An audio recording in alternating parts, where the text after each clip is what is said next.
Can you guys hear me?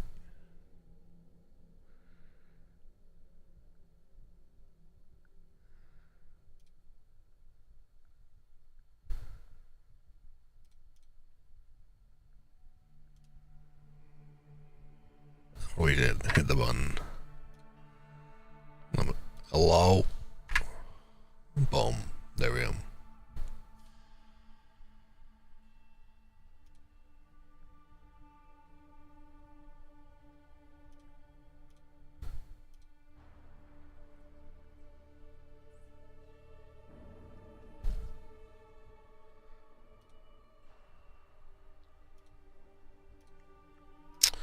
All right.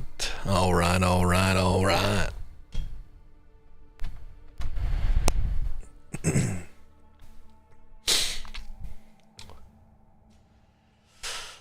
Oh boy. Oh boy, oh boy, oh boy. I hope everyone's doing phenomenal today. Hope everyone's having a great day. Hope everyone's having a amazing day. It's a big day. It's a big day. It's a day I've been waiting for. It's a day I've been talking about. And the day I've been talking about is it's the PoE 2 reveal. The day.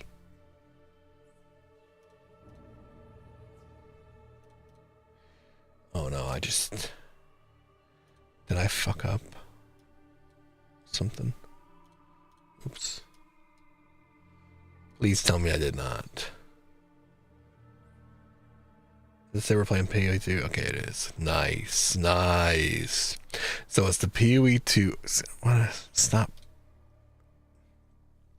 It's the PoE 2 reveal day.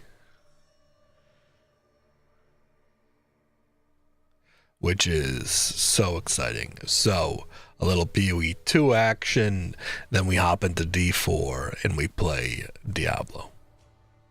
That's the plan. Welcome in, enjoy the stream.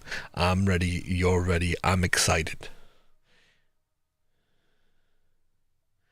I remember that now. I was like, I picked up my phone with very clear intent.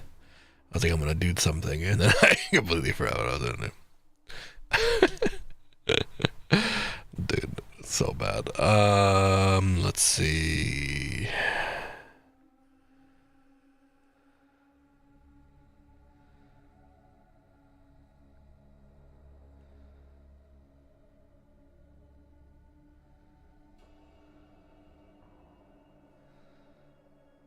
Let's see.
Oh man, dude.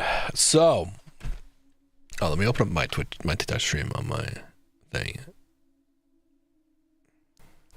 Yo, Diego with the first. What's up, dude?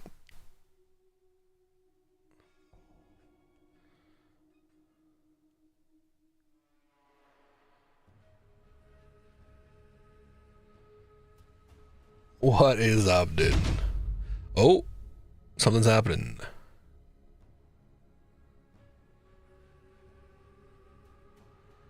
Yo, Erzaf for the 31 months. Holy shit. What's up, Erzaf? Hope all is well. But welcome in, everybody. So, if you didn't hear, the PoE 2 reveal. The PoE 2 reveals today. It's today. The update reveals today. We're currently waiting. I would be playing PoE 2 right now, but they had to set an update. They restarted their servers. Pretty well-timed update, if you ask me. So we're waiting for the stream to start. To watch. I believe there's drops going on that we get over here on Twitch as well. But we're gonna play some Diablo 4 later. But right now we're waiting for the start. But I hope everything is well, Erzaf. Thank you so much for the 31 months, dude. I appreciate you. It is crazy. That's already been 31 months. It feels like just yesterday you came into my stream. I'm talking about crafting, dude. If we do the New World, we're talking about it. If we do the New World, we're gonna do a New World comeback right before it closes. Are you gonna come back with us?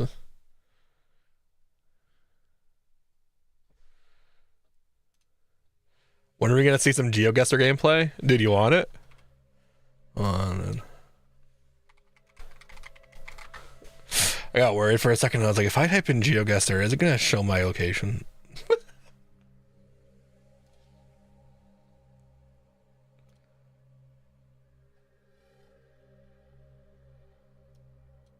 No.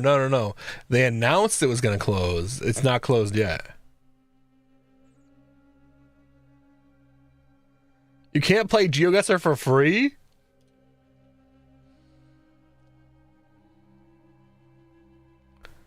Oh, I got a daily challenge? Okay, I got one. Edit avatar.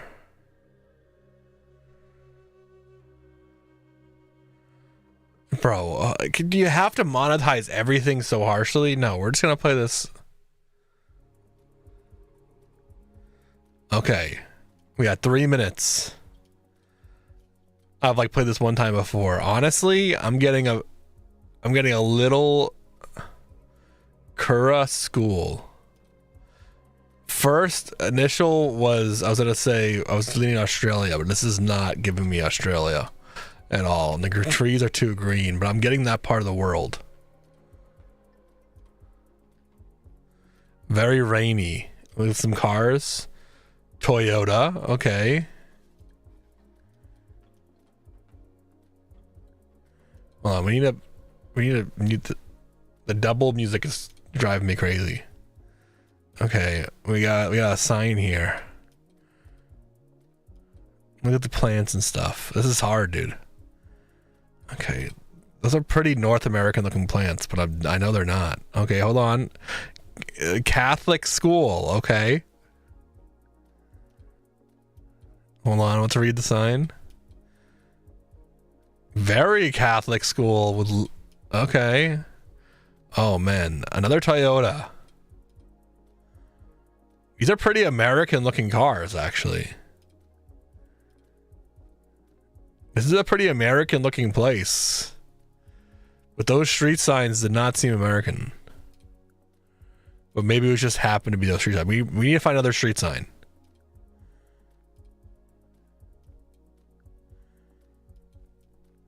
There's no streets. Oh, here we go. Yeah, dude. Those aren't. I don't know, dude. Those are some pretty weird street names, dude. Wrong side of the road driving, was it? I didn't even notice that. Good call on that, if that's true. That's a weird looking tree, dude. Those are some weird looking trees, dude. We only got a minute left. Oh man, I'm not even, dude, I have no idea, dude. I have no idea, dude. Yeah, dude, look at these street names, dude.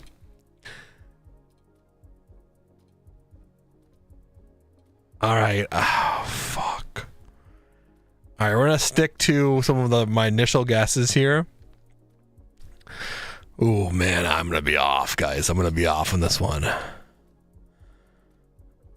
I think we're gonna be off on this one, but let's try it. I'm gonna go. We have 20 seconds. 20 seconds. I'm gonna go like right here. Fuck, dude! I should. It's New Zealand, dude. Dude, I should have stuck with the fucking Australia guess. I fucking knew it, dude. I fucking knew it, dude. I knew it. Like, dude, I was like, dude, these remind me. My girlfriend will show me her area, and this reminds me of that fucking area. But New Zealand makes more sense, yeah.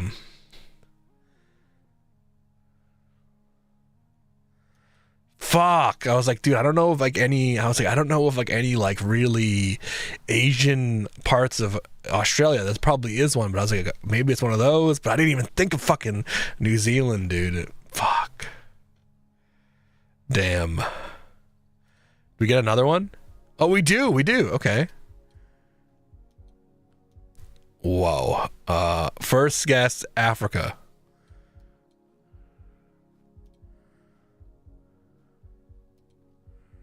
Initial thought process.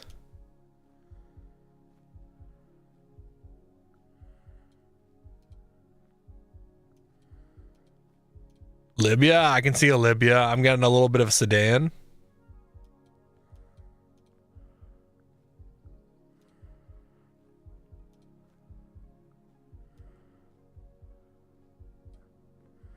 Very lots of English. There's a flag back there, a Libya flag, dude. You know Libya flags?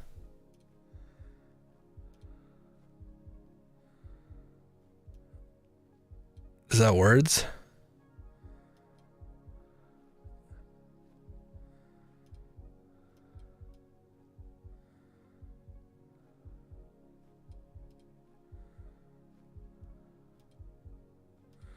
I'm assuming that's the flag.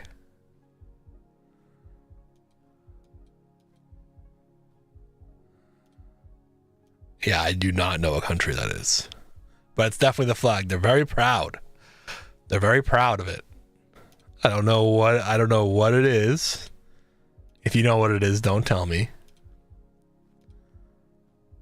I will say there's a lot of English text here. A lot of English text. There's definitely got to be, I'm assuming, a southern part of Africa.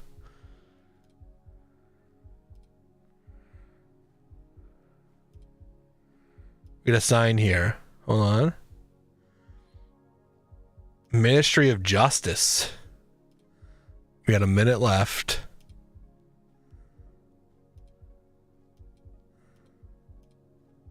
Dude, that looks like a fucking ride, dude.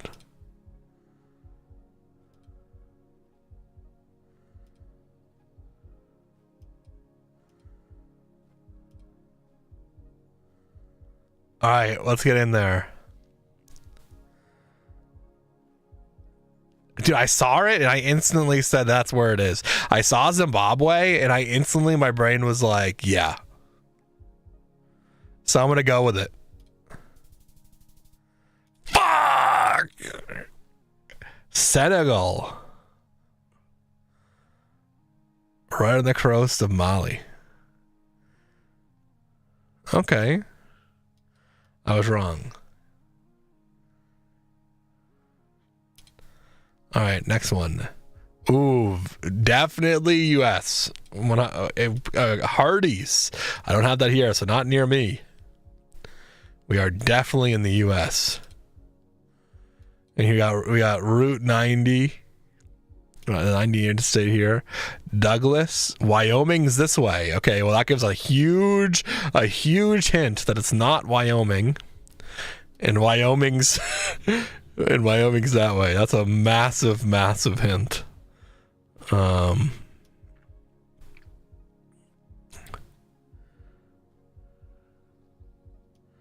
Maybe in Idaho.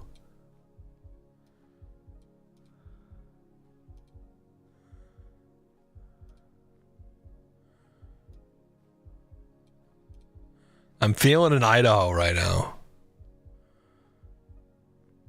Could be a Colorado.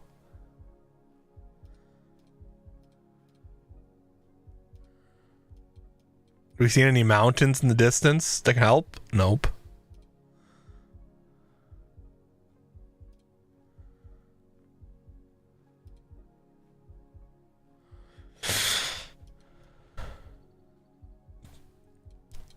Oh, you're probably right with that.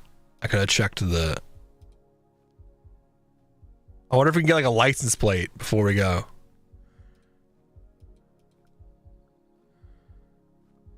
Oh, I don't know that license plate. It's like very green.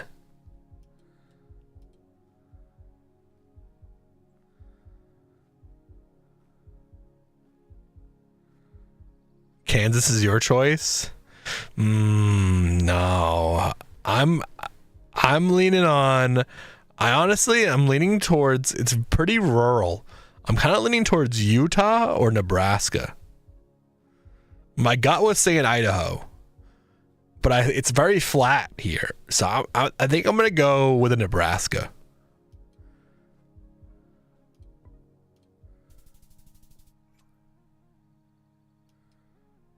Is that Kansas? Oh, it's in Wyoming. What?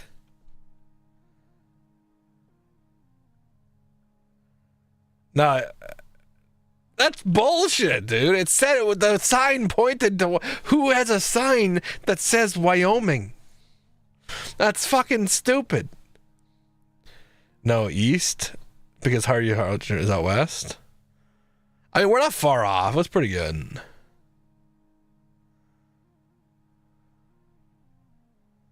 Wyoming has both... Look at this. You just said that. Wyoming has both Carl's Jr.'s and Hardee's. Interesting. Okay. All right. Dude, this is actually kind of fun. I'm going to be honest with you. I could do this every day. Before stream, a little Wordle maybe. A little GeoGuessr. Where the fuck I am.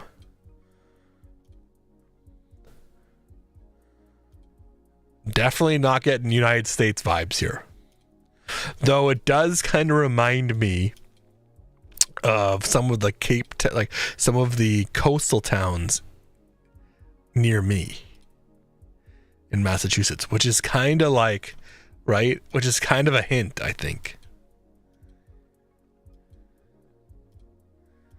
I want to see the sign. Okay, we're not going to see that sign. It's very, like, gloomy. Ukraine, Russia vibes. We're getting a flag right here. I don't know if that flag is. Whoa. Oh no, we're Europe. We're Europe for sure. We're Europe for sure. We're like here somewhere.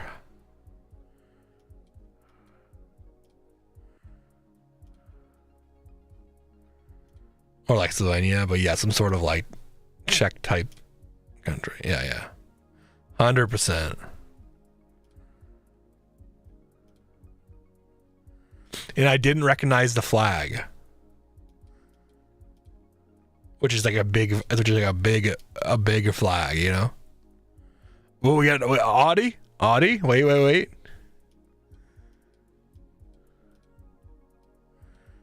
German car? Another German car. So definitely not far from Germany. I don't know that car.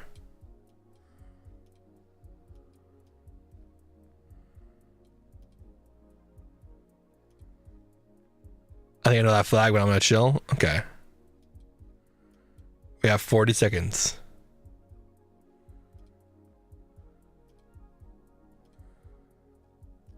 All right. I think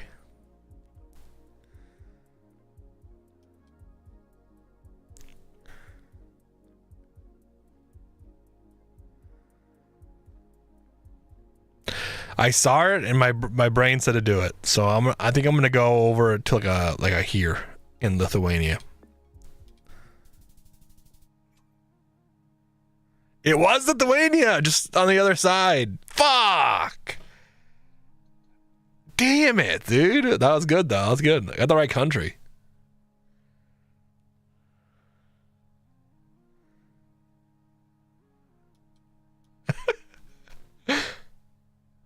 I'll take it. I'll take it.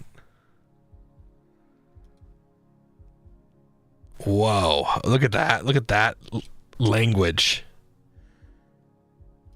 Okay. Very mountainous. Beautiful mountains.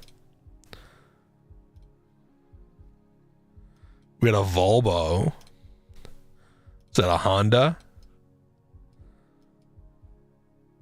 Bakafrost. No, I'm thinking this is... I mean, I don't know. It's still very hard. It's still very early. That was like towards... Wait, that was what I was saying. I was thinking the same thing. When you first said that, I was thinking the same thing. When you said Nepal, that's where I was kind of thinking at first glance, but I think it's wrong. I think we're in Europe, maybe. Yeah, that's what I'm thinking. Andes around mountain range. I mean, you could be right, though, but it's a lot of English. I saw some English text, didn't I? Dude, where are we? What a beautiful area. Can we go over that? It's like this looks like a canal. I would assume this is like a man-made canal, maybe. They don't have Volvo in Nepal. Yeah, well, I was thinking Nepal before I saw the Volvo.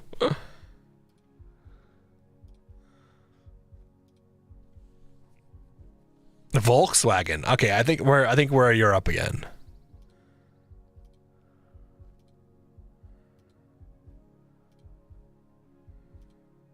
Swiss Alps is a good guess. You know where I'm kind of leaning towards? Like almost like an Irish side of things. I've heard of very beautiful mountain ranges in Ireland. Like towards there. That's where I'm kind of leaning towards, I think.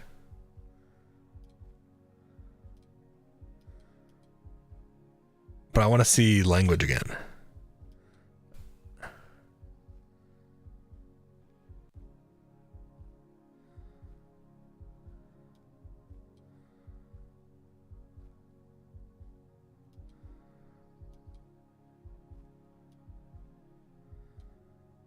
Yeah, I'm gonna stick with my gut. I'm gonna say like right here. Oh, damn. Where is it? Fargo Islands. Not bad. Not bad, though. Not bad, though. Honestly, not that bad. I'm not that upset about that. Scotland would have been a better guess.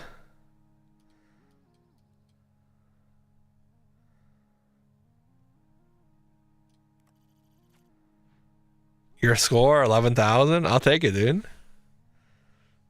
Hell yeah. Role-playing and RPGs with D&D, I can relate more. Dude, I love that. I love that, B-Ray. Dude, I cannot believe I posted that video and like I put that video like late last night and it instantly people were popping off. I'm happy people are resonating with it. I'm happy people are resonating. That's awesome. But I appreciate the kind words, B-Ray. All right, we got 22 minutes left. That was pretty good. I think I already did my Wordle for today. I'm sorry. I did it off stream. I didn't mean to cheat on you guys.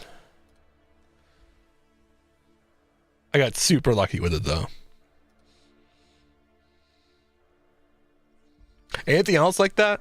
Is there anything else like that we should do? I got 21 minutes.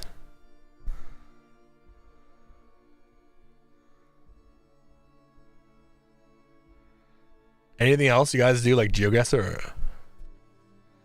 I already did my Wordle today. We got GeoGuessr. So I was gonna hop on PoE, but honestly, that was actually pretty fun. I'm gonna be real with you. I actually enjoyed doing that GeoGuessr. I might do that more. Is there a GeoGuessr app in Discord?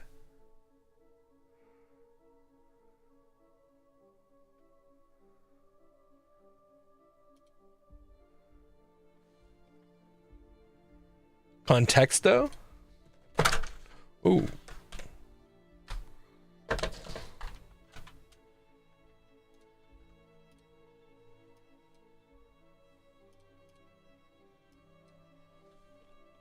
Contexto.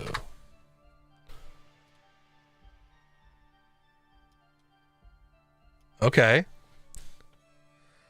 Find the secret word. I have to log in.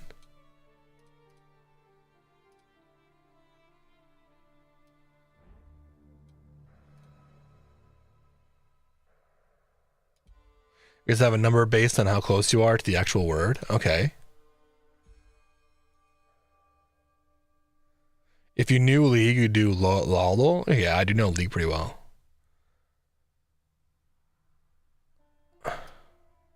I don't know anything about it. Any animes, though. Alright, so daily game, contexto. Find the secret word. You have unlimited guesses. The words were sorted by an artificial intelligence algorithm according to how similar they were to the secret word. After submitting a word, you'll see its position. So I just pick any word. Axe.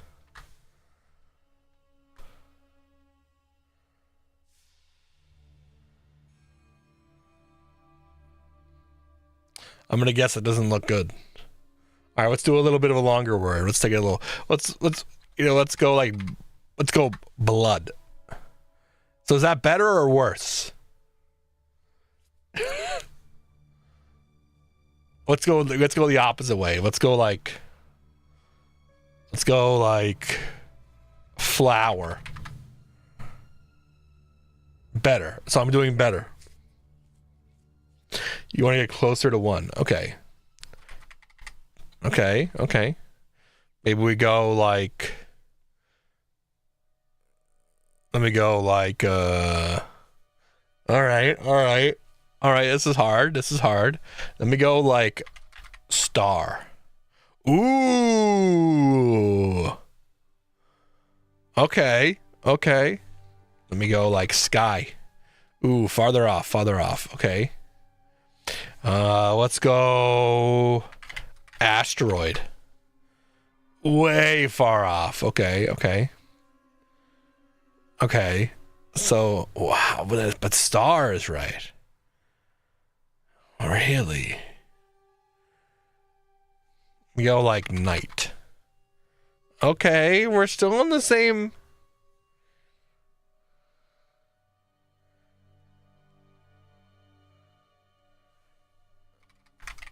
You said house? Oh. Only orange, so still not close. Okay, so orange isn't even close. So I was way off with everything else. Okay, so night, house, star. We're getting closer. Oh, yeah, I can see the bar. I mean, that makes sense. I'm not even halfway there. What? Okay.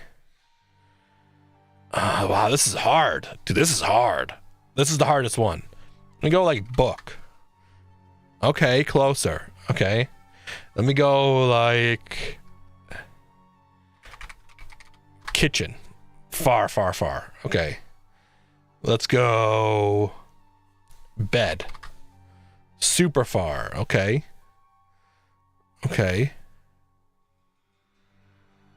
Wow, this one's hard, dude. Animals? Okay, let's go for a bear. Nope. A tree. I think flower would be closer if it was tree, right? Person. Yeah, I'll go person. No. Wow, dude, this is hard, bro. This is hard. This is a really fucking hard one. Holy shit, I've never even heard of this game before. Book. Okay. I mean, could it be like a character? Maybe it's decor? Like, what's the word decor? Or you're thinking like something that's like, or about like a shelf. Oh. No. Wow. Okay. This game had me stuck. Yo, Diego, we need a word, bro. Hop in. What about like paper? Oh, fuck. Paper. Okay.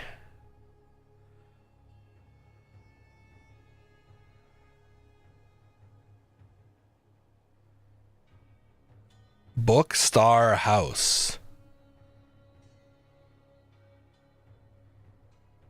It kind of feels like something like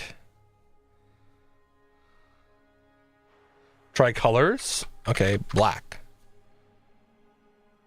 I'm confused. So we're trying to get the lower the number, the better. And this is how close we are. So we're not even 50% there. Story? Okay. Ooh! Ooh, that was good. That was good. What about, like, when we throw, like, a character out there? Let me throw out, like, Legolas. So, okay, it doesn't work like that. It has to be a specific word. Okay. Fantasy? Okay. Ooh! Dude, you and Earth have the same exact wavelength. Is crazy. Library? For a little further off. Okay. That was close, dude. What about, like, fiction? Little further off. Okay. Okay. Fantasy. Imagination. No, a little further off. Castle?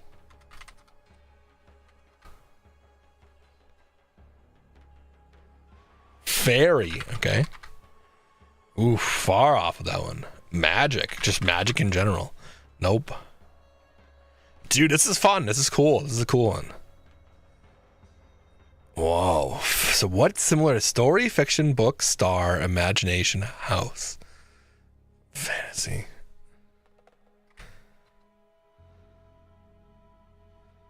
Dude, what if I said the word? Pretty up there, okay. Aliens. Alien. Nope.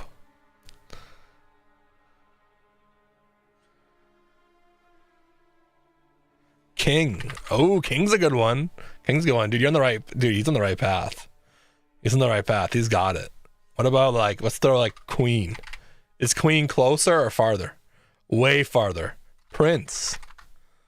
Farther. No, it's not Black.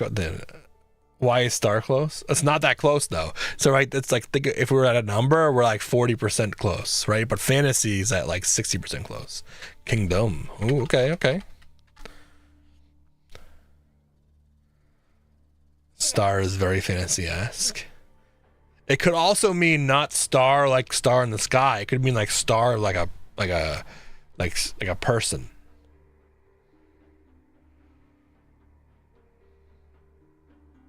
Technically speaking, but it probably means star in the sky. But I'm just throwing it out there. Like, some things have double meanings. Movie, okay. No, we're a little further off. Protagonist.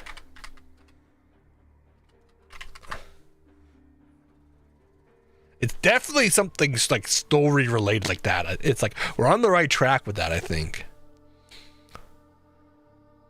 We're at 33 guesses so far.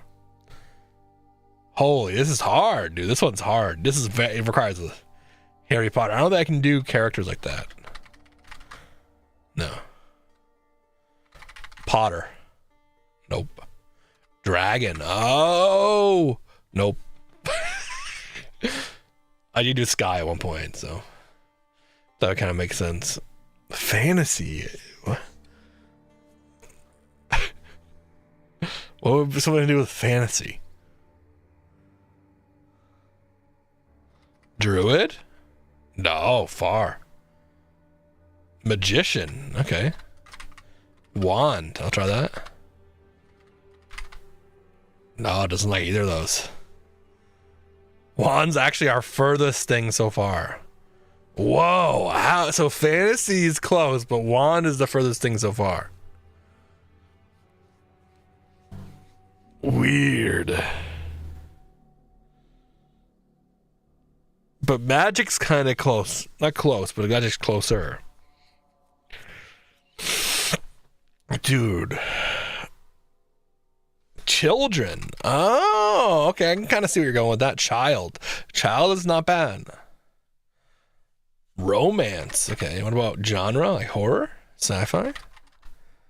Romance is closer. Horror is even closer than that.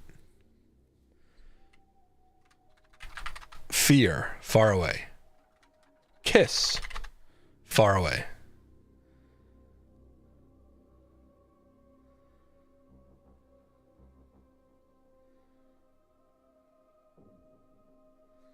Genre.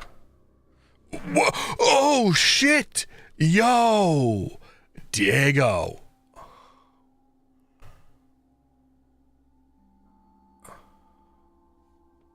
Thriller, Seb said.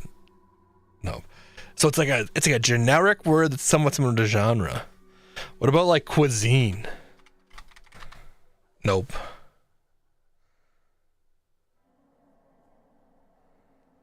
Or style. Ooh! Ooh, dude. Music? Music's close too. Topic? Style. Fashion. Okay, another close one. Another close one. Dress. Far. Well, like we said, king was closer. So what about crown? Nope. Tiara. Even farther. Fuck. Type. Not bad. Not bad. Oh, we're getting close, dude. Style, genre, fashion, music, fantasy. And king is closer than queen. And king is closer than prince. Adjective. Just like the word adjective. Nope. Hobby. Nope. Character. Character's close, but again, queen and prince would be similar if that's so.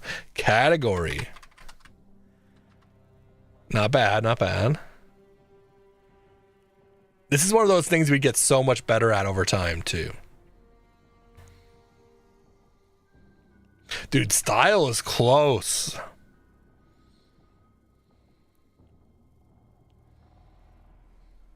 What about, like, Gothic?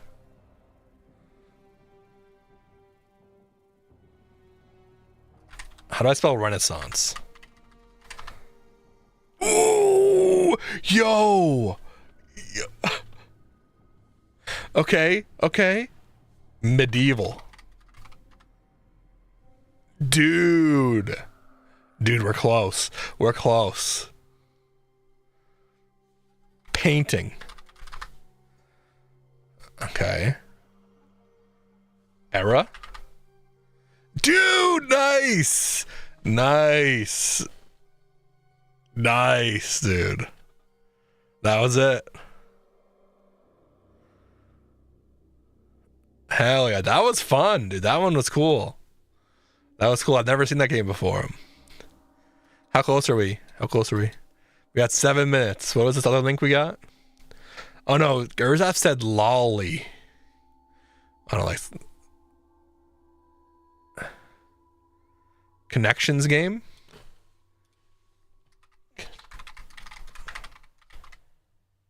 Or did you get, or is that just from the guesses?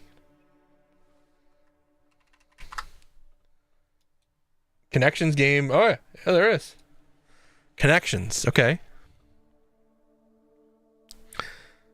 Can I... Thank you. Connections. Basic. Okay. Mistakes remaining. What the fuck is this? Fly.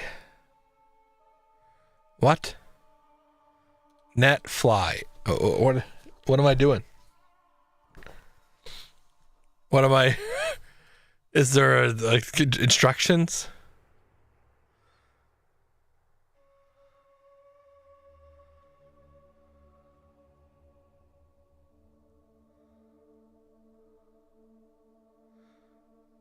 Let's try to guess 4 words that are connected. Channel, travel, car window, drove. Submit.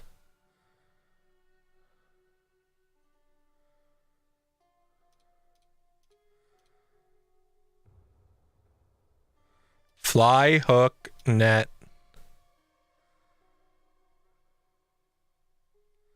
Line. Did I do it? Oh, okay. I see. Channel volume.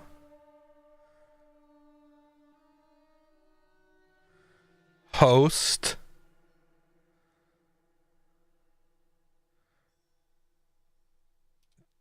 Oh, no. Wait. Travel, carry, double drivel, goaltend.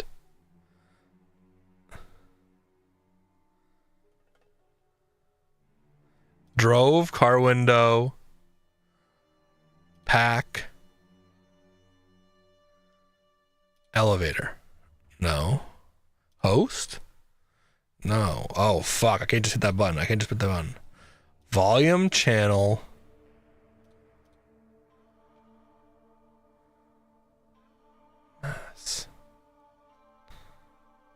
Mass.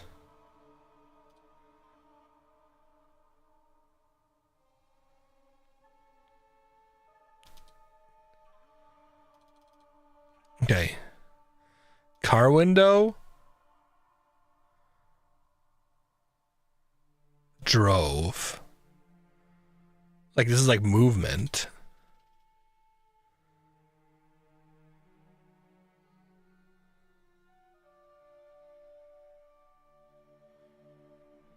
Oh, this is hard. This is hard.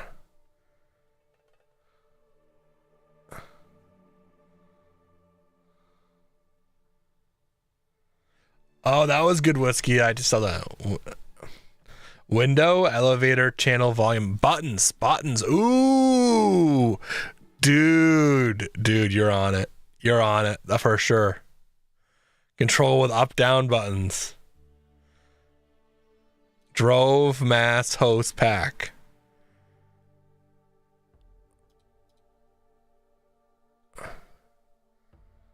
Did you say nice try? We got it. What do you mean nice try?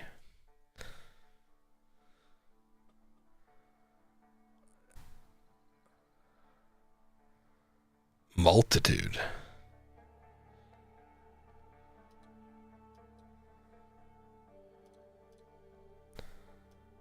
Let's do another.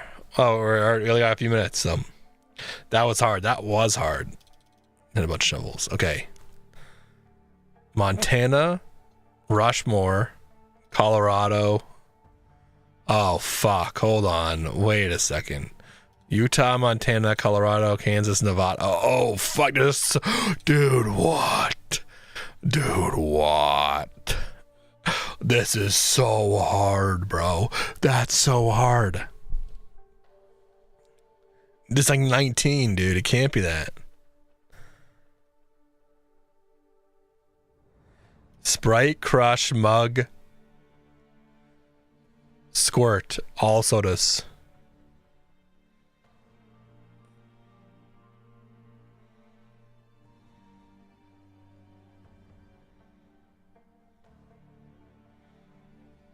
Colorado, Utah, Kansas, Nevada, all touch, right?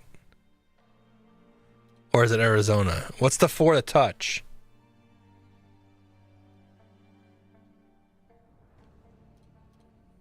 Star, Cock of Birds. Okay.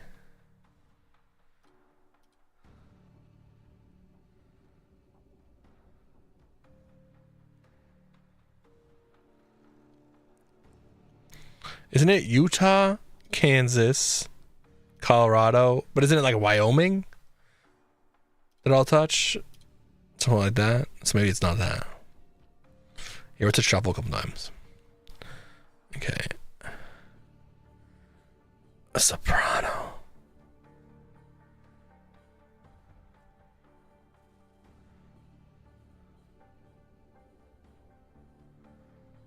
Whoa, dude. This one's hard as fuck. How much time we got? We got a minute 20 and then we give up.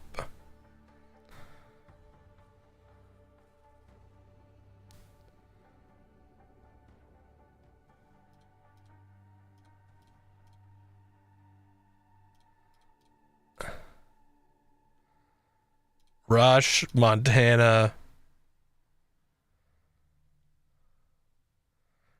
Kansas. Yes. Fuck.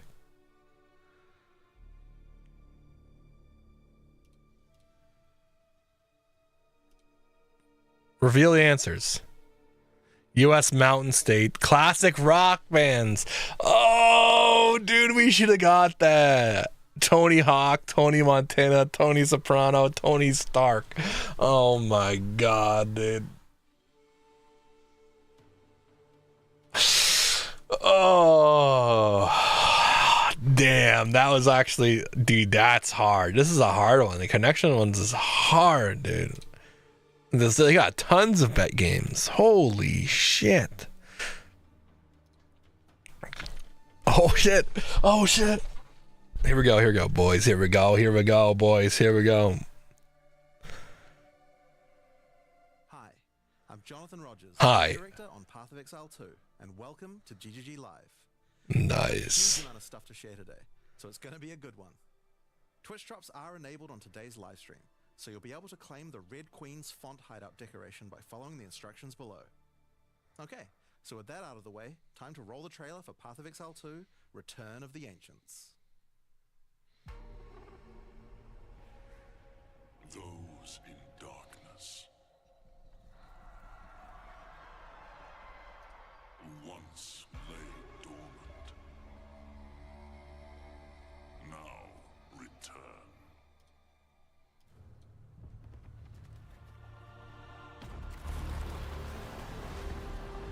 How's that?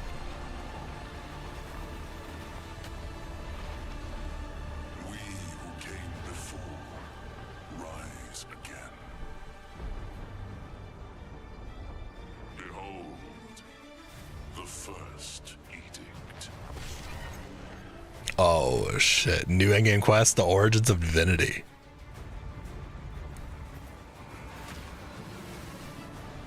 $30 new endgame areas.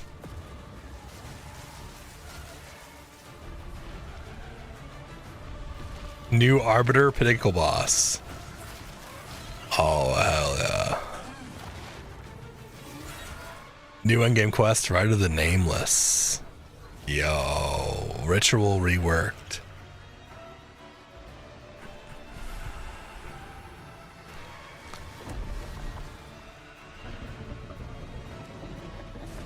New Ritual Pinnacle Boss. Yo. New endgame quest, Viking the Dreamer. Genesis tree crafting. Holy shit. Breach reworked. Whose mom was that?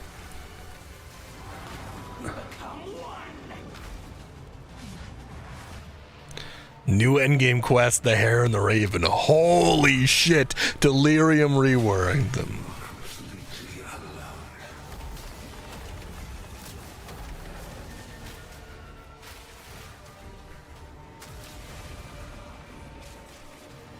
New Delirium Pinnacle Boss.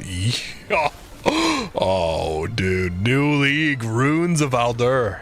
Oh, that's Remnant Encounters. Dude. 25 Kalurgan skills. Dude. Expeditions reworked. Explore the ocean. Nice. New Expedition Pinnacle Boss. Dude. Masters of the Atlas. Continue the search. See what you can find. Atlas classes. Val Temple to Core. Good thing we can't see you waist down right now. 15 new bosses and pinnacles. Dude. If you guys can tell, my desk is lifting slightly. New Atlas passive tree. New crafting systems. Spirit Walker Ascendancy. Huntress. Martial Artist Ascendancy. Ooh, new Monk Ascendancy. 40 new uniques. Nice. Love that. And much more. Yeah, but how much more? To face us is to face oblivion. Dude. Dude. Let's go. I expected a new class, though. They're kind of hinting towards it. They must be saving it. There's no way. So as you can see, there's just so much What? going on in Return of the Ancients, it's hard for even us to keep track. Are they fucking with us? Now, we promised that this one was going to revamp the in-game, and I'm very excited to talk about it. But first, we've got to talk about the League. So to do that, I'm going to hand things over to Mark. Wait, so they're really not adding swords? They're just trolling? Game director on Path of That's Exile. hilarious, if so. Now, for those of you who are new to Path of Exile, each time we release an update, we also release a new league.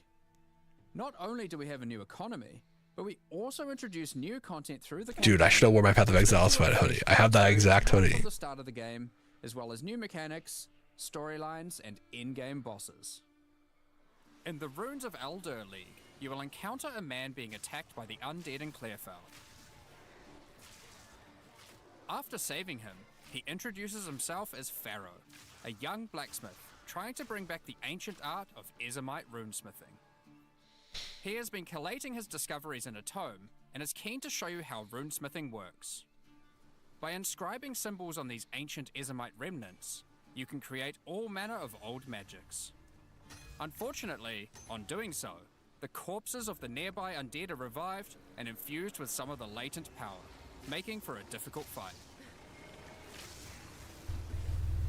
Alright, that sounds cool. After defeating these monsters, Pharaoh realizes that runesmithing is a dangerous business, and he is going to need the help of someone a little more martially inclined to discover these secrets. He lends you his tome and asks that you note down anything you discover when you return to him. In each area in the Runes of Eldur League, you will find a remnant, and as you approach it, you will notice that some symbols are already present, and some are waiting for you to fill them in. Depending on which symbols are already present, you will have different options for which items you can create using this magic. For example, if you combine Tempest and Lightning, you can create an Orb of Augmentation. Okay. That's confusing. What? Okay. Dude, nice FPS drops in your video. But be careful. The symbols used to craft the items also empower the monsters around the remnant, who will be revived as undead to fight again with different properties depending on what runes you used. So, if you use a fire rune in your recipe, the monsters will be empowered with fire. Or if you use a moon rune, lunar beams will rain down as you fight the monsters.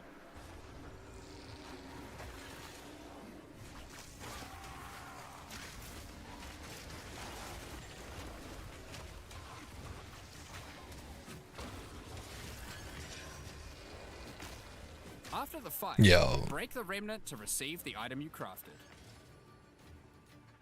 As you get higher level, you will start to find remnants with more slots for more runes, allowing you to craft rarer items.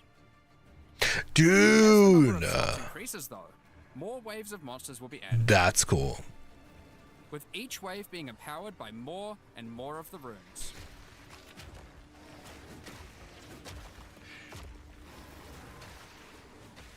And this can get pretty dicey, because some of the runes can have powerful effects.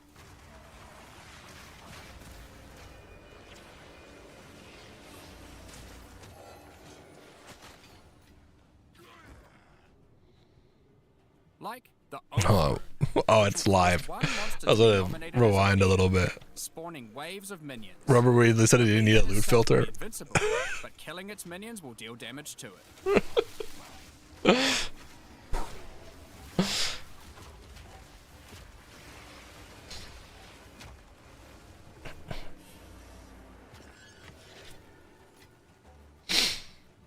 Some recipes can get pretty large, requiring 6, 7, Okay. or even 8 runes. Okay. Alright. Path of Exile 2. You won't have to remember them. Pharaoh's runecrafting book will record all the options, allowing you to simply pick which one Fuck you you. want to craft, given Fuck the you existing for runes that. already You did that shit on available. purpose. You did that shit on purpose. 6, Pharaoh has asked 7, you to eye out for signs of even runes 8. around Fuck you. He wants to document anything you find in order to rediscover the secrets of Ezomite runesmiths of old. The first of these can be found in Ogham, and reveals to you an ancient secret, buried deep underground. The runic magic which the Ezomites believe to be their own is actually of Kalguran origin.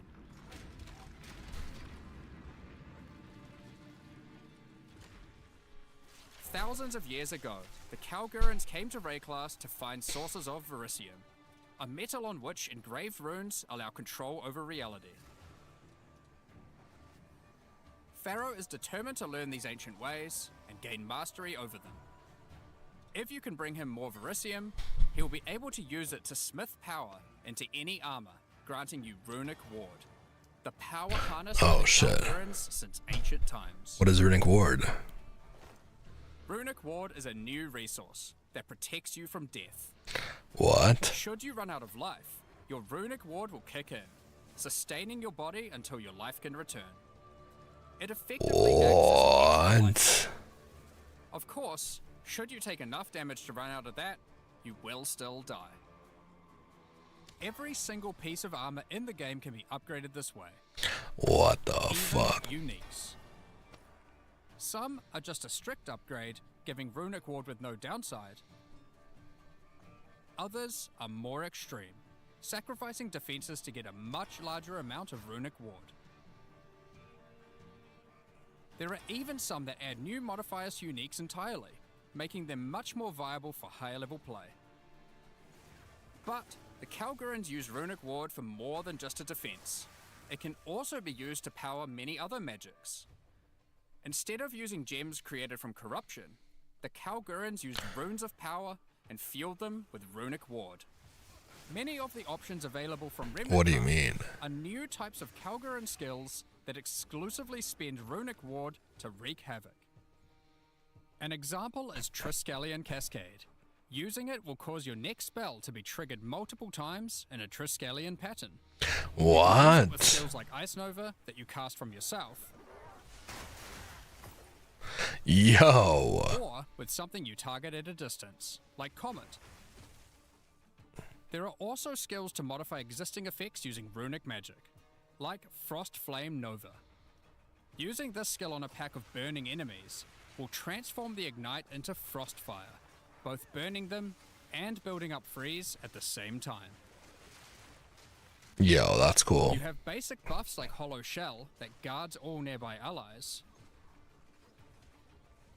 to more complicated mechanics like the Mark of Repulsion that creates a mark capable of pushing away all nearby enemies.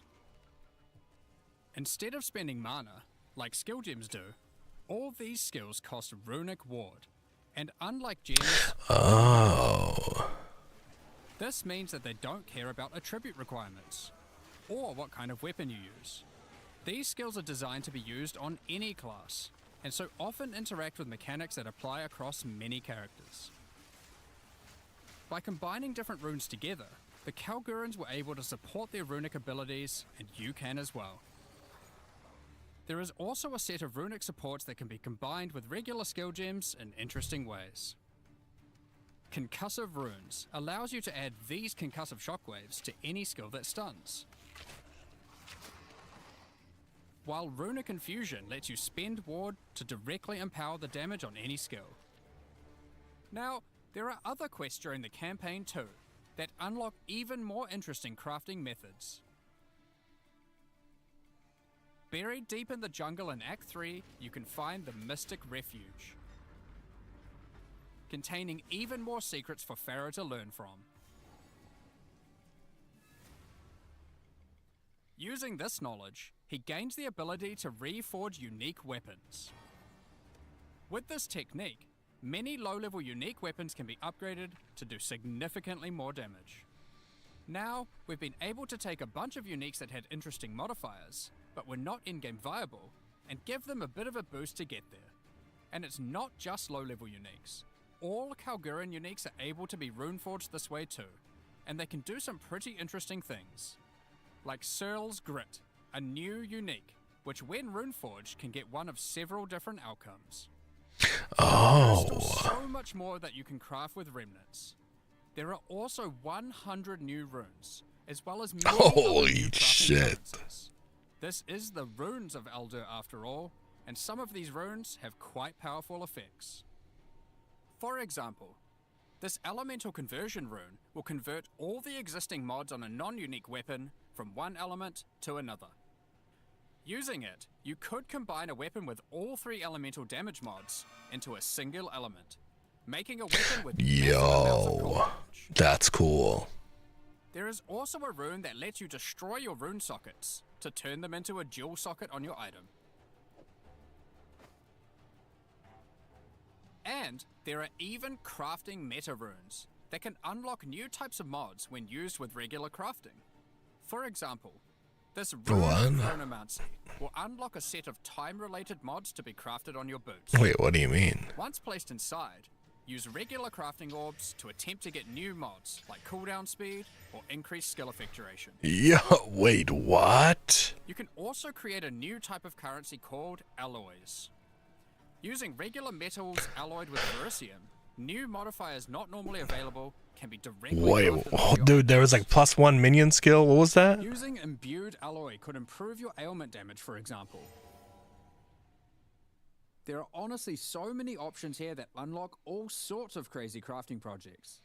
So I think people will be experimenting with these for a Wait, long his shoes time. changed. Once you get to King's March in Act 4, Pharaoh finally meets Wait. Danik, a real Kalguran runesmith. And riddled with I had excitement, noticed he was he wearing. wants to learn how to merge He modern changed his Kalguran shoes. techniques with the ancient knowledge that he has found. From here on, Pharaoh joins in the Kalguran expeditions that Danik has been leading. I noticed his shoe before, and I was like, "Oh, that's a nice looking shoe." And now he's wearing Adidas. That Danik has been going on will You differ fucking with me? significantly. For those of you who Dude, he 100% changed his Expedition shoes. mechanic involves carefully placing explosives, uncovering the buried dead, and recovering verisium from them. By choosing where to place the explosives, you can choose which kind of challenges you would like to face, or rewards you would like to claim. But unlike before, expeditions now contain the remnants from runes of If his shoes change again, dude, I'm gonna lose it. along the way, using the new League crafting mechanic. One very important difference from the simple remnant encounters, though, is that the empowerments that the remnants grant apply to every monster down the explosive line for the rest of the encounter, stacking together. This can lead to some pretty extreme situations. If you stack too many remnants, you might be in for a fight beyond your abilities, but the rewards can be very worth it. Each mod on the monster is improving the items that they can drop.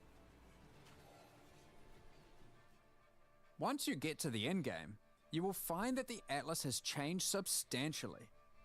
To the south, you will now find the coastline of Rayclast, with the ocean beyond. King's March has not fared well after the cataclysm, and lays in ruins. Rog's shop has been destroyed, but he is much more concerned about his wife, Gwenin. He would like to launch an expedition deep into the ocean to Dude, find that's a her. wild And this stance. begins a new major mechanic for expedition, exploring the ocean. Previously, a logbook was a single encounter. Now, using a logbook, you can send ships to explore an area of the ocean to the southeast, Yo. uncovering a range of islands to begin your search for Gwenin. You can hop from island to island, doing many new encounters. There are islands with expeditions, grand expeditions,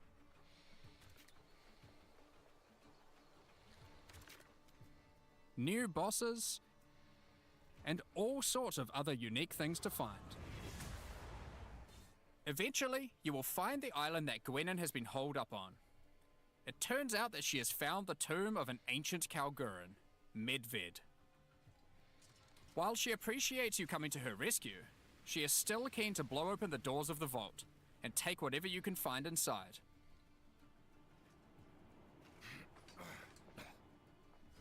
It's just a shame that Medved isn't as dead as you previously assumed.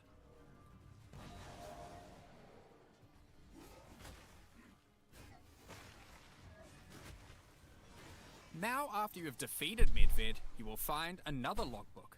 and this time you can use it to choose which direction you want to explore. The ocean is vast and contains a huge number of new islands to find. With each logbook, you can explore one sector and you can go as deep as you like.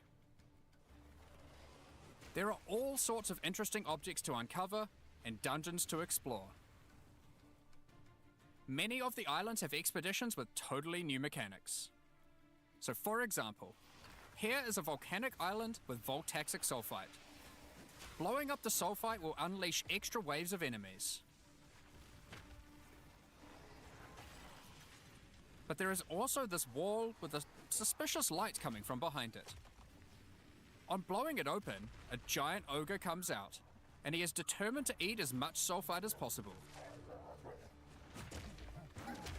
The more sulfite mounds that you have blown up, the more empowered and the more rewarding he will become.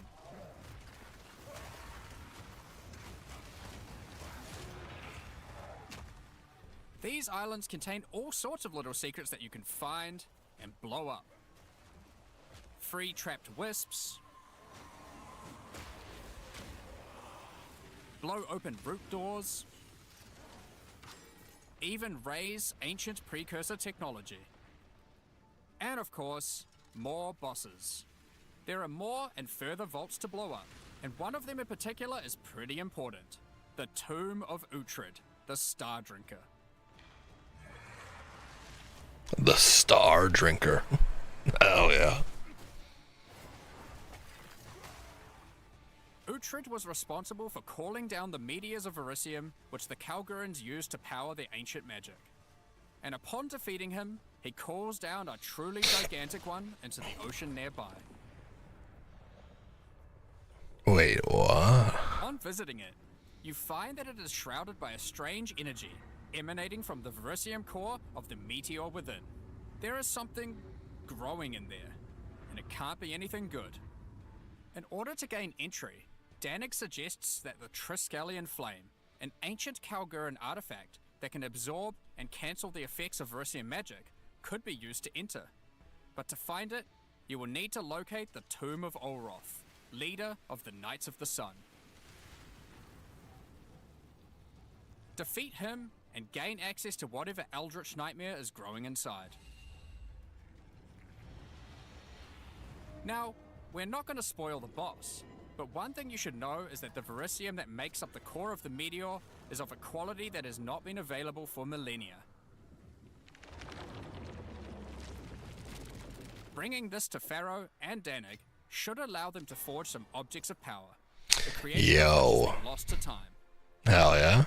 So that's the League. That's cool. There's a lot going on. To sum all that up, there is a new encounter with over 30 new monster types and over 30 new rune modifiers to enhance them. You can create more than 100 new runes to craft your gear, as well as dozens of other new currency items. And there are new quests added to the campaign to unlock even more new crafting options. Rune forging armors, upgrading uniques, dozens of new Kalguran skills and supports,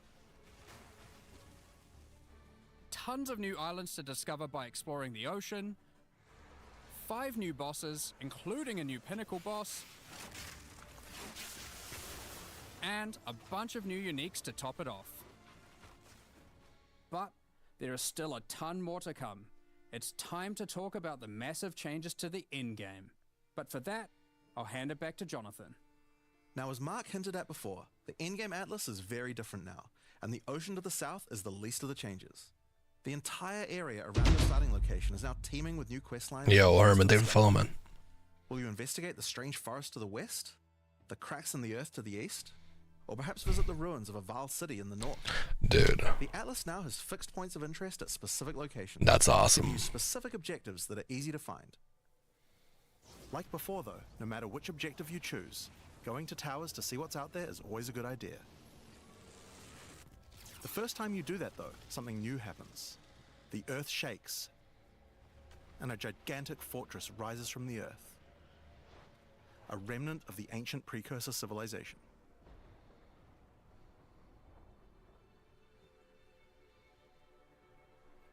The cataclysm of the beast has caused an ancient protocol to be invoked. Should corruption ever take hold to this degree, the world must be scoured and purged of corruption. You will need to make your way into the fortress and activate the gates.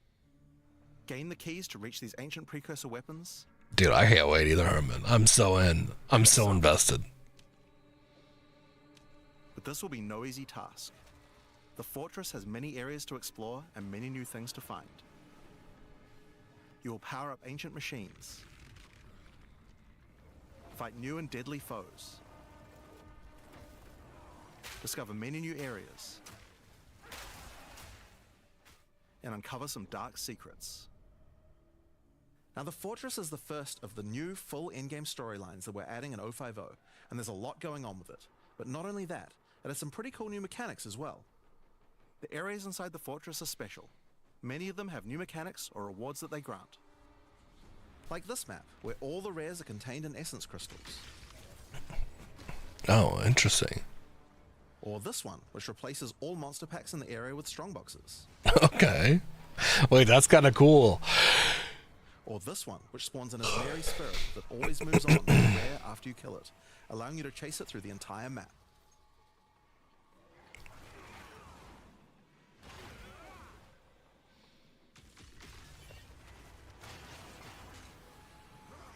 Now, just like the normal areas of the Atlas, you'll need to fight the map boss of each area to complete the map.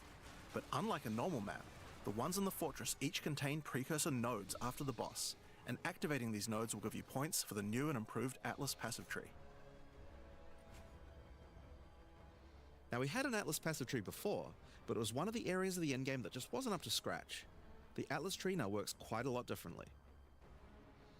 We have significantly upgraded the kind of mechanics that you can find on the Atlas tree. Like this one, that gives a chance to make rogue exiles you fight retreat from combat and move to an adjacent map. Before you fight them again, they'll upgrade their gear and come back with a grudge this time. There are also a lot of nodes that combine mechanics together in new ways, like this one, which lets Ismeri spirits possess strongboxes. All the regular monsters that come out of them are touched by the spirit, and the rares are all possessed, giving you some incredible loot potential.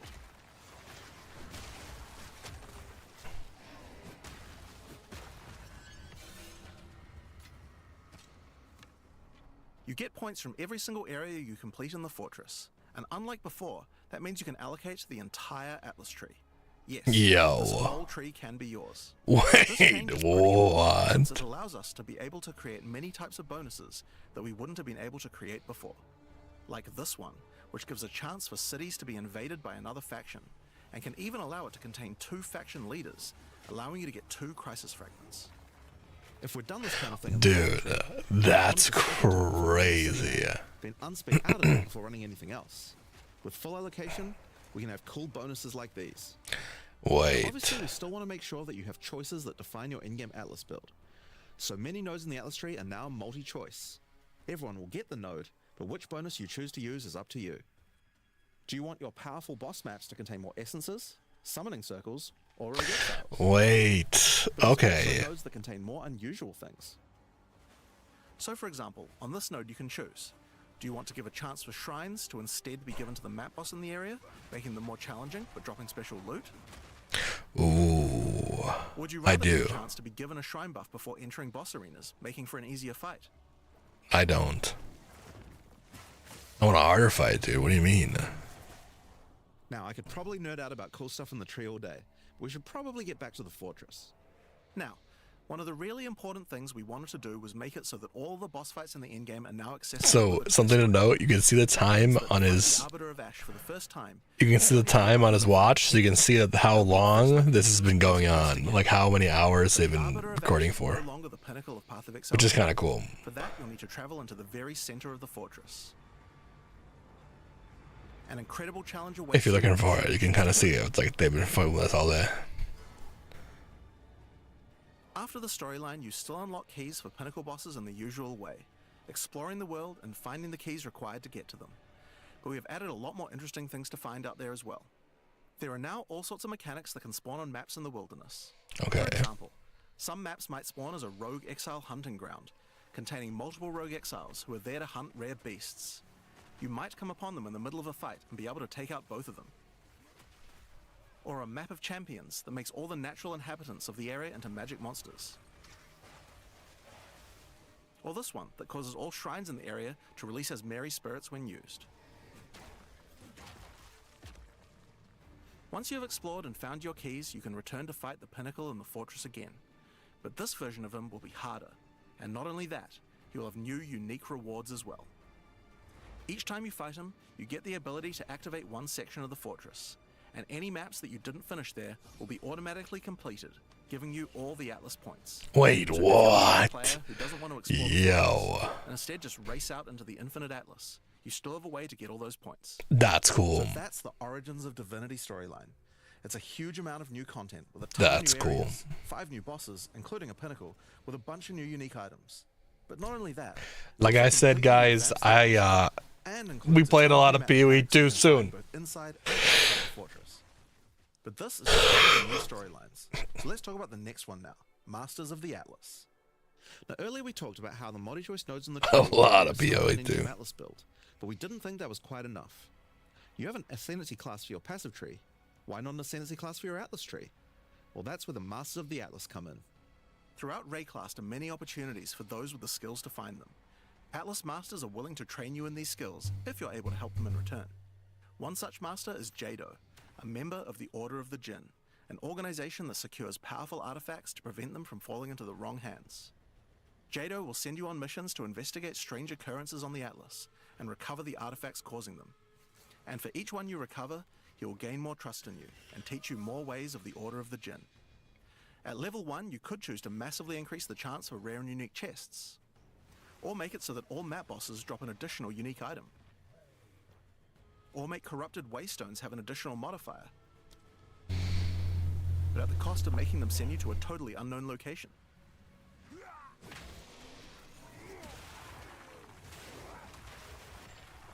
Each mission you complete for Jado will unlock another row of abilities and give you another point to allocate, letting you choose how you want to specialize. But there are other masters too. For example, Hilda. Hilda is a member of a guild of monster hunters. She will send you on missions to assassinate specific deadly creatures around Rayclast and harvest their parts. In exchange, she will teach you her monster hunting skills, like this one, which adds a 25% chance to upgrade any map boss to a powerful version. Wait, Which what? makes his Marian spirits no longer possess rare monsters, making them go for the unique bosses in the area instead. Dude, so I can just become, Notice that many make of the these effects boss on fights both so upsides fucking and hard. downsides. So Hilda, for example, I'm so in for only get this. one attempt when fighting pinnacle bosses, but in exchange for that, they always drop 2 uniques. Yo, Because of what? that, we wanted it to be easy to swap between them depending on what you're doing. As you unlock each master, they will appear on the side of the screen. Simply click whichever one you want to use to run the map, and all the bonuses you have selected for that master will be activated. This allows you to have a few different strategies that you can quickly pick between, depending on what you're running at the moment. Now, one thing that's been pretty obvious is that the endgame leagues we created when launching Early Access in 010 were not really up to the standard of the leagues we did since then. Fate of the Vaal and Rise of the Abyssal just have a lot more going on than Delirium or Expedition, for example. We wanted to do a serious upgrade to all of these mechanics before we do our 1.0 release, and so that's what we've done. All 4 of the leagues we launched in Early Access have been upgraded with not only new quest lines, but new mechanics, new crafting systems, new uniques, and new pinnacle bosses. One of the really important changes we made to all the leagues is that you can now find them on the Atlas in specific locations, and each one has a quest line that will lead you there to being able to complete the league, along with its Atlas tree and its pinnacle boss. This is true even for the leagues that we didn't do major redesigns to. So let's use Abyss as an example. When you first encounter one in the endgame, you'll get a quest that leads you to the east, where you will find these mega abyss cracks in the earth leading away from the Well of Souls. All the maps along the cracks will contain abysses with special properties, and mapping along the cracks Dude, shows the Atlas scale abysses. There's giving you so Atlas much tree. to At the this end of each fucking map game. surface, you'll find an abyssal depths with the I boss just fight want to in get one of the lost in abyssal this cracks, fucking game, giving you a dude. guaranteed way to fight them. Like, just do all the At content for the level first 3, time. You'll get a key for the Well of Souls, allowing you to fight the Vessel of Coolamak. This kind of thing makes an in-game league so much more friendly for new players, giving people obvious goals and a guided experience to complete them. Alright, so let's talk about the first of the upgraded leagues, Delirium, and its new storyline, The Hare and the Raven. As you may remember, during Act 4 you were tricked into releasing an ancient entity from a Karui prison known as Tangmazu. I haven't done Act 4 yet. Trickster. Tangmazu delights in breaking the minds of those who step through his mirrors, and when touching one, he will attempt to destroy your mind with twisted abominations generated from your worst fears. In Return of the Ancients, the first time you approach one of his delirium encounters in the endgame, you will find Elder Maddox locked in a trance. His mind is trapped in one of Tangmazu's delusions, and you will need to free him.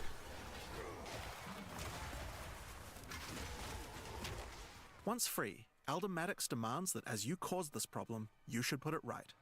He asks you to travel west to the Withered Willow, the location he believes that Tangmazu first gained his powers. But be careful. As you travel there, the Raven Trickster will attempt to break your mind. Each map around the Withered Willow features delirium encounters. Now this is more than a simple quest upgrade. The mechanic of delirium has been overhauled and expanded. At the bottom of the screen, there is now a bar that indicates how deep into delirium you are. You can see which direction leads deeper by looking at the fog, and the deeper you go, the more challenges you will face. By looking at the bar, you can see how long you have until the delirium ends. And you can also see special encounters that you will face if you're able to go deep enough into the fog. At the end of the bar is always the boss of the map, but we now have a variety of other encounters that you might find as you explore the horrors of your own mind. For example, you might encounter a purple My trauma. that when shattered will cause all the enemies to become more nightmarish. Mom, After what are hitting you this, doing here? You'll notice the delirium demons are enhanced, significantly more powerful, larger, and scarier in general, along with more rewards. Or should you encounter a red mirror shard, you'll be sent into the depths of your mind.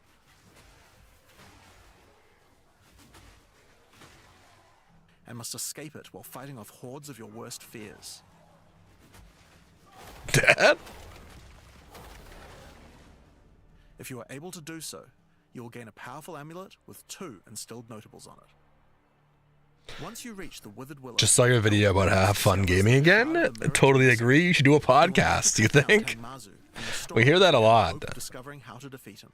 I kind of treat my stream like a podcast, but maybe I just gotta do a podcast separately too. Each area You guys just want to hear me rant for hours a day? So that's a good place to start. As you do deliriums, some of the special encounters will drop liquid emotions.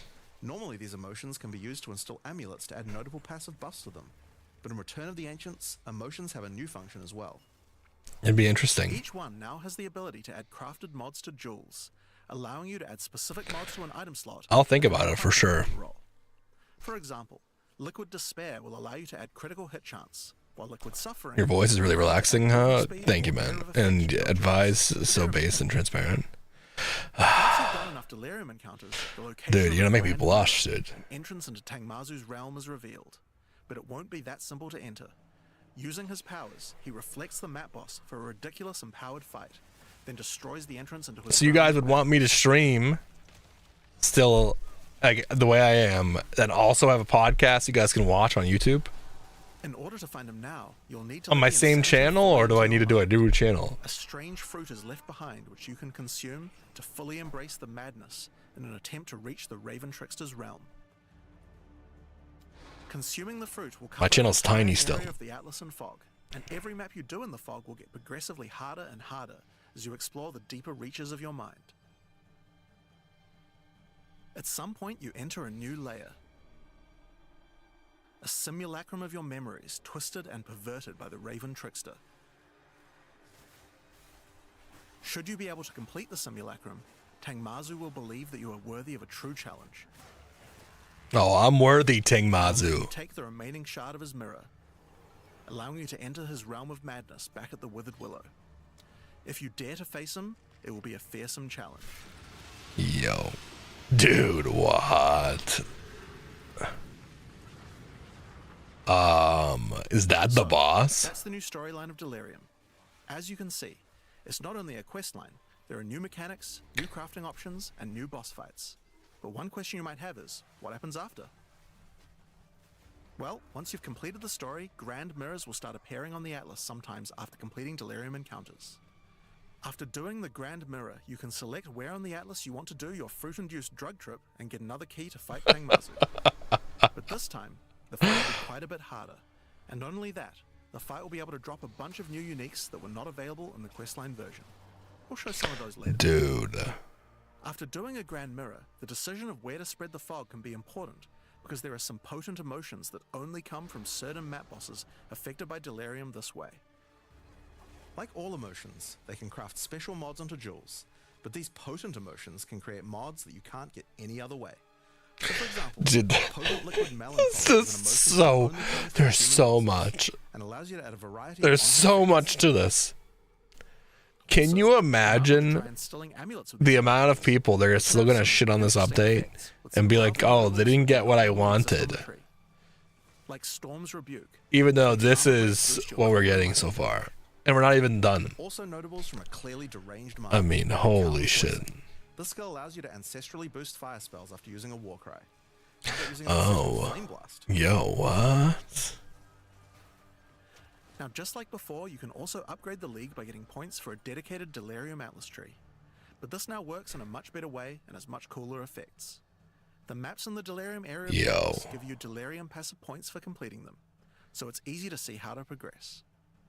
Some nodes will add new types of mirror shard encounters to your Deliriums. There's always be someone that's not happy. It's insane. Pause the Delirium for some amount of time, allowing you to more easily get to higher depths. Or this one, which adds extra I will say, if they when you pick it up. don't even talk about Also swords nodes that can add new types of drops. right now, people are going to lose their Simulate encounters minds. to add special liquid emotions, which can craft time-lost jewels. Ready, let's look. And nodes that apply to the Atlas mechanics of the League. Like this one, Swords! causes a ground mirror to spread delirium fog over a larger So area where are of the the swords? potentially containing Swords! multiple simulations.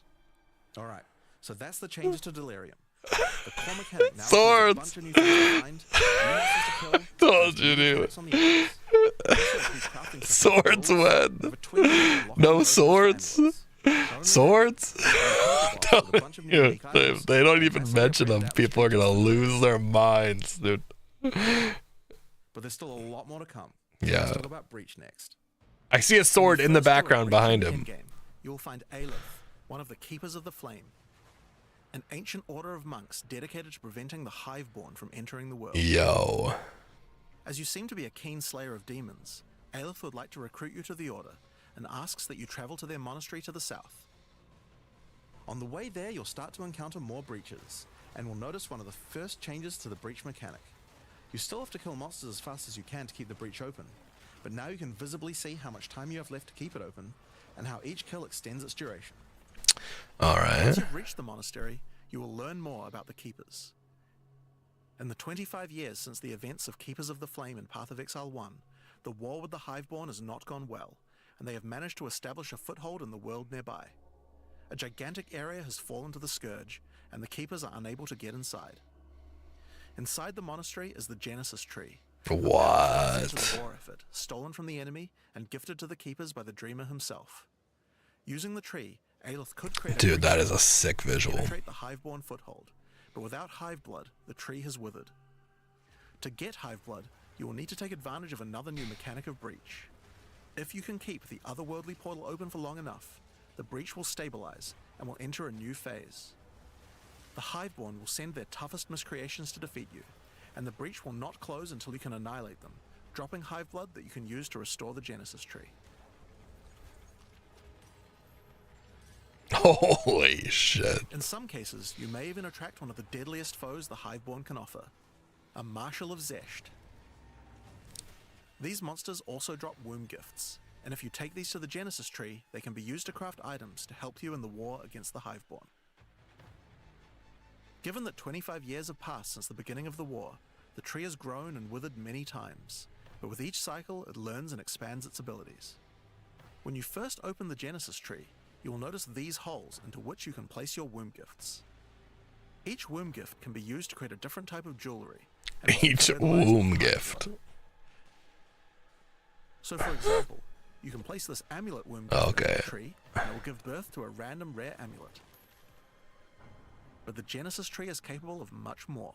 As you What? continue to feed the tree, its branches will regenerate and allow you more and more control over what kind of items it will birth. So for example, This branch of the tree will allow you to control which base types of amulets can be birthed.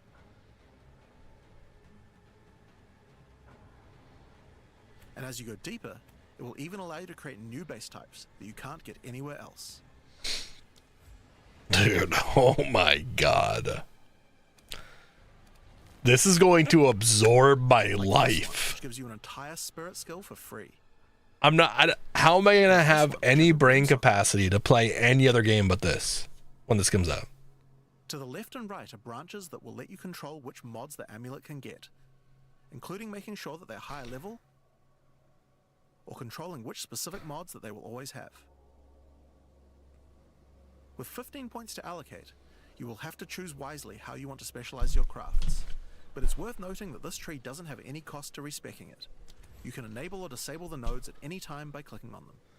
Wow. Oh my god. We've also added some really interesting new crafting options as well. You have a bunch of new base types like these, but you also have entire new classes of mods that can be added. The right-hand branch of the ring tree adds an entire new set of caster mods to rings. From basics like extra elemental damage for spells,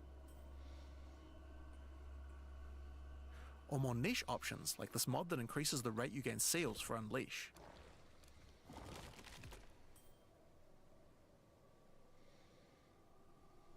And on the left-hand side, you can unlock an entire new set of mods for minion characters. This stuff is actually pretty important, because casters and minion builds didn't have as many slots with interesting item crafting compared to attack builds. The Genesis tree narrows that gap. There are also trees for belts and currency. I won't go over them too much here, but there are all sorts of goodies in these too, like being able to create new catalysts for jewels, or a belt that gives lightning damage. Yo. Once you've done enough breach encounters, you may finally get a womb gift capable of birthing a breach stone.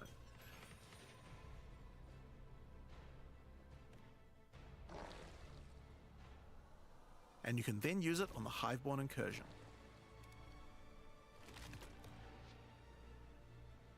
Once used, the true extent of the Breach Demon's foothold becomes clear.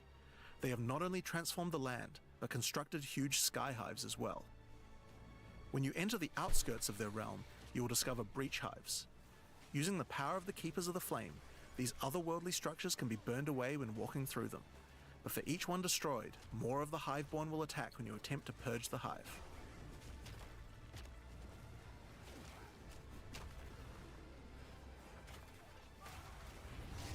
These encounters are particularly rewarding for womb gifts, so you'll want to do as many of these as you can. But your real goal are the sky hives deeper into the domain. These twisted creations are securing the demon's entry into our world. Inside the very center are the Breach Lords Tool and Ash, and you'll need to defeat them if you want to get rid of the foothold once and for all. Hot. Now, once you've completed the questline version, there is still more to do. You will find other breach domains on the Atlas randomly in your travels. For each one, you will need to find a breach stone, destroy the sky hives, and defeat the breach lords. And doing these encounters is what will give you access to fight Zesht, the existing breach pinnacle boss, which you can access by communing with the Dreamer himself. Dude, what? While completing the questline for Breach, you will also be gaining points for the Breach Atlas tree, and there are a lot of cool new options here. This node will cause breach hives to spawn outside of the Hiveborn domains on the Atlas. And this one will give Aelith additional abilities that you can use while attacking a hive. Like this one, which causes all Hiveborn in the next wave to be magic, drastically increasing their difficulty in exchange for way more items. There are also nodes that allow you to control your rewards, like this one, which adds a set of new lineage supports to the Marshal of Zesht. Or this one, which lets you control which womb gifts you will get.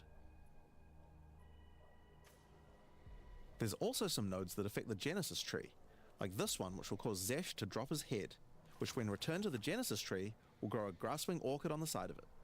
You'll have to experiment to find out what this thing is good for. Putting rings on its fingers seems to make it happy. So that's a rundown of what you can expect from the new Breach questline. There's a new stabilization mechanic for breaches, hive encounters, and Hiveborn incursions on the Atlas. But you also have a huge new crafting system and new bosses as well. Alright, so let's talk about the Rite of the Nameless storyline next. When you first complete a ritual in the endgame, Aoife... Holy shit. She appears to need your help, but isn't able to communicate more than a few words, beckoning you to come to the Wildwood. Like the other leagues, Ritual now has a place on the Atlas to call home. The Wildwood could be found to the west. When you first arrive there, Aoife's spirit will guide you in, where you will discover that inside the Wildwood, spirits can take physical form. Aoife has been bound to this place by the King in the Mists, and requests that you free her, but in order to do so, you will need her body, currently in possession of the King. To reclaim it, you will need to gain an audience with him. Inside the Wildwood, there are many ritual encounters to complete. Like before, in each area, triggering rituals will resurrect the nearby bound monsters to attack you, and killing the monsters will give you tribute. In addition, each ritual you do in the area will add the monsters from the previous ritual, making the encounters much more challenging the more rituals you complete. Once you've completed them, spend your tribute to get items. Now, an important change to the rewards of Ritual is that all the items in the reward window are now uniques or omens, making this league's rewards much more valuable than before. In order to gain an audience with the Nameless King, you need to sacrifice tribute to him. Any remaining tribute you don't spend can be sacrificed this way to fill up this bar. Once you have enough tribute for an audience, return to the Wildwood to divine his location with the Nameless Shrine. His location will be revealed deeper in the Wildwood, and you will need to make your way to him, kill him, and get Aoife's body. Using her body, you can attempt to release her spirit, but this is when you learn about the true threat of the League. The Wildwood is built on top of an ancient prison. The King in the Mists didn't gain his power out of nowhere. He was granted it by an ancient being of darkness known as the Bodark, and the Nameless King's use of this power has been causing the prison to weaken. In order to prevent the Bodark from entering the world, a champion will need to enter its prison and beat him back, but those with a name are unable to survive there. In order to do so, you will need to transfer your name to another with a new mechanic in the Ritual League. What? Of the Nameless. The rite will begin in a nearby forest. At first, it appears to be a regular ritual encounter, but that will soon change. The final ritual of the area will include the map boss, and defeating him will give you a piece of the effigy onto which you will transfer your name. But the ritual is still not complete. Once the map boss is defeated, the Atlas will open, and you will need to pick another adjacent map to continue the ritual. During the rite, each adjacent map will have different rewards to tempt you. So for example, if you go in this direction, you gain significantly more tribute, but if you go in this direction, the uniques in the reward window will turn into currency instead. You can also sometimes get offered specific items that will be added as rewards, so in this case, you'll have to choose if you want to get 5 Chaos Orbs or a Mage Blood. A difficult decision, I'm sure. Now, as this is one continuous ritual, the encounters in the next map won't start from scratch. They contain all the monsters that were gathered from the rituals of the previous map as well, making them harder and harder. And that includes the map boss too. You will need to defeat both map bosses in the final encounter for your next effigy piece. And it still doesn't end there. Pick another map, another reward, and add another map boss to continue until the ritual of the Nameless is complete. It will take 5 maps in all, and will be an incredible challenge. But once complete, you can return to the Wildwood to perform the final rite. Transfer your name to the effigy, adorn the crown of the Nameless King, and enter the prison. Now of course, once the Pinnacle boss is complete, the League doesn't end there. As you do rituals on the Atlas, you can continue to give tribute to the King in the Mists for another audience.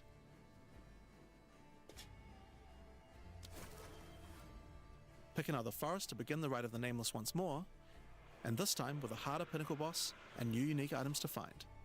Of course, we've also significantly upgraded the Ritual Atlas tree. Get points by completing maps in the Wildwood, and you'll be able to unlock some pretty cool nodes. Some of them affect the Rite of the Nameless, like this one which extends its duration. You thought fighting 5 map bosses at once was hard? How about 6? Or this one, which makes maps during the write have more reward mods, often having two. You also have nodes that allow things to combine with other content, like this one, which gives a chance for rituals to be created inside summoning circles, adding a Dude. random boss to the ritual encounter. There is even a node which adds a new type of possible ritual, the audience with the queen, which causes the bride of the king to sometimes appear. Okay, so that's ritual. But let's have a look at what this means for in-game content as well as Path of Exile 2. When you include the expedition changes made by the League, we have a total of 5 new in-game storylines, each of which has a hub, crafting systems, areas to explore, NPCs, and a pinnacle boss as a capstone. Not to mention the Masters of the Atlas storyline as well. But more importantly, you now have immediate quests as soon as you arrive at the endgame, and goals with obvious progressions that you can see how to finish. Each in-game questline has a progress bar that you can pop out from the side of the Atlas screen at any time that shows you how far through you are, and buttons that will take you to the hubs for them. Overall, it's just a way better in-game experience with a significant number of fun objectives to complete. But just in case you didn't have enough goals, we did have one other thing that you might want to complete this league. These are called challenge leagues after all. Where are all the challenges? Well, players of Path of Exile 1 will be used to the fact that each league comes with a series of challenges that you can complete in order to prove that you are indeed the best. We haven't done these yet in Path of Exile 2, but it's time to change that. If you're able to complete them, you'll earn pieces of the Knight of Alder armor set. Opening the challenge screen will show you a series of 8 challenges. After completing each one, anyone in chat or in the forums will be able to see your prowess.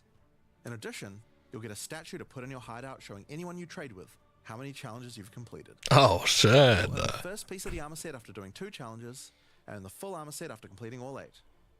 So that covers all the content you encounter in Return of the Ancients. But what about some new tools to fight against these new pinnacles with? You see that sword behind him, Well, dude? we also have some new Ascendancy classes as well. But to introduce them, I'll hand you guys back to Mark. As Jonathan said, we have 2 new classes to show you today, the Spirit Walker and the Martial Artist. Let's start with the Huntress's new class, the Spirit Walker. The Spirit Walker has developed... Dude, people are gonna lose their minds. ...animal spirits. She is able to infuse the power of multiple spirits at her choosing. On the bottom part of the class, you will find paths for each wisp you would like to commune with, be they primal, vivid, or wild. Each one can give you different abilities that align with the stag, owl, or bear. Each ability gives you a method to become possessed by wisps of that type, and a new ability when you spend them. The stag allows you to summon stampedes when you attack. The owl grants boons in the form of their feathers, which adds extra projectiles and enhances the projectile speed of your next skill. And the bear simply summons a giant bear companion to your side. The bear will maul, slam, leap, and do intimidating roars to debuff your enemies. Now you can specialize more into each of these wisps, but if you want to combine all 3 of them, then a new hidden power will be unlocked, the power of the Sacred Wisps. This node is free, and enhances the quality of all 3 of your spirit animals. Your bear will take some of the damage you take, and grant you life regeneration. Your stags will become more aggressive, leaping towards enemies, and your owl-empowered skills will leave a trail of soaring ground behind them. But that's not all. The Spirit Walker has other powers beyond wisps, such as Idolatry, which can give you large bonuses for using idle socketables in your equipment. And this one, which is my absolute favorite. The Spirit Walker, having attuned herself with nature, can gain the ability to tame beast bosses, opening up a whole suite of very cool options for your build. Maybe you tame the mighty Silverfist in the jungle depths. Or maybe a 3-headed chimeral beast in the chimeral wetlands. Or then there's a giant frozen owl beast, Rakar, the Frozen Talon. There's so many choices.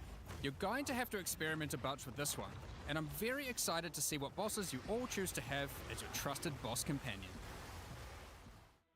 Next up, we have the Monk's new Ascendancy class, the Martial Artist.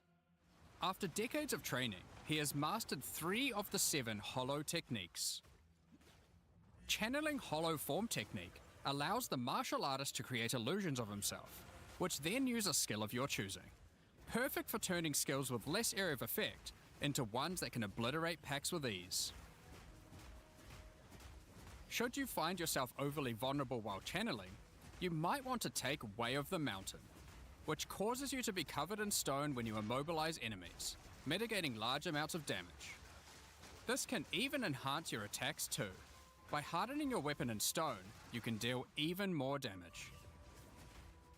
After taking Hollow Focus technique, you can manifest your spiritual energy into objects.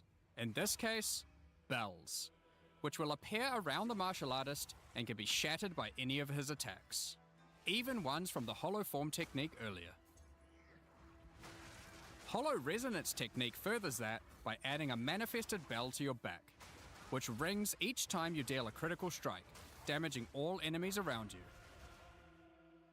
Through all the martial artist's thorough training, he has mastered the flow of internal spiritual energy too, and has engraved runic tattoos around his meridians. By doing this, he can gain the benefit of extra runes. Around his what? Open your inventory and add the runes. There is one that counts as a helmet, 2 as a body armor, 1 as gloves, and 1 as boots. Finally, your hands, the ultimate expression of a master of the martial arts. Taking Way of the Stone Fist will cause your gloves to become a new base type when equipped. Each modifier on the original pair of gloves has an equivalent, more powerful, and more impactful modifier. For example, these gloves add some physical damage, cold damage, lightning damage, some resistances, and life gain on hit. Now, when I equip these, they become literal fists of stone, and not only grant me a bunch more evasion and energy shield, they now also grant a lot more damage, some maximum resistances, and a significantly higher amount of life gained on hitting enemies. With all the different rune combinations you could do, and the different modifiers and gloves, there's a ton of different build options, and we're looking forward to seeing what you can come up with. Now, with so many new bosses in Return of the Ancients, of course we want to have a huge number of unique rewards. There are some pretty cool things in here, so we wanted to show you a few. Yo. Twisted Empyrean is a two-handed mace made from the purest of Verisium, combined with the beast's corruption. It converts all of your mace's skills fire damage to cold, and visually does so too, turning your volcanic fissures into glacial ones. Dude.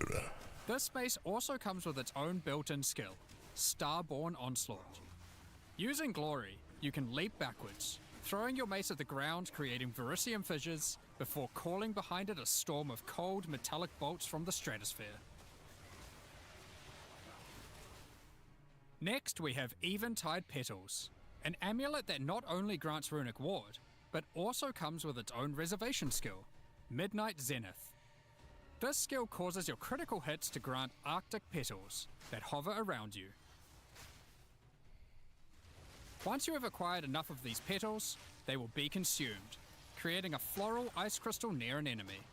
Then, destroy that crystal to do devastating cold damage to everything around it. The Raven's Flock is a staff perfect for minion characters. Not only does it grant spirit reservation efficiency and minion damage, it also allows your minions to inflict grueling madness on hit, slowing enemies and making all other slows on them more powerful, for maximum crowd control. That's not where this item shines though. It grants a skill called Spiraling Conspiracy. This skill causes a flock of ravens to circle you, dealing damage over time to anything near them. Killing enemies, or just by standing near unique enemies, causes the flock to grow, getting larger and larger.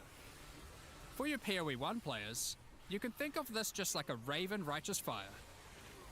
That's not all, however. These ravens are also minions, so they fully scale with minion damage and come with their own command skill. Dude. Fuck off. This command skill causes your flock to create a tunnel of deathly damage between a set of illusory mirrors, obliterating anything in between.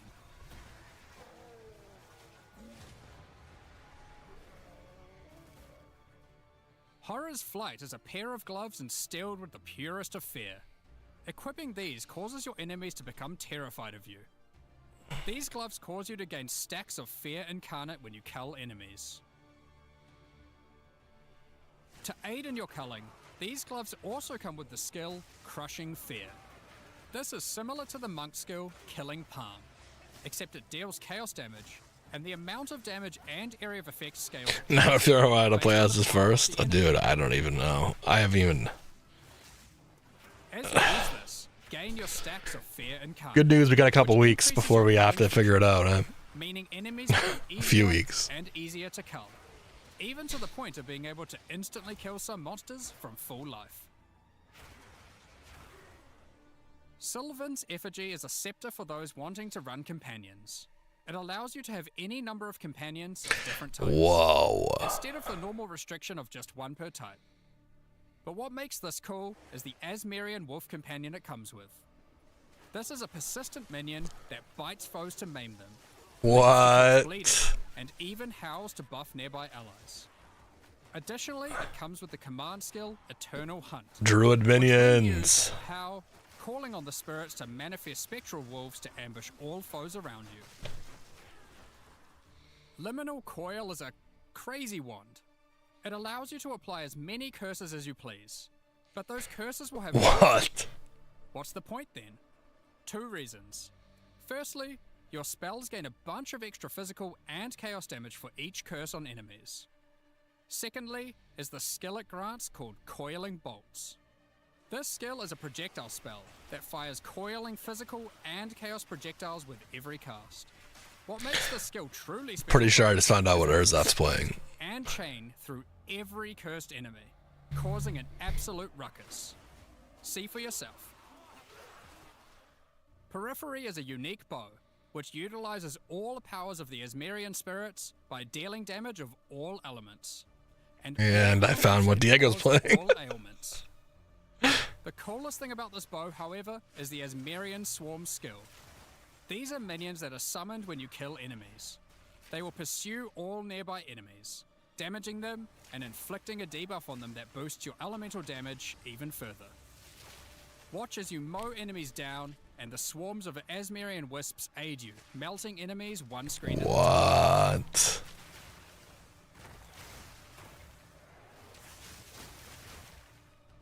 The Ordained is a new spear, mastering in physical and lightning damage, with high critical strike chance too. This spear allows you to leech life not only from physical damage, but lightning too. It also creates a fragment of divinity nearby periodically. What are those? Well, this spear has the skill Righteous Descent, which is an epic, divine leap, aided by angelic wings. If you use the skill when a fragment of divinity is nearby, it will become empowered, dealing significantly more damage, gaining massive area of effect, and bypassing its cooldown. When fighting a boss, Dude, this like a paladin would be so sick. and then just Too bad it's not in the unleash game yet. divine havoc, obliterating them. Last, but not least, we have a new unique jewel, Voices. Voices is simple. It consumes 1 jewel slot to add more. There are versions that add 2 jewel slots, 3 jewel slots, and for those who are absurdly lucky or rich, one with 4 jewel slots. Equip it and notice the slots appear next to your character's portrait in the center. One of the things we His shoes change back. is how long it takes for experienced players to replay through the game in each new league. As we learned from Path of Exile 1, one of the things that can really help is having elements in the campaign that tell you where to go, if you know what to look for. We'll cover just one example per act for Acts 1 to 3, but there are many more than just these. For example, Hunting Grounds in Act 1 is a large, sparse area, containing multiple entrances and landmark encounters. Here's an example of some of the changes we've made here. Finding the ritual encounter in this area isn't too difficult. Now after completing it, a trail of locusts will lead to the entrance to Freythorn. Just follow it and find the source of the evil. You may also find corpses of dead animals, killed and pecked at by the crowbell. You'll notice a trail of blood leading away from them. Follow the trail, and it will lead directly to the boss. That's nice. I like that. We even put a signpost on the road to take Nice. you to find Ogham Village. Oh, yeah. In Act 2, in the Mastodon Badlands, you need to find the Lightless Caverns and track down the Abyssal. Now to make this quicker, in the level you'll find these cracks. Just follow them, and it will take you right to their lair, allowing you to find and unlock the Well of Souls. In Act 3, the jungle areas have camps of explorers to sell you items. However, they are now even more useful. By talking to the explorers, they will point towards the next area. Not only that, but it will also reveal it on the minimap, so you can know exactly where to go. Oh, that's cool. These are just some examples. We plan to do more and more of these over time in order to streamline the experience. As they should. Now, as this is an in-game expansion, it makes sense that we would work on Atlas QOL. We've added a search box that updates live as you type. Have a specific map you want to run? Now they will be much easier to find. Nice. If there are multiple maps, hitting enter will move you from map to map. Now, making a Back to the OG character shoes. in Path of Exile 2 can Well- be pretty complex. And instead of designing a build yourself, many players enjoy following online build guides. No. We have a pretty awesome community that has built many tools over the years for designing builds, but we wanted to improve the experience of following them. So, we are introducing a new build guide system directly into the game client. Here's how it works. Community No. creators who write build guides can now create a new file format, a build file. Once downloaded, the builds appear in the in-game client, and selecting this is one will actually show pretty you cool. everything you need to know to make that build. So you can see all the passives you need to allocate, In a game like this, I mean, it's a little ascendancy different. points you need to take, skill gems you need to equip, and recommendations for all the support gems you need That's to use cool. as well. For items, the build designer can specify which uniques to use in each slot, or if needed, just add some notes to the item slot to say what kind of item you need. In fact, build creators can add notes to just about any of these areas, allowing them to explain different trade-offs in context, or just give more info about how these things should be used. They can also give level ranges to each element, allowing recommendations to change over time. Great for builds that need to respec after they reach a certain level. Now, all of Nice. this is written in a That's pretty standardized cool. build format that creators can use, and we imagine that a lot of community build tools will be updated to add support for this format. Now that we have trade market searching built into the in-game client, we have added the ability to price check items you can find more easily. Nice. Alt-clicking an item will now search for it on the trade market, showing you the current prices. For rare Dude. items, it's handy to exclude some mods, so we added the ability to enable and disable each mod so you can see what effect each one has on the price. Next up, we're going to be talking about the new supporter packs for Return of the Ancients. Today, we're launching two new series of supporter packs, the Blood Reaver and Divinity packs. Each tier contains the pack's full face value in points, alongside several exclusive microtransactions. As always, the microtransactions in these packs are purely cosmetic and do not affect your character's power or progression in any way. The Blood Reaver series of supporter packs contains 6 exclusive microtransactions. Let blood fuel your bloodshed. The Exsanguinator weapon effect draws the blood of enemies you've slain and funnels it into your weapons. Turn the appearance of your endurance, frenzy, and power charges into orbiting globules of blood with the Blood Reaver charges. While your charges are active, these blood orbs will grow in size when you absorb more blood from nearby enemies. There are options to have pure blood charges, or charges that still display which kind of charge they are at their core. A taste for blood doesn't negate a taste for style. The elite Blood Reaver armor features crimson leathers and golden accents to set yourself apart from uncivilized leeches. It also features a back attachment, fashioned out of the wing of a colossal bat. Alongside every Blood Reaver is their trusted gargoyle pet. In true gargoyle fashion, they take the form of a stone statue when you are idle, leaping into action when you're on the move again. What good is immortality if you don't have a vast mansion to come home to at the end of the day? The Eternal Blood Reaver supporter pack contains the Blood Reaver Manor Hideout. This exquisite 2-story estate features an organ, a grand dining table, and cages for your visitors. You can alter the walls to create as many or few rooms as you like. Last but not least, the Servant of the Manor, eternally bound to the Order of the Blood Reavers. This henchman will manage your store, so you can spend more time spilling blood. Stop that. We won't disappoint you. But if we do, you've our permission to beat us most violently. The Divinity Pack series also contains 6 exclusive microtransactions. Call on Divinity to aid you in eluding enemy hits with the Divinity Dodge Roll effect. As you sprint, actual Divine Lightning wings will form out of your back, leaving a trail of radiance as you engage or escape from combat. For situations that are too dicey, call on the gods above to send down the Storm of Divinity portal to create a safe passage for you to retreat through.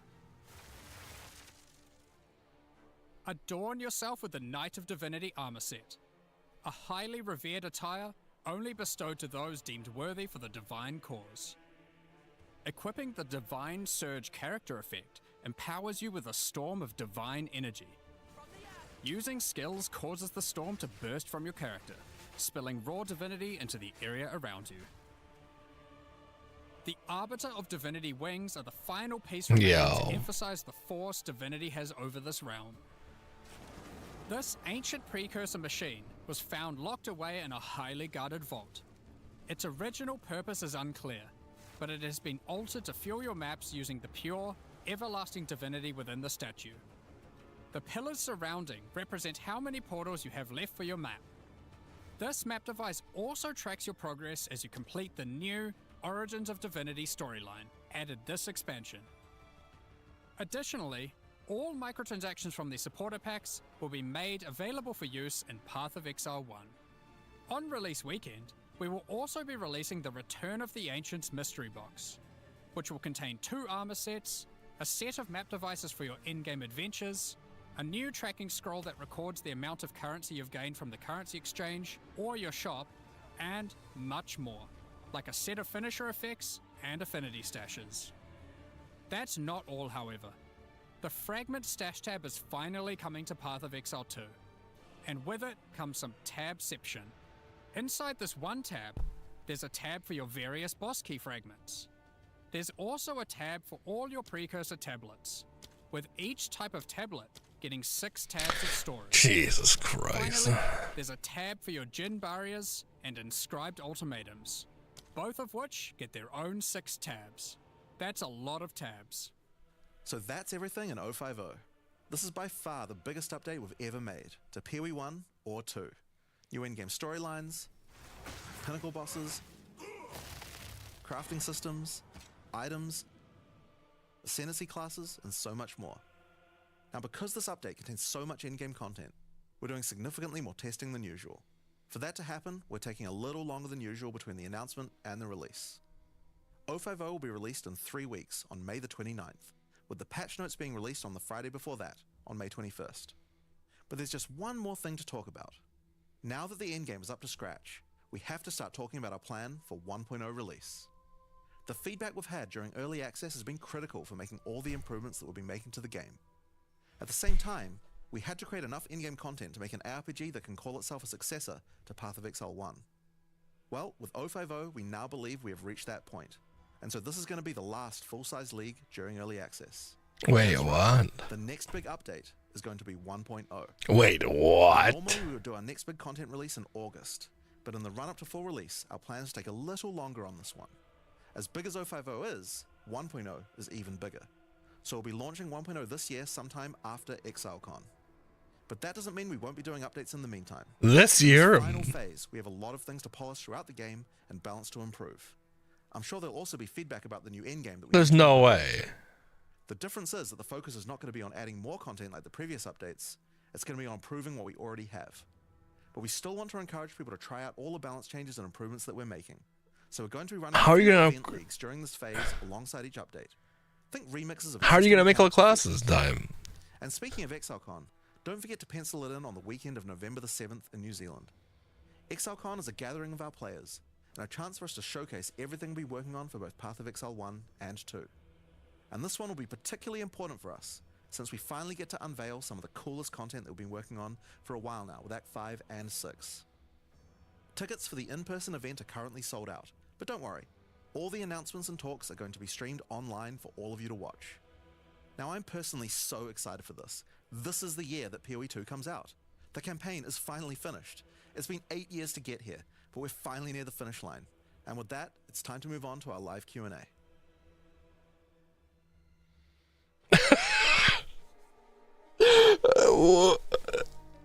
How the fuck are they gonna...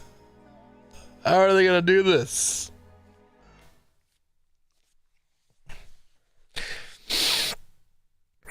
Oh, unlucky.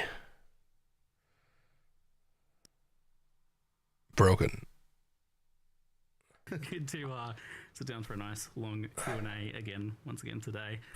We just had a teaser for Return of the Ancients expansion and its complete overhaul to just every single thing in the endgame, complete endgame overhaul. The Runes of Aldor League with a frankly somewhat confusing amount of crafting and systems and things in it. It kind of keeps going.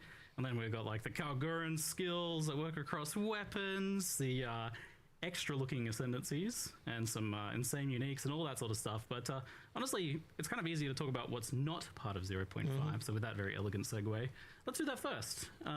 So I think some people definitely had an expectation or a hope that there was going to be a new class or a new weapon. Yeah. Swords, perhaps. Unfortunately, it's just the case that making a class is something that takes longer than a single cycle. So yeah, it was never going to be on the cards for 050, unfortunately. But So it wasn't even that it was moved in this case. no, it just really wasn't. planned. It just isn't something that we can do in that short amount of time. So it's going to have to be the next one before we're able to get. Well, last time you guys teased like the druid and the huntress beforehand. right? Exactly. So it's kind of funny seeing everyone like this. Like probably the mistake we made was having a sword in the teaser for the breach stuff. I thought it was a fishing rod. yeah. So no one thought about that, but it's just kind of funny. It is a shame, but it seems like you guys have kind of. Wow, You they're guys gonna be. are throwing yourself as well. Right. They're gonna be so It's mad, not like we're dude. not working on it in the background, right? Like that is definitely happening. But, Yeah, I've been seeing a little bit of work going on there. We're simple people from New Zealand. Like swords, they're advanced technology that we haven't Right. Okay. gotten Yeah. yet, So we just don't you understand. know, them. we're Yeah, yeah. trying to learn how they work. Just trying to get on the map, aren't you? There's like a straight line. There's like some metal.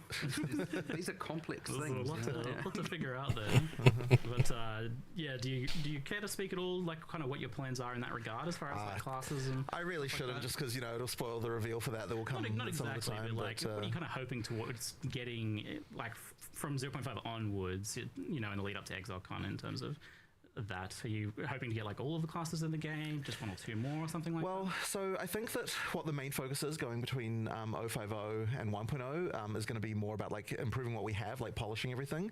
And 1.0 is where you're going to get the like the big new content update. You know, like that's going to include the Acts 5 and 6. It's going to include like class stuff. It's going to include like all that sort of thing.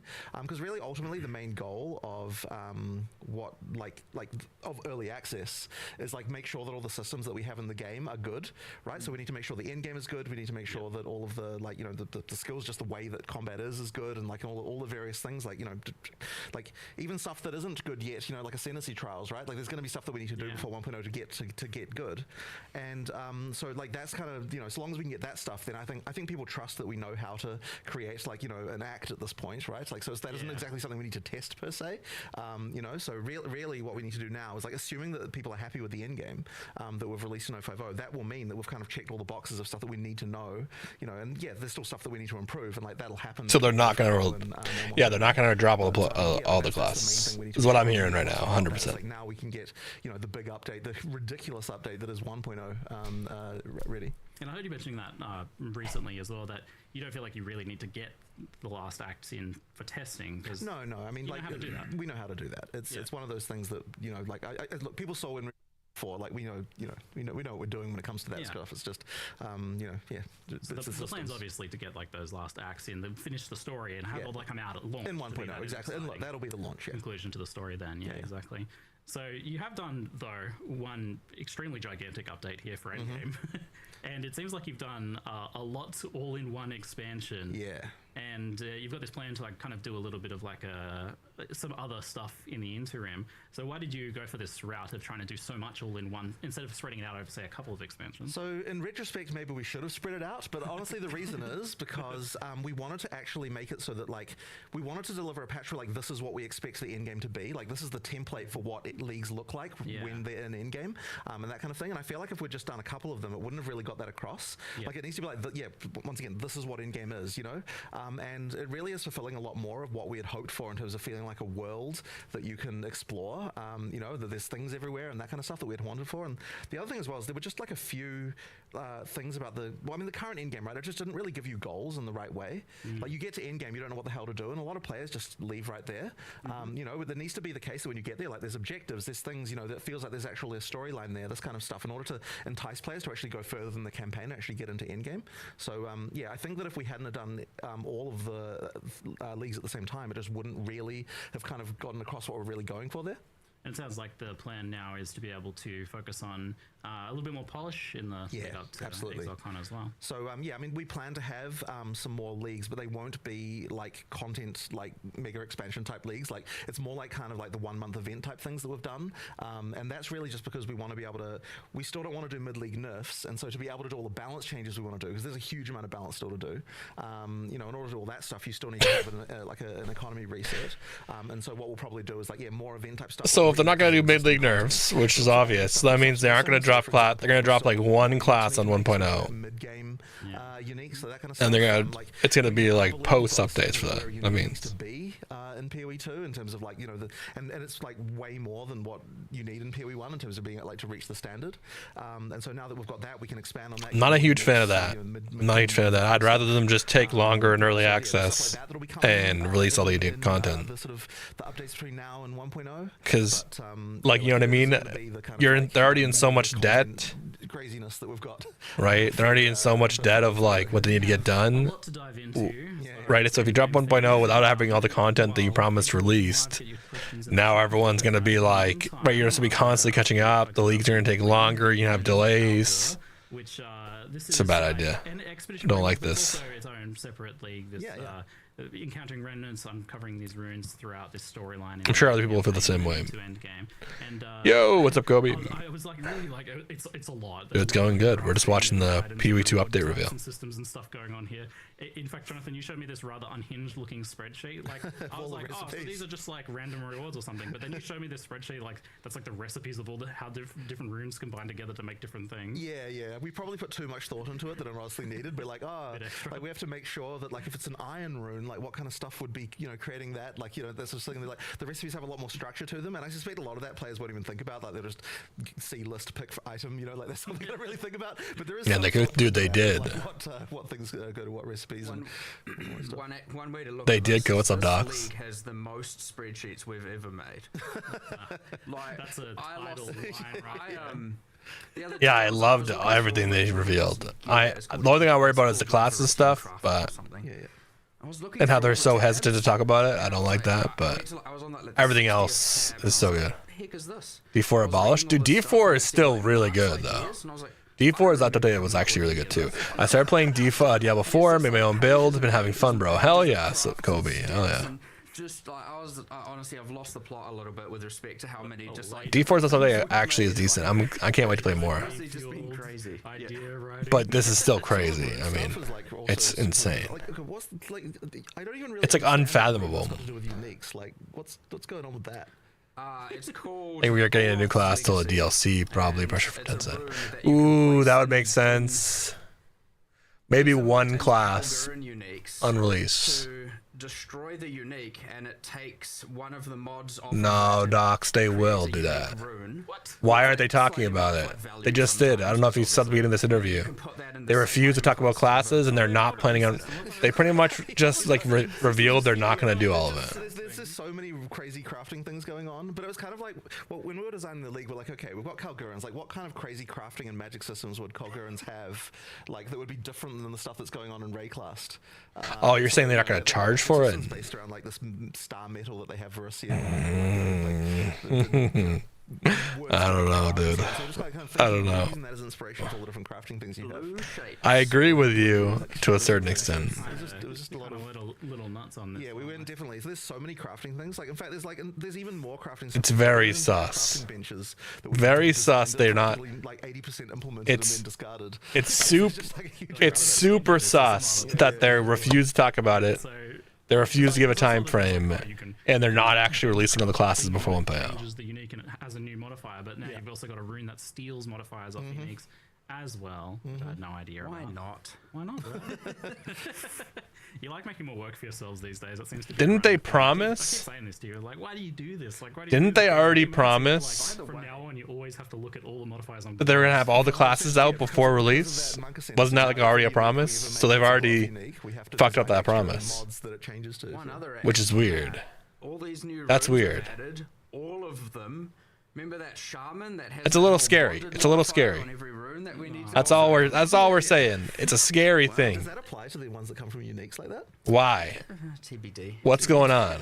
We're gonna try to- Where is this internal issue? Why is it so important we drop 1.0 before the classes? That's all. I'm super excited. This is a really awesome update. I'm gonna play the fuck out of it. I'm gonna no life it. I'm gonna play all the content. I'm gonna keep supporting this company 100%. So yeah, you put the item in, you can start rolling different mods, but then you can take it out again by putting another rune on top. So And I really I like guess it. there's going to be maybe some process where you put one of those in. do a That's the fast one thing mode, that's like, and whoa, do another why? Almost certainly. What's going on?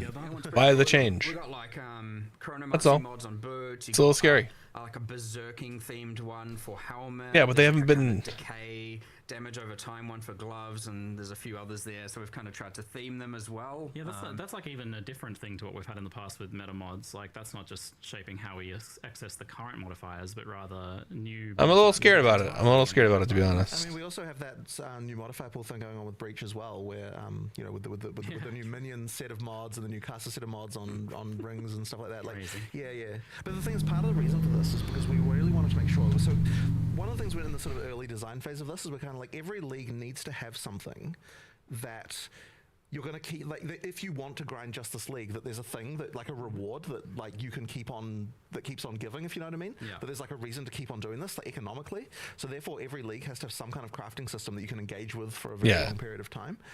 They refuse to talk about it, and you could see his nervousness in his face when talking about it, which means that there's something wrong. So that, you know, just a reason to keep going. Yeah, people can absolutely find like a niche, a thing, a service. There's something to wrong. provide the, sure. But community maybe what's wrong, especially, I think maybe what's really wrong is that it's just going to take a lot longer than expected. And I think they're probably a little, that's my take on it, is that the runes battle they know they kind of fucked up by saying they were going to have all the classes out, right? And now that they're not going to have all the classes out, they're like, oh, well, it's going to take us probably years to release other classes. And they don't want to say that. That's my thought. It's going to happen. I think that they don't want to reveal that it's probably going to be like 2 years post-release for all the classes to be out. That's what I think's going to happen. And they're going to drip feed us classes. That's what I think's going to happen. I don't think they're going to charge us for those classes. I think that that's what's going to be the issue, and I think it's going to, right, and they can't talk about it because, right, So you showed that the community would lose their shit, which is why I say I'm scared about it, because it's like, I mean, you did say that you're going to have all of them released, but the part that's scary is, why are we rushing to 1.0? That's what I don't understand. Why are we rushing to 1.0? If that's the case, what's the reasoning? Why is it so essential for us to be at 1.0? serve a similar purpose because they both give you an Money? The game goes free to play on 1.0 though. though. And even just making the monsters harder. What's up, itself, Justin? By the way, does add more rarity to the monsters. So like the more runes that That's you what I'm saying. It's a free game. fight, the more rewards you're going to Oh, so you think just more players equals more options for microtransactions? Juice that you're adding to the monsters as well. Maybe. We've effectively got a more unified monster mod system now. That's what I don't understand. So anytime That's what I don't you're understand. updating monster That's mod, why. be it This is why I'm runes, scared. We've even updated Delirium mods That's why I'm to scared. That's all. the That's the whole system. reason. They That's all all. That's work all. the same. They all add. They have. Which- like a, you know, that's why I'm binary scared. XP, life, etc. columns, and so we're just trying to make sure that there's a. You know, whereas before it's like system over here, system over here. just system over seems- here, they're different reward axes, and we're just trying to make sure. Just seems it's all weird. Difficulty equals reward. But also, it's a really common thing. PoE 2 is forever been overpromise, underdeliver. It's been quite hard to balance. And So not it's like one of those things that, it, like, it doesn't make me upset. I'm not mad about that, but they do consistently do that.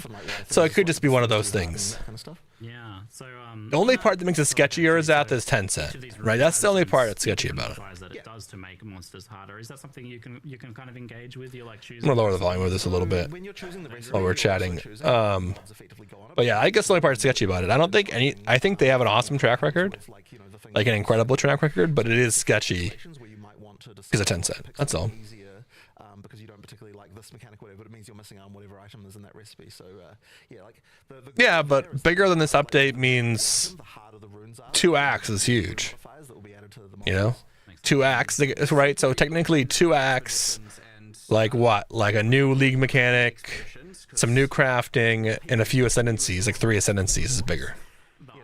Which is like kind of what I'm expecting, right? Yeah, it's actually yeah. You get the cool things where, okay, let's say there's like 12 remnants and you want to get them all in the. Yeah, I'm not a doomer. I'm not a doomer, but I'm very realistic, and I'm very good at reading. There's like some things that I'm really good at, and I'm very good at reading bullshit So effectively, and like lies, and like I can pick up on that. And I can just see that Jonathan was very, very hesitant to talk about that. That's the one thing that scared me right off the rip. I read as I am keeping something that I'm not pleased about himself, right? I'm not saying it's his fault, but he's 100% withholding information, right? That he already knows, which obviously he would do. I mean, that makes so much sense. But that's what I think it is. I think it's years down the line for classes to be able to, but probably to be all done. There's this thing that we'll do later, which is this pause rework.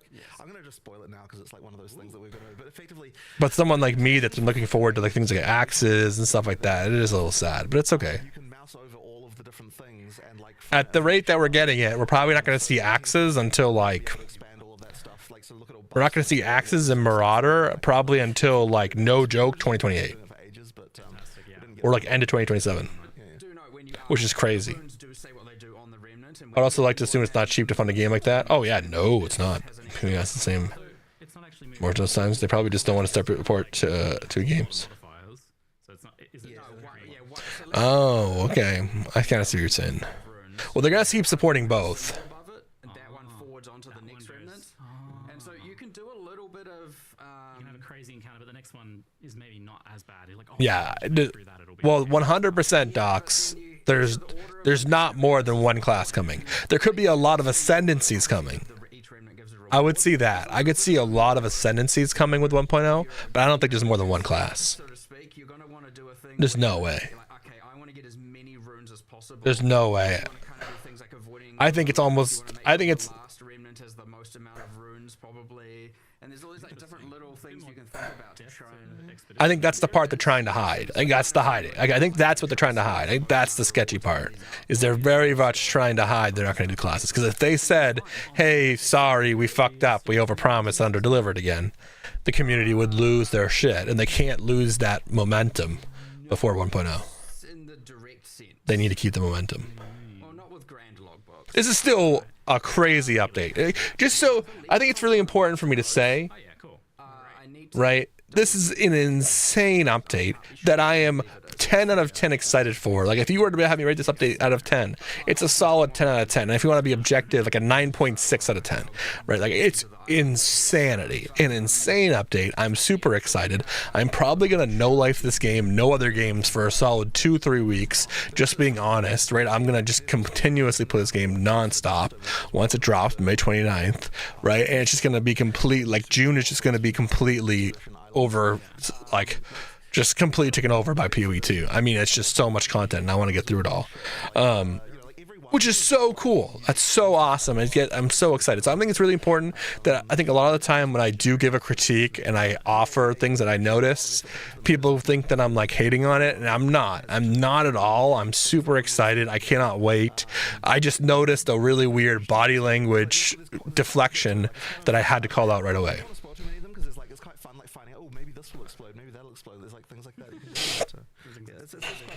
I don't know the logistics, but I have to imagine they'd rather trinket people playing PoE 2 every day rather than 10 and 10 they have between 2 currently. Because they want to fundamentally different things. They want things the crowd played PoE 10 does not want PoE 2. It's very true. That is very true, Azat. They're very different. It is a crazy update, Rasm. Crazy update. Very true. They're very different audiences. For example, I'll talk to someone like Cicito, and I'll be like, hey, Cicito, dude, you're going to be hopping in PoE 2? He's like, no. It's like, I'm not playing PoE 2 anymore. He's like, I'm good. It's not for me. Right? But PoE 2 is for me. I'm the player base for PoE 2. Right? The PoE 2 is for Justin. Well, what's the scenario in chat, right? Justin would never play PoE 1. He just would not give a fuck, right? He won't give a fuck. Diego, another example. Diego does not give a fuck. It's like for new age gamers, right? Gamers that didn't play PoE 1, right? Like, they just don't give a fuck, right? They don't care. They don't want to play that shit. There's too much bloat, right? There's just like a lot of like old systems they just don't care about, right? But for me, PoE 2 fits that style, right? That little bit slower, right? Build up, that ramp, right? The dodging, right? These things are very, very good, right? For someone like me. Game's not being played for a huge surge the first month of the league, then dies down, and people should check out other games. I don't think they're worried about the player pop. You know, yeah, it makes sense. I don't. Remind me actually. So with the runes, is there modifiers like immune to fire damage and can't leech from them and stuff like that? No, they're just gone. Oh, yes. More traditional modifiers, and then there's right, where like 100% other PoE 2 1. It's a great example. This is the example I know because this is my background, right? This is the best example I can give, right? PoE 2 is a Dark Souls. PoE 2 is like a PUBG, right? It's the build up. It's the moment, right? There's a lot of games like PUBG. There's a lot of games like Souls. But the key that make those games so unique and so encapsulated with a massive audience is the ramp. You start weak, you struggle, you work towards that power fantasy, right? Where right, and there's like the build up to become a god, right, where the journey along the way is the part that's so enticing to these games, where you have PoE 1, which is the build up isn't important, it's the end, it's how big the end is, how big the fireworks are, right? It's almost like a Call of Duty, right, where like, right, it's just so much happening, it continues to build, right, but truly it's about how strong you get, how crazy it is, and how fast you can get there. It's the optimization. It's that meticulousness of the, right, of just like getting a little stronger, right? Absolutely can't be removed. I say not with that. That's the best way I can describe it. It's almost like viling an item that's done. This is where you're going to get the weird economy where the upgrader item is for some reason cheaper or something than the rune that's taken out of that. There'll be some weird, someone's extracted a perfect rune because that's like an abnormal thing you got to do incursion, and the merge audiences, nah. Gonna have a weird price differential to the rune. The time for them to merge audiences is gone. I mean, not to mention just They originally were gonna try, but then they realized they can't, a lot, isn't it? which is better for them. I think it's 160. 160 now. Yeah. Jeez. But it is the runes of Elder, like, you know. That's right. If we didn't have some runes in it, it would, Exactly. Yeah, it'd just be Elder League otherwise. And that's not even all. Like, there's the alloy crafting too, which is like we're gonna make a version of their essence crafting because of course you Exactly. do, right? Exactly. Yeah. So Do you view this league just as like it was a crafting focused league from the outset? But I mean, we knew. I mean, the RCM stuff, like they're known as like a whole culture of blacksmiths and like doing stuff, right? So They're just scared of GTA 6, like all the other dev companies. Do you think there is like a too much for crafting options, or is there some way that this is like kind of? I bet if you took a actual, I'd like to think it's manageable. I bet if you took like a what's it called, a survey of PoE players, and if they plan on playing GTA 6, I bet it'd be like less than 30%. It's honestly way cooler to find an item and then like, okay, now this is a physical thing that I've got. So yeah, like that. Yeah, you'll notice the They'd all be like, why the fuck would I play that? The rune smithing, rune forging, whatever the names we ended up going with. It's just here's your input, here's your output. Exactly. If you like D2 more than PoE 2, wait, okay, well, it's the same as versus D2, D3. I mean, if you like D2 more, you like PoE 2 more. If you like D3 more, you like PoE 1 more. It makes sense. Kind of then the giant list you feel like you need to understand when you see it. Yeah, but of course, as these things go cool. Shouldn't have with games are like 7. No, it'll be more than that. It'll be more than that. I think you're vastly underestimating how big the PoE audience is. But it is out of all the different audiences, it's one of the smallest for sure. Friendly without having to have remnants in every area and stuff like that. So it's always nice to keep an eye on that and see what works, what's good. PoE 2 is different. PoE 1, right? I agree with you. PoE 2 brings a much more modern audience. All of this stuff, if you're using it all, you're going to be significantly more powerful in the campaign. We have PoE 1 is a much more autistic audience. Those kind of purple runes, those powerful runes. Sorry, not sorry. Sorry, not sorry. Was that even in the live stream? The purple? Some of them were, I think. Okay. But like, there's the rune for bows that gives you, 50% chance for an additional arrow, and like that. It's not like that's in game. That's just a. Of course, that's the thing. Like, do I want to use it early or do I want to save it till late? Because it depends on how many you get. PoE 2 is just a lot more accessible. The power is there if you that's all it is. And if you want to use it, so. It's kind of up to you, and if there are but that's accurate, Urzath. When there's no league, PoE players will be dying for anything to play. Systems does like have 100%. most of the time.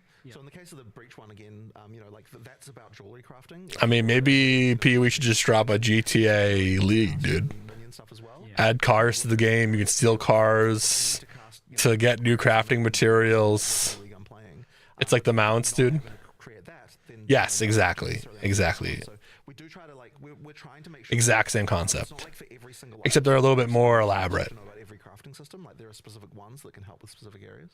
Yeah, okay, and you can look into that. And that they add like tons of new content type deal. That's kind of the intention. No, they're probably the same. They're pretty similar actually. Back in the early days of PoE 2, about how we would differentiate crafting from PoE 1 is like try to have a little bit more segregation. PoE 1 leagues attend a massive audience too. Yeah, exactly. When a new Diablo league drops, it's not as like big of a spectacle as a.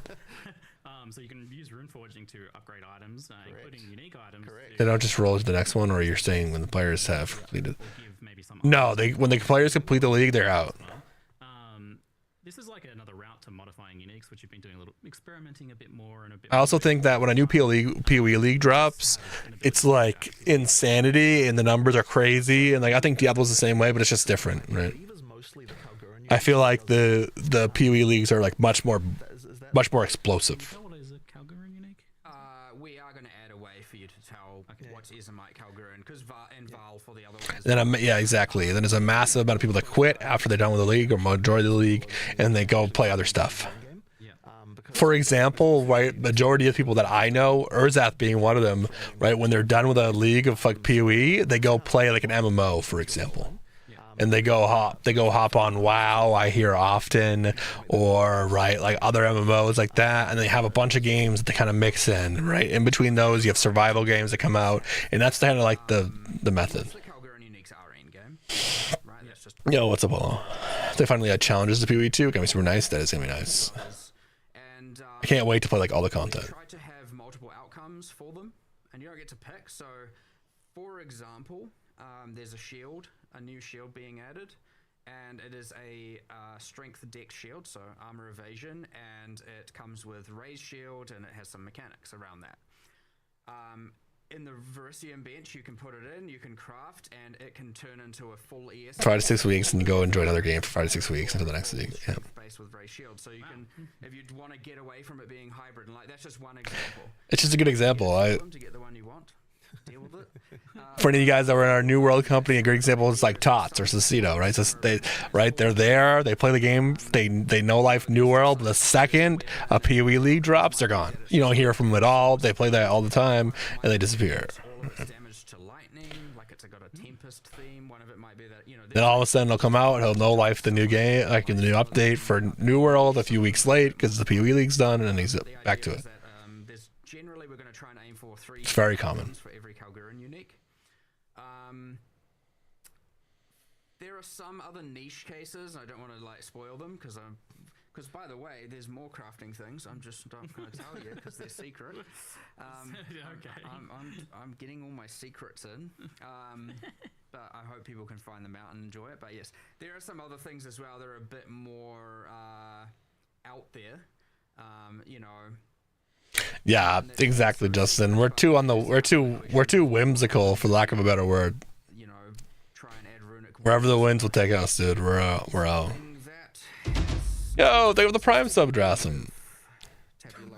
We're far too whimsical for that shit. Whatever gets me excited, I play. Hence why I play so many games by stream now. So I'm like trying to like keep myself interested. Yeah, accurate. Accurate. Interesting. Well, there's going to be a lot of exploration and tinkering and. And then Justin, are you the same boat as me? Is when you stop playing it and then if you ever go back to it, you have to start fresh. It's pretty exciting to hear. With the uniques in general, like I think this crafting, the ability to modify. Every time I come back to it, I have to restart fresh. I can't pick up where I left off. The identity of uniques, or what makes them unique, or what is the feel of a unique, or do you have kind of like an idea of how you can maintain them? Did you end up playing Windrose? Not yet. I played it in the demo. At the end of the day, the uniques are still like each serving a specific purpose, and that is different from rares. And Exactly, dude. No memory of it. It's gone, dude. I have no memory. What I want to do is just be like, oh, now a bunch of rare mods can spawn on uniques. Like, I'm not a fan of that. I've already thought about something else. I've already completed it. Brand new playthrough. And then eventually I kind of remember it a little bit, but not at the beginning. That go in them kind of changes things a bit. But I think a lot of the time when you do that, you're not really looking at that as like the unique has got random mods. It sort of feels more like it's just an extra place for things to go in your character. So I think it still works in terms of the flavor of what a unique is supposed to be. Yeah, it feels like a separate layer. Yeah, I guess a lot of the time you are changing one unique modifier for another unique modifier. That's like a twist on the original concept. So it still retains that identity for quite a lot there as well. So kind of like transitioning. Oh wait, first I did want to ask about the Runic Ward thing. So Runic Ward obviously has undergone a bit of a redesign, a bit of a concept change here. It's now a layer under your life. How did you arrive at this design? Kind of what's the reason for it?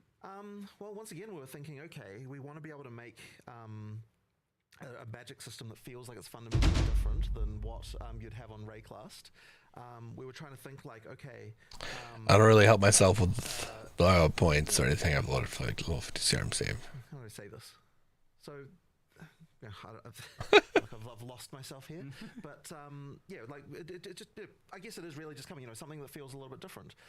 And we wanted to make colorless skills, right? We wanted to make a thing where these skills can be used across classes. So all of those skills we want to be used. But we didn't really feel like we would be able to use an energy system that wasn't independent of the existing ones that we had. Right. Yeah.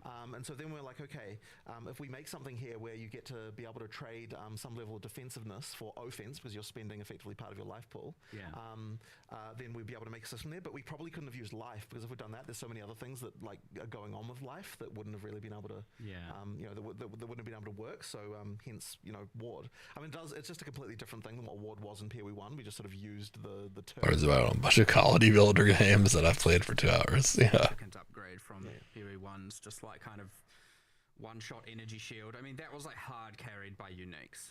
Whereas this is a way more, just applicable system. You can just have a little bit of it, and you're just happy to have a little bit of extra life. Effectively, works way better in the campaign. Works just as more of as an isolated system, and doesn't need to have like, okay, here's now 4 unique mechanics, and now my ward is a build, which is fine. If it's all in game, dude, I cannot believe how good our last video did on our socials. It's awesome. Want to engage with and get some, you know, borrowed power out of via these skills and whatnot. And so, yeah, it just works a lot better. One thing I should mention with the ward is that in the early base types, it's usually strict upgrades. Like if you're early in the campaign, you're not trading off anything, you just get extra bonuses. But as you get into the end game, that's where those bases start to be like, okay, in order to have more ward, we're going to be trading off your other defenses. And that means that when we finally do potentially move it into core, it's going to be like, it'll be a question of like, do I want to go for, like, it's not going to be something mandatory, because if it had just been always additive, it would have been that every single person needs to put ward on every single base type, and we don't want it to be that way in the end game. We want it to be, once it gets there, it's like a choice of like, you know, do I want to engage with this, do I not want to? So that was kind of an important consideration there at the end. We've actually also handcrafted every outcome, so every single, like, you know, generally how you would expect this kind of thing to be done. Here's the formula, it converts. We've just gone and said, nah, like, let's do it manually for everything, which means it was a metric amount of metadata to add. Every base type we add has to have the ward, the rune-crafted, rune-forged version. At endgame, you get some cool stuff where base type A might become very, very heavy on runic ward, where base type B might have just a little bit, and some are in the middle, and some sacrifice a bit more defense where others don't, and then the same with the uniques. You're getting like crazy different outcomes where, you know, it's a similar thing where it's like, you know, what is Calm's Heart going to do? What's Brass Dome going to do? There's like different kind of things that people are going to play around with, and it's like, is it worth it? And the good thing is you can, of course, see the outcome before you do it. With these non-random ones on armors, I didn't realize that. When you have both the slots, if you mouse over the right one, it will show what you're going to get, except for like those Calgar and unique. If I call any builder certain throughout Hearth and Hamlet, yeah, dude, play that for 2 hours and then uninstall it. So if you're just like, oh no, I don't want to lose that armor, then don't lose that armor. You know. So, but yeah, there's some crazy stuff. You'll get some runic ward stackers. You'll get some people that just have a supplemental amount just to stack, maybe just enough to use a skill or just enough to use a support. And you'll get people who are just trying to spam the skills as much as they possibly can. You'll have some people who have low amounts stacking higher regen of it, and like all kinds of stuff is the goal. All done via, you know, the... No, I haven't played it. I know nothing about it. I'm just saying that's what's going to happen if he plays it. It's just all kinds of stuff you can do. Yeah, and on the topic of the Calguran skills, I'm not hitting on it at all. It's probably great. He gets asked all the time is like, oh, can we have more weapon agnostic skills? Things that kind of like blur those boundaries a little bit now that you've got those established. What's the design process or the goal, or how you? So it's a little bit tricky because we have to make sure that these things are going to be things that can be used across classes. Like I don't want to just be like, okay, this one's only for like, you know, one particular character, and it needs to kind of span them, and that means they tend to need to work with things like existing debuffs and existing buffs. We've got one that generates they've got various things that like that just play with all of those different mechanics. So you know, like the example we gave in the presentation of like converting fire to frost fire, like that kind of thing. Like there's a lot of different builds, a lot of different character classes that be able to play with that. And ideally that means that it can just open up the different different ways to between different mechanics all over the place. And then because they spend ward rather than some other resource, it means that, you know, there's no issue there either. Yeah, potentially slot into any build and don't have attribute requirements or colors. That's the other thing, of course. They don't have strength, dex, and attribute requirements. They just have level requirements. So that way, you know, the Calgurans are a little bit more ahead of Ray class times, it seems. Oh well. There's a bit more of a technological magic, isn't it? It's cool that it's often the case when we add these things that can feel a bit shallow. Like it can feel like, here's this whole new magic system, but only there's this little amount. Whereas here, I feel like we've actually gone, here's this whole magic system, like here's a taste of it, and like in some cases, like sure, 25 skills now, we'll see what happens later, you know, and like there's things to expand on, unless they're of course terrible, in which case they never existed, you know what I mean? But I mean for the long-term health of the game. But you get this thing where it's like it really feels like, with respect to the Calguran magic, the Calguran technology, we're just like getting further and further and really learning more and more about how these people gain their power, how it's different from everything you know on Rayclast, and like it's honestly been just quite cool. And like Runic Ward, as I said, it feels way more than just like, it feels pretty core. Like it doesn't feel like this like just secondary thing. Not that you have to do it, it's not mandatory, but it feels core when you do engage with it, which is very cool. And I wouldn't say we've gone this deep into like a extra resource system and thing like in any league ever before, not in this regard. So Yeah, it's like usually just like some map thing, you collect pedals or something. Yeah. Seems a bit more engaging than that, a bit more fundamental with character builds. Okay. Well, it seems like that's something you would probably want to keep long term then as well. Like, as long as it works. Yeah, I mean, if it works, then we will. Yeah, if people like it ultimately. Since we're talking a lot about gear, just kind of zooming out to a bit broader picture, some outstanding issues from our last meeting. If I consult the minutes here. Plus skills is often brought up as something that's has a very high level of impact on your gearing choices and can feel, for some, I think, a bit restrictive just because it's so much stronger than other We did have a big conversation about that. I can't remember what we finally decided on there. Yeah, it's one of those dexterity-like conversations. Yeah. I think we are trimming a few levels off the top. Yeah, that's right. And, or more so, Yeah. more so, we're trimming some off the top and moving some of it up so that there's still a high-level mod. But doing that for the weapon mods. But like, there's more to do here, for sure. I would say that given the like this league in particular, like I remember we started it and we were like, here's all the things that we've discussed we need to fix, we need to do all this. And then it was like, oh, and here's the like 8,000 other balanced runes and crafting systems and everything we want to do and new classes. And it was like, new versus existing having a bit of a conflict. And we were, so I wouldn't say we got to do as much of the balance fix up to a lot of the stuff we've discussed previous that we wanted to do here.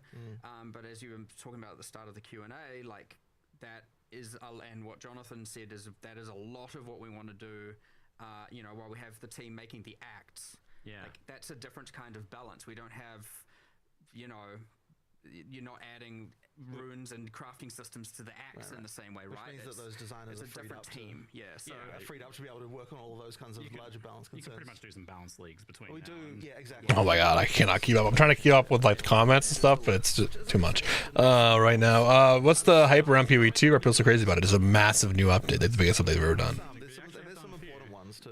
Oh, clip the answer. you know, some Chronomancer stuff. There's a whole, That's. I'm not gonna turn that. I'm not gonna turn that into a video yet. My brain's melted from the information that I got. I understand that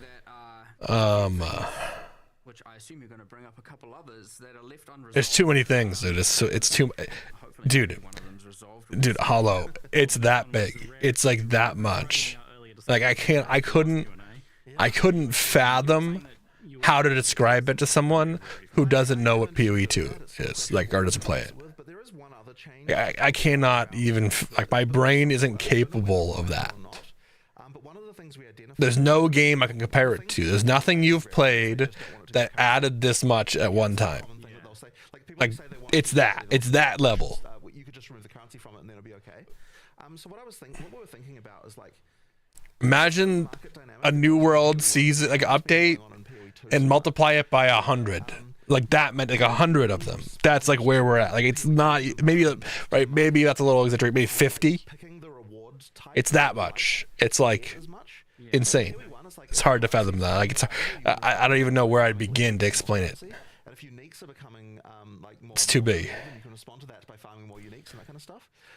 By the way, the last YouTube video you posted was on my homepage. Hell yeah.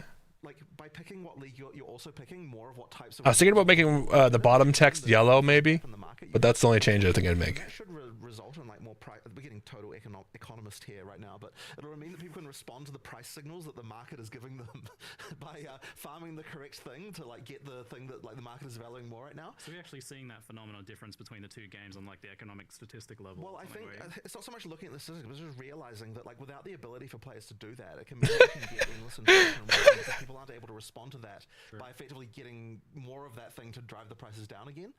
You already have the game. Didn't I gift you the game? So one of the things we have been doing is making it so that like here's a league you can farm more to get. But you should do that, yes. With regard to something like Breach, because you can. I'm just being honest, though. I can't explain it. Gift is going to drop more often.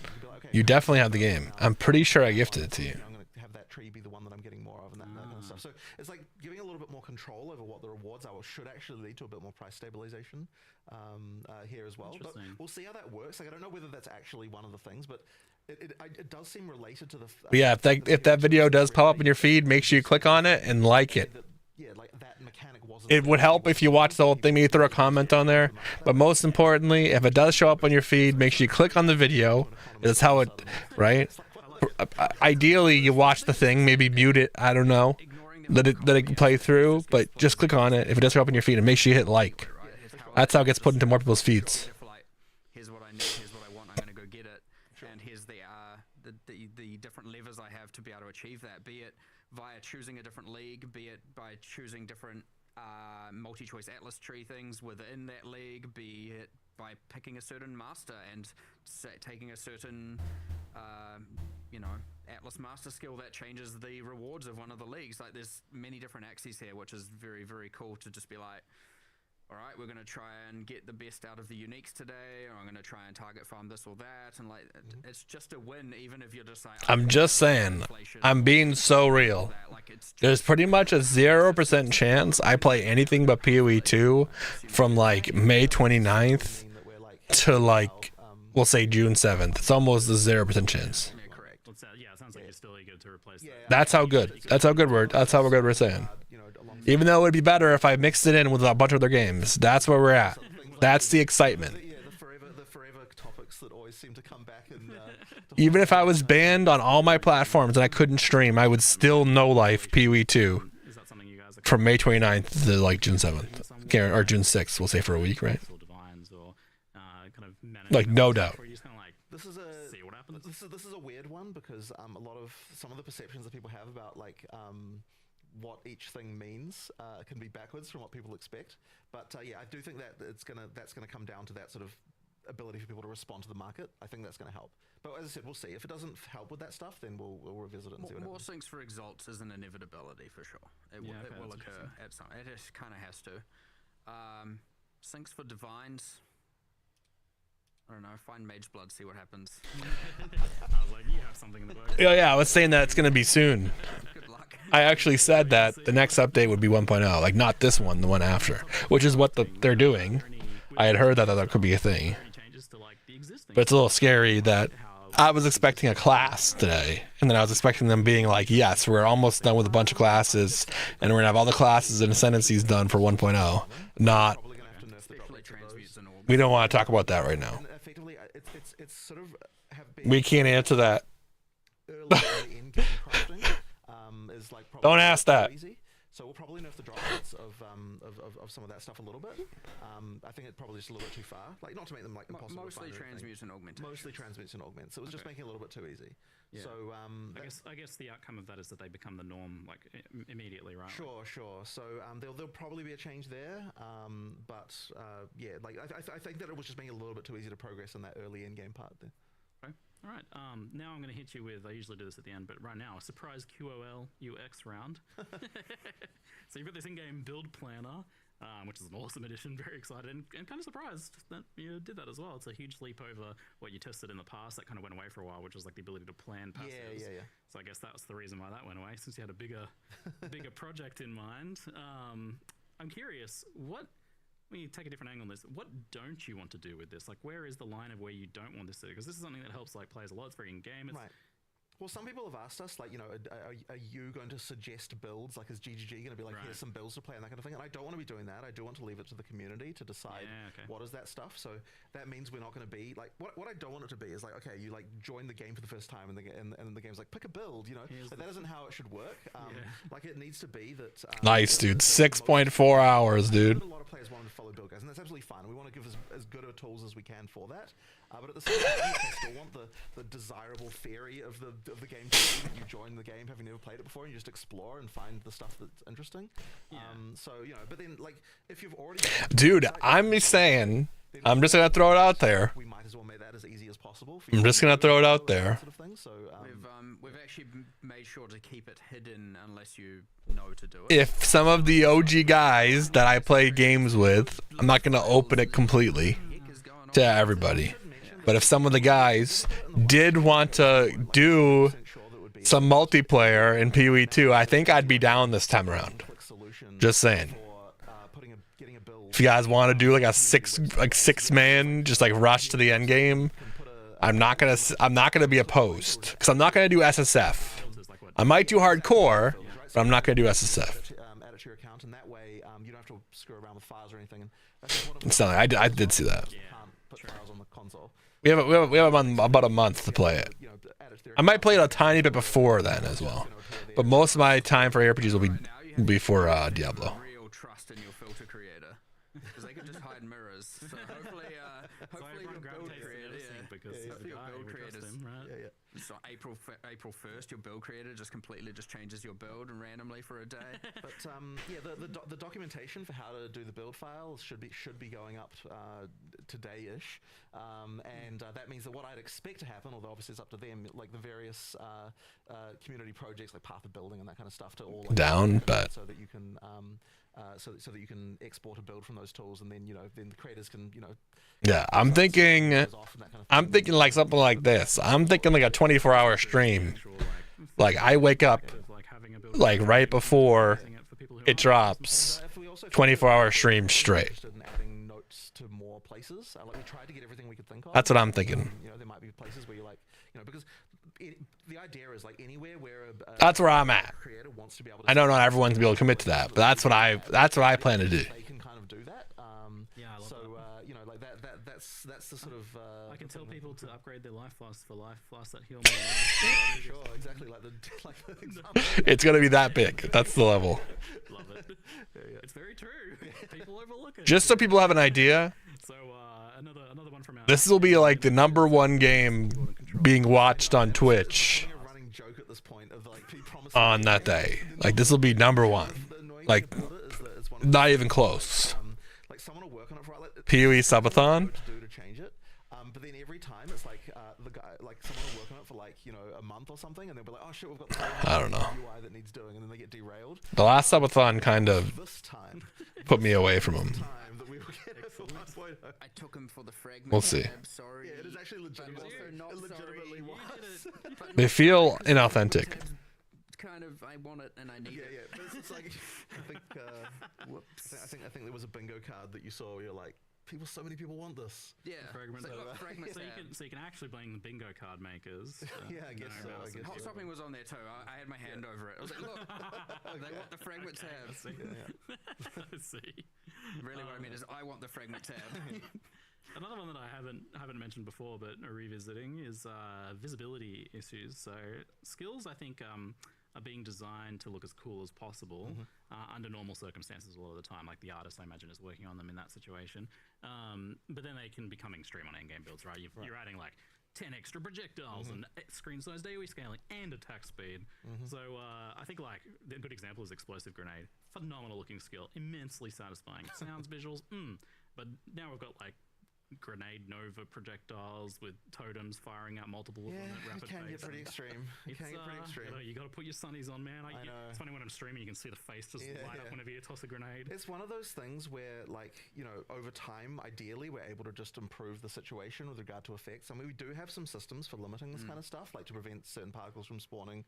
I was wondering if like some sort of dynamic culling effect. We do have stuff like that, but it's one of those things that it's easy for it to get left till the end and then not done, because the effects artists are obviously optimizing for what looks good. And whenever you're if effects artists come to me and like, hey, what do you think of the skill? It's not I tend not to be like, okay, now let's see it when there's like a bajillion of them, that's one of those steps we should probably take at some point. But it's like we do have systems for it. It's just a matter of like spending time working on it, and it's the kind of thing that just over time will it honestly is a time problem. It gets tested internally. It does get reported. There are issues, tasks that are made, and they say, help my frame rate, help my eyes. It does say that, and 100%. And then it's like, I could optimize this. I don't quite know how, and a few people have to collaborate to do it. We definitely do fix the worst cases, like when they're really, really bad. We do. Before you see them, ideally. But there can also just be cases where it's like we didn't realize that a build would be created that could get to this level of insane. Well, yeah, when explosive grenades were added, there wasn't a way to do all this exactly. Stuff. So then, and here's the thing, sometimes it is the balance that's the problem, right? And then so that can be a bit tricky when it's like, how do you know, is this an engine task, an art task, is it a balance task? And that's the funny thing about it as well, because all of those sorts of issues have to actually go to a game designer, because they're the ones who can decide, like, is this even acceptable in the first place?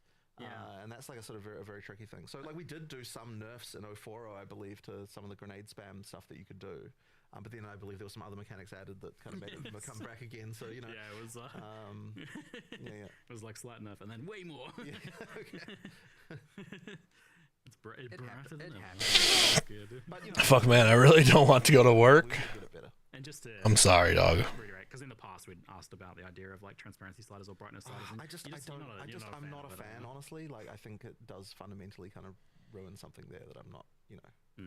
So you that's like I want to try and fix it so that you don't even have to think about it. That it's not a setting you need to do. It's not anything like that. You want to take the hard route on that, which for sure. is, Always, every time. Yeah. The hard route. That's the best route.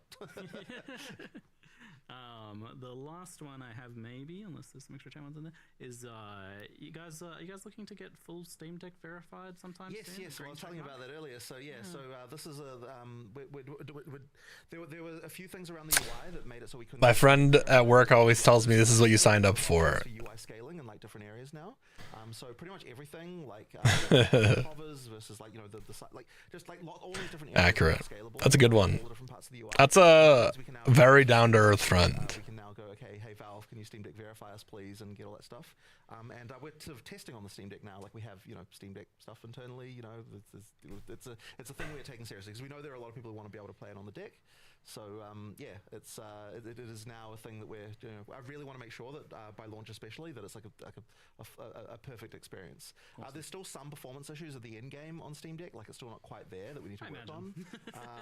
But during campaign it's fine. But I'm like not going to play grenades on Steam Deck. So there's like a few things there we still need to do to improve. But in terms of like the experience of like the main experience and all that stuff, it's way better now. Great news, excellent. I keep seeing in chat, so I'm just going to ask it. Like, people are asking, like, tell me about Mage Blood, but like, quite clearly, we're not going to tell you about Mage Blood. Yes, you have to find Mage Blood. You want people to find Mage Blood. I mean, you did drop some extra hints there, kind of subtly. But people can maybe you can rewatch the Q&A and kind of like find out what those hints were. I know how to tease a unique. I mean, this is like outside of a headhunter or something. This is like one of the most like chase long-awaited items. And the tricky thing is making sure that people actually like it as well, because we don't want to disappoint people. Yes, that would be sad. It's going to be insane though. It's going to be insane. Yeah, it is. When we're filming the trailer, I'm like, you make sure that Mage Blood's on the screen for a second. You put that text there. There's one frame of Mage Blood. But it's so rare. I'm like, I don't care. Do it.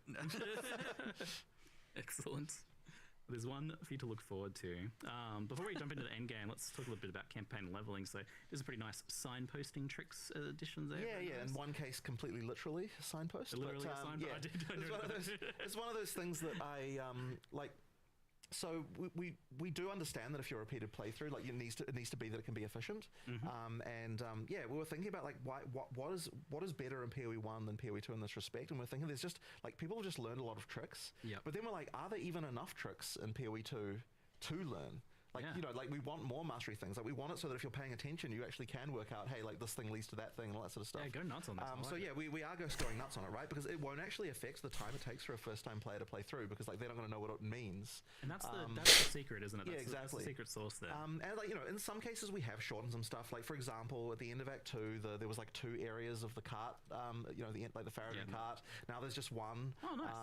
Like the one that there is like very slightly longer than one was before, so like it doesn't feel like a complete compromise of that, but like it is definitely shorter than what it was. There's just stuff like that all through the game, and then there's some counterintuitive things that we've done. Like in some cases, you want to take an area and that was linear and actually make it non-linear, but with wayfinding, right? Because if something's linear, there's literally only one path to go. Like it entirely depends on what your clear speed is to get from one end to the other. Whereas if something is more open. Justin, I was gonna say, what's this? I was like, oh, trust me, no. I was like, I don't know if we do know exactly. So exactly, theirs is a lot worse. It can actually be something kind of counterintuitive that you can do, because a lot of people just assume, like, in order to make it shorter, the way to do it is just just make the levels smaller, But it's disgusting, dude. First time experience. So it really is about like, how can I make it take you less time while also not making it take you less time if you were playing for the first time. Yeah. I mean, just think about it. Cali's so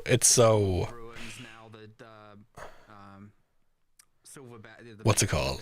It's so clustered, but also aren't most of the ports for stuff like that all on East Coast, right? Isn't that how that works? Isn't that why? crypts that comes out directly next to the exit. So they have to like fund it differently. Venom crypts. It's actually can be a faster way to find the exit to the zone. There's like a shortcut through there. Cool. So and then the Venom crypt. Here's an interesting one. All the snakes. This is one people probably want to notice. I'm going to tell you. All the snakes will go towards where the Venom crypts are. Oh. So all the snake, the little snake critters, they're going home. They're going towards it. So if you see a snake, that's the way that the Venom crypts are. So there's like little details like that everywhere, just little things like that. That's so cute. I love it. There's a little bit of stuff with monsters as well. Like there's in the Venom crypts again. Towards the boss room where there was the shaman making the whole venom potion, now you get more of the humanoid monsters of that tribe. So that was an area. It was really hard to find that final place like where it was. But now you know like, oh, if I find those type of monsters, that means I'm getting near the place where the you know where that we've done that in a few places. So like a density of monsters increasing, or more so the other types of monsters Delivered like we get Poland Springs, dude. Normal monster or one that's 100%. They just like walk into different gas stations, like, hey, here's your 5. And then you get to a section where now only those monsters are there, and all the other monsters aren't spawning. Wheels it in on a little flatbed, For example, like Home Depot, dude. in Keth, right? Here's your allotted for the day. Section, the boss there is only Serpent Clan. You don't get the so other if you want to find Cabal, then you find. Run in the direction where there's more snakes. Yeah. You know, like that kind of stuff. So yeah, that is it. I don't know if we'll get it all perfect in one go, but we're going to be doing a lot more of just that sort of stuff all through the campaign. We definitely got more to do, and we're just going to keep going. Excellent. Good stuff. And also what we're finding is it's just adding more flavor to the areas. It's adding more identity. It's adding more interesting things. And it's just an upgrade overall and on every axis. I had a little bit of hands-on time, and I was especially a fan of the Ogum Village change because, like, now you actually you come in and there's an obvious cobblestone road there, and if you follow that, you get to the blacksmith. Exactly. That was so annoying to find before. Yes. And it actually it makes the zone feel a lot better as an actual zone too. Now it actually feels like a village, like a town. It doesn't feel like just a random maze like it was before. So it actually, a bit more of a, I don't know, believable, realistic area. So good stuff. On the leveling topic, something that comes up somewhat often is this idea of like, so you've got new skills getting unlocked all the way through into like late Act 4. And I always thought of this personally as like a good thing, right? Like you've got a nice steady progression of new stuff to play with. But recently I saw some interesting reasons why people don't like this. And that's the idea that you sometimes spend hours leveling a build that it just isn't your build. Like you play all the way through to Act 4 on some other build that you don't want to play until you get you know, your top tier ice skill there. So I have to imagine you're like a fan of having that like long tail of progression. But there are other reasons why you kind of like want this spread, and how do you feel the idea of compressing, I don't know, maybe the main skills down to the first 30 levels or something? That's actually not something that I've had come up before in terms of being a problem like that. So that's very interesting to think about. I've seen. I prefer the slow unlocks personally. That's my style. I prefer. I mean, it's certainly as a first-time player, you want it to be that you kind of get that, like, you know, it feels like your build is still progressing as you get through the game. But it is interesting, of course, to think if you want to just speed through and you want to play a certain build, like that is certainly something. Even on like the experimentation level, so like, you know, when you respec to a character at endgame, it's like just trash. It feels bad generally to do that because you didn't have that evolution of that build over time.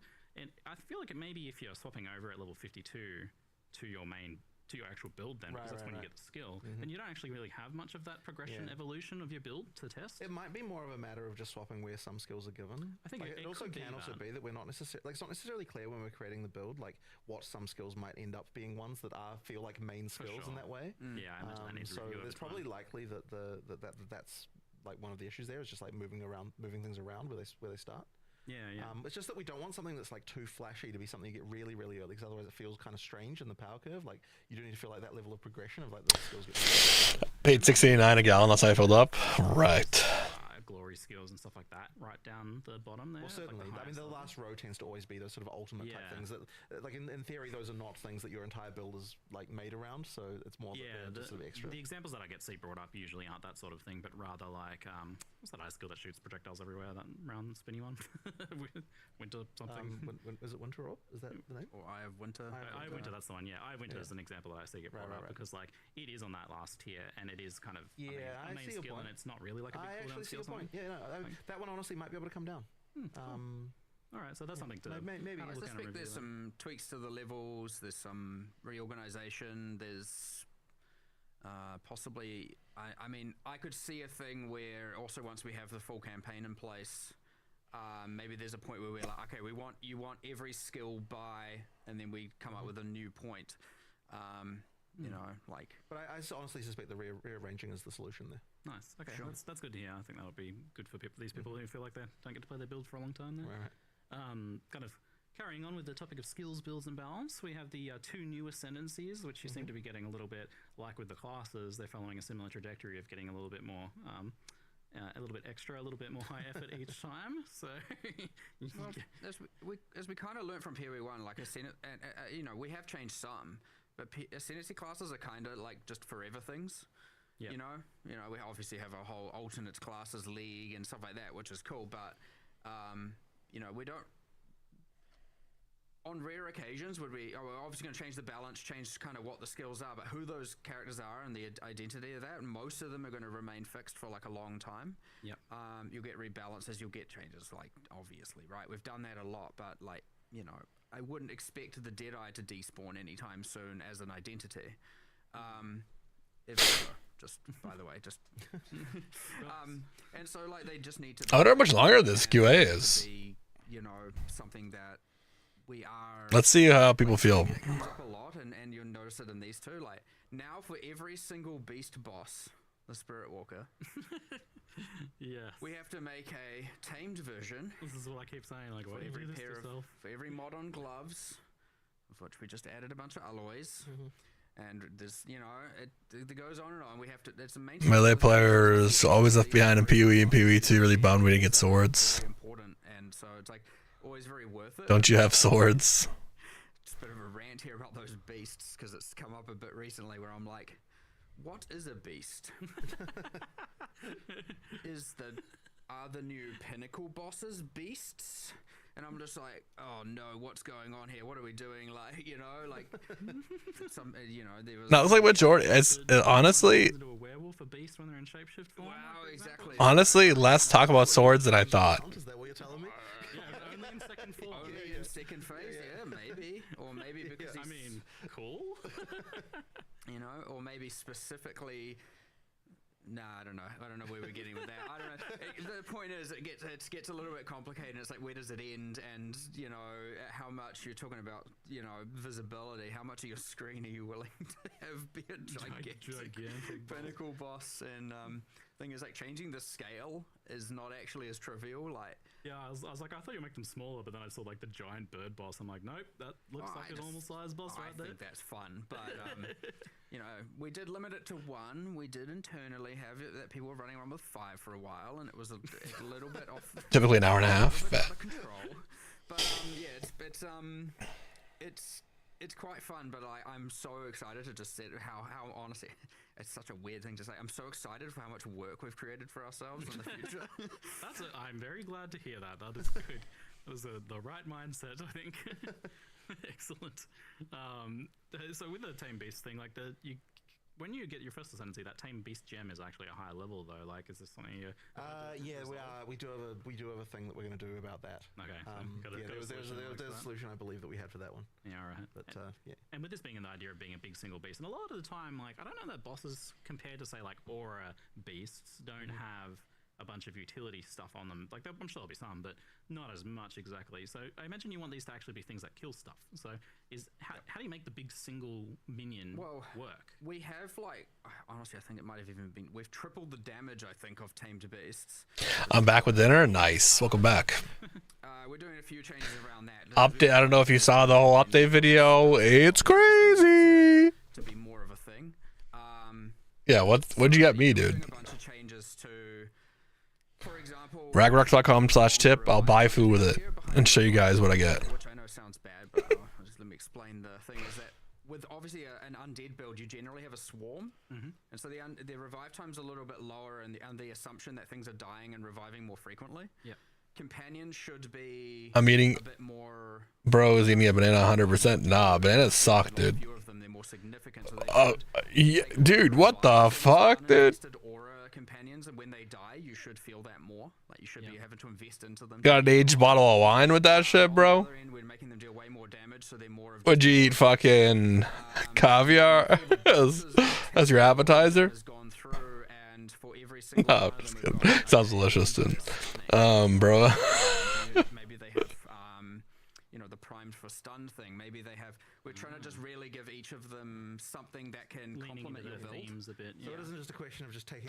He hates eating, he hates chewing the texture of it, but he loves the texture of bananas in his throat, dude. Even more. That's what I've heard. It's more like, you know, it's just more like taking a creature that's got existing animations, and we like now we have to completely do AI and everything. We're adding a bunch of new passives for companions. There's obviously a bunch of uniques. Some Not Frozen Fish Flay's got madly accurate located. Hell yeah. but yeah, playing into that archetype a lot more for sure. It's definitely way more fun to play. Like lately, it's just running around with your kind of mini zoo. It's kind of fun. So Awesome. On the martial artists, the Fists of Stone that converts gloves, you showed that working with a rare, and that was quite spicy. Which sucks the nutrients up. Yeah. Too many calories in the whole banana, so he just fucking. Crazy. why not? I'm just like picturing like a popsicle, dude. You know, he can like suck the juice out of a fucking icy or whatever. I don't think it He just does that, dude. it's meant to affect every explicit mod. We talked recently about how corruptions and whether or not it does or doesn't. So TBD. But yes, it does. It is intended to affect all essence mods and alloys. Oh my god! I used to know with apple slices as a kid. Not gonna lie. What the fuck? Because you've got the rune modifiers that have their unique modifier pools now, so I guess you those too. I was just trying to think of some uniques to talk about, but I can't remember a whole lot of specifics. Yeah, it's one of those find out things. Yeah, I guess so. I'm wondering what happens if there's like a pair of unique gloves like that or something like that. What are you gonna do? They generally don't have the skills. I like to actually stay there so you can. That is so funny, dude. Interesting in its own way. Or like, you know, we're not.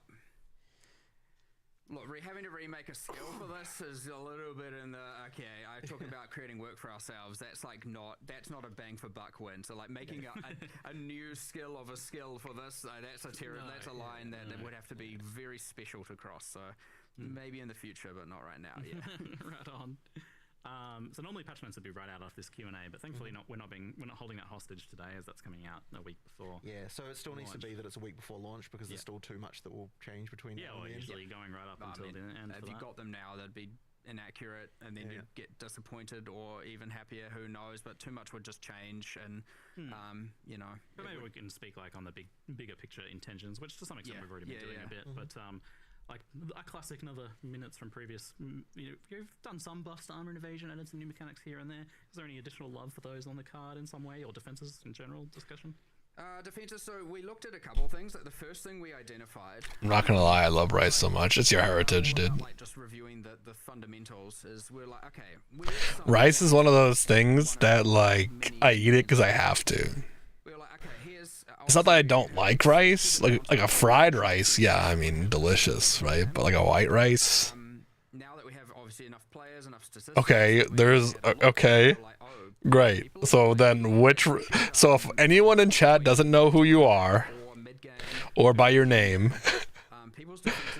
if you didn't get it on the first guess, they get it on the second. You can look at that in a few ways. You can say, well, okay, people aren't upgrading gear. What are you talking about? People aren't upgrading expected. What are you talking about? People aren't maybe taking as many defensive passives as we had expected, etc. And there are obviously many reasons for that. Some of them are garbage. But at the end of the day, right, we balance the game for people to have this much of a defense. Potatoes are more expensive? I mean, are they that much more expensive? So let's get them to have that amount is our play. So instead of obviously changing, They're like probably only a tiny bit more expensive. or we can give people more defenses. So we are generally buffing all of the base types on all of the defensive gear, on all armor and evasion, I should say. Let me look right now. I will load up all these right now. The end of end game, because like peak characters, there's a lot. You can get a lot. They're probably very comparable, to be honest. That are the things that make Just to throw it out there. End game characters have a lot of those defenses and kind of brought them a bit down. So it shouldn't be worse. It should just be the same. Yeah. So £4 for 10-pound bag. But yeah, ultimately, this is mostly from Act 3 onwards, right? Pretty much, yeah. So 10 pounds. Wait, no. 4 divided by 10. Well, dude, what am I doing? Obviously, that was. Dude, sometimes I just can't trust my own math. You guys do that too. Sometimes you just kind of like do math on a calculator, and you're like, wait, dude, I could have done that. All of them. So we've done a bit of changes to a whole bunch of stuff. But in particular, we're also doing like the deflection equation is honestly kind of not good enough.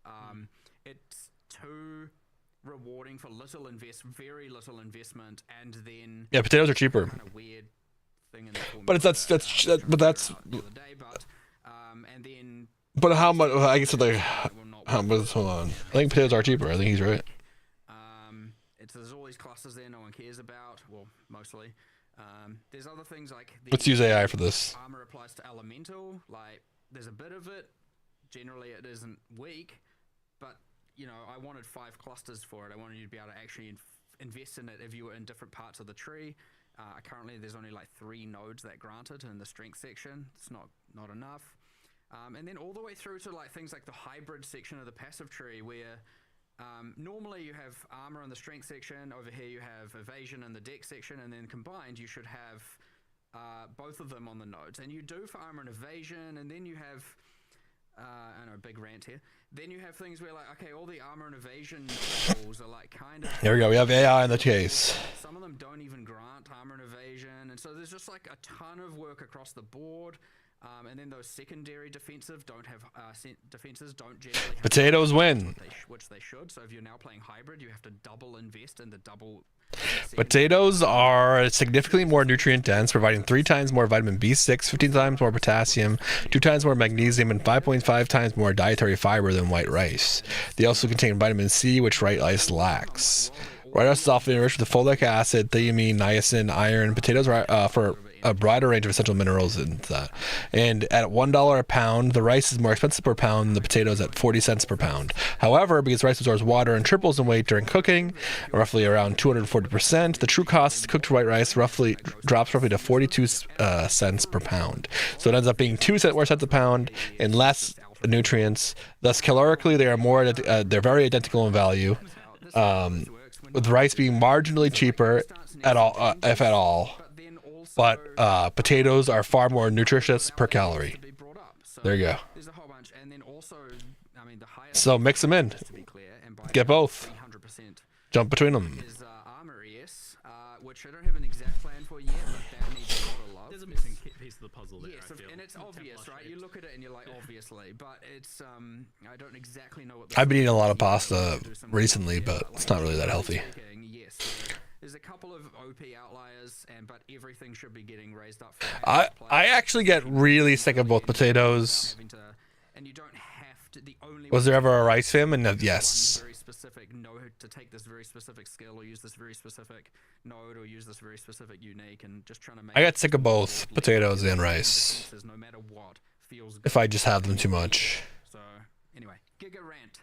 I think rice is easier to. I will say this: after years of living, rice is easier to like. I thought there was a more. If you're really sick of potatoes, it's really hard to make potatoes. Path of Exile 1, it was always deemed as like a tax, like, oh, I guess I got to pay my life node tax. But I'm curious how you obviously removed life from the tree in PoE 2 effectively. Which is more cost efficient. What led to that decision, and how do you feel about it now? Per pound, I think rice ends up being like 1 penny cheaper. Again, I personally prefer like literally 1 penny. I think it makes the decisions of what I'm taking on the tree more interesting. Oh, yeah, I missed this message. What about if I'm using a half cup of rice and 1 whole potato for each meal prep? To not have it, I think that will increase over time. I think I am less penalized for hunkering down in a certain section. I mean, it depends on the size of the potato. I mean, I've seen potatoes fucking this big, and I've seen potatoes this big. I mean, what are we talking about? By going to certain spots. I think it allows you to be a bit more free. No. If rice was 1 penny cheaper, technically. Especially, like, I see a lot of on average. But for the cost, potatoes are more nutrient rich. They're almost exactly the same. Just so we're on the same page, we have that literal math, literal based on the cooking times and all that. Rice ended up being like 1 penny cheaper per pound, but has way less nutrients. So you're better off buying potatoes. The solution don't have to be the same thing. Potatoes give you more nutrients per calorie.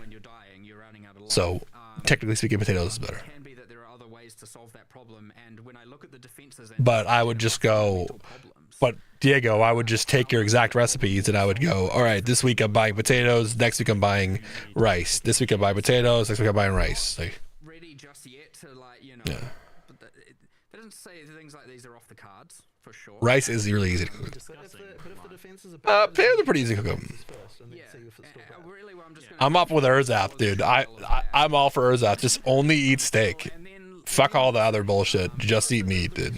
I'm all in for the Urzap diet for sure. Fuck all your weird ass vegetables and starches and just eat meat, dude. I'm in. Right, of just things where, like, okay, like the things you just have to know. No, rice is so easy to cook, dude. Situation where we just don't, you know. Thing is, I'd even rather solve it with a more immediate option. So, for example, if you're dying a lot and you're like, I need more life, here's a cluster 12 passive. Only a few more weeks to the shelf, the big arch burger. Unlucky. 12 more times to now feel a bit stronger. I'm not gonna be able to afford it for a solid 2 more weeks, probably, or probably about a week. Like you should be doing it on your gear because, and that should be something that is readily available via things like essences or various crafting systems. Like, I mean, runic ward kind of is that in a way. It's like, I'm dying, okay, let's add some runic ward. Your boy, poor. Die less. Like, I understand it's more of like a campaign, newer player problem kind of thing, but I don't. Ooh, Kobe uses the seer. A hidden energy will shape events for those who notice. This boss, Oh shit. solve it 2 days from now if they're playing only like an hour or two a day. So I also just Nah, it won't stick around. They'll do the same thing they do with the McRib, dude. Itemization. So it might And everyone will get pissed off. I mean, okay. They do that shit all the time. I was like, damn, a lot of these McDonald's is the Fortnite of fucking burgers, dude. you're doing the martial artist and you get those rune slots. And I was like, okay, in game there's some chase stuff, but these ones in the campaign are just kind of sad. Like, there's some sad, like, Big Arch was mid. I haven't tried it. I got no issue with that, but some of these other armor runes, I'm like, what? Exactly. Okay, I put that in, and now I'm like just I'm what 2% tankier. Like, what am I even getting out of this? Like, I want to make sure that. So I was looking recently, and I'm like, we just need to buff all these armor runes. Like, those will Just prophesy the burger will stay. Dude. Stats throughout the campaign and like, Save your money, shit was buns. things like that, where it's like, yeah, I don't know. I've heard the opposite, dude. I've heard it's pretty good. Defense or armor slot runes, as well as adding new ones, because honestly there's kind of a thin selection, and it just ends up being like resistances in most slots. Until end game again. Well, even still sometimes just resistances there as well. Depends, but Just make your own at home. That's way more expensive. 160, so that's a big difference. But I wanted to make sure there's a lot more in the campaign, and the campaign ones are buffed as well. So I don't know. There's heaps going on here. It's like hard to real nail down to a single problem and a single solution. And I know there's like the easy way out, and it's like we don't like necessarily the easy way out. And I don't want to have to make these kind of compromising decisions that I feel like are very in many ways when we have just fundamental problems. Oh shit. So we'll just keep fixing them, and that's part of, again, this lead up. Like, we need to address a lot of these fundamental balance concerns. This is why. Yeah, how did you just say white rice tastes good? You're telling me white rice tastes better than the arch burger, dude? Better.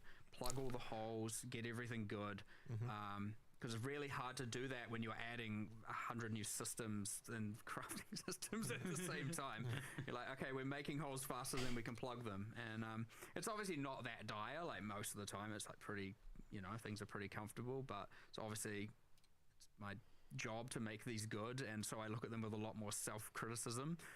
But at the end of the day, we will get it pretty damn good, if not, perfect. Balance is never perfect. We were talking about yesterday, how do you make the passive skill tree launch? Like, how do you get that? That is true. He actually is getting more nutrients per pound of his fries than you are of your rice, dude. That is accurate. For some reason, and it's often a lot of different reasons, like the size of it, the travel nodes, like the downside nodes. It takes a lot of massaging to get the tree into a good kind of state, and it's really tricky detail work as well. Like the difference of just like one node here, one connection there can like make a huge difference to quite a lot of stuff. So yeah, it's just. I've identified. I mean, as I said, issues with the defenses. There's issues with lack of interesting mechanics and some. I can't read. That's obviously not true. Also a beaner. God damn it, dude. I just read these messages out loud. Just generally a lot more going on because there's a lot more stat design mechanics. Yeah, I gotta go to work and be a functioning part of society again, but as you get more ascendancy classes, we'll miss you, hello. I miss my abuela and my barbacoa tortas. So this is stuff that's just going I don't like that the Ryze always has pizza in them. Do a big push to try and fill in all those gaps. Fix there's obviously just like a bunch of just terrible clusters. As I said, there's notable armor and evasion notables with no armor and evasion, and like they have a stat, but why can't they have like a yeah, dude, it's because of it's because of how it's like laid out, dude. And there's all kinds of just things like that kind of everywhere, and it does take time. It does take a lot of like really fine. It was like so on my screen it goes, I'm also a new line. Right, so like I'm like just reading it, like oh, we go to the new line, and then but it's just a wall of text. You gotta like not get lost on the wall of text, you know. You're like, oh, give me a day, I'll fix this section. Like 100%. I mean, here, let me show you what I see. Give me a day and I'll fix one of the slices, and it won't be perfectly fixed because again, but it'll be twice, 3 times, 4 times as good. But like right, so this is what mine looks like. That's all right. Well, so it's like, right, you see what I'm saying? So it's like this tiny ass text. I'm like, I'm also a. It's just a matter of getting there. And yeah, it takes time, and I don't want to make things worse in the meanwhile as well. So obviously knee-jerk reactioning everything in, and sometimes stuff you can't come back from or makes it very hard to come back from can be very dangerous. But I feel like it's very different. I feel like it depends on what part you're talking about, right? There's always going to be some finer than others, some broader. It should be significantly less core issues by that point if hopefully the majority of all of them are addressed. So yeah.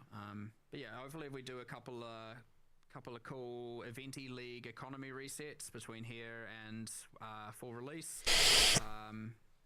we'll do some substantial passive tree updates as well at the same time. That way we can get a lot of feedback and testing, right? I'm not just gonna take a shot in the dark without. Dude, Diego's from Ohio, which is similar to why we're doing the in game now is very important because you need a lot of testing and a lot of eyes on that for quality, for just making sure people really enjoy the end game after 10,000 hours, not just how it looks at the start. There's a lot of time there, and obviously the player base is capable of testing this at a significantly faster rate than we are. And so that's the joy of being able to try and get all this done before the release and have it be as flawless as possible.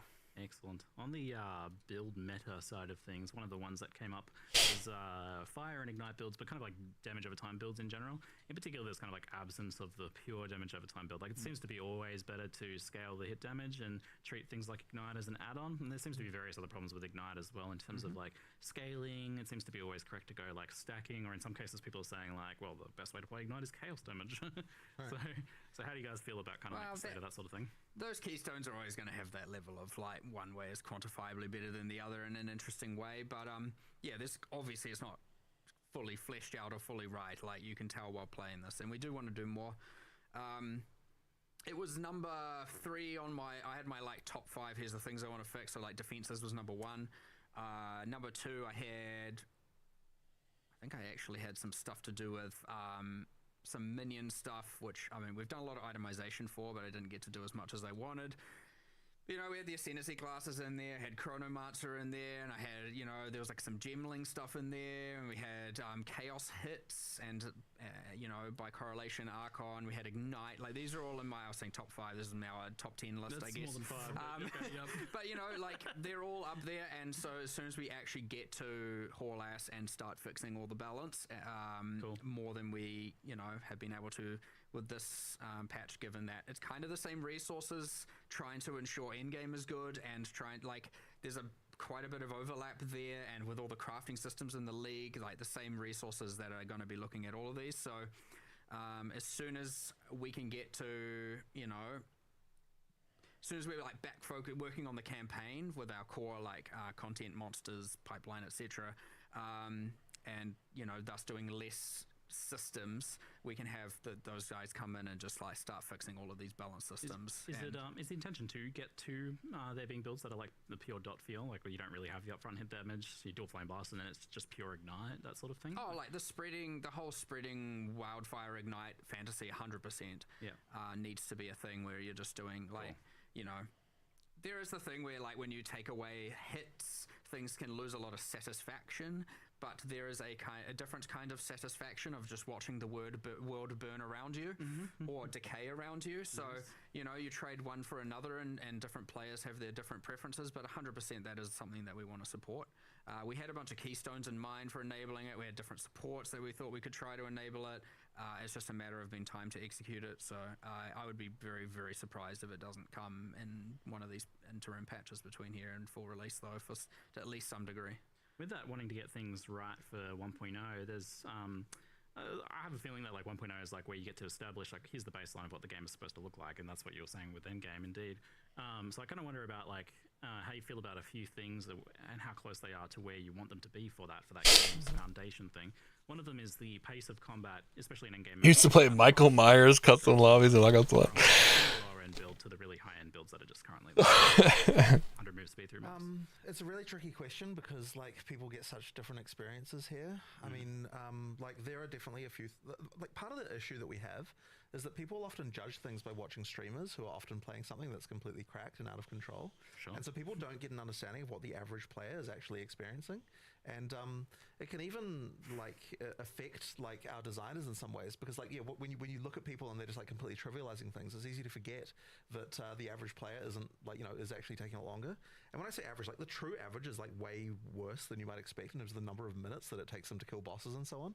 Like you know, like it's easy. Yeah, it's easy to look at it and be like, oh yeah, like everyone's killing bosses in 5 seconds, but really there's a lot of people out there who aren't. So do you feel pretty good about the lower end of things, but less good about the higher end of things? Well, I mean, there's things that need to come up as well, for sure.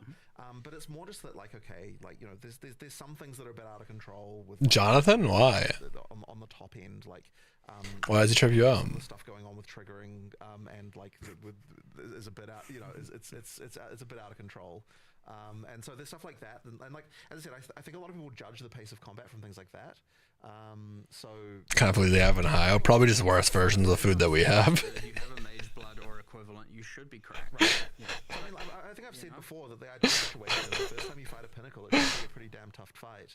But then after that, you're getting more stuff. You like the post-pinnacle content of getting uniques and like pretty like rice and potatoes. Then you feel like a complete god. Like you do want to get to that point. It's just that, you know, He's got like a new metal facial hairstyle and his hair just doesn't match. By the way, I think he's. in that regard, by the way, which I know will be I'm assuming he's at least half Asian descent. the fragment and go through 60 maps, and you finally got there. Does now have. I think that's why you're saying that. So once you've earned it, unless you decide to log out and I thought we did that in 040. we did it for some things and not for others. Right, yeah. okay. It's Right. just it is across the board now. I think his beard just sucks. Done all that, you can try. Well, you can try it. You can die 150 times and keep going. But of course, if you just like let your instance time out and die, that's a different story. So if you go to bed, you know, sorry, my bad. Go to bed defeated and failed. I would still love to be able to do that, such that if you log back in, like the next day, you're still there and able to do it. But there's a slight technology gap there for maps right now. But I think he should just save the sides. the whole It shouldn't connect. The reason I bring that up is because that whole like, oh, I don't want to fight the pinnacle yet because I might fail it, you know, and some or fight the end boss. It looks like he dyes his hair gray. Yeah. Yeah, so like first, That's what it looks like. It looks like he's probably speckled and he dyes it gray. That's what my guess is. That's not what you want. You want to go in early and have an uphill battle the first time, don't you? For sure. Yeah, exactly. But I guess what I'm trying to say there is that I think that like that the pace of combat is correct in many instances. It's just that there are some things that then lead to that being bananas. But then you still want it to be bananas after the point where you've done that. So, you know. No, it's kind of popular right now. The power progression. There's a lot of guys that do that. If anything, you just want to It's the Gray Fox thing. tuning some certain points of that. For sure. There's crazy things you see where even when you go and ask a lot of our I'm gonna dye my beard how long do you white. reckon the average boss fight takes, and you specify a boss. You're like, how long do you I'm going for reckon, straight white, the dude. average, RÄGROK the white. boss, that killing the Forsaken Sun takes, let's say.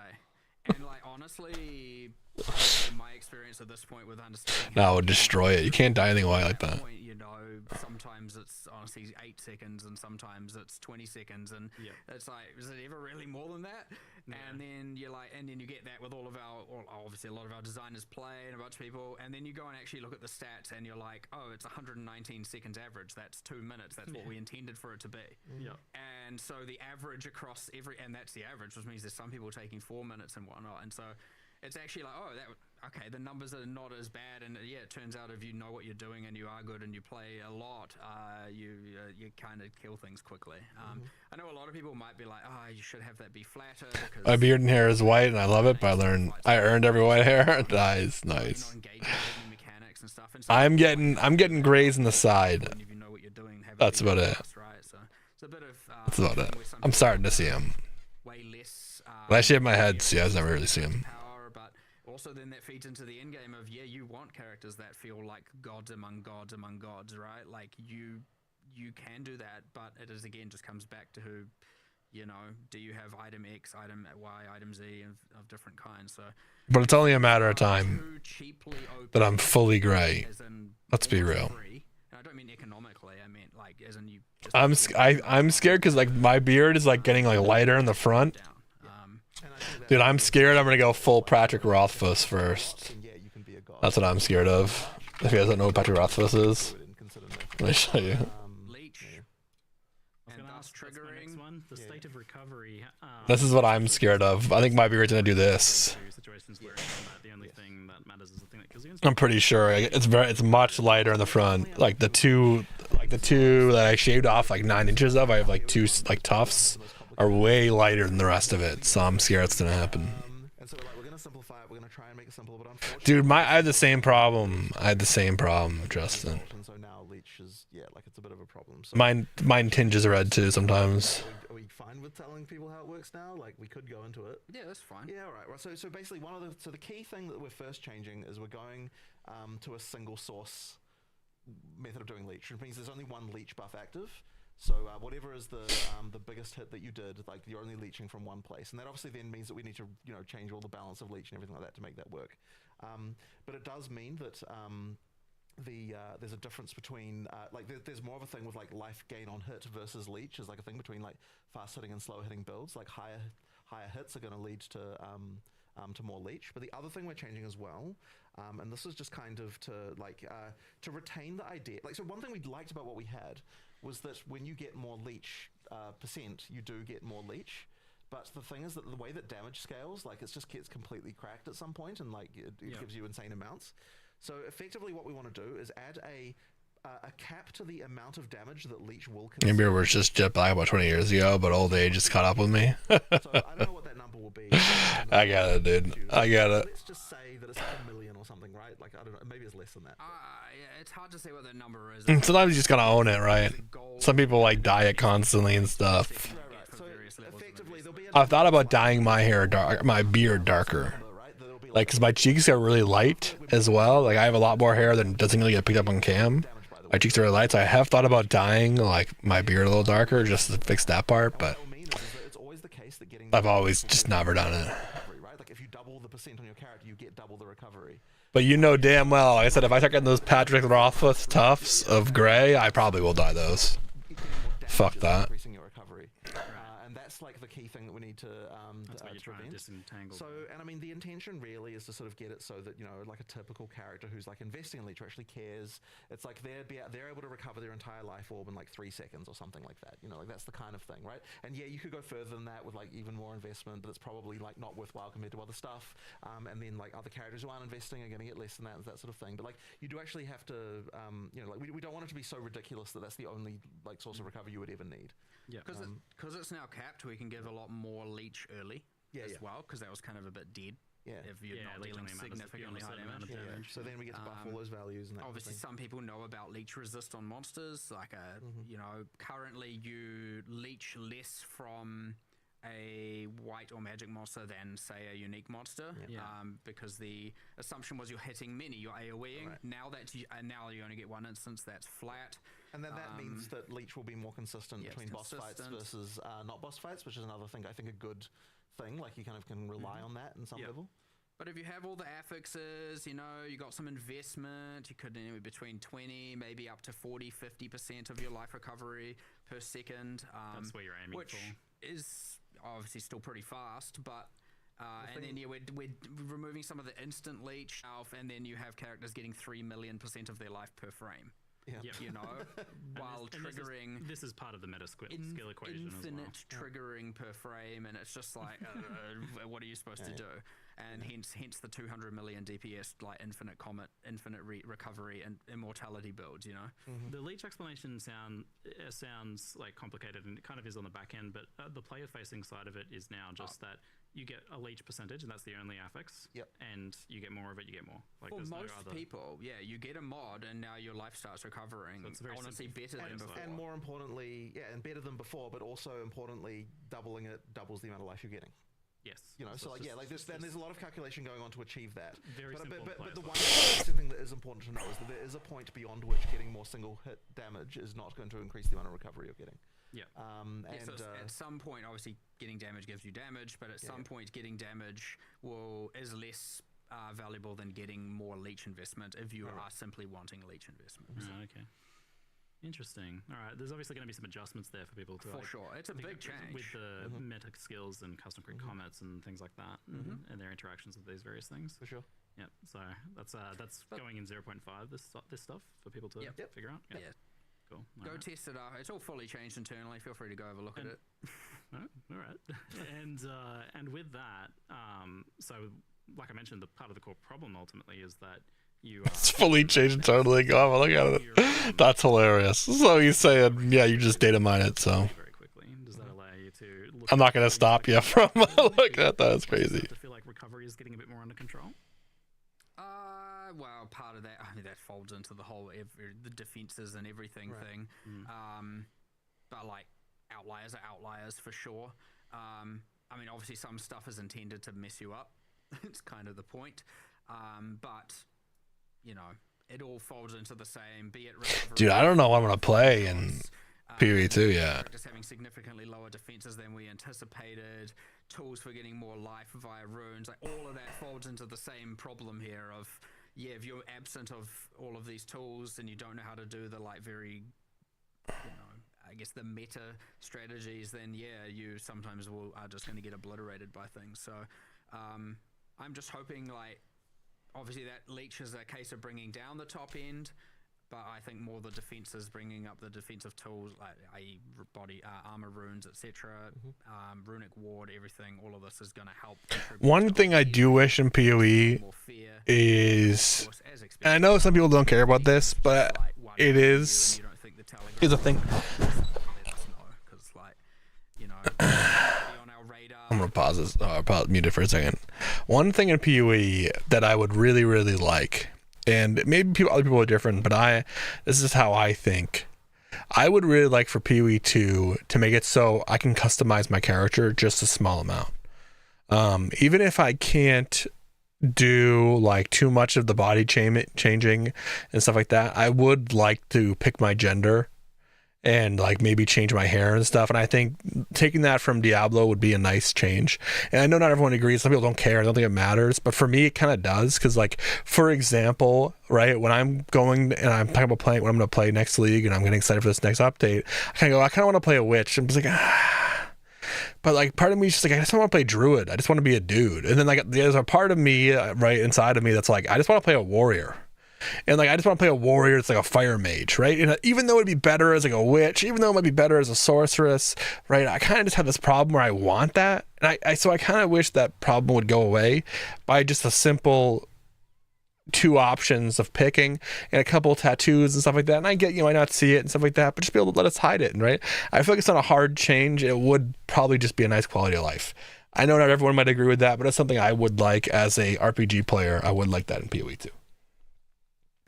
I muted that because I wanted to turn that into a clip. So. A few band-aid fixes, but it wasn't really the correct strategy. And ultimately, what the strategy is it's, like I said, I talked about that from the beginning. I played a lot of Warriors. The main reason I played Warriors is just because of the way it looks. I just want to be. I don't know. I've talked about this a lot in video games, but it's hard for me to role play some stuff right when I'm playing it. Right, like I talk about it in some of the games, but like when you're a tall dude and you have to role play like a short one, it's kind of weird. It's just like, why am I like role playing this quick little assassin? Right? And some people have no problem with it, but I do. I sometimes have a problem with it. It kind of takes me out of the moment because I'm like, I just don't relate to it. I'm like 6'6", dude. You know what I mean? I don't. It's hard for me to like relate sneaking around, running between people's legs. You know, it kind of takes me out of the moment, right? That's all. That's why I like the kind of stuff. I like the immersion. I'm very big into the immersion of games. I would like that. I do hope PoE goes that route. I've been talking about this since I originally played it, and I do feel that way. To be incorrect, and that can then mean that like when we don't have the like bananas temple loot going on, that people like might not be as happy with that. But it'll be a thing there, like, you know, 1 league down the line after they've forgotten about that part. it'll be okay. But yeah, like that was it was out of control, and we didn't love it. 7-2?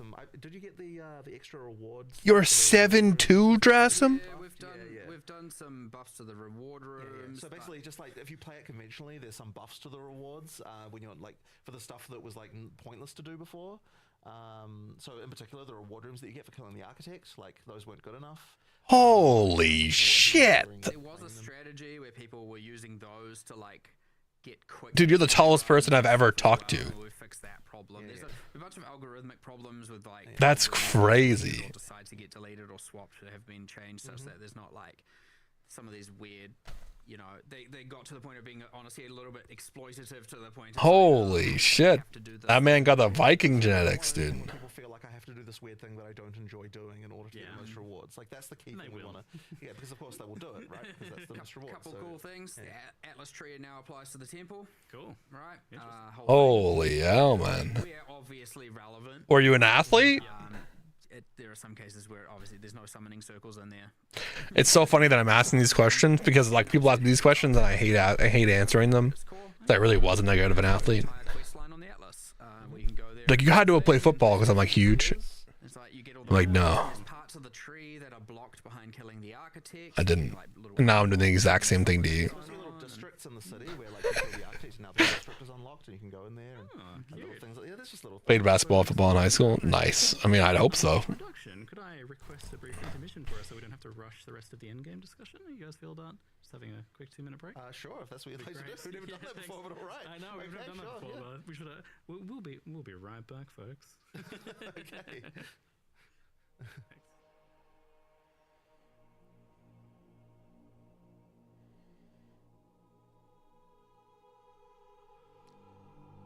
Oh.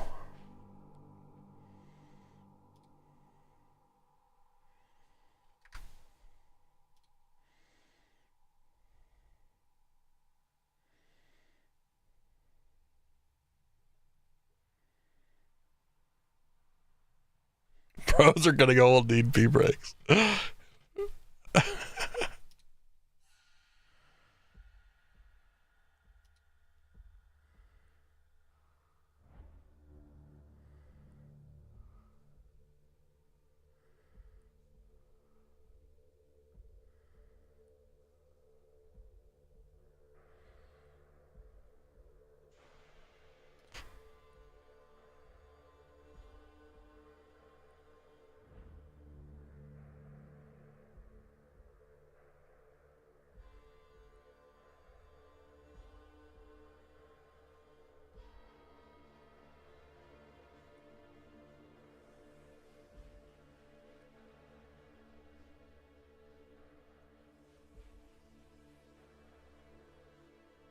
No, they're taking a break. They're in the restroom.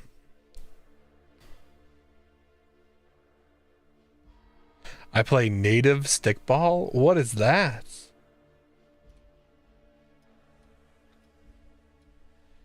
Native stickball.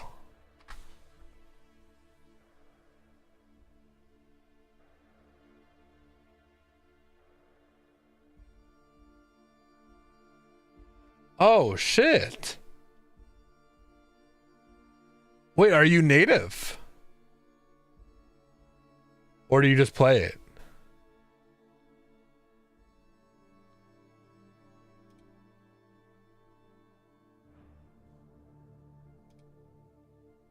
Yes, native. Oh, that's the genetics, dude. There is the genetics.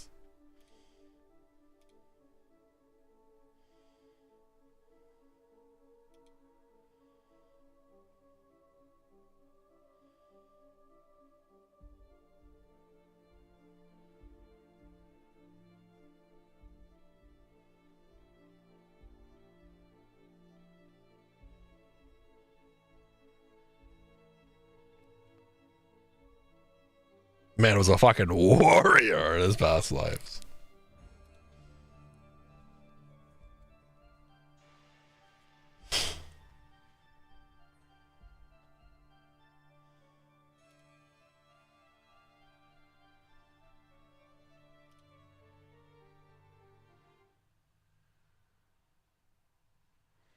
Broken again.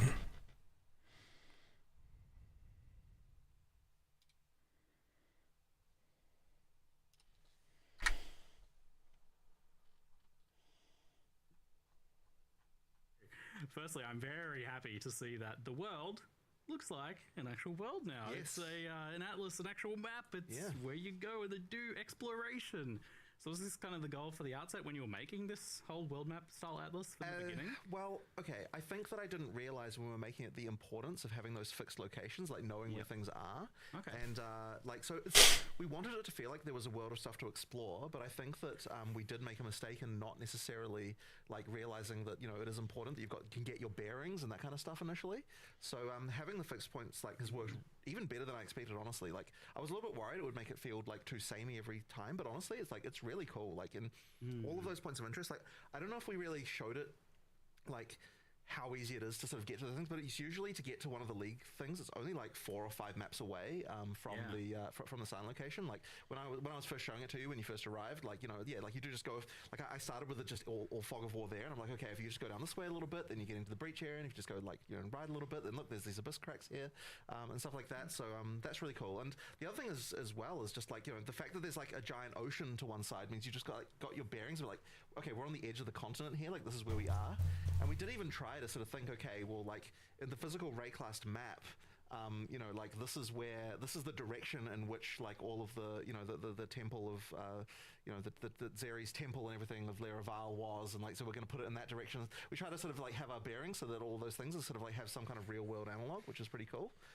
And there's even, if you go far enough into the ocean, you will find Oriath over there. I didn't know you were going to say that. Which has the beast, you know, the apocalypse is there. You see, it doesn't actually do anything. Like there's not a reason, but it's like we wanted it to feel more like this is actually like 5 and 6 for that. Right? Yeah. So it'll change later once we've got the rest of the campaign in. But that blew my mind though. That you can just go in the ocean, and as long as you pick the exact right direction. Yeah, exactly. It's kind of more of an Easter egg than anything. The fact that it's there, but we do want it to feel like it is Ray class that you're exploring. That this is like, you know, like things are at least broadly where they're supposed to be, and you know, like while it is like the biomes and stuff like that are all randomly generated, like what maps are there randomly generated, like the initial layout of where the landmarks are is you know is like really nice. We could have like a world first race to Oriath or something like that. I don't know, maybe expedition race, so you can get over there first. Yeah. That's really cool. So I think before, when you first started Endgame, you just kind of ran maps and it took dozens of maps for anything to kind of happen. interesting. Yes, I agree. And now we want that to be way shorter. So, like, you know, the first time you open the Atlas, like, you know, there's towers that rise out of the ground, and like, there's a quest marker right there to do that. But you don't have to do that, right? You can go a different direction, and pretty soon you'll run into like a breach or something, and then you'll be an NPC. You know, like within 1 or 2 maps, there'll definitely be an NPC telling you, "Hey, look over here," and like, you know, it'll appear in the fog of war. You'll see there's a quest marker. You're like, "Oh, right, there's something over that way." You know, like that's the kind of experience that we want to have of like feeling like you are exploring, like a kind of. Like, I guess it's more of a sort of, it's funny because it's a little bit, in a way it's sort of a bit more like that sort of open world game design that you would get from a kind of open world game, except it's on a kind of like Atlas level. So you need to be thinking, get that feeling of like, but there's points of interest and stuff to find and that sort of stuff. And not only that, but we did want to make the kind of the infinite part, like once you have done all the quest lines, the infinite part needs to be more interesting too. So now what we have is all of the leagues are adding Atlas mechanics, right? Like, so you've got things that, and I guess that's one of the other things I really want to make sure people are aware of is like, all the leagues do have things that interact with the atlas in interesting ways. So like, you've got the delirium fog thing where you're spreading fog over, and the positions of things matter, and where you pick to do it will matter, and actual like that sort of stuff. Actual abyss cracks that close on the atlas is really cool. Like I really like that one. That was one of those that people thought I was a bit crazy when I suggested that one. But, it's one of those things that's just it's just really cool. No, it's crazy. So so it's fun to come up with those kinds of mechanics for leagues and think about how they can escalate and so on. But it also adds like another sort of deeper layer to everything too, because one of the big issues we had with all of the leagues was that they had kind of like their mechanic, but they didn't have like, and here's how the mechanic changes, and here's how it evolves, and like there wasn't kind of a lot of that going on with those initial 0.10 early access leagues. And it's really adding all that across the course of every league, and I guess that really does set the standard now for what you have to make a league for PoE 2. Like that it's going to have things like that and mechanics like that. It seems like you're really trying to min-max the breadcrumbing here in particular, because like you leave the town of like literally the second map is a tower, and then like 3-4 maps after that is the gate of the giant fortress. Yeah, exactly, right. Like, we want you to get to that stuff quickly, right? And the funny thing is that it also, like what we said earlier about how the different sort of amount of time it takes for like the average player versus what people believe is the average, like it really does need to be that minimal number of maps to make that happen, because for some people, like they're taking a long time to complete maps, right? Like, like if it's taking like 7 to 15 minutes in some cases to do a map, like you don't want it to be multiple hours of gameplay to get to the first. Even that's fast by the average. Yeah. And it's like we don't want it to be hours and hours later when you finally get to one of these things. So it really does need to be just a few maps. And obviously, if you're a fast map runner, you're going to just blaze through that real quickly. But you do need to sort of consider what that experience looks like if it's the first time, because a lot of this questifying stuff is for people who don't even know what's in the end game. Like an issue you'd have with a first time player before is you'd go to in the end game, it's like, is there even anything out there? Like you don't even know, right? So it's like you need those kind of like a few guideposts to even get you started, to be like, okay, well, like here's some stuff that I might be able to find. Yeah, and even if you don't go like that tower into the fortress, you can go another way. Literally pick any direction. Like, because that was the thing that surprised me the most when you were showing me by kind of like revealing the map, was like you literally can't pick a direction and miss. Yeah, like, exactly. You will hit something no matter which way you go. It actually made like the raid class situation look. This raid class situation is crazy. It looked pretty dire. You're like basically surrounded on all sides. It's like you look one side and there's like a giant breach for shrunken areas. There's like a freaking abyss over there. We just wait till like 5 years from now. I know, right? Because now whenever you add a new thing, you add it as a spot on that. Yeah, we're probably gonna have to do a bit of rearranging to make sure that the newest stuff is like close to the center, and there's like the ring outside that, which has got some of the lesser known stuff you can kind of snake out to get to. Like weird passive tree situation where there's like stuff further out and stuff closer, and that's that is going to be wild. But it also kind of helps solve that problem a bit, because like I sometimes I go back and I play like a game that's been around for a long time, and the way that usually their like 10 years worth of content is presented is like a giant menu. No. And it's definitely much cooler that you find it. It's very difficult to engage with that, but here it's physical places in a world. So it's kind of almost solved by the fact that you have to travel to them to start interacting with them in some capacity. Yeah, I would say so. So it's kind of a solution. I mean, but yet all of them do have events that will occur that will direct you there and like reveal it on the map and show you that it's there as well. Yeah. If you do find that in the so you sort of get quests. We have a few things as well though. Like it's a lot, but I also don't want people to feel like, oh, I have to do all of it every time. And there are different ways. Obviously, I think we mentioned the way to shortcut the fortress completion. Like if you just want to, obviously. There's a big grid, a tree of nodes, right? So you can go like path of least resistance to all that. This is if you're good. You know what you're doing, you're repeating, good build. Like just beeline towards that, go to that, kill the bosses, kill the pinnacle, right? You've now done the quest line, and now just go out into the infinite and go and farm, or maybe go do one of the other leagues, or two of the other leagues, whatever, and then go out and farm. And every time you then get a set of citadels, you kill the thing, you can then auto-complete a section of the fortress. And that unlocks a big chunk of passage. And like ding, ding, ding, ding, ding, and complete all the maps, and you're like, all right, sweet, there's my 15 points, allocate. And so you don't have to just like hunker down and sit in the fortress for like forever. Right? We were really concerned that what would happen is like you'd kill the boss and you're like, oh, now I have to do all these maps in here like to just finish it off. So we wanted to make sure there was a shortcut for that stuff. So if you didn't do all that stuff while you were going there. So if you're a new player and you don't like burning through the tiers that quickly, that number of maps is intended to be the number that you'd need to be able to do for like a sort of an average player who hasn't done it before to be able to tier up to get to like to get to T5 to get into this part of the fortress and then If get you're doing to everything in that yeah exactly. So like it's kind of designed to be like for the players who are normal, but if you're a player who like really knows how to tier up really quick, then you can just like beeline to the quest objectives really quickly and get through that very quickly. And I guess one of the things that we wanted to do as well, even just for the regular leagues, is like if you're like an actual like a player, like we sort of imagine it's like a night of gaming is what it's going to take you to like do one of the quest lines. Yeah. You know, like I mean, I don't mean like a like half an hour. I mean like like a solid night of gaming. A couple hours. A few hours, right? You know, like of gaming is enough to kind of get like a sort of a fairly reasonable player through one of those quest lines. Yeah. And then that's kind of that can be like your goal for the night.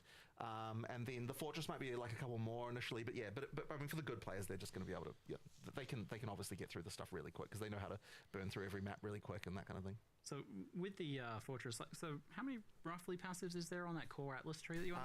It's more than 300, I believe. Okay, so that's like 300 maps within the fortress. No, but it isn't because some of them give you more than 1 point. Oh, do they? Okay. Yeah, so we actually initially had it, so the number of points on the tree was the same as the number of points in the fortress. But the problem was that we found that That's a ton of maps. Yeah. Like the number of maps that was too many. Okay. So we were like, okay, we need to do some like things here so that the Atlas tree can be bigger than what the fortress is. Roughly know what it is, like 100, 150 or something? I actually don't remember what the number in there is. I can't remember the exact number. But yeah, like we sort of wanted to make it so that it wasn't onerous. There's a few options there as well if we want. Yeah. If we want, we haven't yet, based on testing. Really, is what is technically. It doesn't have to be every map gives you a point. It can be the first X map give you point. Like, as in technically, you can fully allocate the tree. And then you could avoid some layouts or whatever you don't like. It's just as well. if we needed to do that, we've got lots of levers to be able to flexibly just go. Okay, this is like way We too don't want the long, fortress to feel like a chore though. That's like really important. Well, so we're that's what I was going to say. Is like I was a little worried that would be the case, but you showed me that there's there's these little icons over the top of the maps, and that wasn't all of them. Like what was shown in the footage was actually you hadn't done the list yet. It was like half of them or something. But what surprised me, so these are adding like things like, every rare monster in the map is an essences, or monstrous treasure, or rogue exiles are fighting each other and you're hunting them down and stuff like that. So all this other cool stuff. And what I was surprised to learn was that these are actually all individual unique things. Like there's they're not being repeated inside of the fortress. Yes, there's one of each of those things. Exactly. So all of those mechanics are things that there's one-offs. And so if you auto-complete that part of the fortress, you're effectively losing that for this run. But they do appear out in the infinite as well sometimes to kind of make the infinite farm part like kind of more interesting. But this is like really interesting. So like even in PoE 1, as good as that end game is, which is really, really good, is it kind of takes like 30, 40 maps before you start getting like stuff to being in your maps all the time, right? You've got the scarabs, you've got enough points.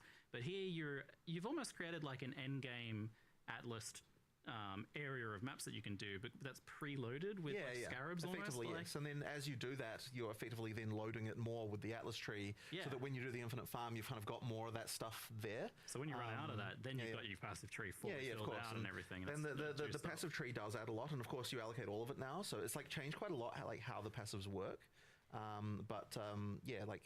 We have had to do some work to the on the level design side to make it so that the maps can still happen. Yeah, they are, dude. Those kind of mechanics and so on as well, because like people, you've got it's a long one. After juicing and everything, like that can be quite a lot. We're almost 3.5 hours in now. Speaking of things like the completion, there's a few other little bits where people are like, "Oh, I've got to do every league tree." Like that's a lot, right? Because that's the same thing. You don't want to be too chore-like, but reality is.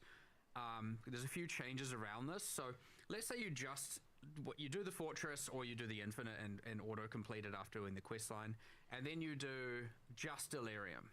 Now you can run 3 delirium tablets and it will scale all 3, and you can just go do that for the rest of your life. And the thing is, people will be like, "Oh, but breach can randomly spawn, and then I have to get the breach tree, otherwise I'm not invested in it." Yes, we have changed how this works. And once you're so effectively your area can support 3 leagues, and reduced versions of it. And so when you force 3 delirium tablets, it won't spawn other leagues. So effectively, by putting a tablet, what putting a tablet in does is lock what that league will be, thus preventing the other leagues from spawning, which means that you don't have a situation where by not doing a certain league, you're losing out on like on potential juicing, because you've effectively made sure that like you're going to get the specific content you want. So you can do that, or you can still leave it wildcard by using the generic irradiated. All of it says will wildcard the leagues. Yeah, yeah. Can you still mix and match like? Of course, you want, so you can so you can still do exactly right. And you could do breach delirium if you want 2/3 breach, 1/3 delirium. You can do whatever. You combine it. Like a greater level of control over this than previously. But what it means is that if you just want to all in on one, you can. If you want to all in on two, you can. If you want to go three, you can. And if you want to get them all on wildcard, you can do that.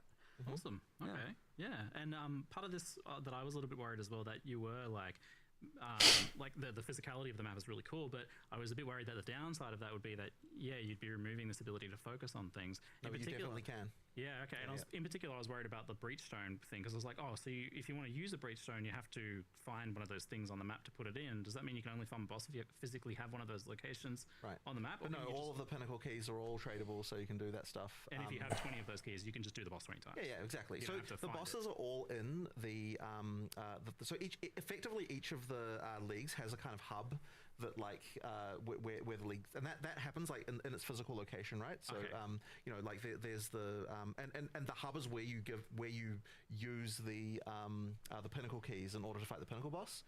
So that means that if you want to do them back to back, you just go to the hub, run 120 bosses. That's fine. Once you've done the quest line one, you can then farm it as much as you want if you trade. The other thing that we've done is, so Breach is unique in that regard, because in order to kill the penultimate boss to get the ticket to the ultimate boss. What are you doing after this? D4? Yes. Now you can buy the key after, right? That's completely fine, and you can buy the breachstone, but that one is unique in that you do need to go find those biomes, or someone has to go find those biomes. So that one is a bit unique in that regard. But for some of these leagues also, for example, simulacrums, like you do deliriums, you get this grand mirror, you apply the fog, and there's a simulacrum in there. We do still drop simulacrum splinters, and a lot less of them. And once you finally get that item, instead of that item now just going in the realm gate because that's gone, what that does is allows you to turn a map into a simulacrum on your atlas. Oh. And so that will give you an extra key. And so there are some ways, the expectation is that you complete the quest line and experience all that before you complete a simulacrum, but later in the game when you're farming, there's actually alternate ways to get access to more of these. And so we have that for a few of the leagues. I can't remember exactly which ones do and don't, because it's asymmetric, but yeah, some of them are like trying to counter that. So it's a thing with Breach where if we're finding a Breachstone versus Breach biome imbalance, we can do a thing where once you've finished the quest line, you can start getting splinters towards pinnacles without necessarily having to do that. Or maybe there's some other mechanic where you can create a breach biome, in the fog of war that way. So mechanically create it, reveal one that definitely was there the whole time, and go over there and do that. So there are tools we have to be able to do all this, but yeah, Breach is relatively unique in that regard. The others are less problematic, but just trying to have different ways. One of the things that is fun with those ones though is that there's reasons generally to pick one area of the Atlas versus another. Like they're kind of subtle, but like we should have tried to explain that with the Delirium one, where there's certain emotions that only come from certain map boss classes. So what that means is that you're like, okay, if I want to be able to get this emotion, then I'm like, I want to find this type of map to put it on. So then that I get that. So there's little hidden things like that the biomes actually matter. Yeah. So there's stuff like that we can do too. Cool. And so picking where to do the Rite of the Nameless can and where to do the Delirium, things like that. Ideally, that stuff should be something you actually do have a little bit to think about. Because it can affect the rewards a little bit. Yeah, right. Wild. Okay. Yeah. Now, it's impossible to say, put an hours of gameplay estimate on endgame for Path of Exile, because it's, like you said, it's so variable. But how would you say some of the endgame milestones for PoE 2 now, line up with maybe the milestones from PoE 1 that we're a bit more familiar with? So, for example, getting to the Fortress Pinnacle boss, unlocking your full tree, so getting that full clear of the Atlas, if that's the clear goal. Filling up those nice new progress bars for the league mechanics. Where do those kind of pan out? So it's definitely intended that the kind of like completing the fortress is supposed to sort of be analogous to doing Atlas completion in PoE 1. It's like a kind of similar thing that you're the similar type of goal. It is almost like a PoE 1 Atlas on the map. Yeah, a little bit like that. So if you can get enough tears, it's 45, 50 maps to kill the pinnacle if you can. Okay. Right? Which is honestly not you know, that out of control. Now that's not Fortress complete. That's that main quest line complete, right? Yeah. Like it's, you know, you think you've got a big square with 2 ramparts. You're just going up to this thing, up over this thing, up, and then to the middle, and then out to the back. Kill this, kill the thing in the middle, right? And you just follow this path, the shortest path to it. If you can do it, go for it. It's fine. It's entirely up to you. Which again, good players generally will be able to. So like, yeah, 40, 50-ish there. And as you said, the first, the ziggurat to the fortress wall, pretty short distance. Like it's right there and then right there. Let's say breach. I'm just giving some examples just to give some people some context. Breach is the closest biome to the ziggurat, the closest start. So you just, if you went tower, what is it? 5 maps over to breach. Nah, it's less than that, I think. Four, I think it's only sure. Yeah. Then you do a few breaches. You don't have to do that many. She gives you the first breach stone. You use the breach stone. You do. You can probably minimum 1 hive, 1 sky hive, and then the boss. Now, this is the problem that we run into a bit here, where I have level restricted the bosses. Yeah, I was gonna say you can actually do this too fast. I don't want you to just do it tier 3. It's tier restricted. Yeah, tier restricted. Tier, not character level. Yes. Yeah. As in, you do need some ways to improve. So if you just go shortest path there, yeah, you're probably going to find you don't have the waystones. But if you know what you're doing, you can obviously get pretty far pretty quickly, and then you can kill, you know, the breach lords, and then you can immediately do the pinnacle as soon as, because we've level waystone tier restricted the penultimates. But that's like breach in the fortress, whereas like, okay, over to the left of the ziggurat you've got breach, slightly further across is delirium, so +5 maps. Even that maybe ritual +5 on that, you know, like +5, and then the, what is it, 8. Honestly, it's probably only like 8 maps you have to do. 9 maps or something within each. And I'm talking like absolute, if you're just zoom into the end. You know? So, like, the early versions of the end game, the thing that definitely burned me out was just like the sheer amount of time it took to just travel through maps. I was even like coming up with theory crafts for like ideas of like, well, what if there was one of these travel maps like really fast? So it seems like there's just so much less of that now. Yeah, definitely. I mean, like that's the experience you're going to get if you know what you're doing, right? Yeah. If you don't, it's going to take longer because you're like, okay, I need to be able to put up this. I'm not juicing it as much. I'm not doing all this. Well, at that point, when you're in that position, you're focusing on the actual content you're doing, not like your goal so much, because you don't have the experience for that anyway. King's March is a bit further away. It is. Being on the coast, it kind of, if it had put it too close, it would have restricted the other things that can go there. So we've got like a sort of slightly longer lines that to shorten the distance to get to King's March. Oh yeah, so it's not as many maps. Yeah, so it's not as many maps as what it would be for the normal conventional distance. Right. Yeah. But it is a couple of extra maps further than some of the others. The cool thing is, because it's now quest line, as soon as you get to King's March, you're given the first logbook. Oh yeah, cool. So you just instantly like reveal a whole section of ocean, start mapping. You're getting what, 15 to 20 maps per logbook, give or take. You can, if you just want to explore, like let's say the logbook you placed didn't spawn the chase thing you're looking for.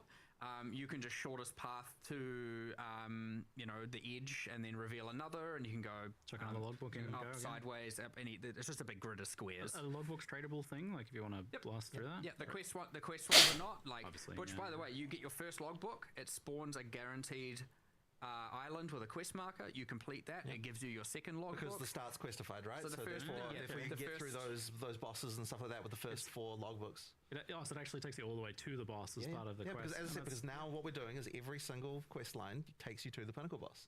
Right? Like there's no randomness in the ability to do that, you know? Because it is the active league, in particular, the Runes of Eldur pinnacle is more maps than some of those other biomes. Because it also it doesn't have a tree, right? Because it is the active league. Right.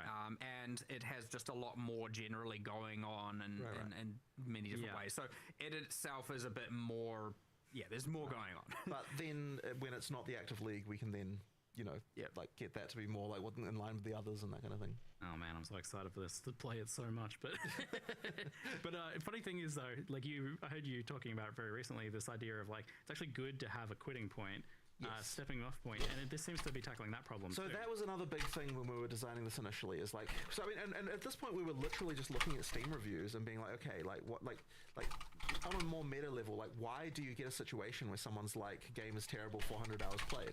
Like what leads to that? You know what I mean? And honestly, we're like, one of the big problems is like there isn't an obvious point to stop. And like eventually any end game is going to get boring eventually, right? And if like you didn't have a point of like you felt like you were done, like if you've got a place to leave, then yeah, you're gonna then the game's gonna eventually suck for you. So like we have to be like, we want to actually get you to feel like you're done. And part of the way that you do that is you add more objectives that like have progress bars where like you finish them and then you're like, okay, I'm done with this now.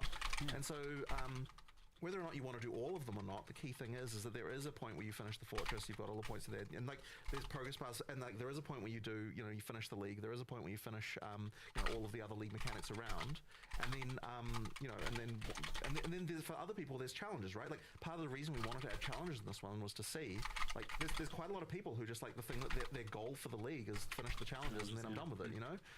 And so it's like it's just another one of those things that PoE 1 had, that can give you an objective for yourself so that you know when to quit. Because ultimately the goal is, you know, like we want you to play when you have a great time, but we want, when you decide to leave, that you come back with a plan to play again next league. Yeah. And so long as we can get you to that point without burning you out, then you're going to be wanting to come back and play again. So yeah, it's like that. It's just one of those really important things that PoE 2 just didn't really have, because it just kind of petered out into like into nothingness. It didn't really have like this. Yeah, I'm done with this now. Ultimately, it's just about having cool core goals to shoot for, exactly. like, and then you've got nice clear goals for that now. It's probably like Fortress plus like a specific league mechanic. Or maybe you want to do all of them, or maybe you don't. But the key thing is yeah, like you get to that point, you know when you're done with it, and you know we've got those progress bars that can pop out the side, so you can sort of see at a glance, like, here is my like in-game completion of like how much of that stuff they've done. And you also know, by the way, that when you do finish that progress bar, that you have seen all the major content that the league has to offer in terms of like, you know, you fought the pinnacle.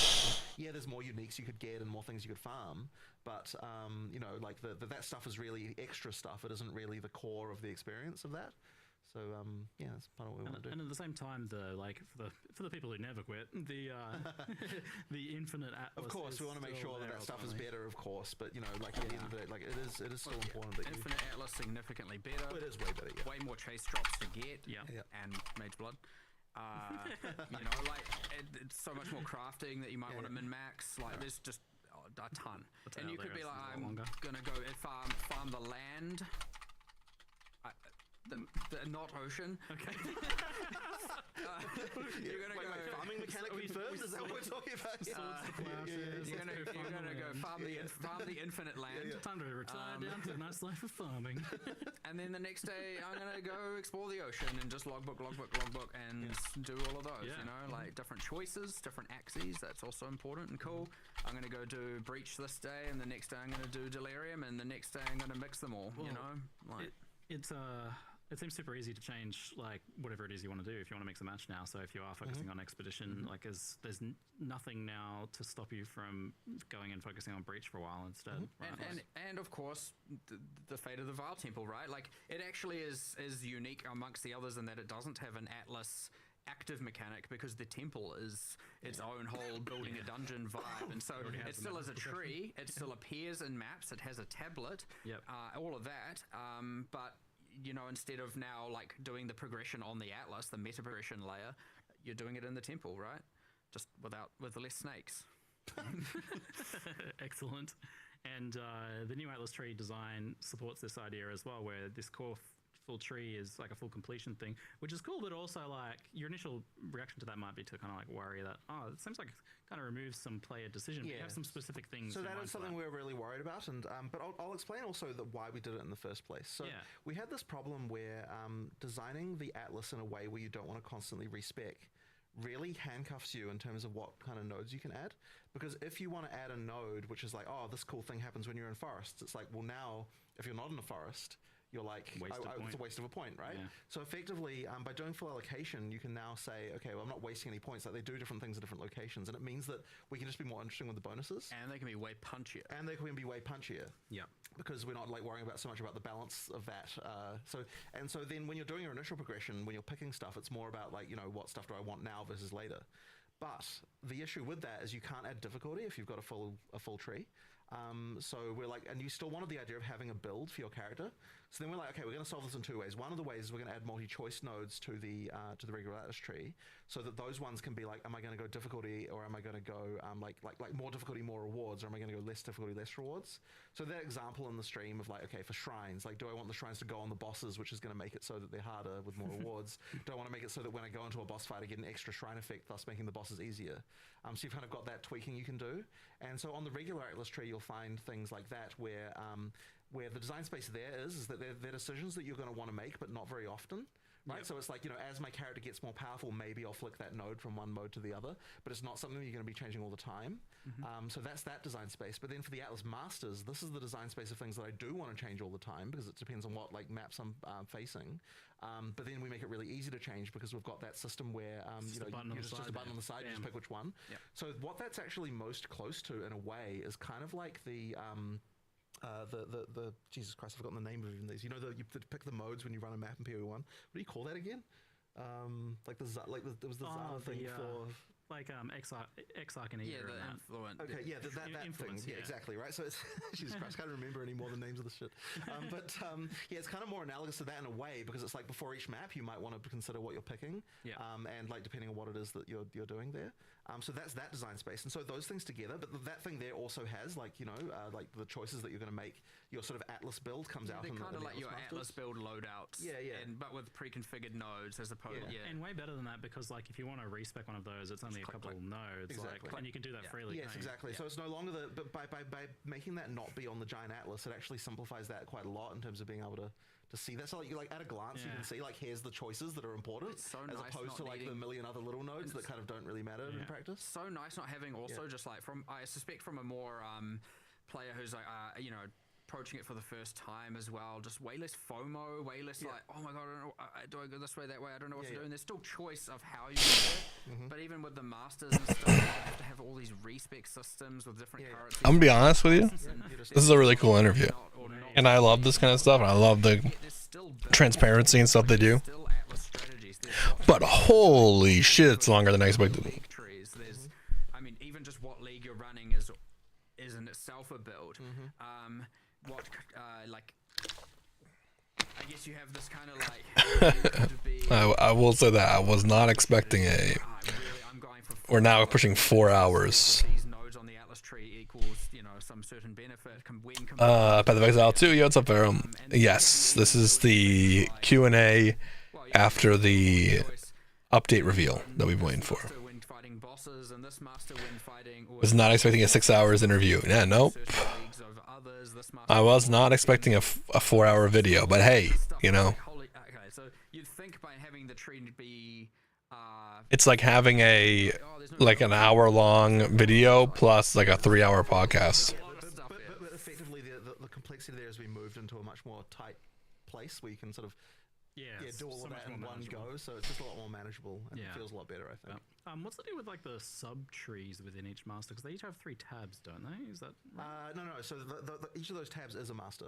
Oh, okay. So basically, so like one master is one of those tabs, and then you pick like the things you want for that master. But then when you change to a different master, that's like that's the choice of master you're making for that map. Right. Okay. And it's just whatever master you have that's selected is the one that's active. It's the one that's active. Yes, exactly. Yeah, so it's really each has the 4 rows, which is their quest line unlocks each unlocks one row and 1 point. You can take all of one row, or you can take one of each row.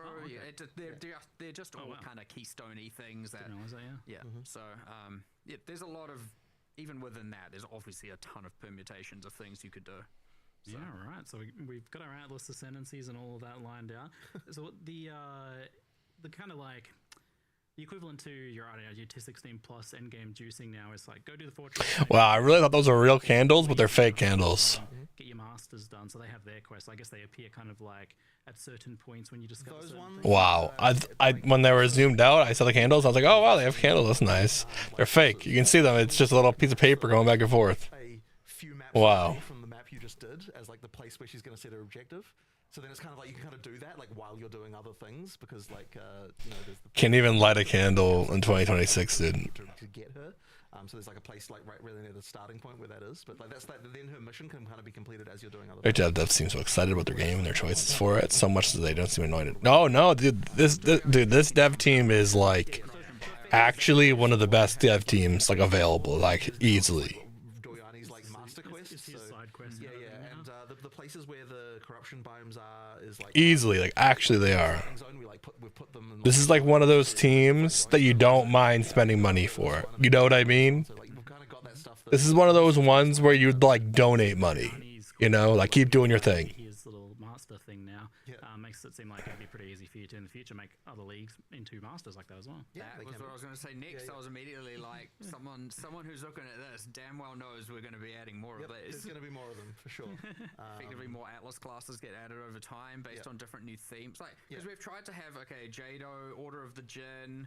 Their whole thing is like, you know, getting powerful artifacts out of the hands of the villains, you know, and so you get a vibe there about what the types of nodes could be or should be, where you've got Doriani, who's like a powerful thaumaturge scientist, so you can get the, you know, you have all these different characters, and you have just the classic I want to kill bosses Hilda, who's just trying to like kill powerful beasts, and so you immediately can go, okay, well, you know, not that this is confirmed, I'm literally making this up as we go, but it's like, well, you got Pharaoh, who's the rune seeker, trying to learn blue shapes.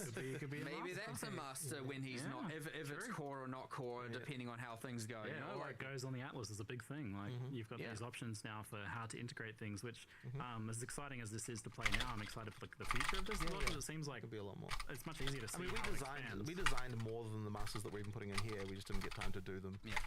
Like we had some ideas there. Excellent, good to hear. So,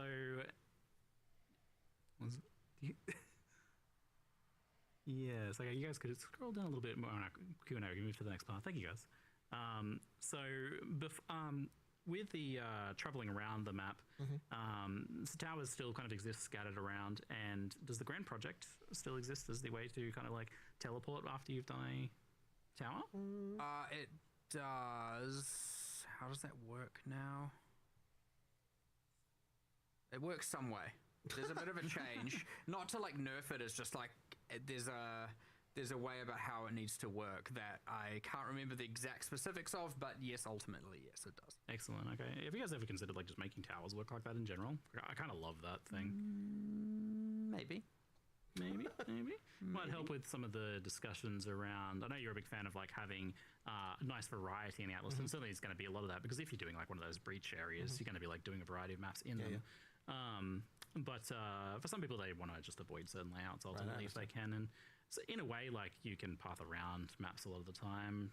I guess Grand Project is one of those ways that you can kind of dodge those things too. So something worth considering. Has there been any look at layouts for maps for like unliked layouts? There's perhaps? always some of that work that's been done. I'm not entirely sure how much of it there's here, but there's definitely some. There's also a bunch of new maps, just new maps in the pool as well.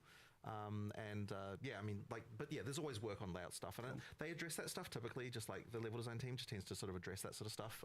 Just always over happening in the time, background. just happening in the background. They're just addressing things.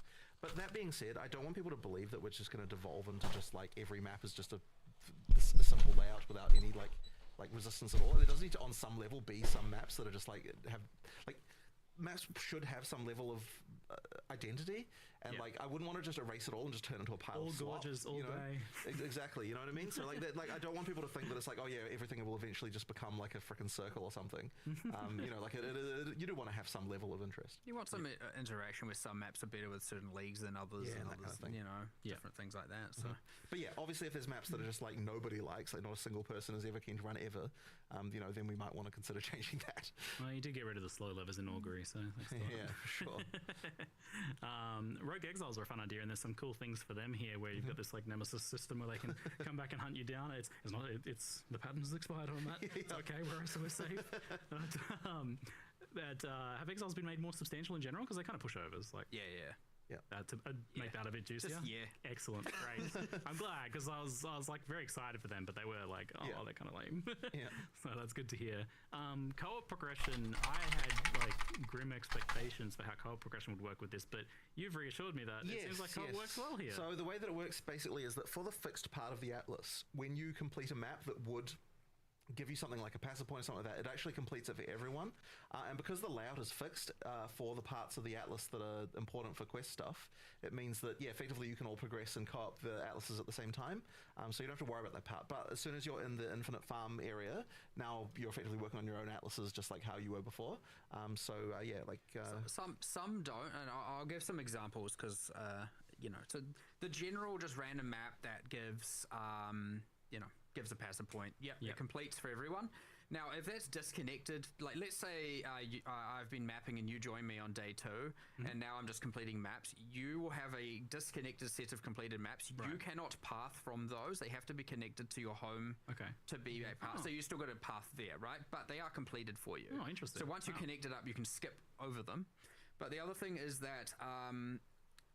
let's say you get to the Delirium tree, you get to the hub, you do some of the maps with Delirium, those will complete in multiplayer.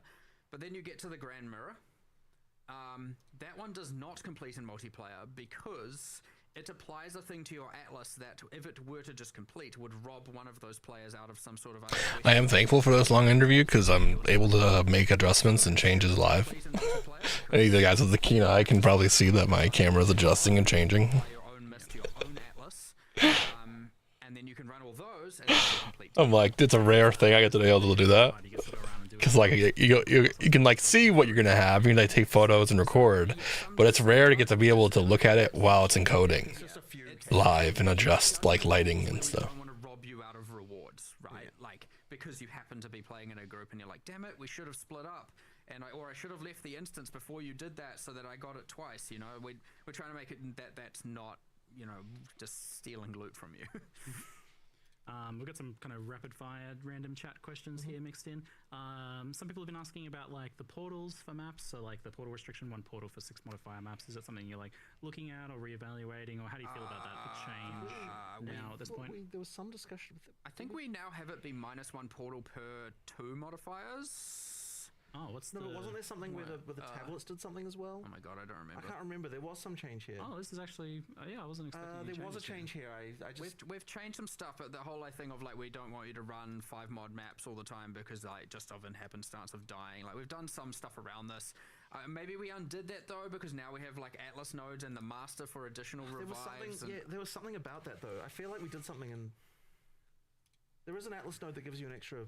we have the master for an extra revive. Oh, the master does it? Okay, right. Okay.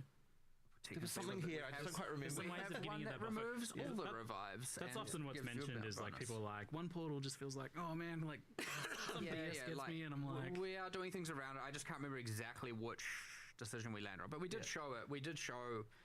Well, at least, like I don't know if we put it in here, but on the I think on the website when you're looking at the announcement page, there's a few nodes on there that you can and one of them is an additional revive. Oh, great! So it's like you could at least turn that on if you're running a certain class. But I think we have some ways to do this now, but I can't remember how much we baked into the inherent behavior versus just putting via the tree and or masters because we went through like 5 iterations here. Yep. There's a question for Ascendancy trials. So I guess there's 2 questions here. One is Trial of the Ancestors, or the third mystery. The third one's not in this expansion. No, but a little bit too much content to do. But I assume that's one of those things that you want to have absolutely in and good for launch. And I guess the second question is the existing ones. Is there any kind of plans to improve them? We do want to improve them. They're not good enough. But we didn't get time this time. There's a lot that needs to happen. But all 3 of those are on the cards for before 0.1. Should be. But look, I wouldn't want anything. Put it this way: anything that's in the game right now, I don't want anything that's in the game to be bad at 1.0. So certainly, I would want to fix those other 2 trials before we get to 1.0. Nice. The third one, I want to get it in for 1.0. We'll have to see how that goes. I would say that's a coin flip. Yeah. It's gonna there's quite a lot to do there to make that. Doing that would compromise something else. It would, 100%, and I don't think we will. Fingers crossed for you. I'm very excited to see this mystery third trial. Might be afterwards, but you know, like it's really hard to say. Of course, it just depends. See how things go. But the other 2, we had a plan for. We were like, we're going to fix everything in the end game, and those 2 were on our cards as well. Because technically we want to improve the in-game farmability of them as well. In particular, they're not really they're not something players really play in the in-game that much. We want to improve that. Like we want to get that to be a thing that's like a viable league, as it were. Yeah, you want it to stand alongside these other in-game mechanics as a thing that you'd actually want to do. We wanted to do the core Atlas stuff first, and then so because we were like, okay, we can't do this and this and this and this, and we did that, and then the and this kind of tapered off, and those were two things we're like, let's do those in a separate patch, a separate time, and give them the justice. You might have tried to do too much at once here, but you guys seem to like doing that anyway. One kind of fun topic for us here is bosses. I cannot overlook bosses. Always one of my favorite things, and you guys are getting a little bit cracked with bosses. They're getting crazier and crazier. I've seen like a bit more than I think what was teased in some of these boss fights, and they're unhinged. So I guess my first question is, who is each of your favorite of the new bosses? Because there's 15 new bosses or something. I mean, I reckon just conceptually that the one that's the ritual one, the big freaky Bodak, the Bodak under the ground is just like really cool. The light, like just with the darkness and the like, the beams on that thing. Just and it's just like it's just really cool. Just like conceptually, as I said, like with the the way that I mean, I don't know how much to spoil about that, but like the way that you bring in some entities to help you with that, and like it reveals the playing with the mechanic of the light and all that sort of stuff. Like it's just pretty cool. The tale of light versus darkness. Yeah, exactly. So that's just a really cool one. Yeah. Favorite. I never pick favorites. They're all. You must pick a favorite of your children. Go on. Which child do you love more than the others? Vanilla. I mean, that Delirium boss is. I mean, it's good.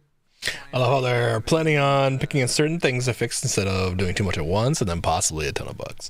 Agreed. Having the strange voice has a thing there, They do bite off more than they can chew. For sure, they have that problem. For sure, they do that. But they're also really real about their capabilities. I know that sounds kind of like an oxymoron, but it's true. They're very capable, right? They know what they can do, right? Sometimes the timelines are a little messy, right? But they care more about the product than the timeline. A good example would be like many companies will care more about the timeline than the quality, right? Where GGG cares much more about the quality than the timeline. And like they're very aware of that, right? They're very like the people that are in charge clearly of the leadership know they're very interwoven into the dev side of things as well. He's a side boss. He's got a new skill.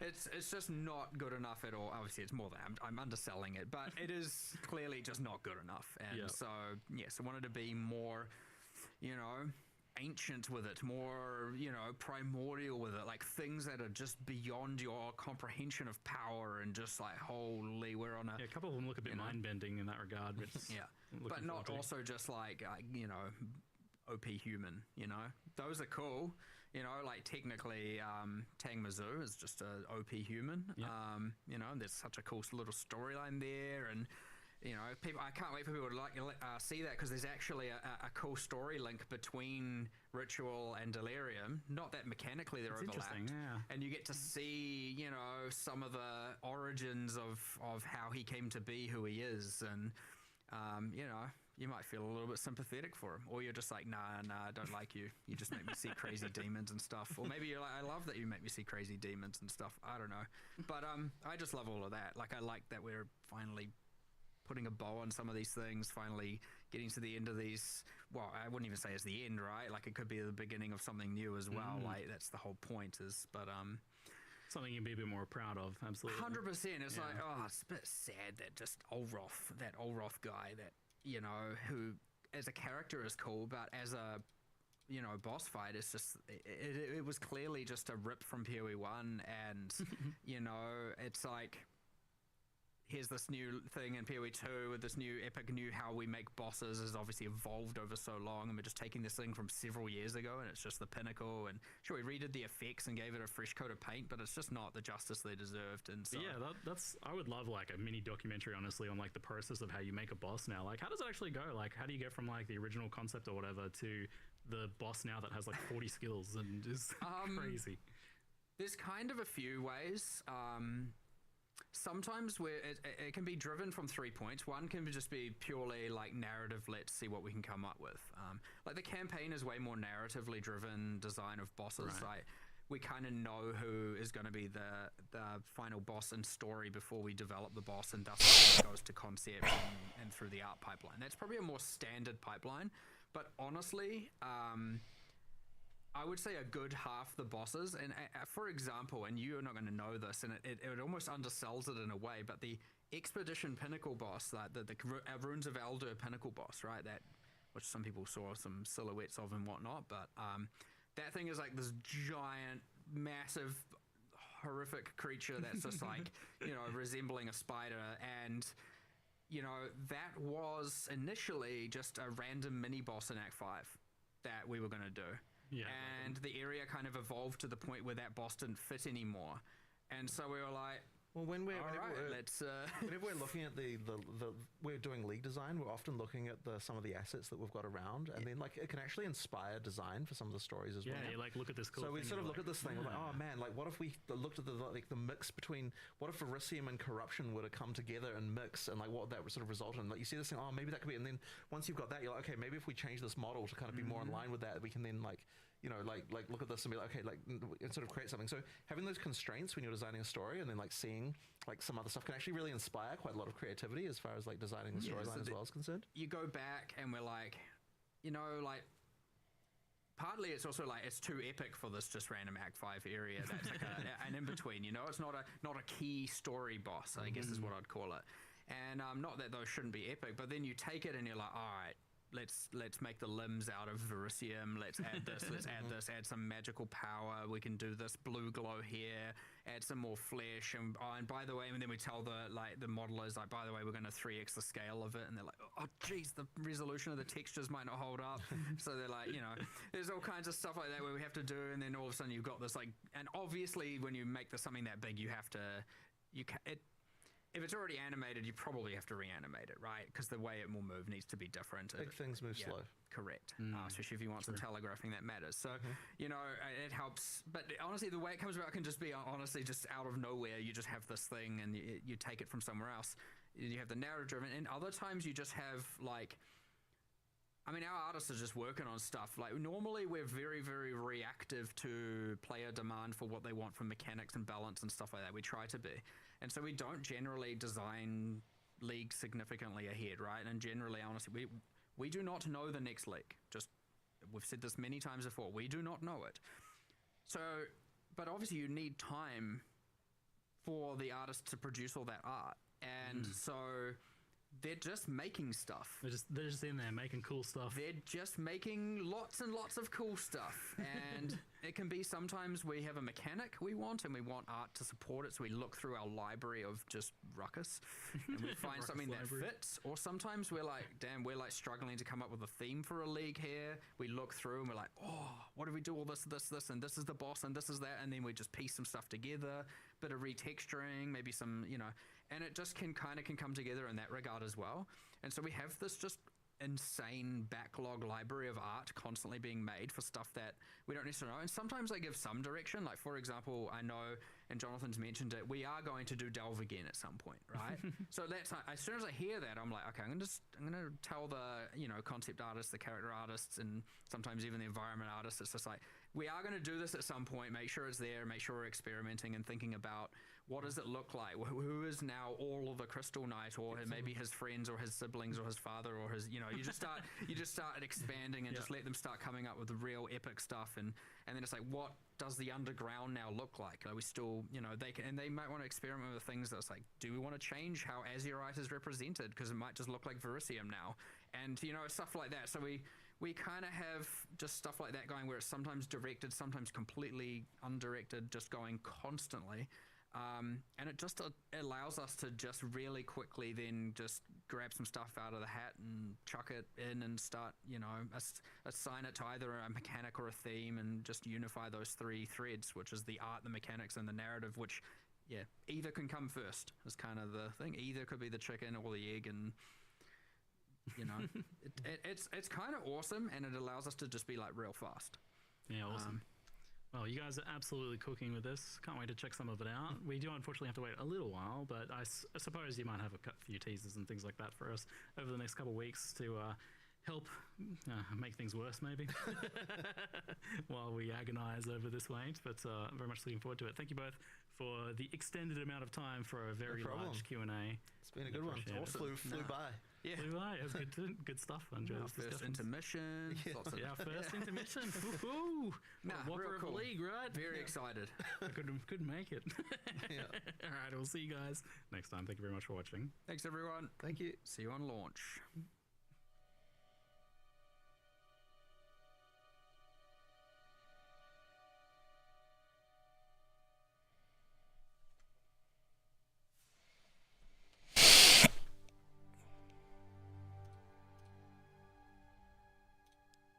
There it is.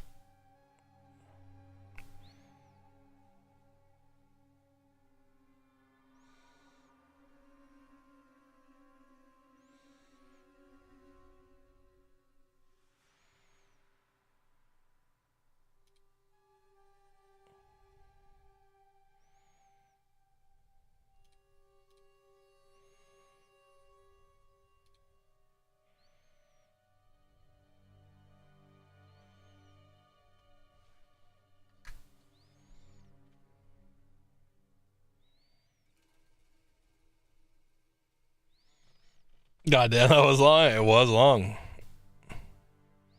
It was long. 4 hours.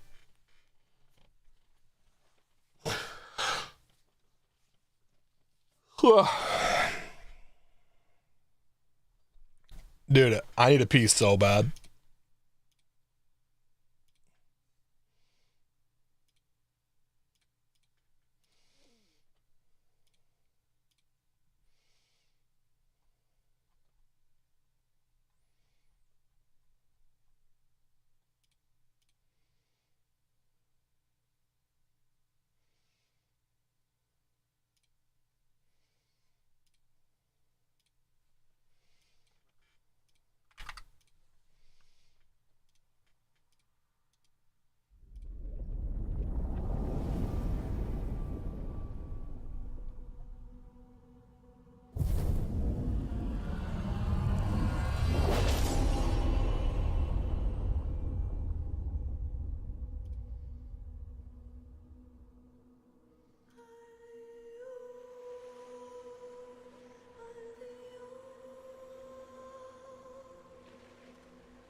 All right.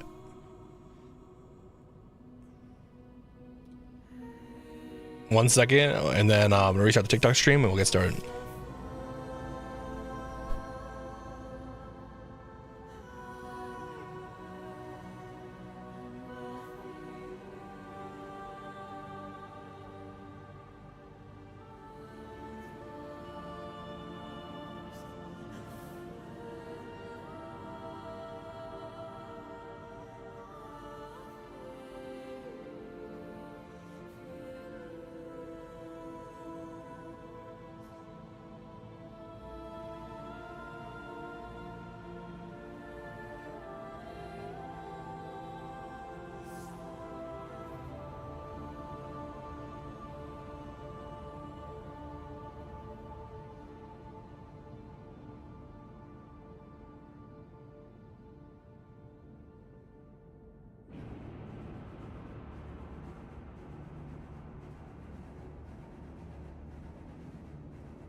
All right. Oh, I need caffeine.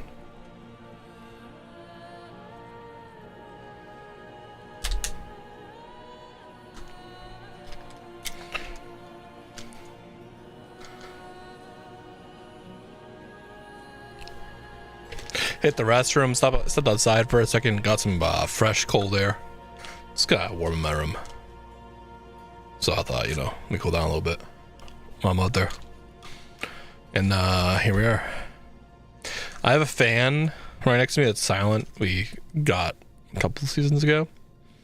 We got during the last summit, the big last summitathon, but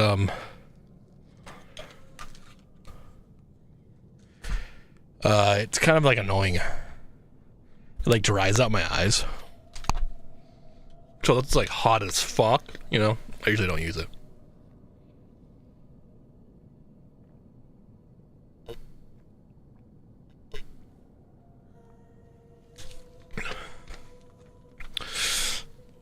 Fuck.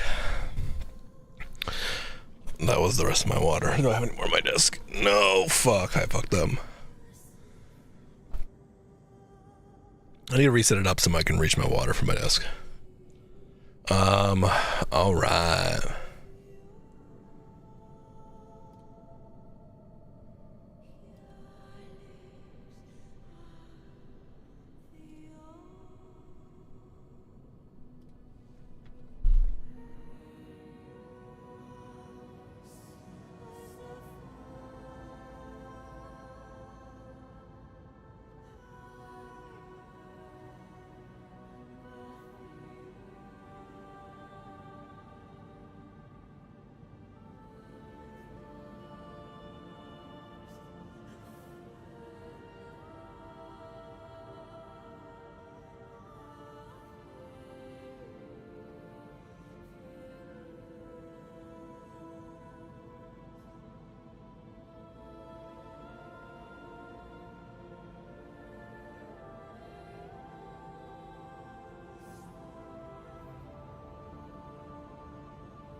All right.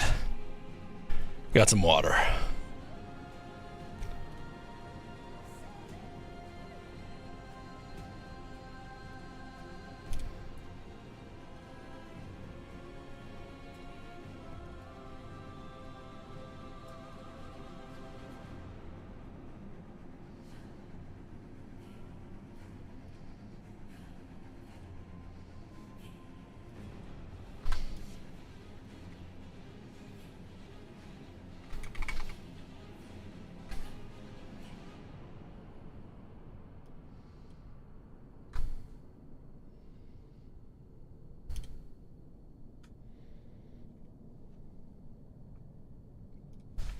We got TikTok back up.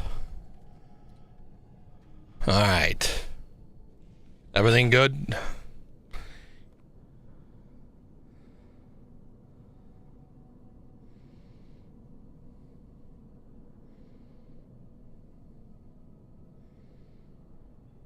Yup. All right. Start game.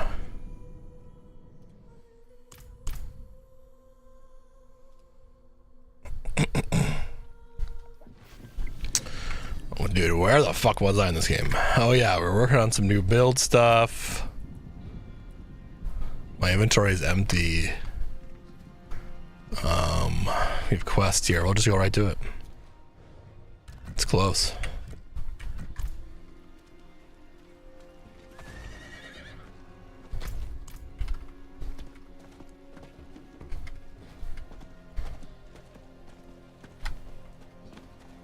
We adjusted graphics a bit, like I said I was gonna.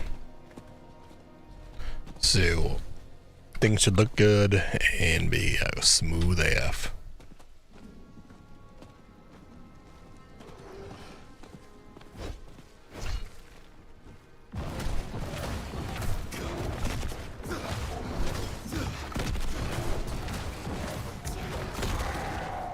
Oh yeah. Yeah, I don't know what to do. I should have. One thing I didn't do that I was meaning to do, I wanted to look at what. Because we talked about how I don't like following builds and stuff like this. But I wanted to look at what people were building. And have an idea. If there was some viability to what we're doing. And some people that have thought it out a little bit further. But because they've already beat the whole game by this point. But I haven't looked at it yet. I'll pay you. Don't worry.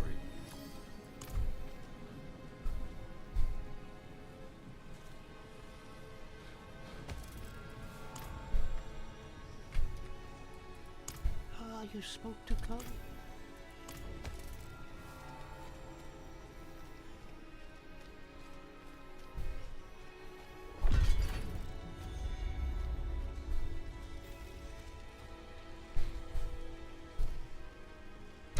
Place the ward zones. Oh, right here.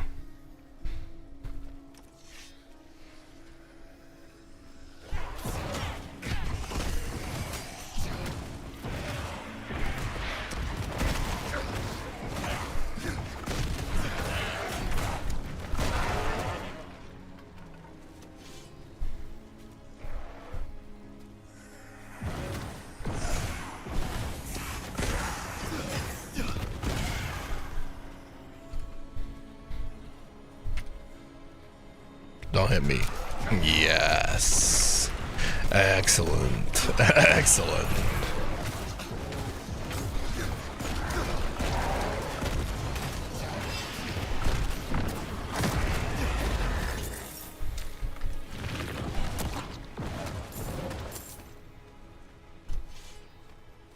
What do we got?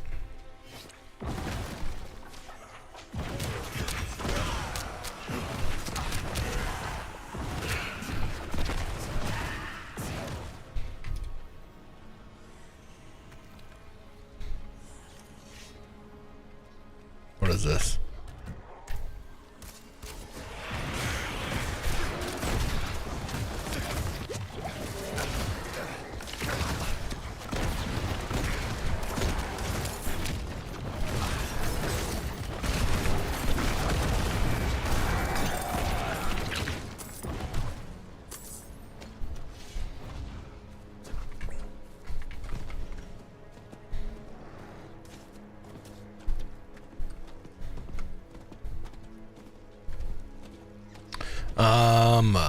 But yeah, we've got a pretty good solid build idea. I think the one thing I'm not sure sold on is kind of like the core, or I should say the basic attacks of our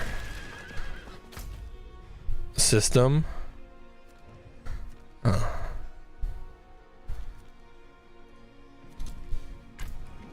Like how I don't mind like the build up into the apocalypse, which I think is pretty cool, but I think we could probably improve that build up system a little bit So I do want to kind of see what other people are doing. I think we have the lava blast concept, and then we also have that, but I kind of want to see what other people are doing. I mean, I want to keep on brand, so we'll see. We might take a peek and see what other people are doing for their build up, but I think we have the basic idea. I mean, right now I'm feeling pretty good about what we got going on.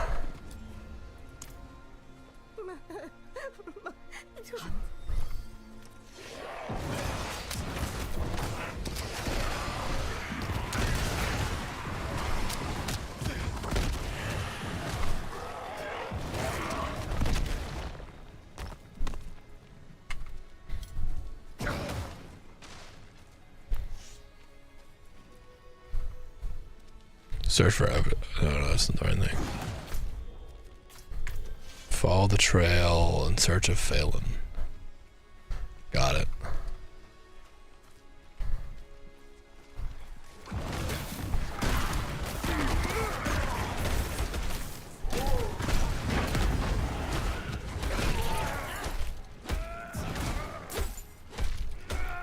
What is...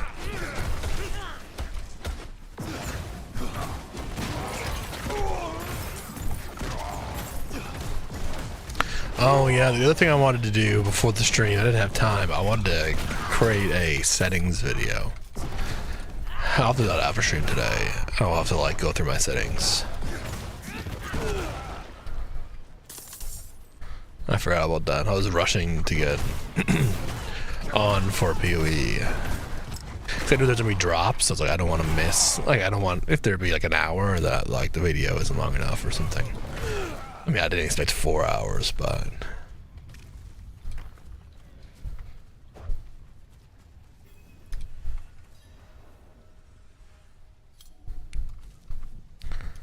what is this? Abandoned Smuggler's Den.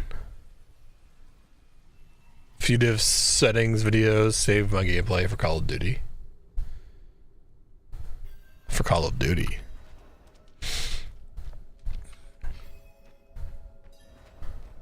I got my Call of Duty settings set up, but I haven't played for a while. Christ be with you, my friend. Thank you, dog.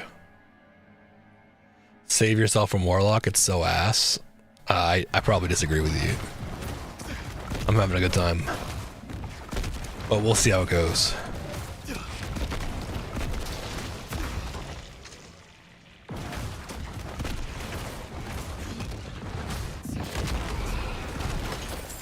Starving. No matter how many rabbits Deirdre brings, I look at her throat. I smell her blood. And Dreadclaw Warlock OPAF, what the fuck are you saying? Nice.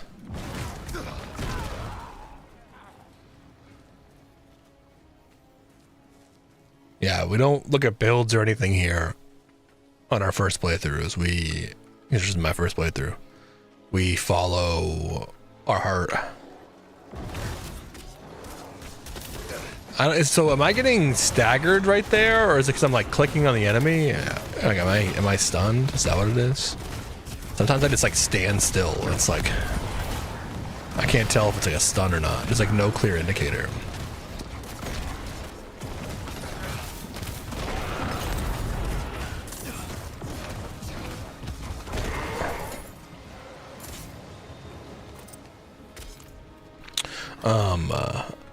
Twink Sork can go back, lol. I thought about playing Sork. I would normally play like a Sork or something like that in a game like this, but I wanted to play the new class.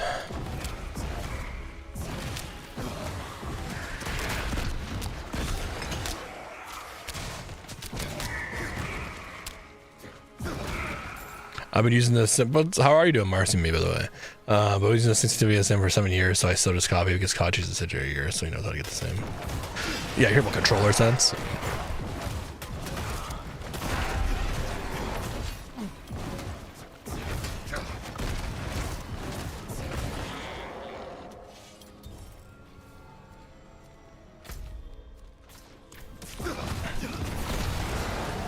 Little fun fact, if you guys don't know, I'm a really big FPS player. I love FPSs. I'm a high-level aim trainer in FPS games, mouse and keyboard. And I'll just say this. We've taken a little break from aim training since Crimson Desert dropped. But your boy re-downloaded Aim Labs yesterday, and let's just say you guys are in for a treat soon.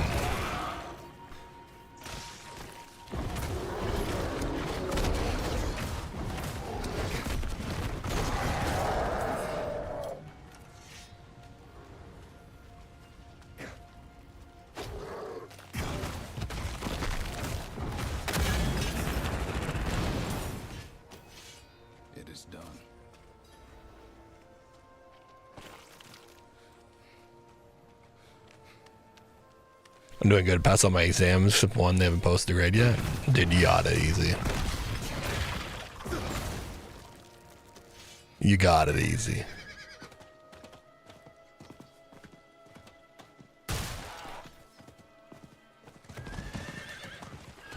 Oh, I mean, hold on. What do we got here?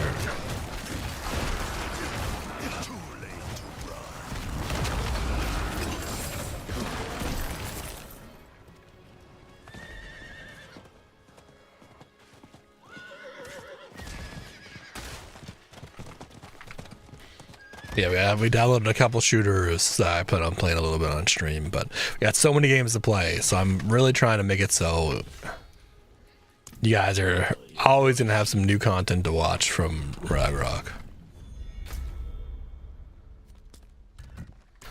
Got some cool stuff coming. Obviously, we're going through all the Diablo content. We're going to be going through PoE when it drops. We're going to be going through ESO slowly. We got so much shit.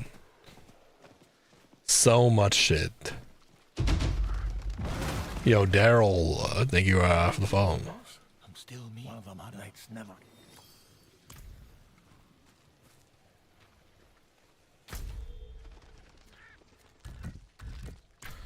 Playing what you want. Yes, Mr. Ford. Dude, how are you, Mr. Ford? Hope all is well. So am I stunned right there? What is that?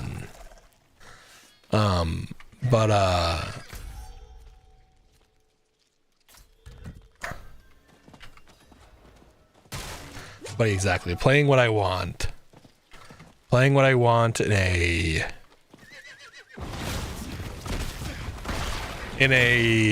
what's the word? Tactical way.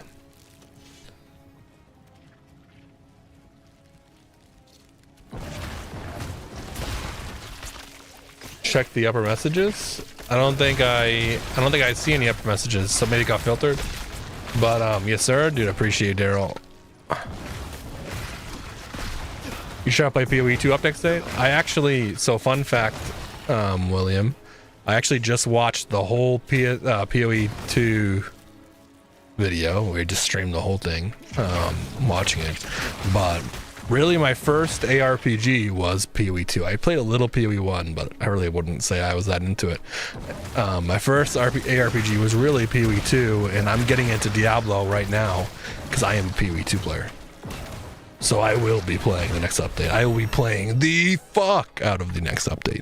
I will be playing so much PoE May 29th. It's disgusting. Disgusting!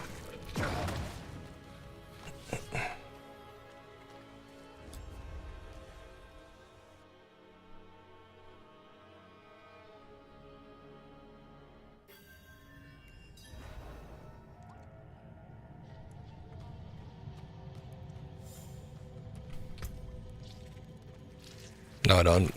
Okay, well.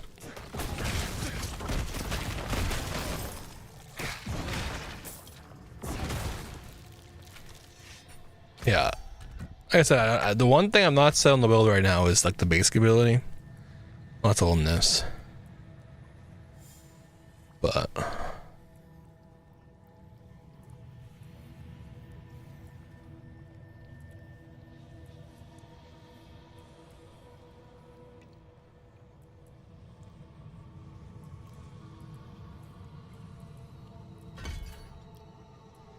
the concept of what we're trying to do right now is going to work. Like I said, I don't know how it's going to roll into endgame, but right now the concept's working. We don't play meta in these games. The game is basically unplayable. Is that what you're asking, or are you are you telling me that?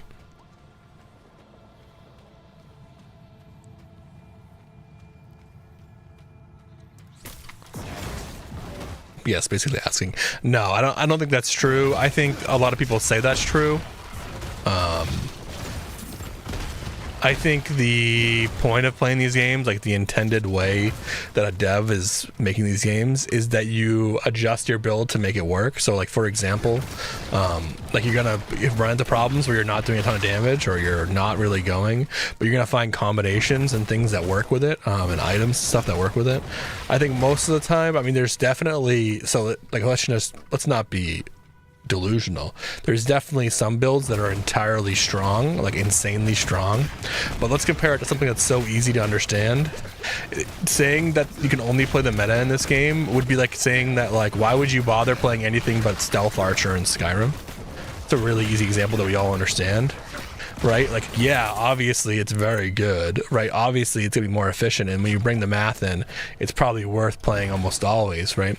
But at the end of the day, you can totally make other builds and stuff work, and you can still have a lot of fun, right? But if you start comparing it to, right, if you start looking at people online just absolutely clearing screens, you're gonna go, oh, I see why the meta is the meta. But I mean, you can still do all the content with whatever build you want, you know what I mean? It's not like you can't do content without doing that, right? But if you're trying to run the hardest form of content at the highest speeds most efficiently, yeah, I mean, of course you're gonna want to run meta. But you don't have to. You don't listen to these fucking idiots telling you they have to. And I'll prove that easily.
I think something to keep in mind in a lot of these like games like this, the meta issues really stem from people watching streamers and stuff like that, and they see that, you know, like their build is not as good, like the FOMO of it, right? So they need to like follow builds. So like, oh, I think I'm making builds, you know, blah blah, right? But it's like, no, you don't really suck at making builds. It's just you haven't played as much as them, right? So you're comparing it to that, right? And you've right, and like a streamer is monetarily, right? A streamer is monetarily going to run a strong build is going to get the more views, right? So like they're pursued different. Sorry, sorry, I'm trying to focus on keeping my stacks up so I can kill this boss. Oh, I was hoping I'd one-shot it. Have you beat it yet? No, I have not. This is really my first time playing Diablo 4. But I will be going through all the content.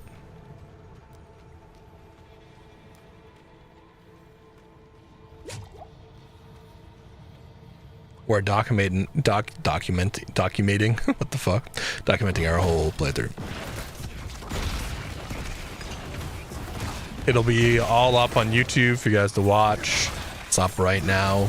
It's all streamed there live and then saved there. And then it's up on Twitch as well. And TikTok gets clipped, obviously.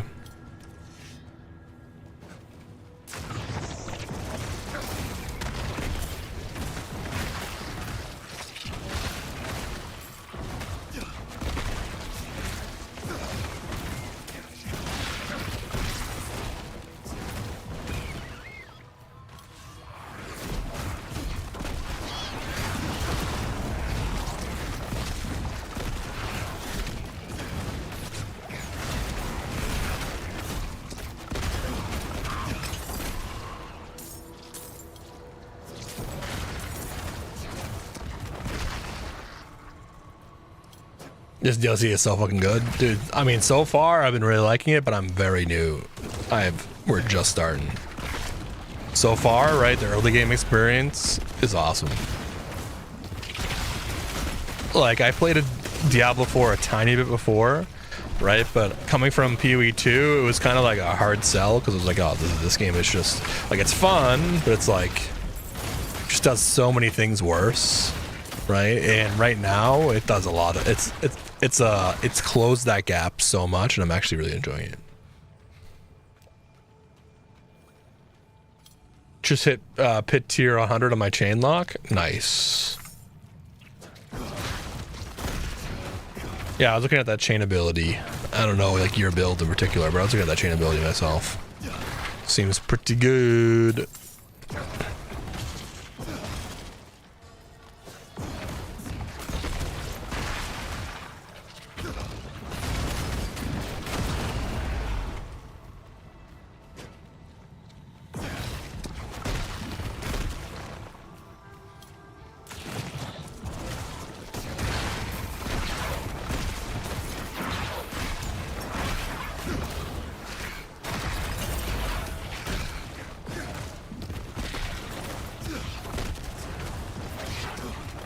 Yeah, I think I'm leaning towards maybe doing lava, the lava lob, whatever that ability is called, possibly. This is like interaction I haven't seen with this. I do like this Doom concept. It is pretty good. I would like to have a little bit more range to proc stuff. I could see myself maybe going partially into Brimstone. I don't really like the Brimstone stuff too much, but I could see myself kind of doing it. I kind of like what we're doing with like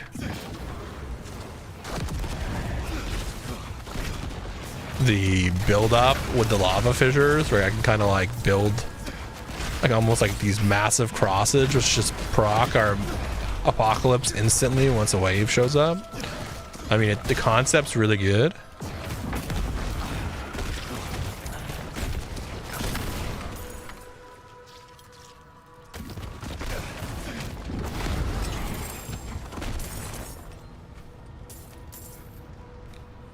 You have to just see how it's going to end up playing out, but we'll see. I've seen a lot of PoE players saying a lot of positives. I like PoE here and there. I'm in the D4. Yeah, I think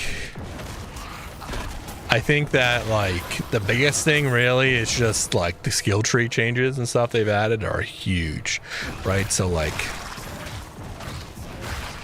I played like Last Epoch as well, and like Last Epoch is like this nice middle ground between PoE and D4, right, where it's like really accessible but still gives you like what you want to do. And now kind of D4 almost rivals that Last Epoch tree, which is like huge for any PoE fan. I mean, any build crafter at all, I mean, to be honest.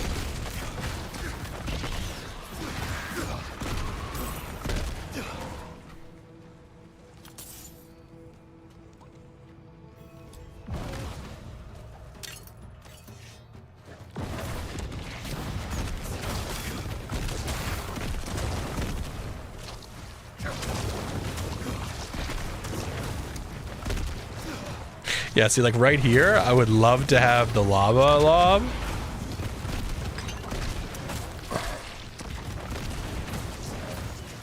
So I can like, it just depends on how the DPS of it would be.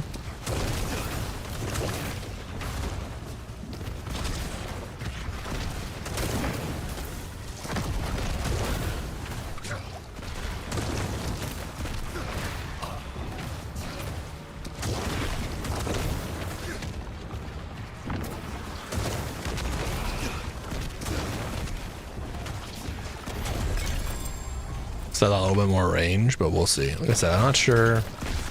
I'm not sold on all of it yet.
Okay.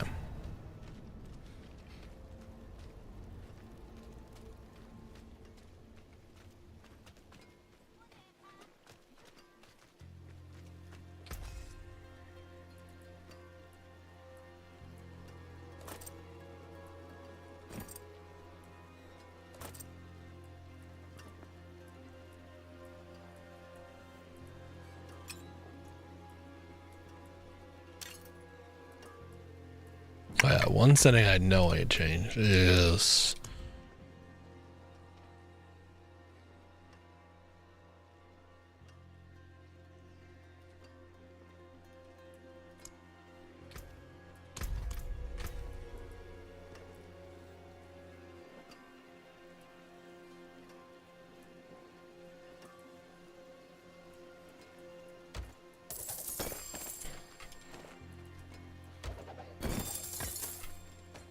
Some still. I'll keep my forge hot.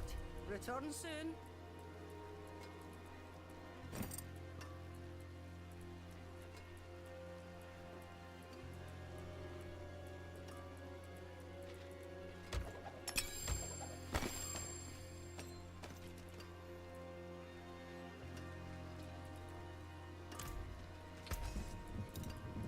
What's still got some good in it? okay.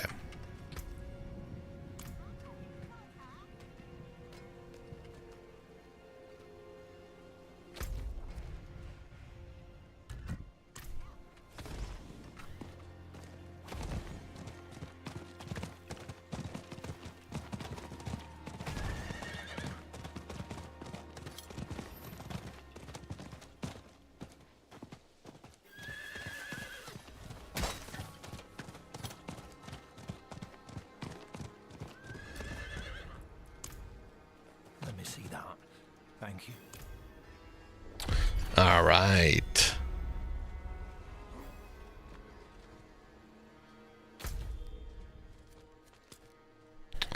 Other quest. I don't know if I should be doing all these side quests. Probably not, but we're kind of just doing them anyway.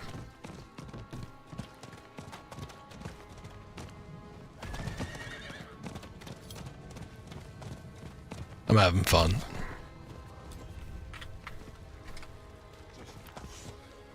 Good. You're here. I have a theory.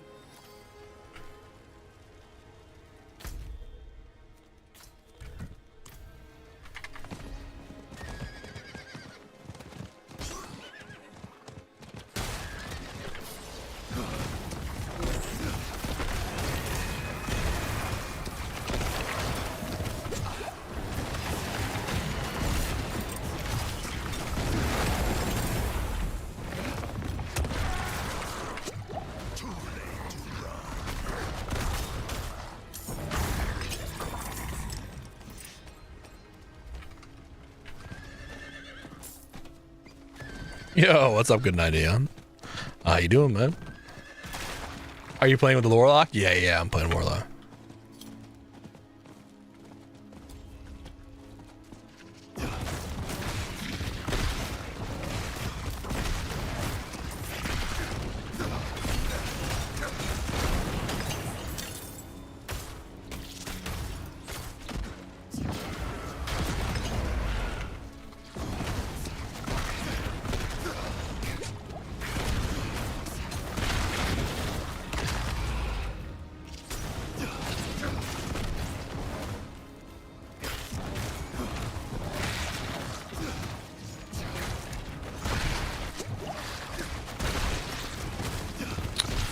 Yeah, it's been pretty fun so far. It's been pretty fun so far. We're just going for like glass cannon tunnels. Big DPS caster.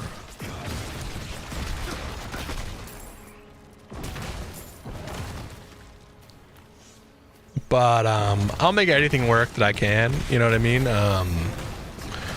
I usually lean over, I pretty much like, you know, ideally I'm kind of always going for I went to the Umbral Wood yesterday to search for anything from the druid. I haven't told Molly, but every night Ideally, I'm going, like I said, big spells caster, but I'll kind of make do with whatever we can, right? If I have to kind of mix things up or do what I want to do, right? But I'm not going to not run the content I want to run because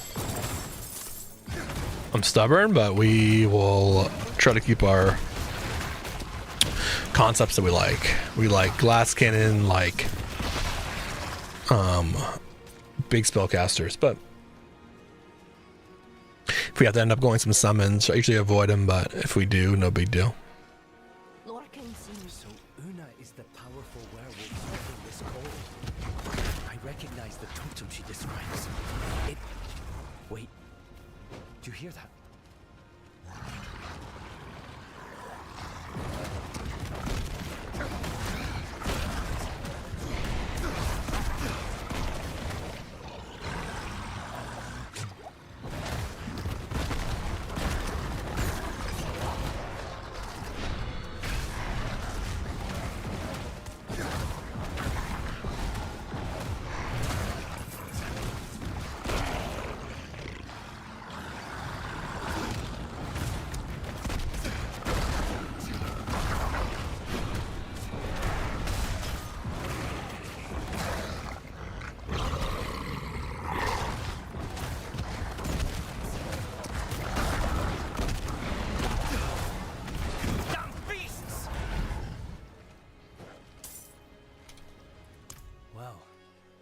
First, perform.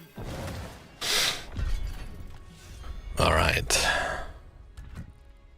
Another one.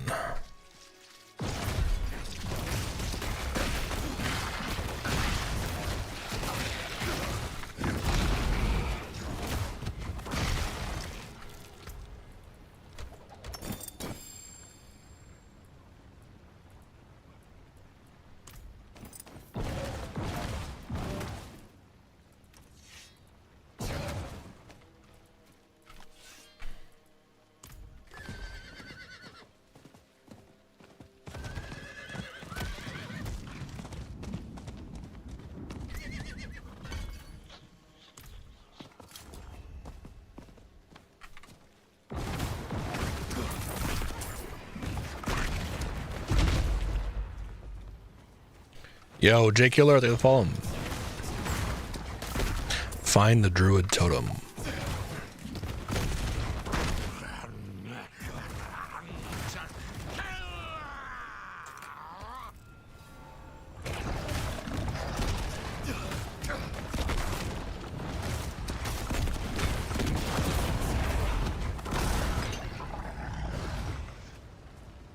All right.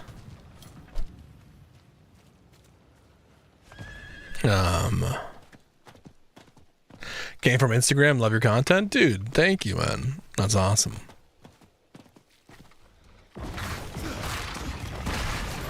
Welcome in, appreciate you.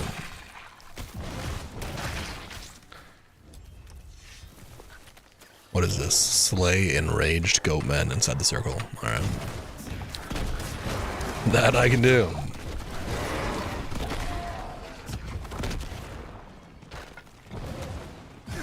Where are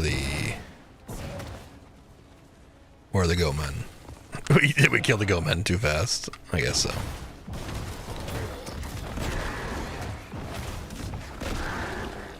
Alright, everyone get inside.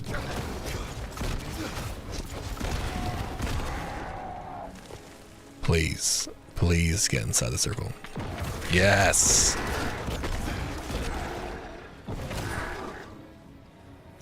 Oh my god. My stacks are gonna go away.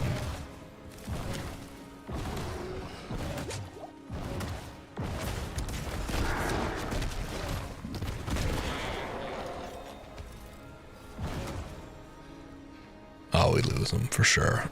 I thought there was gonna be a boss fight. Oh, here we go, here we go. This is fine. Imagine being this Kelvin guy and just just seeing Apocalypse proc. That must look wild on their screen. How far is this? Not that far.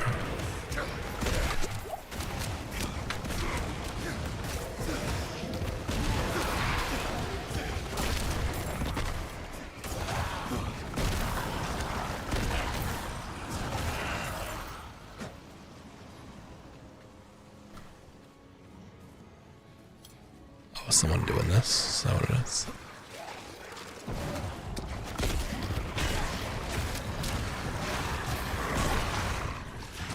Don't worry, Kelvin.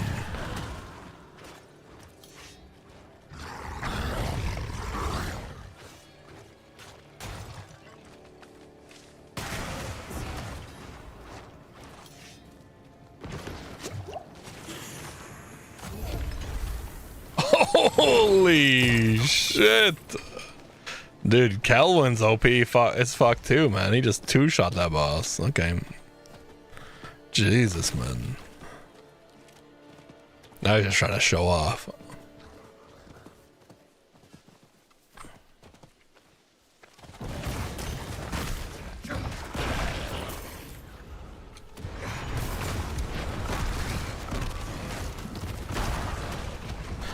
Yo, what's up, Dan?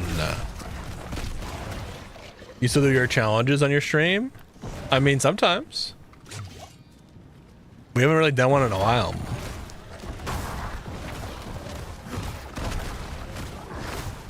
We haven't done one in a while.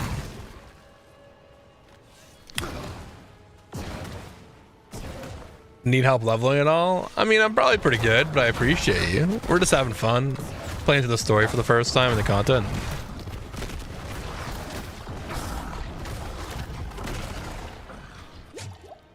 What class am I? Warlock.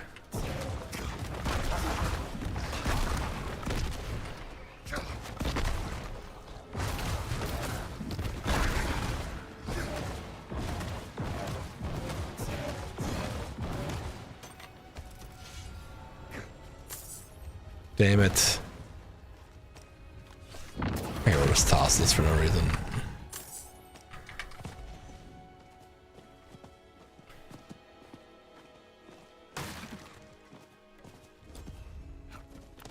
While you were gathering ever defeat, let's go.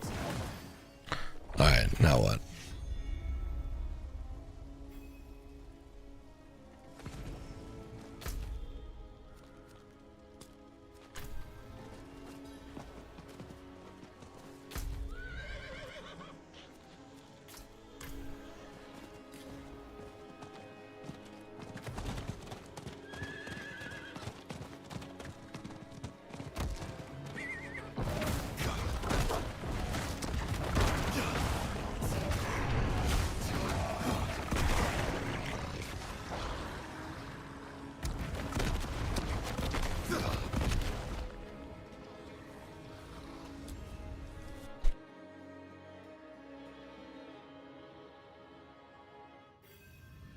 Okay.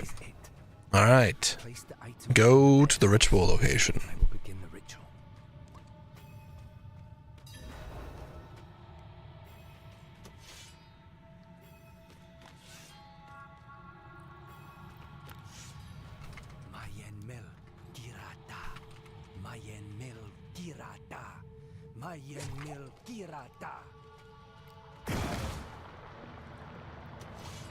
Just Lilith gets spawned.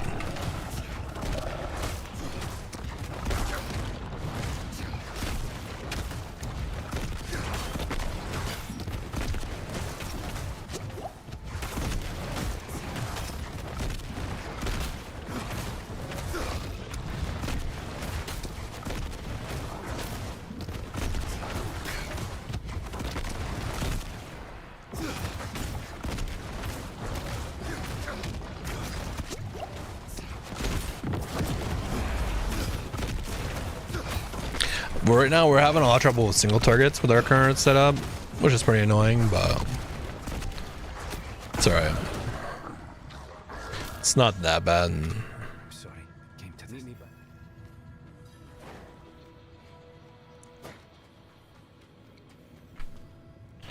we were two-shotting, but it's not happening anymore.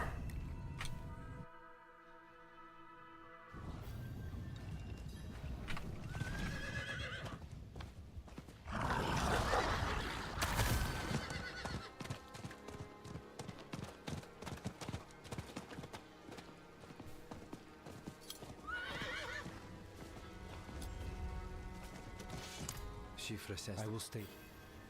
All right. Is that everything? We're good? Yes, back to the main quest. Should we hit this up while we're here? Probably.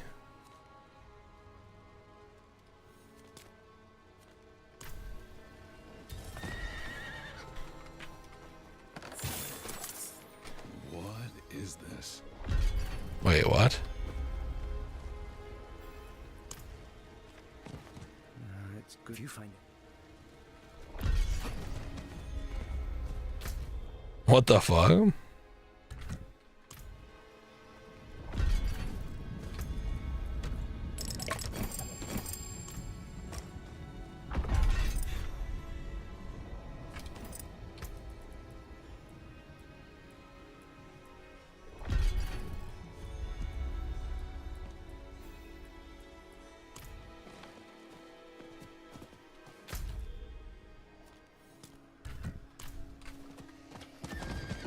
I play Apocalypse and I enjoy it. Nice. I've been having fun with it, man. I've been having fun with it. We've been messing around with a few different builds, but I'm excited to see where our build takes us.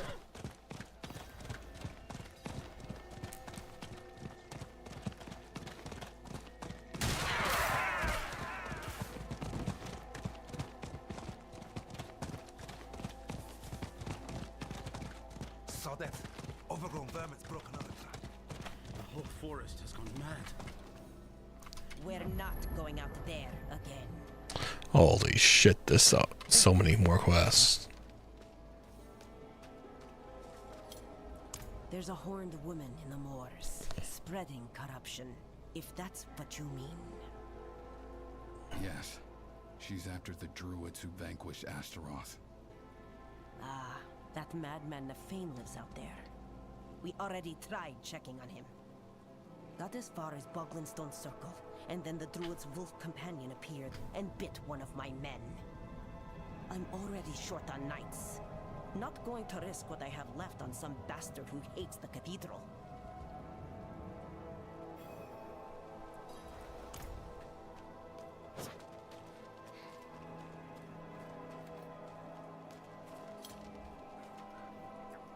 No, something. Someone. You look the one.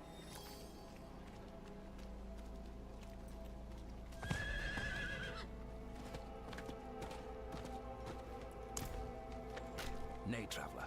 The traps have yielded thorn beasts.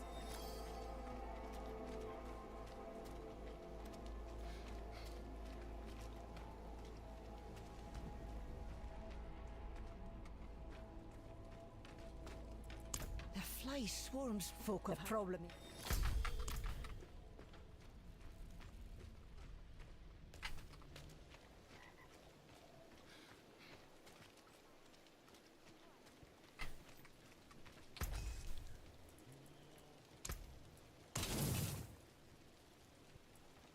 Hammer sings when you return.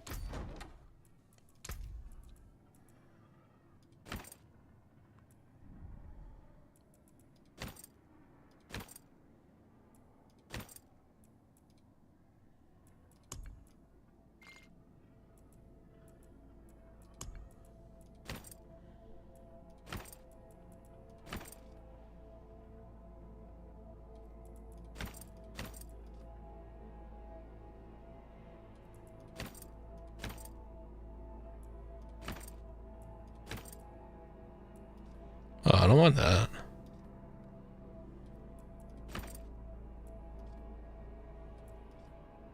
That's kind of sick.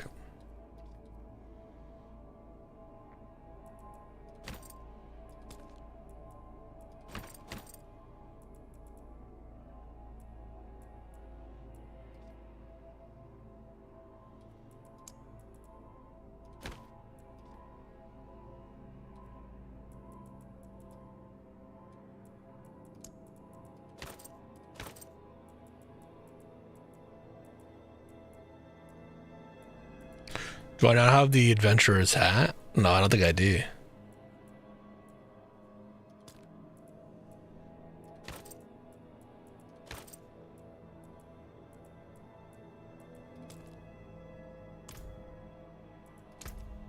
Get any cool swords yet? is the one I like.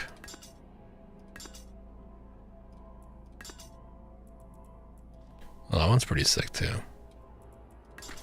We'll stick with it. Got no pets.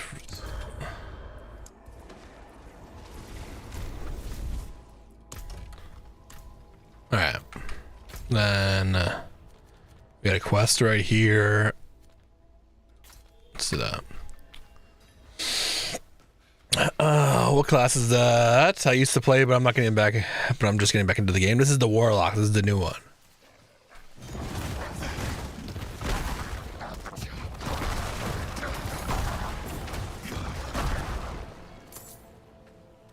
It's been pretty fun so far. I've been liking it.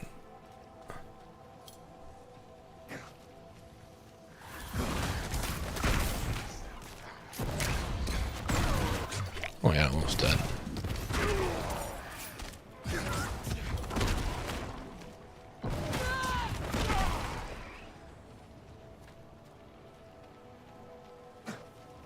Collect thorn beast meat.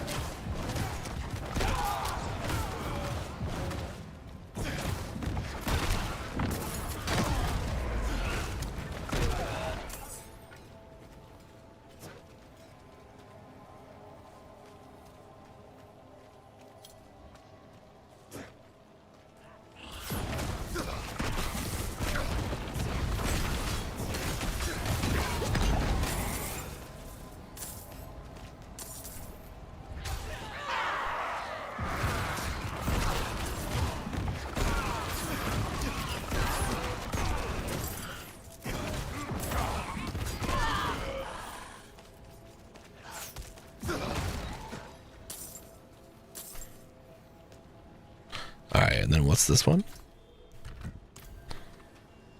Exterminate stinging swarm.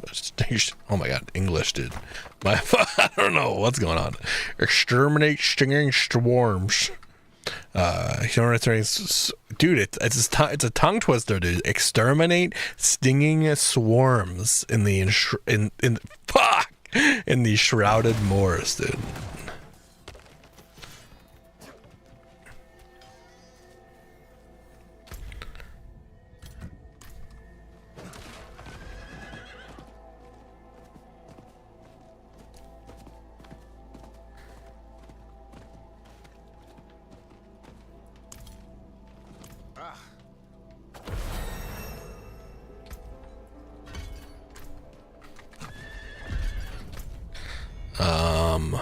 What's this one? This is a different one.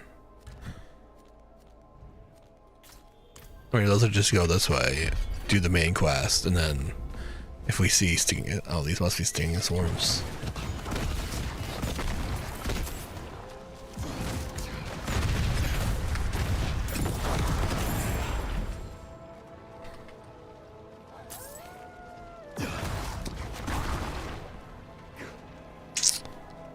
Ooh, a piece of candy.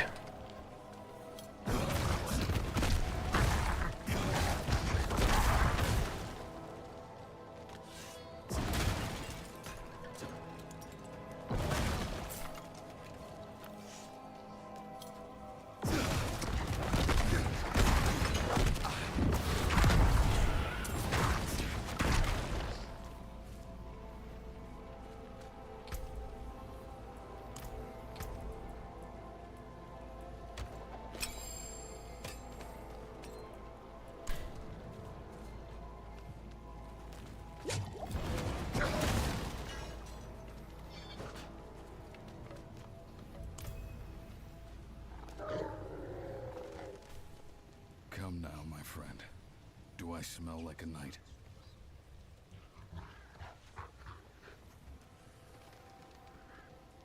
See there? Not at all. Now, I'm looking for your master, Nefane.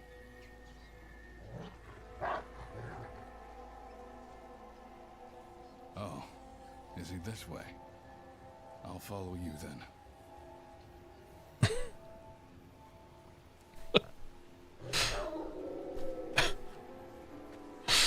dude. I don't. Sometime. What? Oh my god! If I walk in front of you, you stop. Fuck you. You can't help me kill that shit.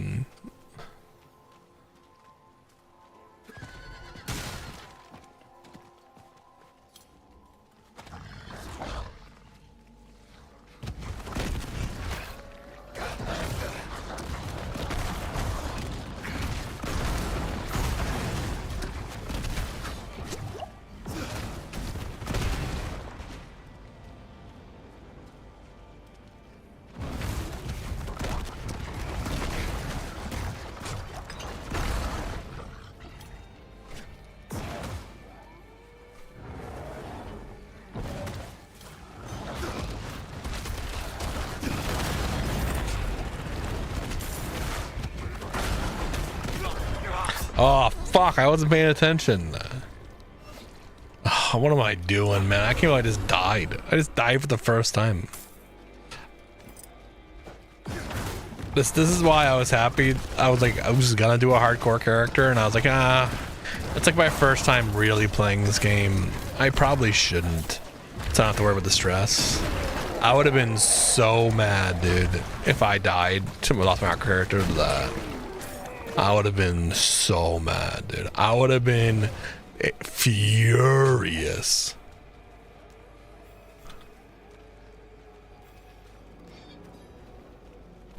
I also think if I'm playing hardcore, I just like skip everything, right? And I just rush because I wouldn't want to, you know, take extra chances. I wouldn't do side quests. I would just like pump.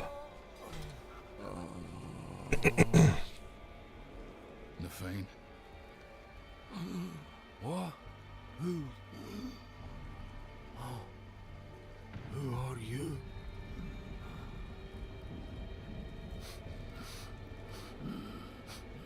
You stink of Donan. But he is no here. Coward! He feared Lilith might seek you out. He was right. Yes. She put me here. I am beyond saving. All you can do for me is find the demon. I will help you. Go to the north. She is there, planning something. You know, I know you're like in a lot of pain and you're really only half here with us. Lunch. But like, if you could like, you know, maybe 2 times speed the voice lines, that'd be pretty nice.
we just get? Oh, every time we get these random totems, we just bring it. Got it.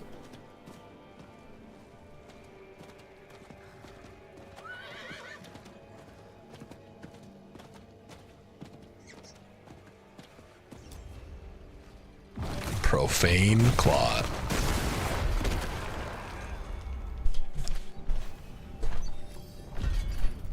Oh.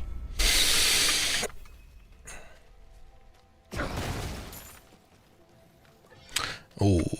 Under old boughs hangs the heart fruit, swollen with hatred. Let it burst forth and flood the streams and burrows.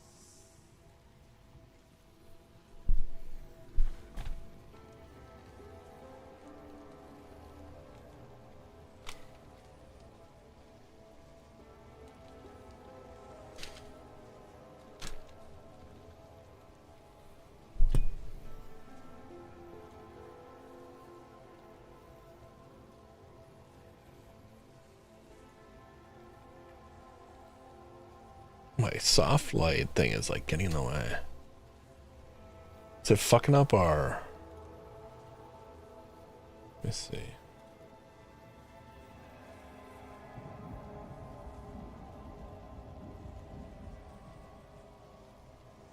Should be in focus.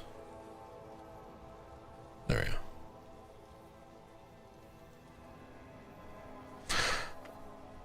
All right.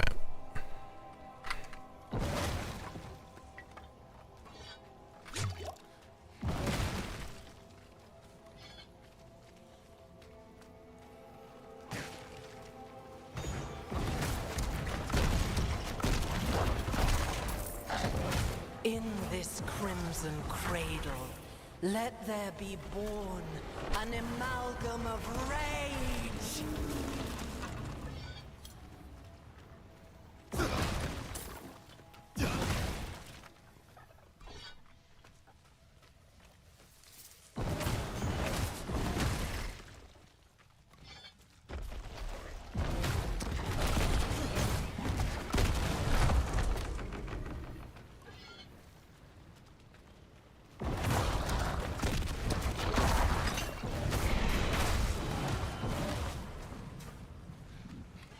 Let its anger ever burn, until it has devoured the whole of this wretched land.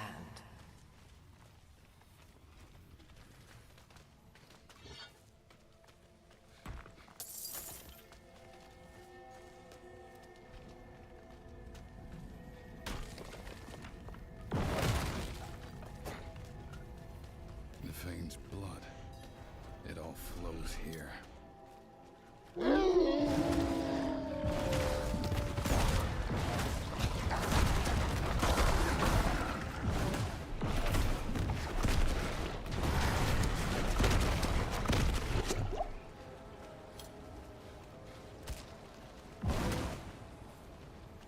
That's a big boy.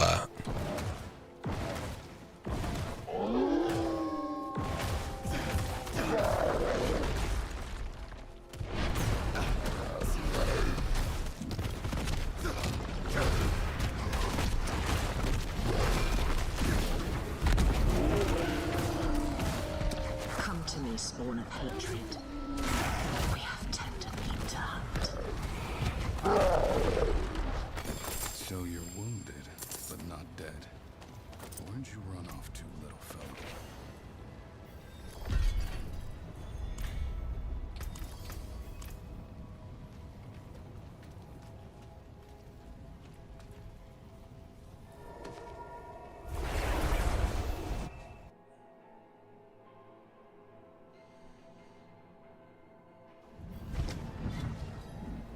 Okay. Let's clear our inventory real quick, and then we'll continue on.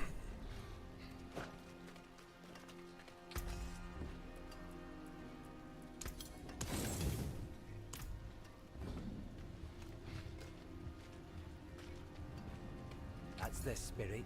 Give it a go. Feeling lucky. How much of this stuff do I have?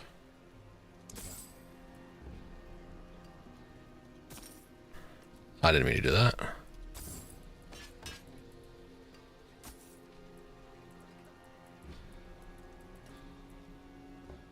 Shame that. Go one more?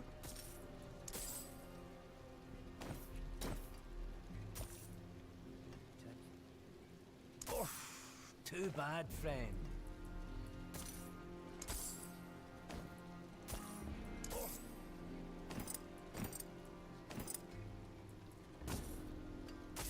Oh yeah, I should just. Who cares about gold? I'll just Not a bad pull, that. Shame that. Go one more? All right. No waste of gold. For funsies, we had to hear.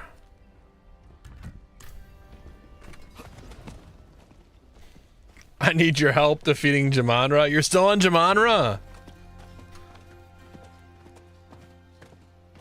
Dude, I'm telling you, it's your items. Have you upgraded all your items?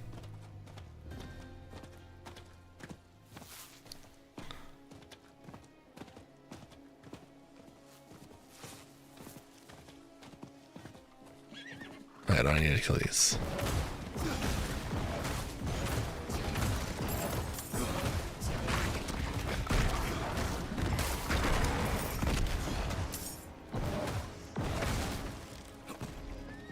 I haven't gotten into a Jamanra on that character yet, but I am going to play a bit more for sure before the update drops.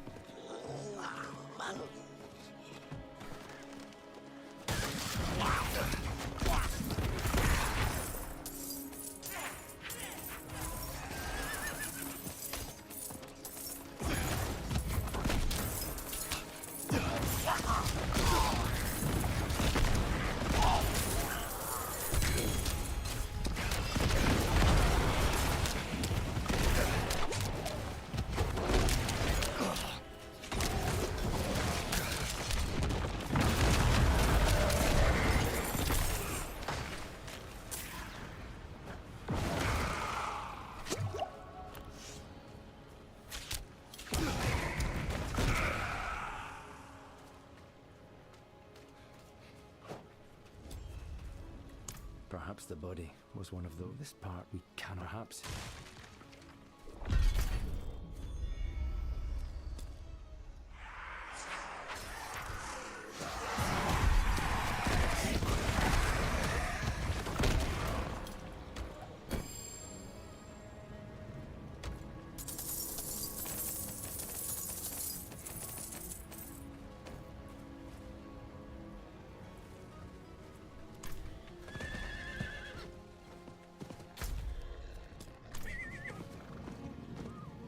But yeah, Pharaoh, if you send me, I mean, I don't know how we do this, maybe Discord. If you send me like what your build and stuff is, I can probably help you get way stronger and get it figured out. Otherwise, I mean, I will be leveling my character. I haven't done much of it since, but I will be doing that. I was planning on leveling it more today, but we ended up playing like GeoGuessr and stuff while we waited for things to start, which honestly we had some fun doing. So.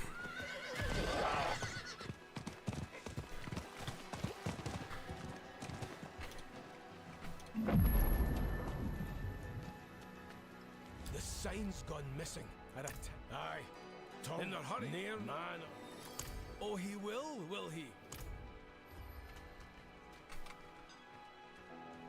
Under the Fat Goose Inn. Great name. You know the scar? I got sick of saying.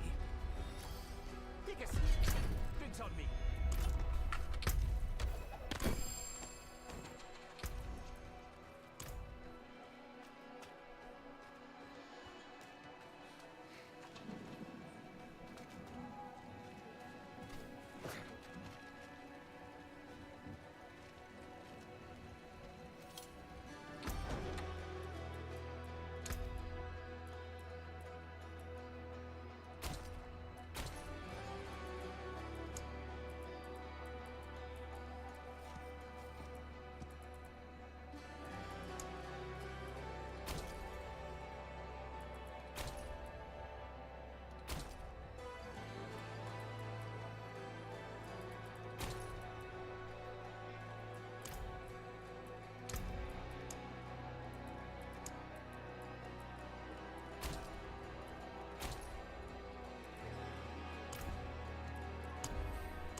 Where the fuck's the sun? Oh. This here trophy. The goat. I thought we agreed if we play. Let's get to it then.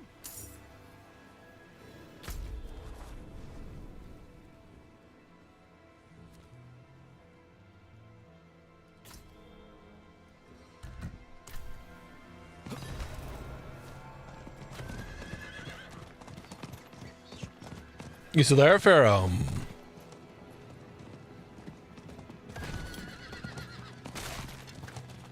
Dude, he's been stuck on Jamanra for like at least 3 days now. That sucks. Dude, Jamanra is kind of one of those bosses that kind of like is a skill check. Like it's like if your gear isn't good enough, it does fucking stop you in your tracks.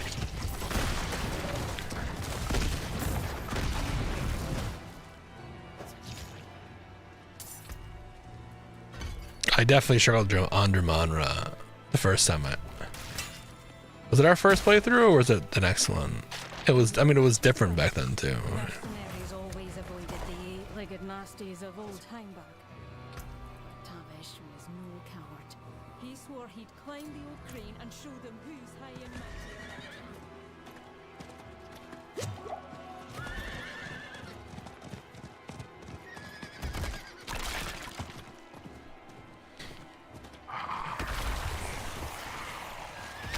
What the fuck?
Separated.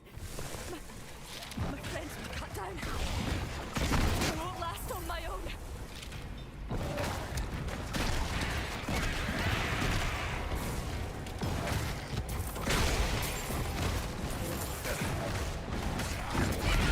can't take any more.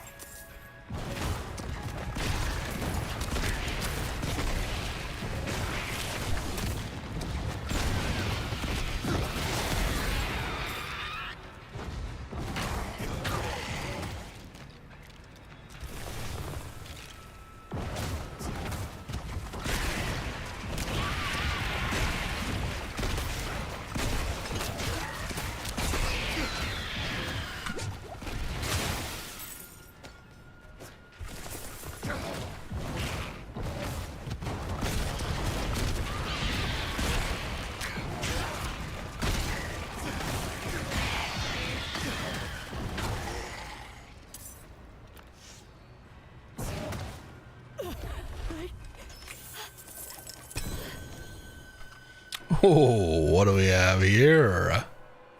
Making an enemy vulnerable increases the damage you do to them. Alright.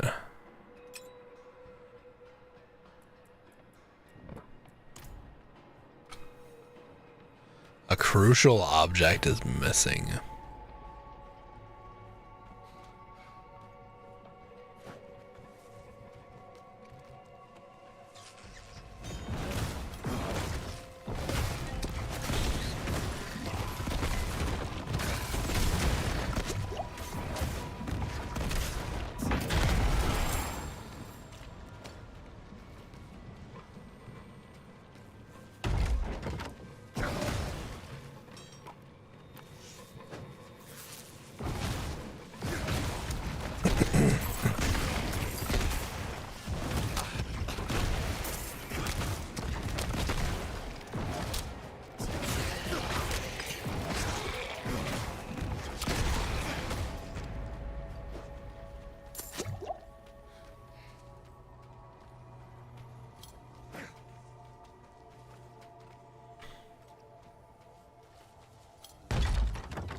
Brother Mevlin, orders have come down.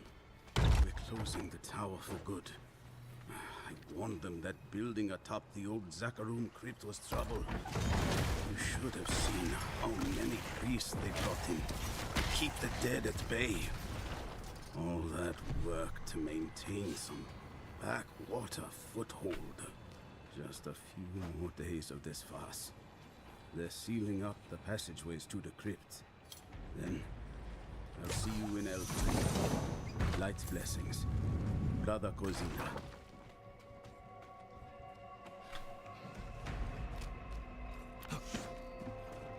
God.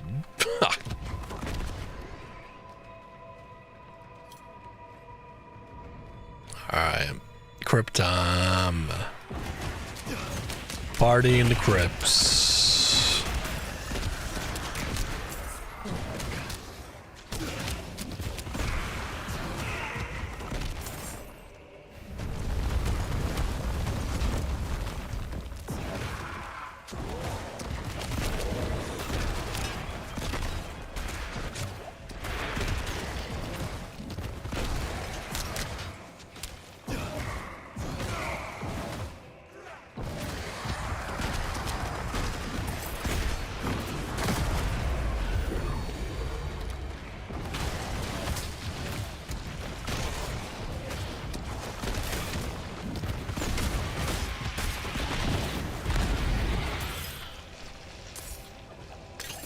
Oh. Nazar, what's that?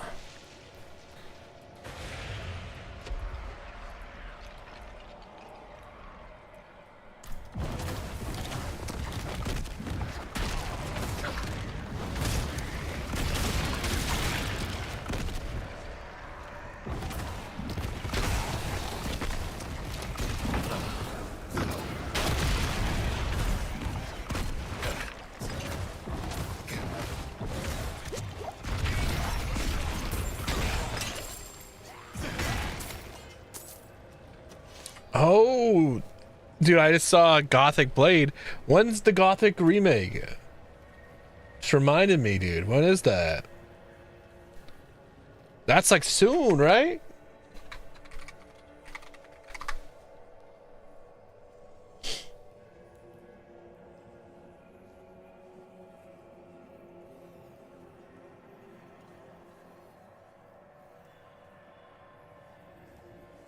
June 5th.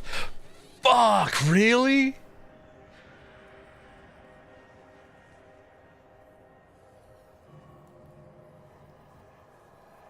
Oh, that's too soon. Oh, that's a bad timing. Fuck. Damn it, dude. Really? June 5th? Ah, shit. How are we gonna do that, boys? The PoE 2 updates May 29th. How are we gonna balance, dude? Do you guys want me to play other games other than PoE 2 when it drops, dude? Fuck, dude.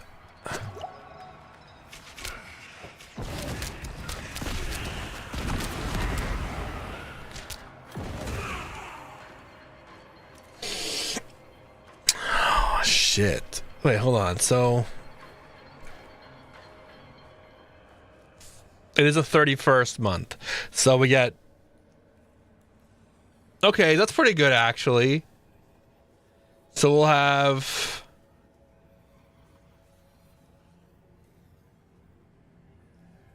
$24.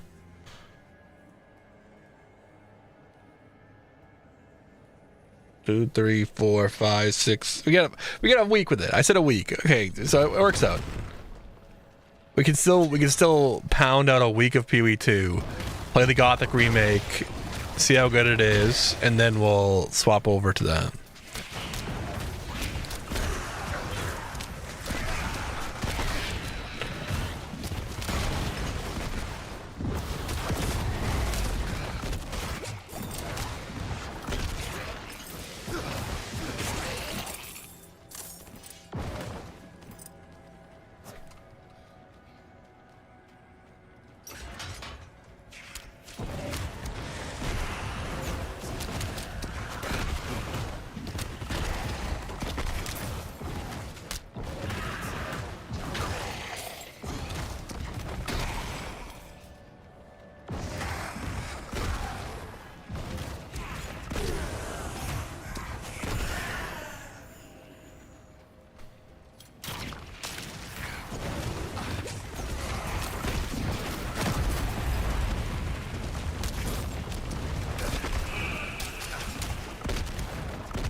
Whoa, what did I say?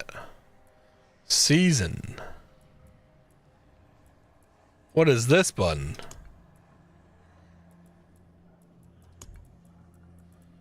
We'll ignore that. Rewards available to claim.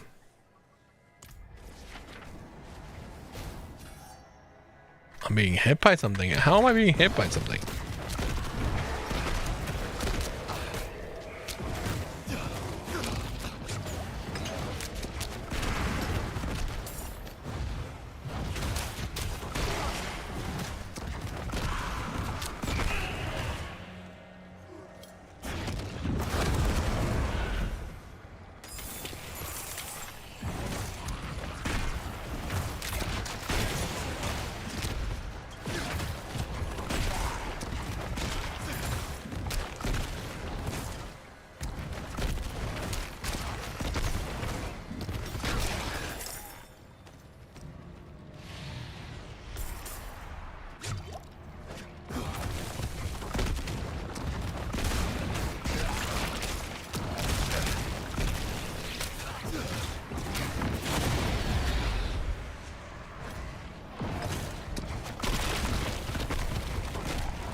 Okay.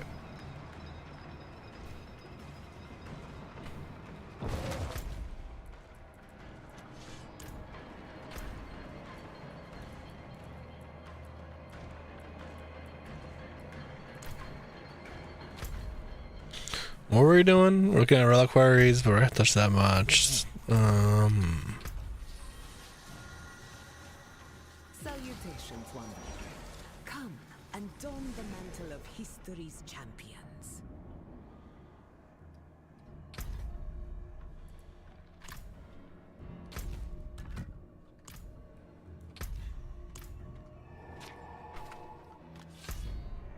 I forgot what.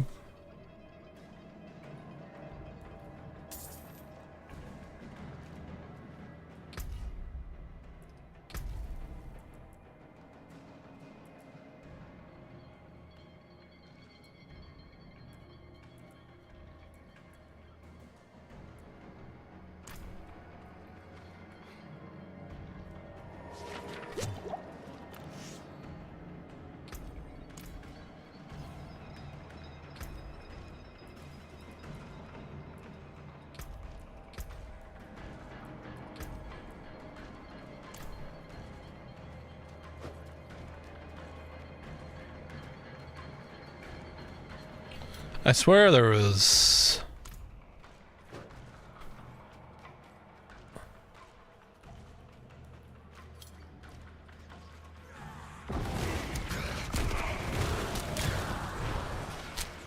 Maybe I think about a different game. Isn't there like a daily login thing? Am I mixing this up with a different game I was just playing? Yeah.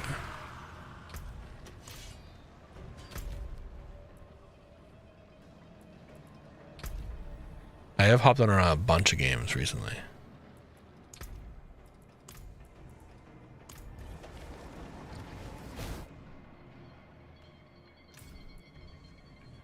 What is this? I know it's a battle pass, but how does this work?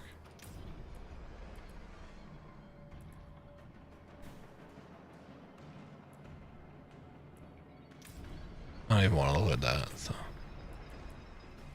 Oh, I see.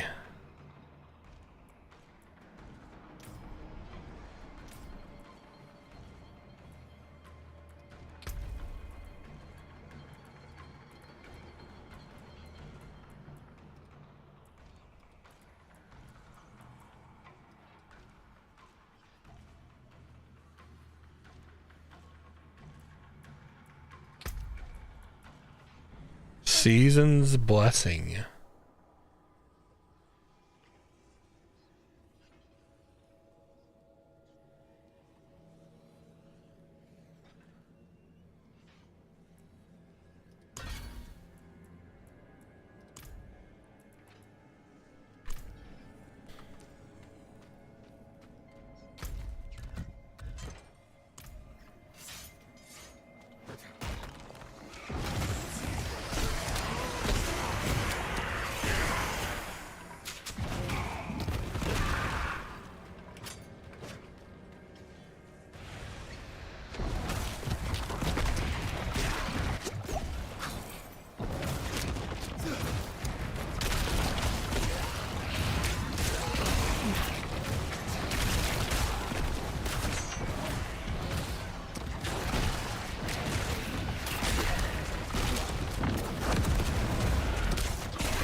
Not ready for that.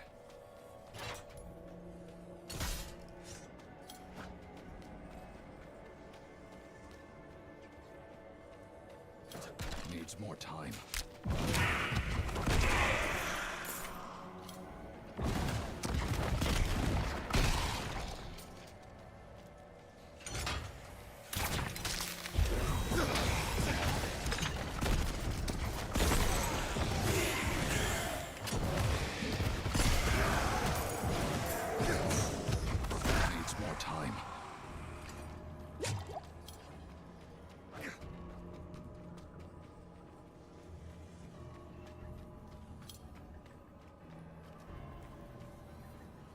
Alright, let's do this shit.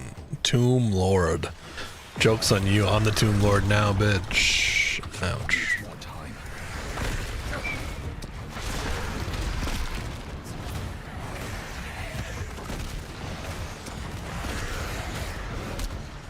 Yes, please summon more minions. It's definitely not going to help me get stronger.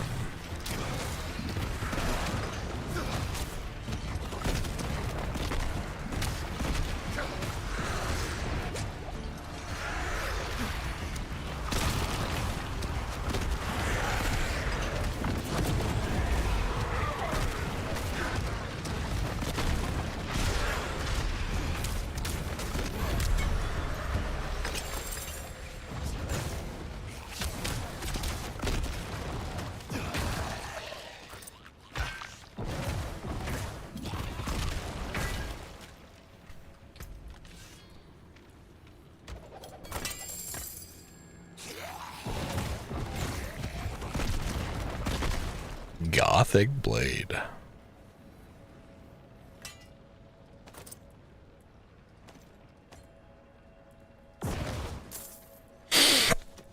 Okay, I want to try one-handed and see how much damage this can do. Okay, so let's just do this, and then what's the difference? Oh, it ends up being a tiny bit more damage.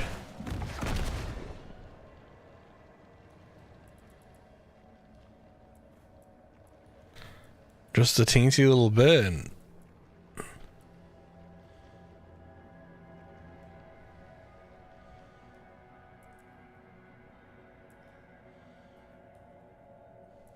Alright, maybe we'll try that out a little bit.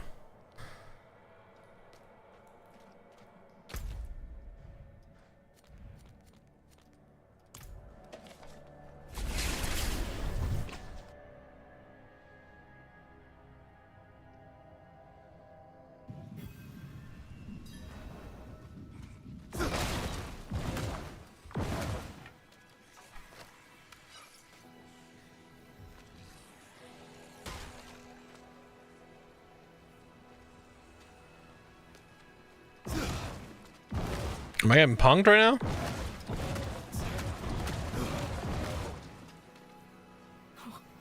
Tavish interrupted a cathedral service once. Oh, I didn't even have to go in there. I just had to put that right there. Oh, we got that dungeon done. Tavish never graced a church again, but swore he'd sum his nose at the lot. What better place than their own? I mean, I'll probably do all of them, right?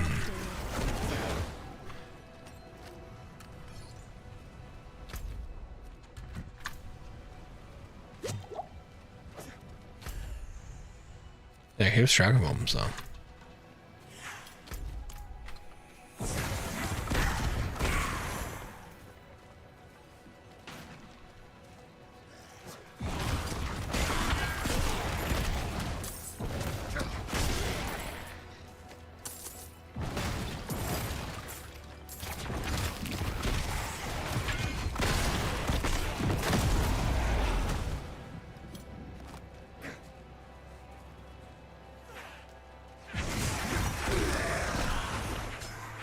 These wandering spirits always get me because I always ignore them, thinking they're, oh, whoa, hey, what do you have here? And I always ignore them, thinking that the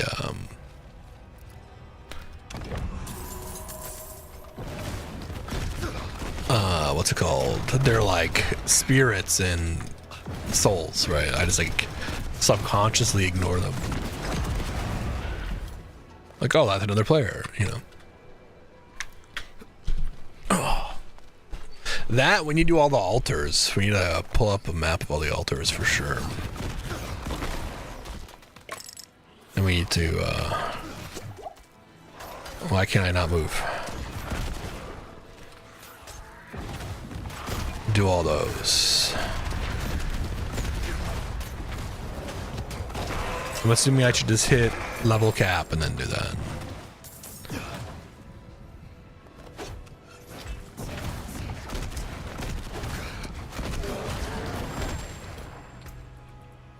Oh, we really need to go back.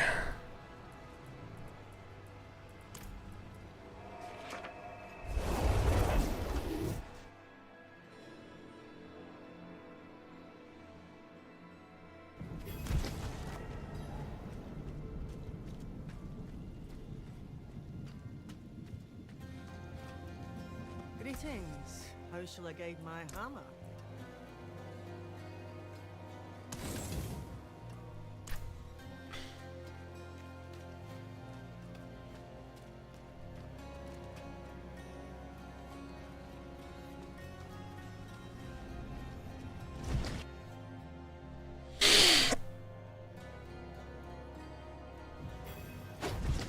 Oh, fuck.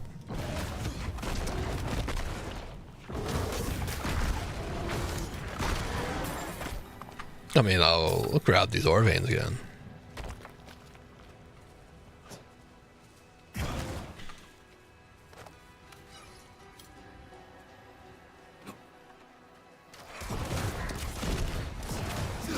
Not ready for that.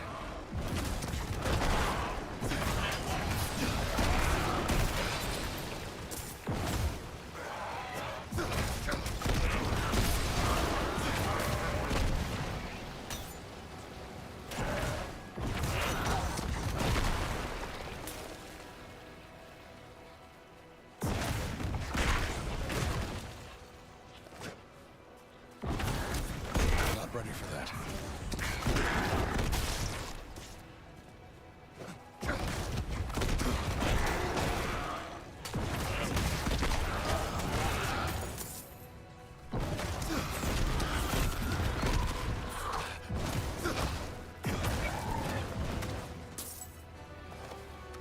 This way.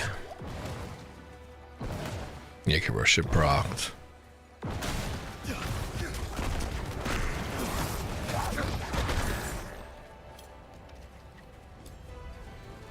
No, it's somewhere.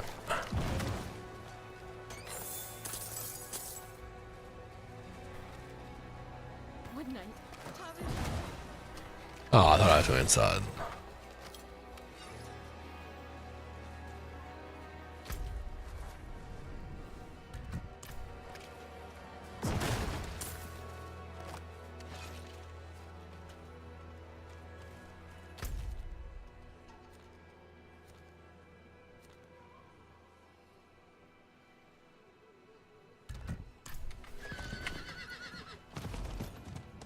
What does each altar give? What does each altar of Lilith give? Are they essential? I'm assuming they are, right?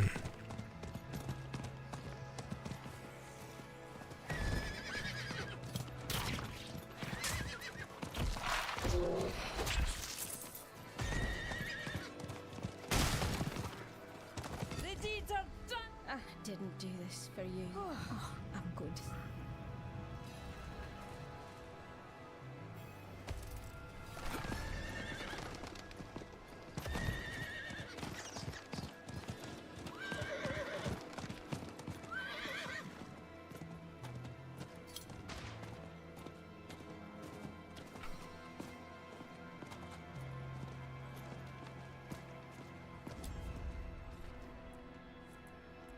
Tavish is dead.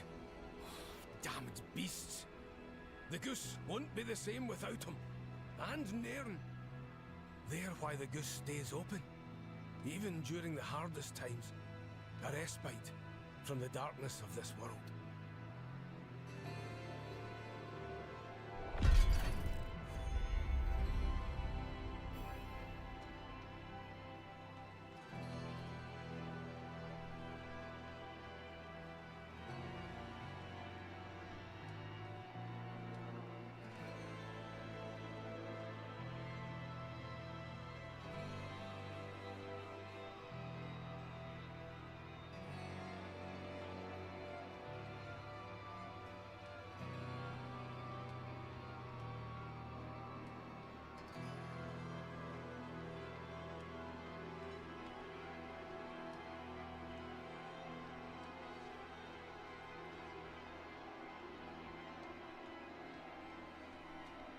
Okay.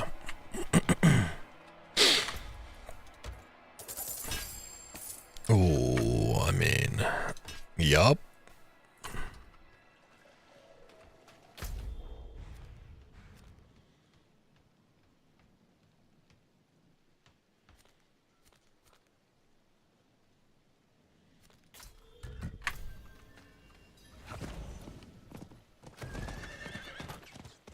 retrieve a giant demon horn. Say less.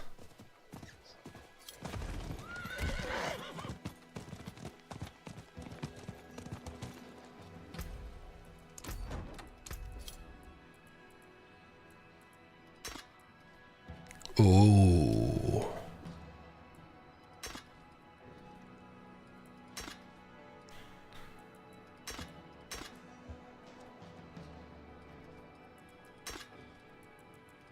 Kinda like this one. It's kind of staff-like.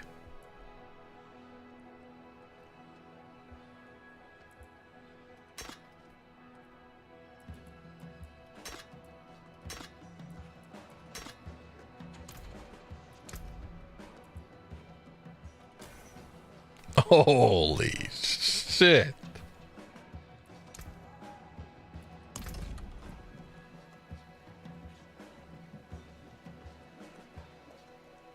I have the... Oh, it's saying I have to have the Ultimate Edition to do it? Oh, that's what it's saying. Got it.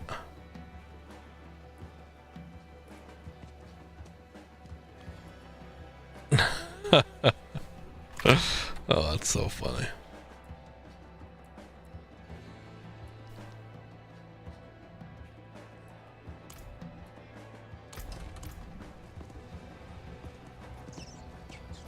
This game really does monetize like it's a a free game. I mean, I respect the hustle, but it does monetize like a free game. For sure.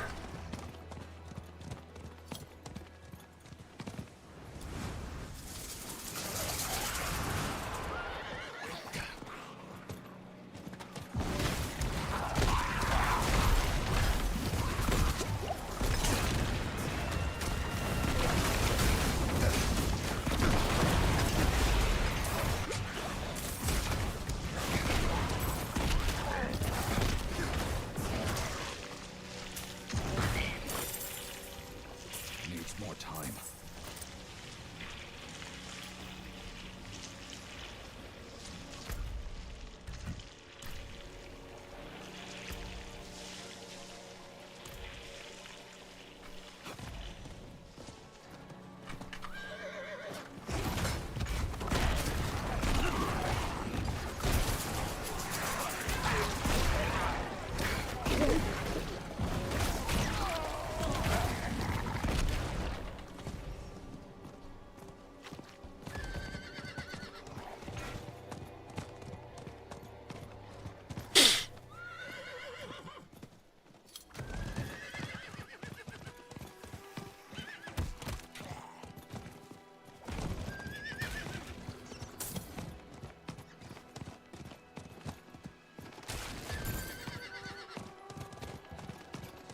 The cinema cutscenes look good, dude. They're very good. Like the cutscenes and like the story is very good.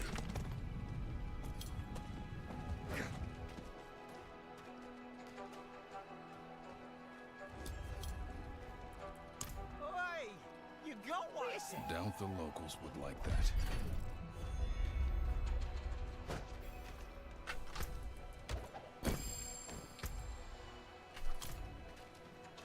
Okay, now what? You still got this fucking quest going on.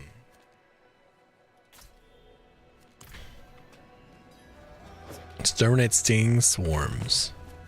What the fuck is a stinging swarm? We haven't killed one yet. Oh no, let's go.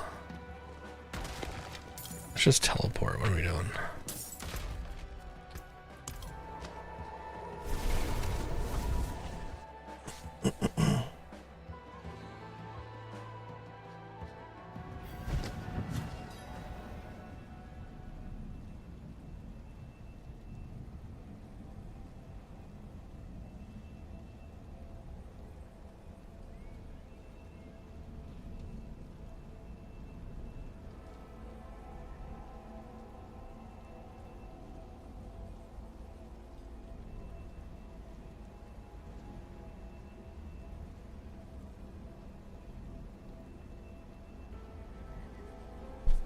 I'm going on my second playthrough. Nice.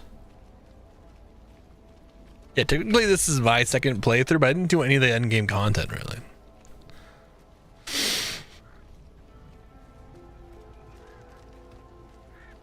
I'm remembering a bunch of the story now that I like keep pushing.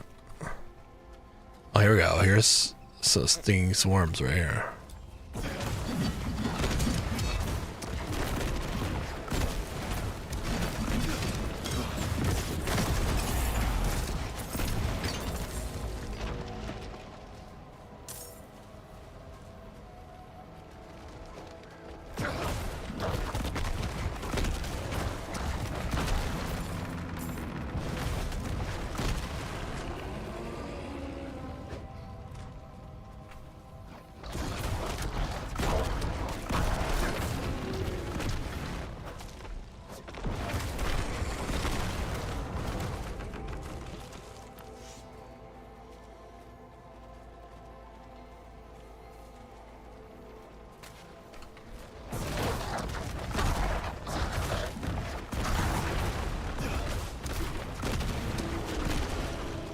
Why isn't it telling me where the next fucking stinging swarm is, dude? There's that few. If there's this few stinging swarms, add more to the area. Why is this a quest? Normally they tell you like, oh, go this way, you can like pin it. But there's nothing.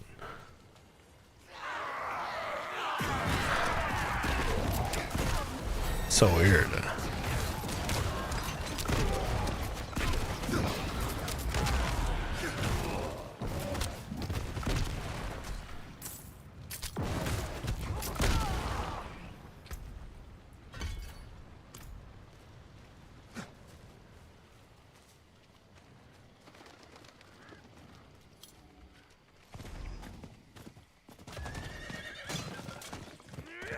Guess I'll just ride around until we find him.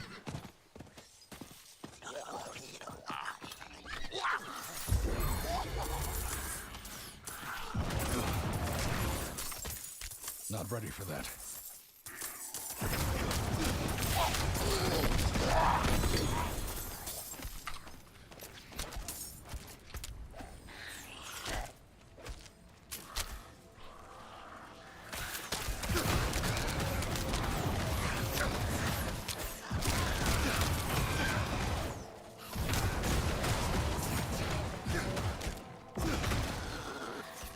Needs more time. When's the next Last Epoch expansion? Playing all these ARPGs now. I want to go back to that one and play it too.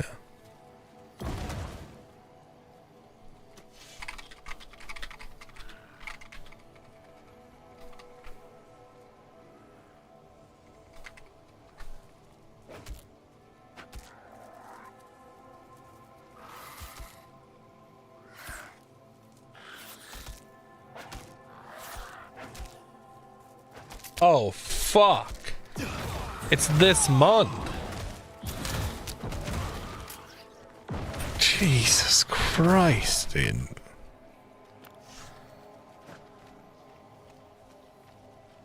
March 26th. Why do they do that, man? You're telling me I have 3 days to play Last Epoch and then I have to swap to PoE?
for that.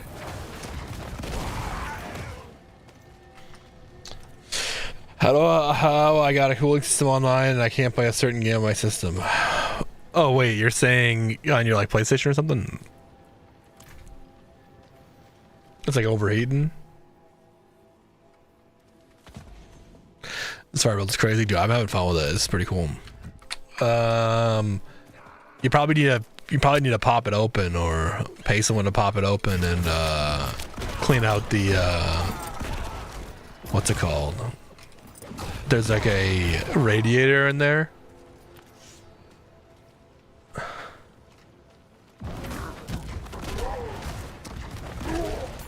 There's a radiator in there that is probably covered in dust. Fan, I think. Unless the fan's not spinning, but there's like a... It works like a radiator car, right? It's literally just like a bunch of like metal slits, right? That air passes through. Right? And if there's too much dust on the metal slits, it doesn't cool at all. It's probably that. So if you just pop it open and clean it out, you're probably good to go. You gotta be careful though, obviously.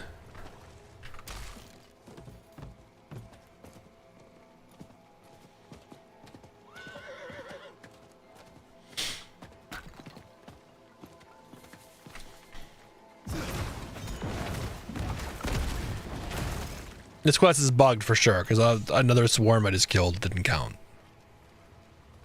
This fucking quest sucks so bad.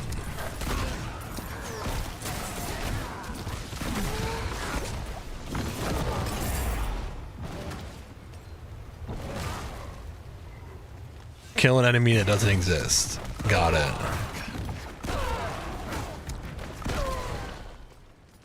I went to Best Buy lol, that was a waste. Oh, what did they just say? Can't help you. Pay $200 for a basic Geek Squad plan and we'll send it away.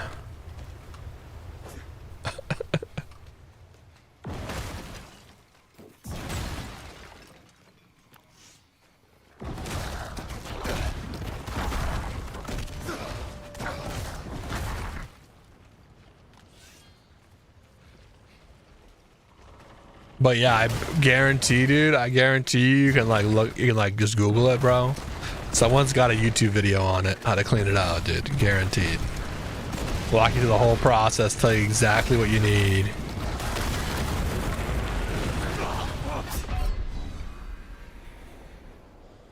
And hat, thank God.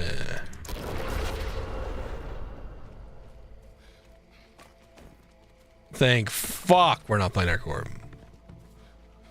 There you go. Yeah. Did Shirley try to sell me a CD player or what?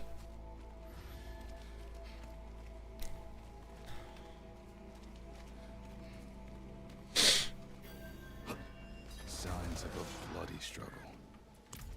What happened here?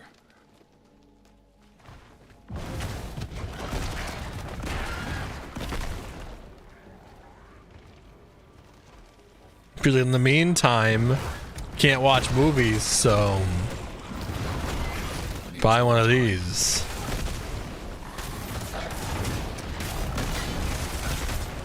Have you ever heard of a Walkman? Now you can listen to music too.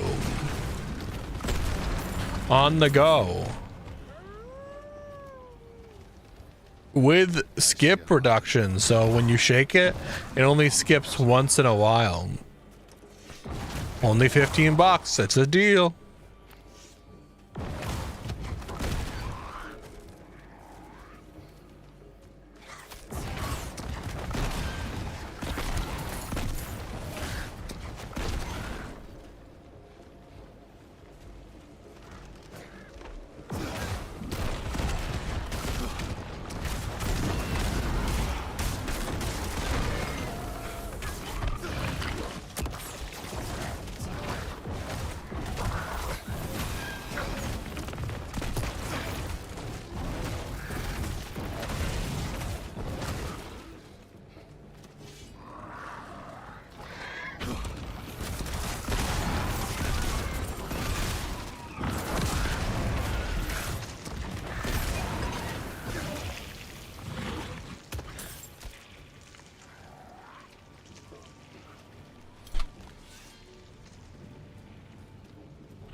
ready for that.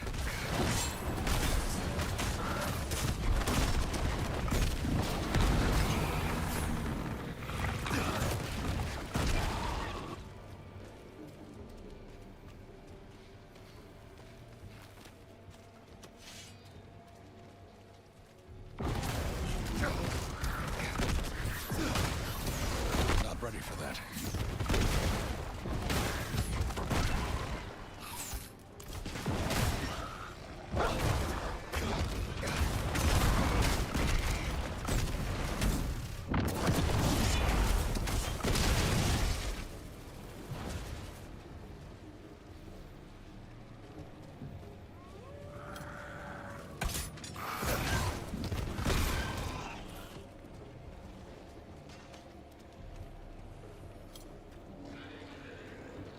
Trying to find one more body I missed it. Good having you back on here. You're mad cool. I haven't really gone anywhere. I've been around. I get banned occasionally, but it's not that I don't get like banned off the platform. I'll get like shadow banned. But honestly, I've been pretty good. I've only gotten like one shadow ban, and it was like for 5 days. Not ready for that. Otherwise, we've been doing pretty good.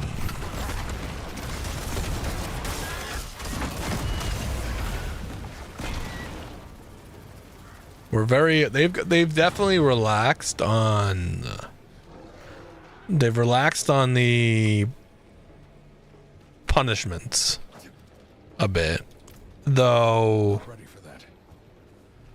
I've also been a lot more careful with the punishments for sure, as I'm a lot more aware of the things I can and can't say. Yeah, the shadow ban was annoying. That was an annoying one.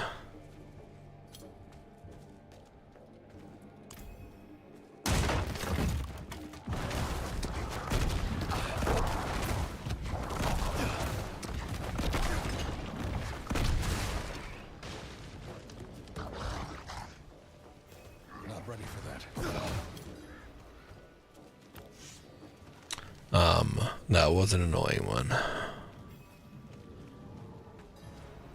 don't even remember how it was for so stupid. It was the stupidest reason ever too. I was posting clips and I was like sharing them from my Twitch, right? And I accidentally shared one twice. This is real. I accidentally shared my own video twice. And then like within 3 seconds I went, oh fuck, let me go delete that real quick. And I got hit with a shadow ban for copyright infringement. Because I was stealing other people's content, guys. This guy named RÄGROK, I stole his video.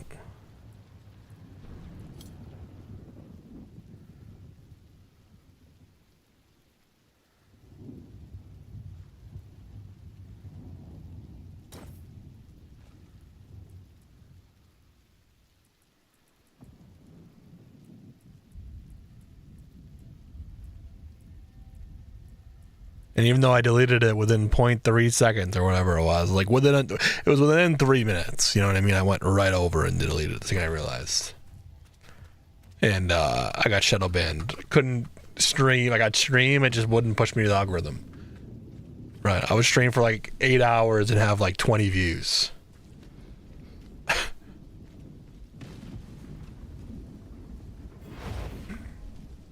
It's like, that doesn't seem right.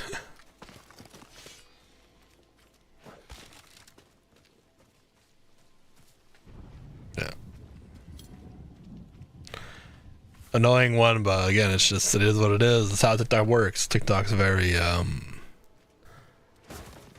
very serious about their reposts and stuff. I kind of get it, though. I kind of get it. Because, right, like, if they didn't punish you for reposting your videos, you know what I mean? I could just like post the same video that does well, like every once in a while, you know what I mean? And then I would just like get free views and followers.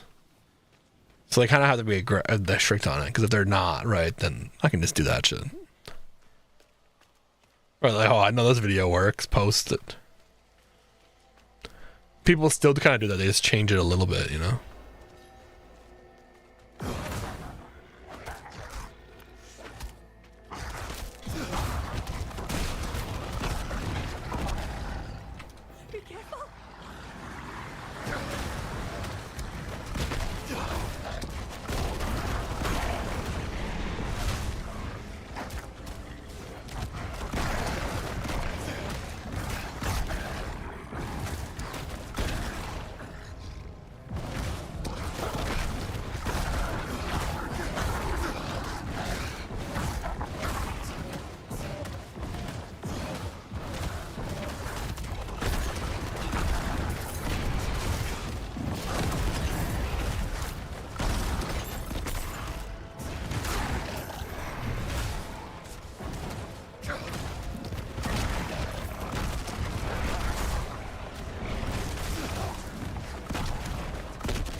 Made it without you.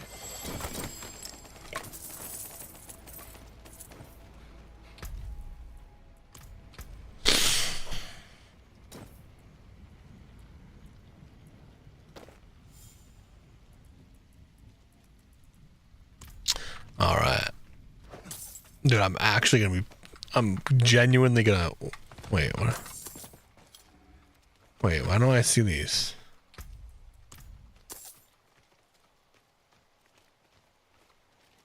Is there a keybind to turn off?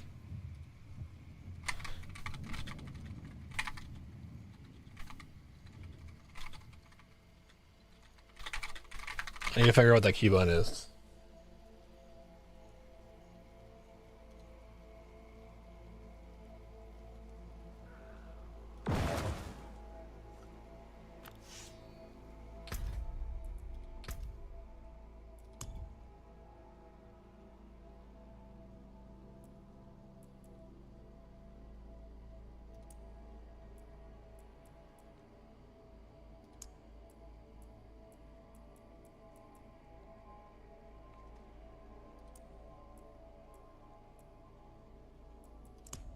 What is that? What is that keybind?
Ah, shit. I didn't save.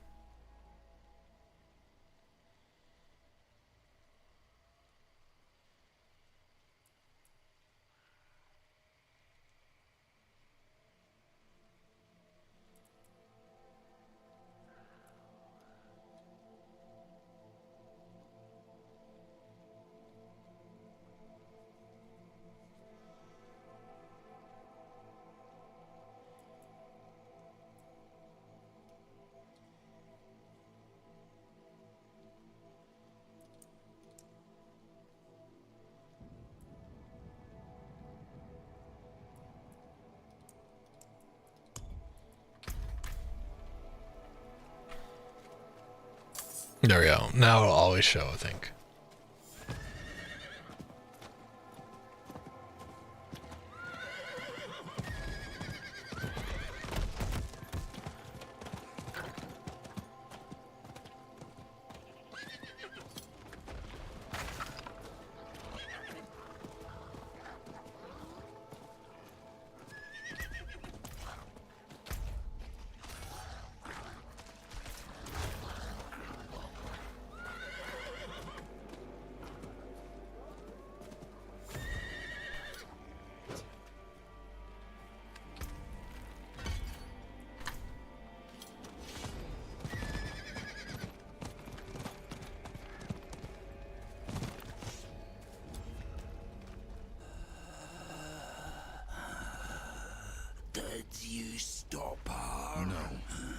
she was already gone.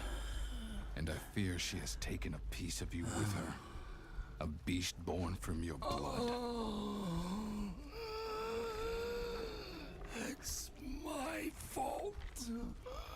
What part did you have in this? A pact with Lilith to help me destroy the Night's penitent. In return for what? I told her where Astaroth is hidden, held high. Why? In her presence, I lost control. Rage consumed me. There's only one thing to do now. End the corruption.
They're like one of those swarms I needed to kill, but I'm not going to bother killing 5 because we only have 6 out of 75. So I'm not seeing any more. None are popping up at all. Again, these are fly swarms and not stinging swarms, so they won't count. So stupid. Weird as bug. Weird ass bug.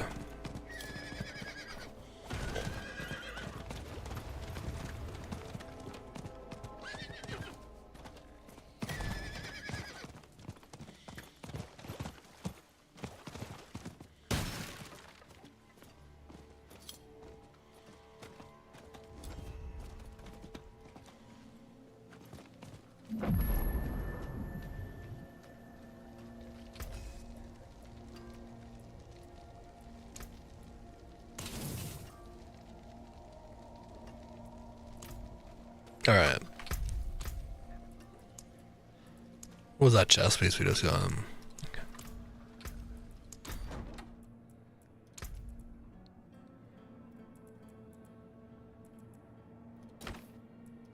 Oh, that one's pretty cool.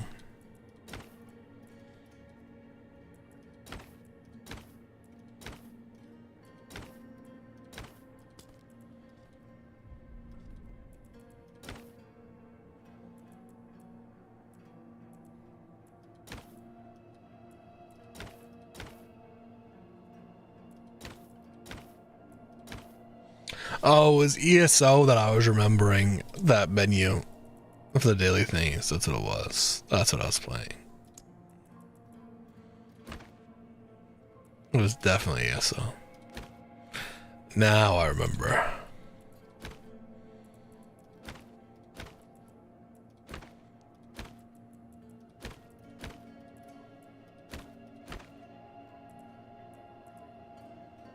What is this set? That one is cool. That one is cool.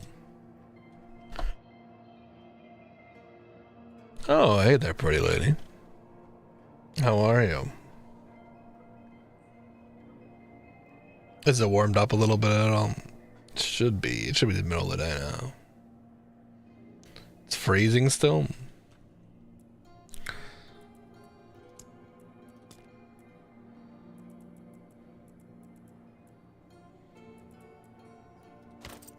Oh, that's cool. Oh, shit.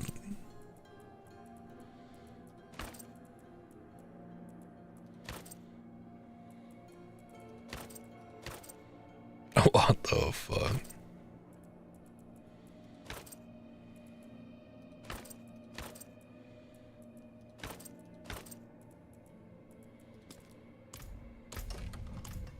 How's the game? It's really good.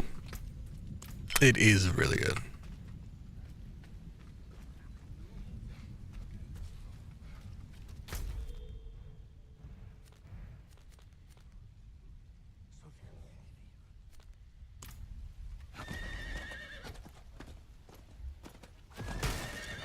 I went in first place for Obsession today. Yeah, you're a few hours late for the first. But I'll take the first place Obsession deal.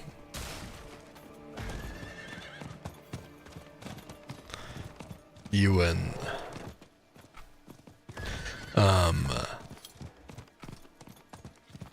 That's crazy. 35 is awesome. I love Dingle and he beat all up.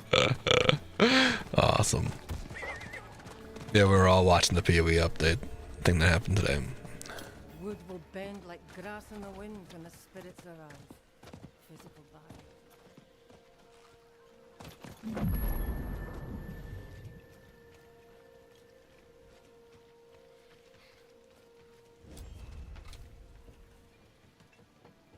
You picked a fine time to visit Brestag, Wanderer. The whetstones are singing. Hearts are pounding. But it's awesome. We've had a few people come in from Instagram, from the videos, so I'll take it. And from TikTok today too. So it's been awesome. At least, it is us who will protect this village with our lives. Let it be. There is an ominous fog uphill. Mad. Yeah, it's been crazy. I mean, it's doing so good still. We'll see. It's on the track to be one of my best videos yet. So that's a huge on Instagram. Well, this day keeps getting If it starts kicking off on Facebook, it will as well. It will be the best video ever made. Right now, my best video on Instagram, I think, is 146,000 views. I think it's our best one yet. Which just happened not that long ago for PoE 2. I'll be safe. Donan puts his trust in this traveler. So shall we all. But not the best one out of all our platforms. I think we have one that's like 500,000 almost on TikTok, I'm pretty sure. Oh no, we have 161,000 from the Our Creators one.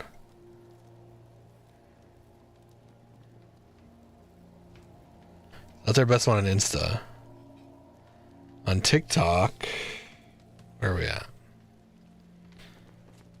On TikTok, we have, I'm pretty sure it's that, the one that's winning hard is the Battlefield one.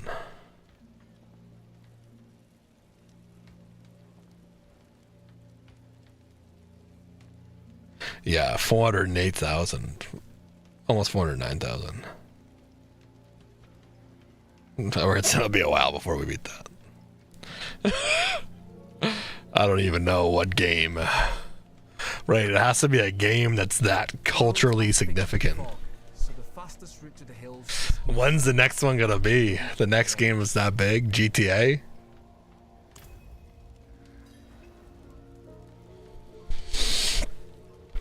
Maybe.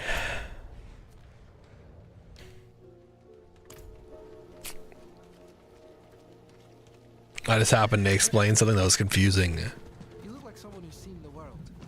Hope I can do the same. early on a very popular game. My father, you've seen how he is. I need to persuade him just to let me leave the bloody keep.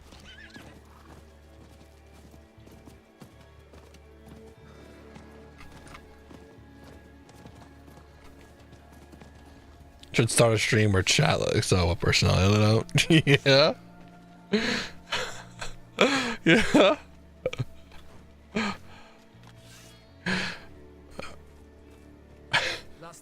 We'll just have a spinning wheel. We'll just roll in.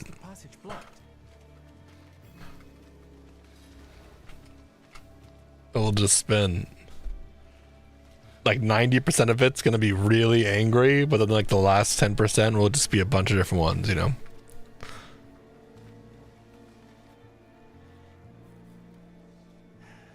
Sealed, but there's writing. They look like old druid runes. The Song of Wind, the Howl of... Oh no, they're coming. Hurry. All right.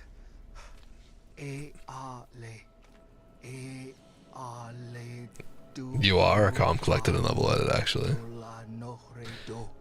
Unironically. The chant will open the way. Light, protect us. Hold them off.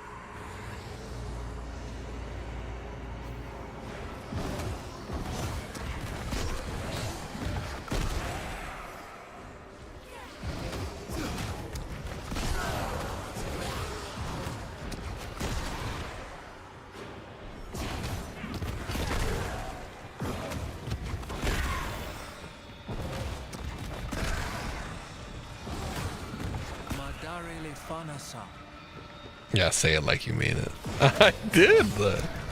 You butthead.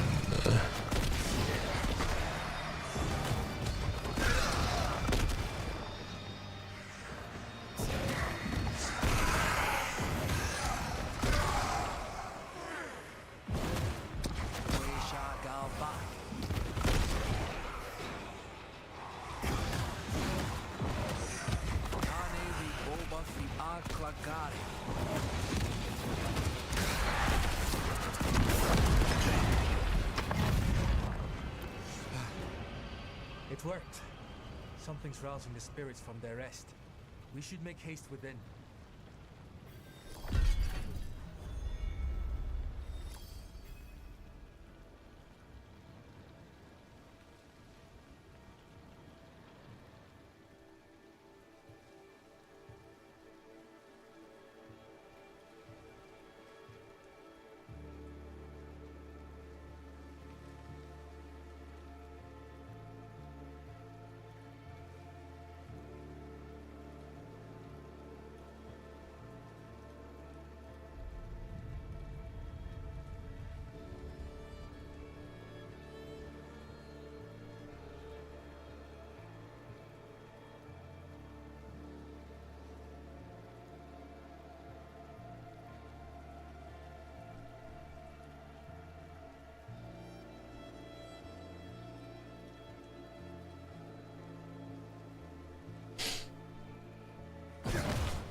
All right.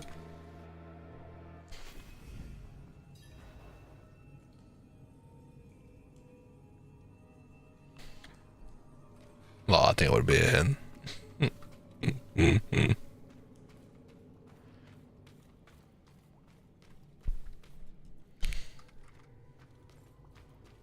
There's so much variety in there.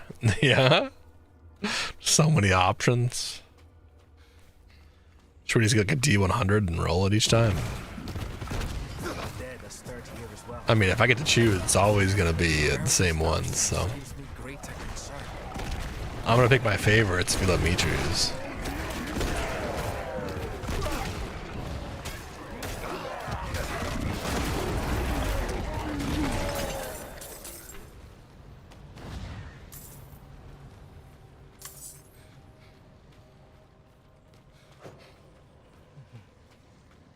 This chamber is just how my father described it. You've never been here? Only through the stories. Erida would not have barred the what if he...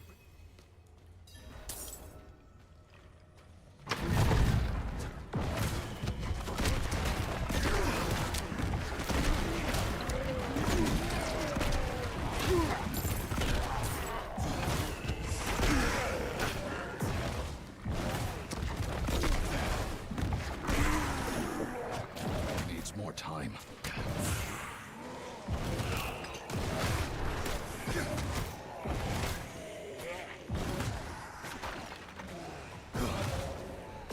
Not ready for that.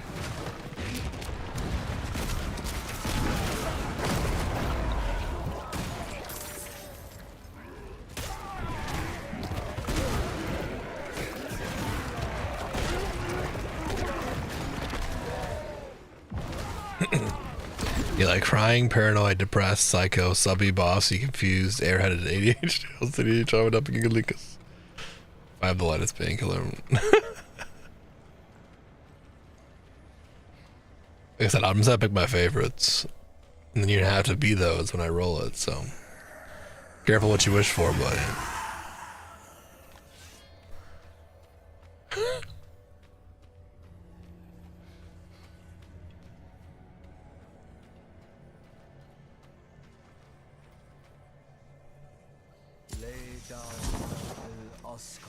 No forcing the result, buddy. I mean, I could totally code it to make it be whatever I want, buddy. Maybe this will ease the dead. It's a start.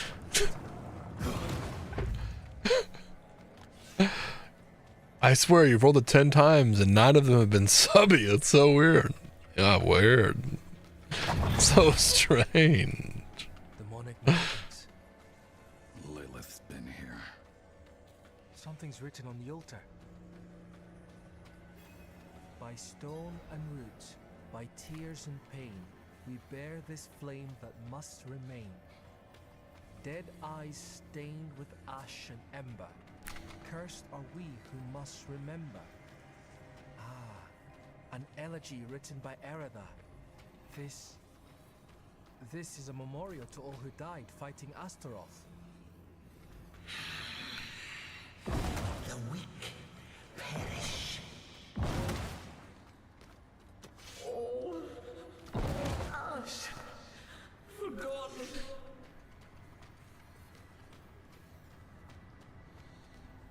Wait! We are not your enemy!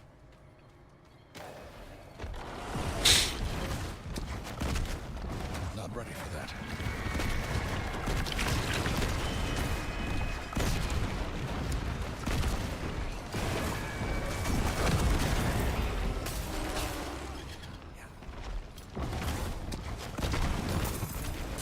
Lilith. She must be bending these heroes to her will. Erida would never stand for it. Unless... Oh, something has happened to her. We don't know that yet. Come on.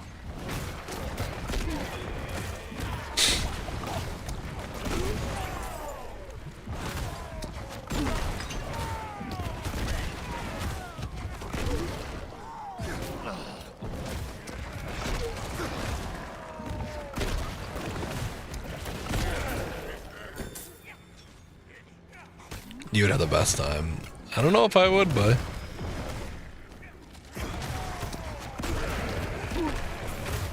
I don't know if that's true.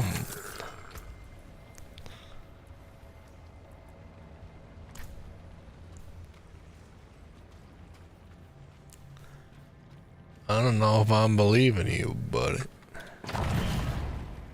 This must be the cairn of the elders. So much defiled. Best idea I've ever had. I mean, you have some great ideas, baby. Druid runes to rouse the dead.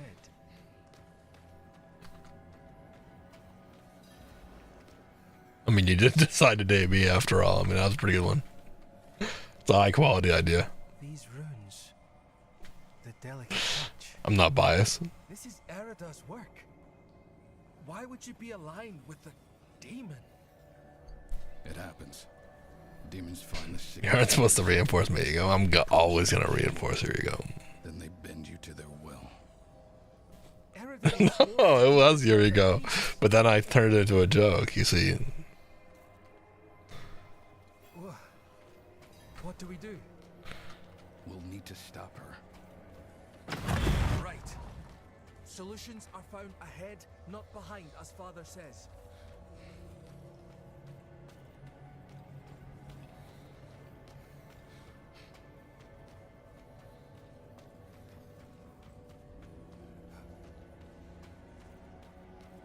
Yeah, that's been the best decision I've ever made. Yeah. That's the Stockholm Syndrome.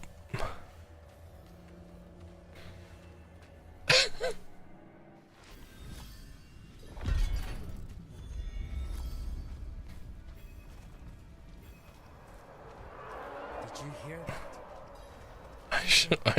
I mean, by people, if you mean me, right?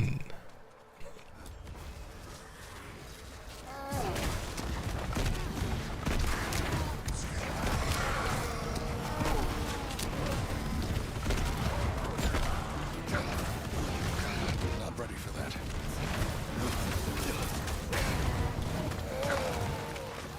Oh no. That was one of the revered dead from the cairns. Returned to the worms. May they find rest. Arlo. Did you think we'd so easily join the dead, lad? How did you find your way up here? Through the cairns. Through them? Mighty brave of you. And mighty foolish. Erida came through with that horned woman. Not her normal company, to be sure. Ah. Lilith. They headed towards Solitude, the top of the hill. The sound of Erida's Talharpa carried with the wind. And then, this madness began. If your aim is to follow them, you won't get far with all this fog. It seems What? to be drawing. You're awesome. What do you mean? We spotted others in the hills before this one. What did I do? I'll stay here. What did I do, Lee? The fog is too near to leave them undefended. The stones defend us, lad. I remember when you were still I'm staying, Arlo. Yo, what's up, Kobe? Unlike your father. That will keep you alive. How are you, brother?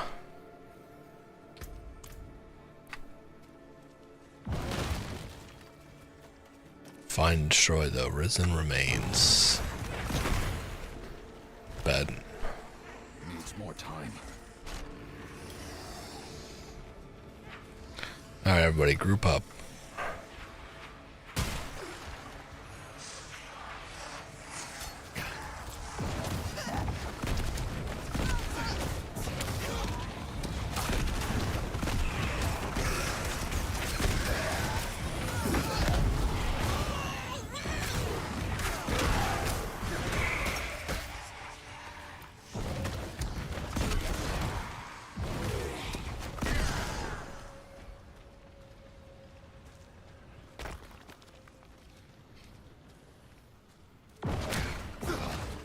Just stating the obvious. What kind of build is this? I'm working on my own little theory craft. Right now we're doing like a apocalypse, like fire build pretty much.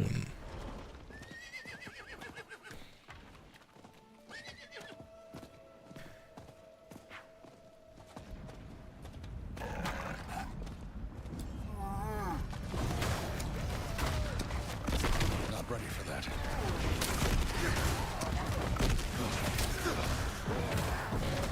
So we just pretty much try to build stacks and then we just throw crazy massive apocalyptic abilities. It's pretty cool.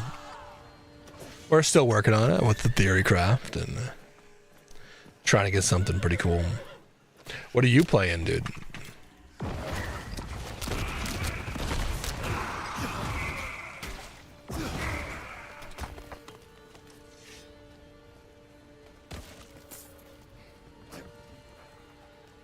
I just knew I wanted to play a Warlock because it's the new one.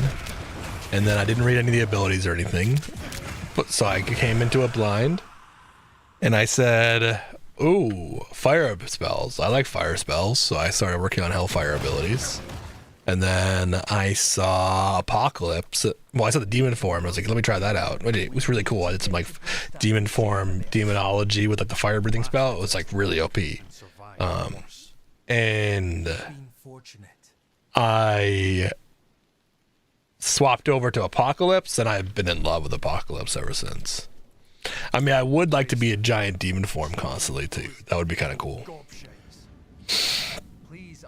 We'll see. Whatever ends up being more damage. I don't think I like any of my abilities enough to do it. Maybe just that pillar ability I kind of like. The pillar of fire one, whatever it's called. Kind of confused on a few of my skills, but it's starting to come together. Hell yeah, hell yeah. I mean, it just takes a while, right? Like all the different synergies you don't realize. And like managing your different forms of mana, quote unquote. Right? That's been the part that's been kind of hard for me, but kind of just figure it out. You know, you just try new things. You can respec as much as you want. So it's like no downside. I just keep changing and trying things.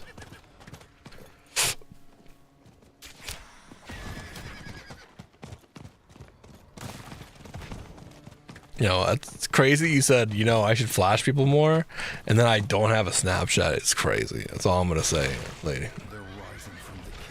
That's all I'm gonna say, Miss Jazzy on the. What level are you at? Somewhere at 44.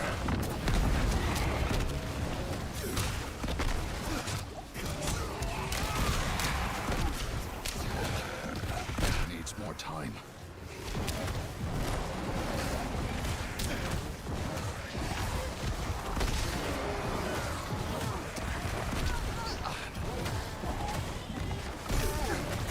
Not ready for that.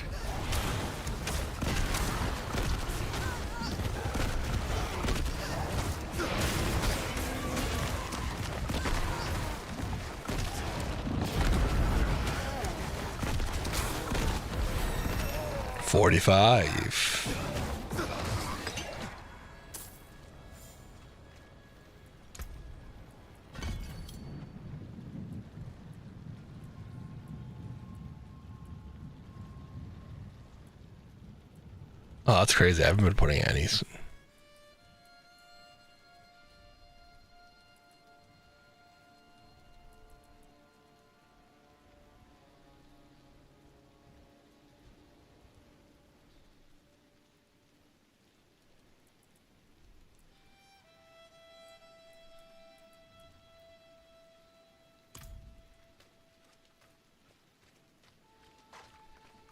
Just so you know, it's super cold, bud. The way you just gave me a bun.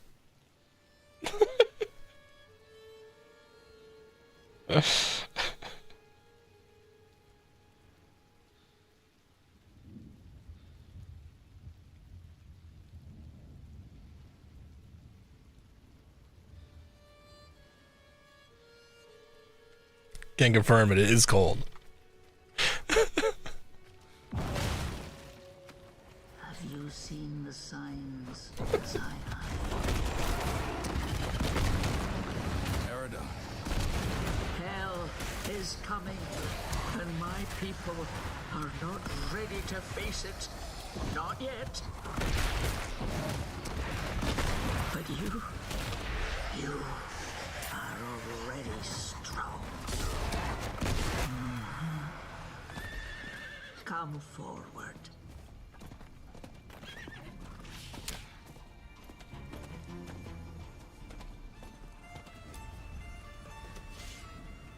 All right, this lady. Extra credits for temperature. Ah, okay. Makes sense. From this. So let's enjoy the storm a moment. Nature's music. The dead are killing your people as we speak. Some will die, yes. But that is the way of nature. It is a crucible. It devours the weak and makes the strong stronger.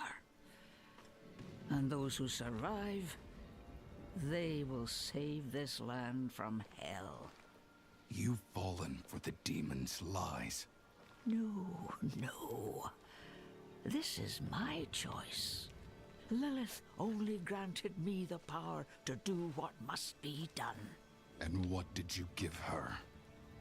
All things must be earned in the wilds, even knowledge. Prove yourself, and you will have your answers.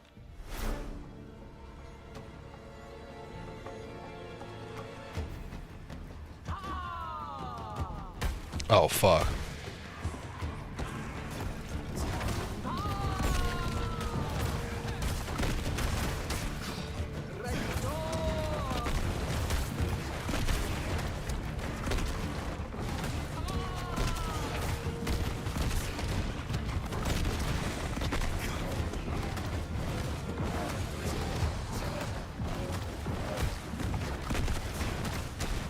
Not ready for that.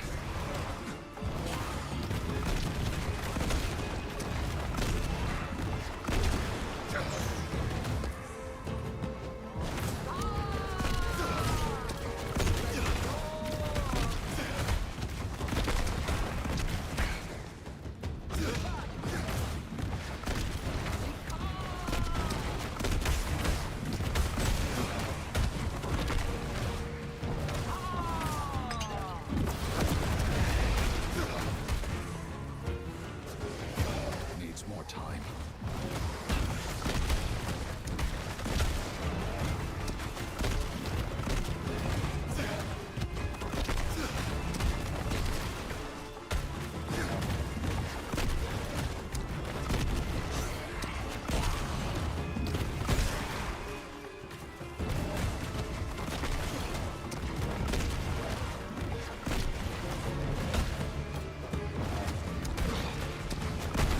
Needs more time.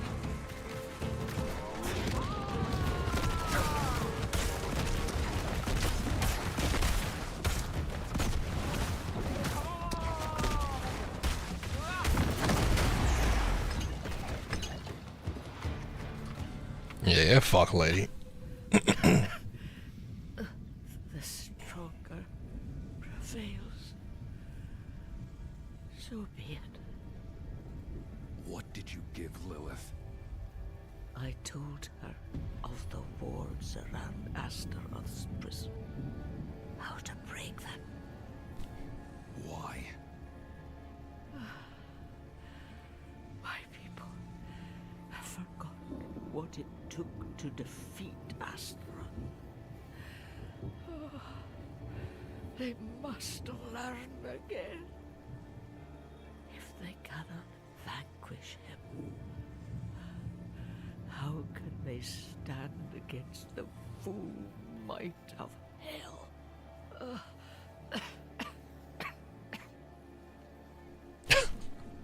Lady, that is the dumbest shit I've ever heard in my entire life.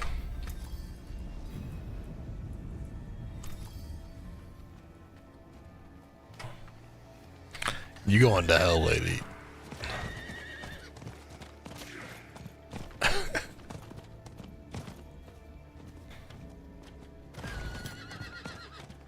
If they can't stand against him, what are they gonna do? So I'm gonna let him out and get hell closer to coming to us. It's like, okay. Cool, lady. Cool, lady. Senile, a little bad, didn't. Hello. And? She's at peace now. Hero, I must still. Yeah, at peace. I burned her alive with hellfire, so.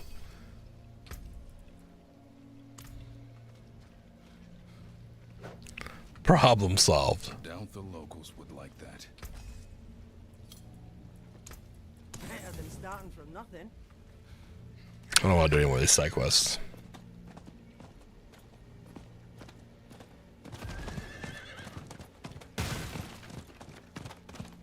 Not this moment.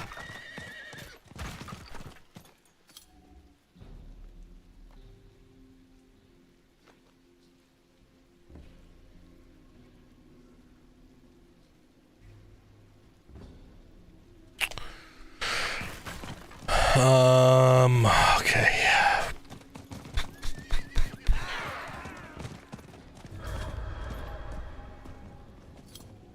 What the hell is this?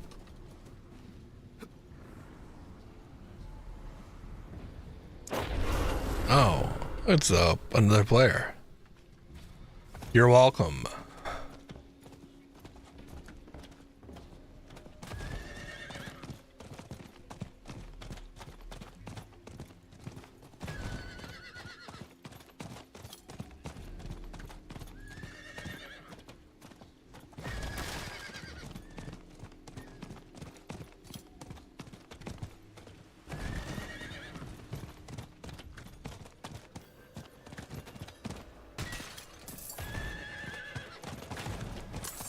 Need more time.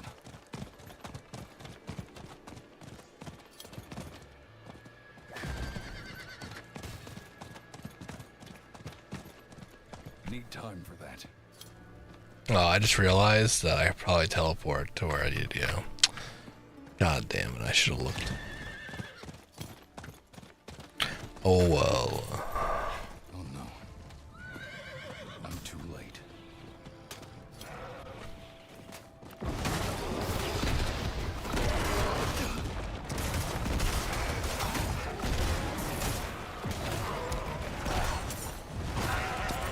Not ready for that.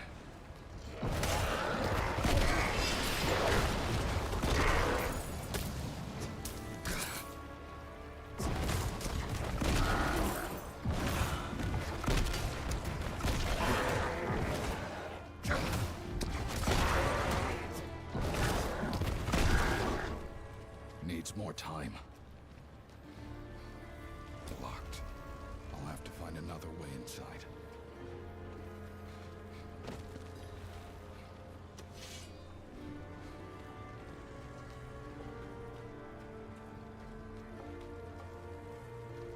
Wait, what? Why would that be there? Needs more time. Oh, okay.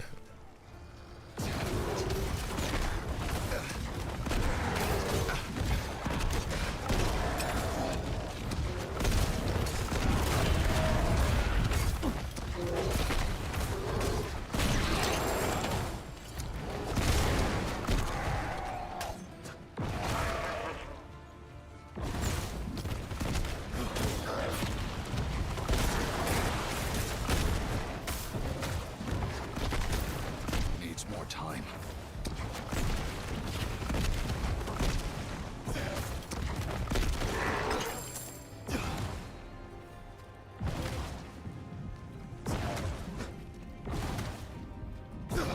Not ready for that.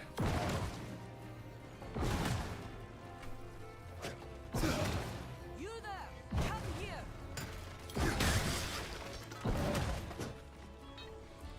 The horned Listen. the light has forsaken.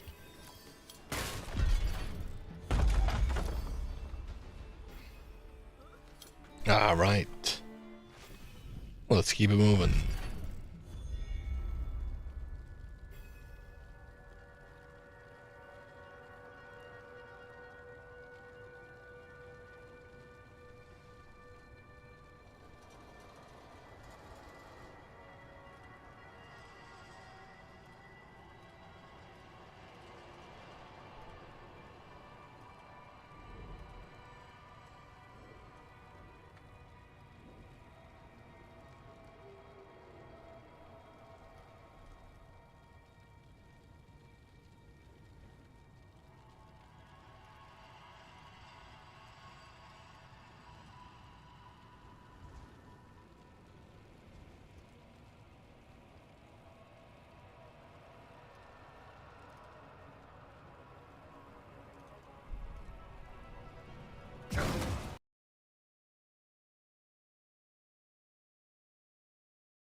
Wrong button. Didn't mean to do that.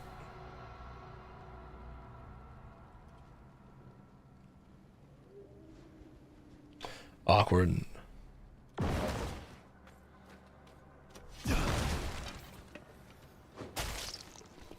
Not ready for that.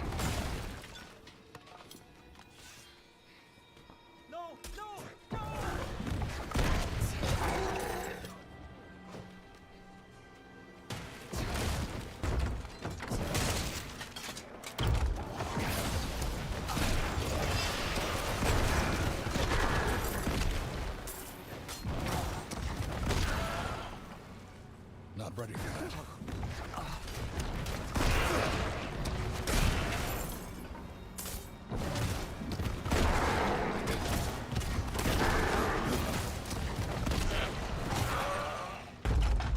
Not ready for that.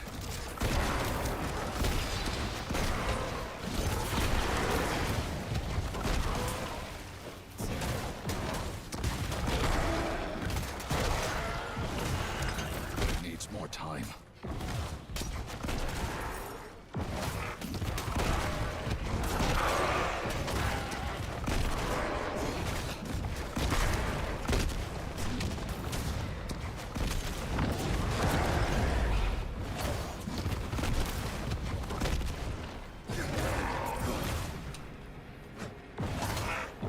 Not ready for that.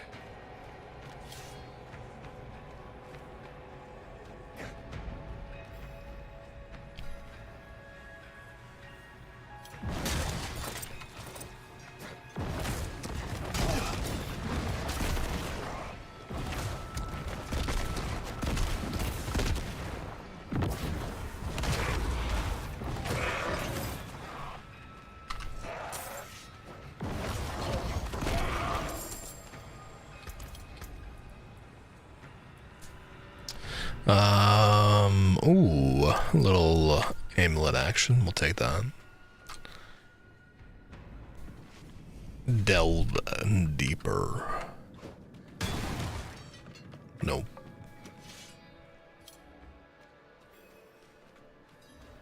Light, cleanse these faithful servants of their sin. Bring them peace in death.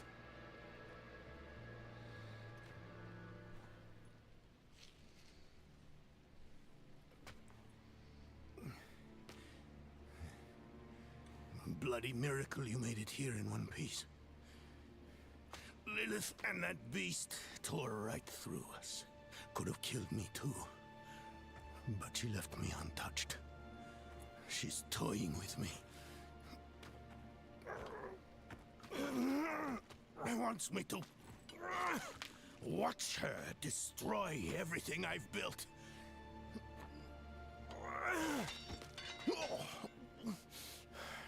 Damn it! Did you see Yorin the way you came? No. She hasn't won yet. There's still a chance to stop her. I gave you 1,000 likes, dude. Appreciate you. Thank you, man.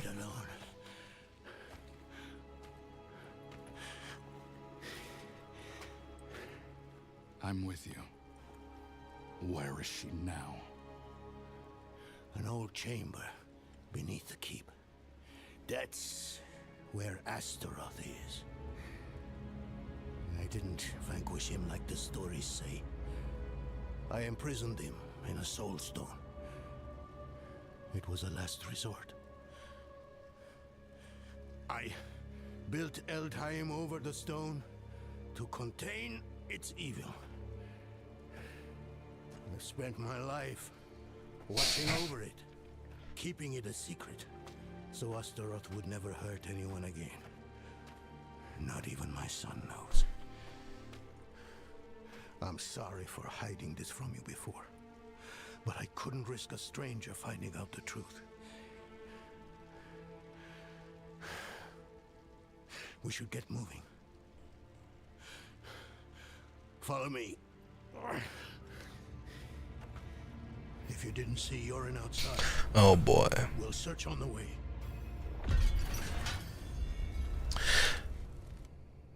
When was the last time you saw Yorin? 2 of 3. What happened to Erida?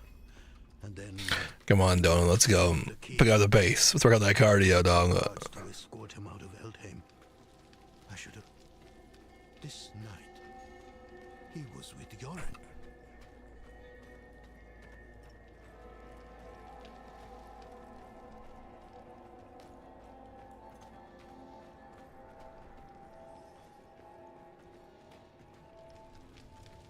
One of Yoren's protectors.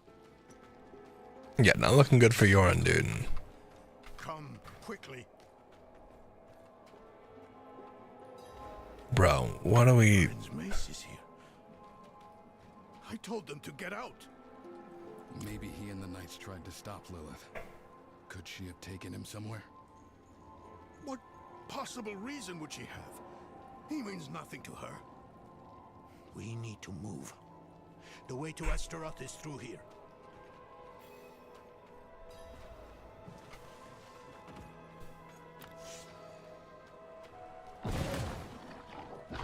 Why is Lilith so eager to find Astaroth? I've been asking myself that same question, but I'm as much in the dark about it as you are, I'm afraid. They share a connection, though. A strong one at that. Astaroth is a guardian of Lilith's father, Mephisto, the Lord of Hatred.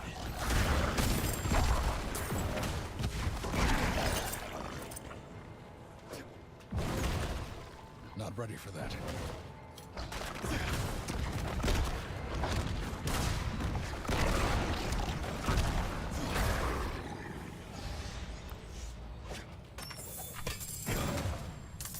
Needs more time.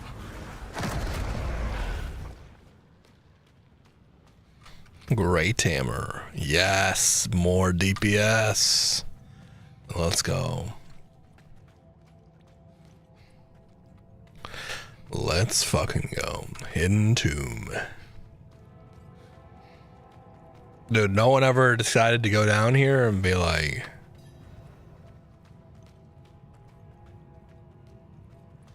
What's down here? You know?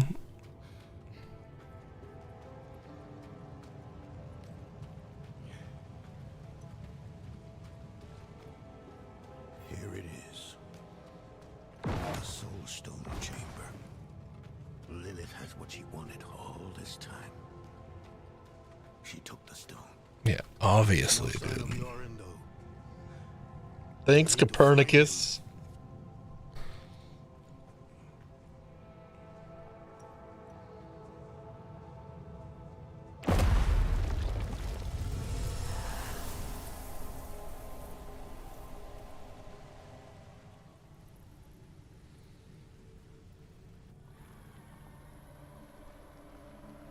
Mighty Astaroth, the charred duke himself, confined to a cage. What a pity. Daughter of hatred. I have an offer. You will grant me safe passage to a place I am no longer welcome. In exchange, I will give you freedom and more. Donan's progeny, his pride and joy,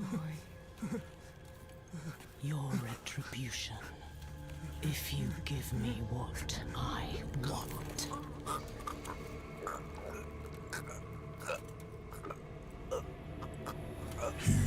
Naming your son Urine is crazy.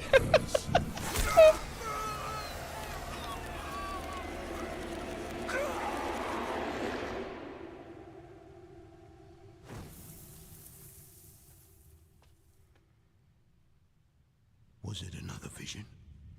Did you see Yoren? Yeah, Yes. Yeah. Lilith stabbed him with the Soul Stone.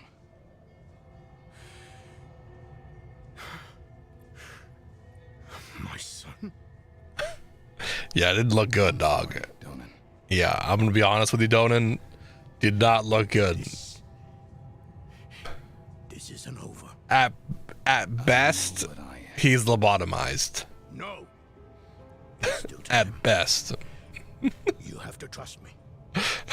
Meet me in the Great Hall.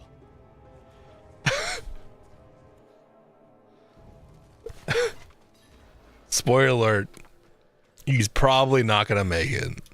We must find Yorin as quickly as possible. I realize Yeah, I can't believe he put that together, the urine thing. That is crazy. Who would name their kid that? it will take time for Astaroth to overpower my boy. I taught him well. Even now. This is my son, Fecal. They'll be close by. Karagar, perhaps. All those innocents to burn will excite Astaroth, make him fight harder to take control. Lilith got what she wanted from Astaroth. Is this her part of the bargain? I don't know.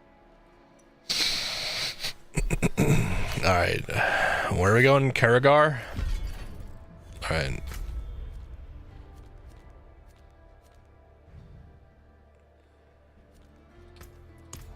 Can do.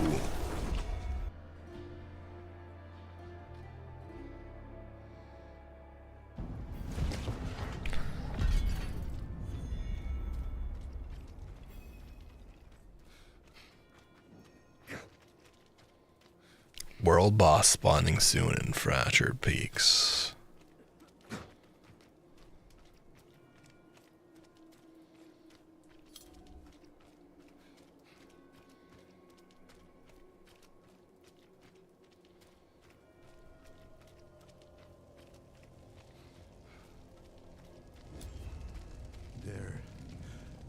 They're here. Yorin can resist. He's strong. I don't think so, dog. I'm gonna be real with you. I know you didn't see it, but I did. Not looking good.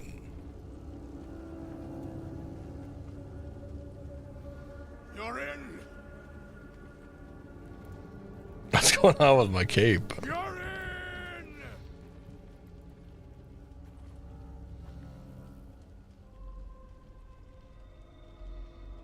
He has been waiting for you.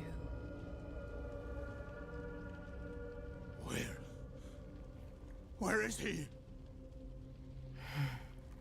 Come forth. I'm in the toilet.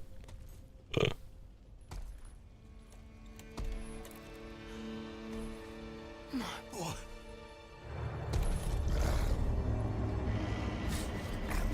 He called out for you, wept until his tears became fire.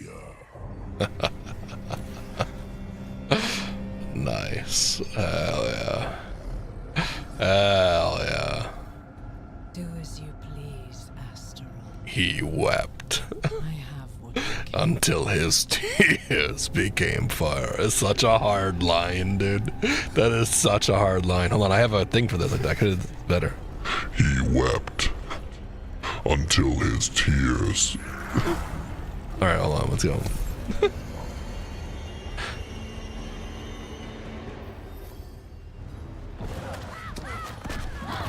Oh, they're no.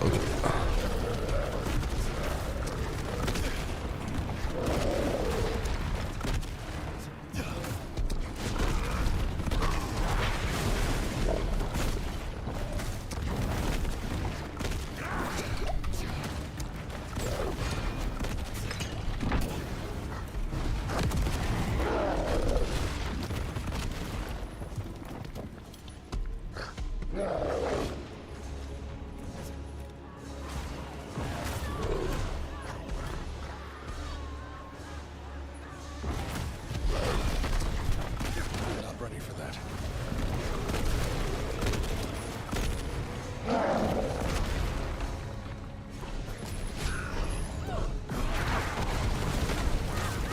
Not ready for that.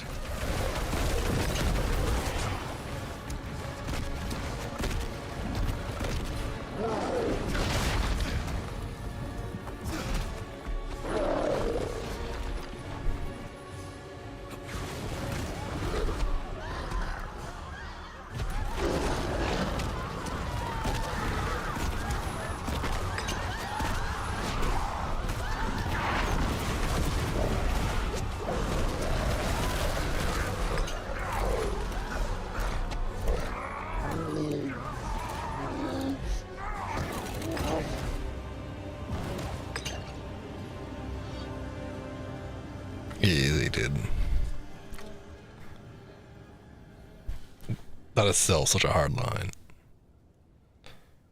He wept until his tears became fire. Dude, we should try to like get that to be like perfect for that kind of stuff. That'd be funny. Have like a little voice should we just hop into.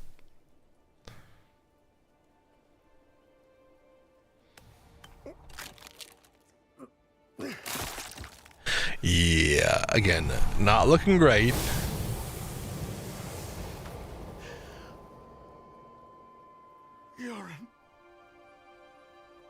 At best, lobotomized. I'm sorry, my son. I'm sorry.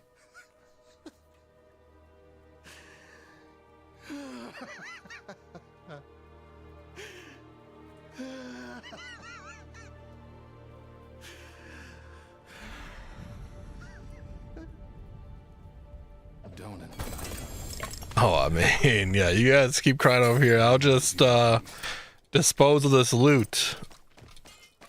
You know, I don't want this just laying around. While in Demon Form, you deal 30% increased damage for every demon or enemy close to you. Oh shit, dude, that's cool. Ooh, more DPS. Sign me up. Oh, we got a hammer, dude. Hold on. Let's get a cool hammer skin going.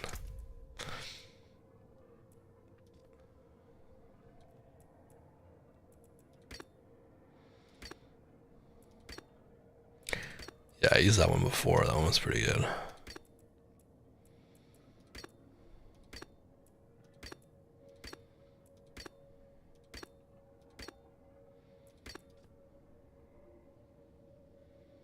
That one's pretty sick.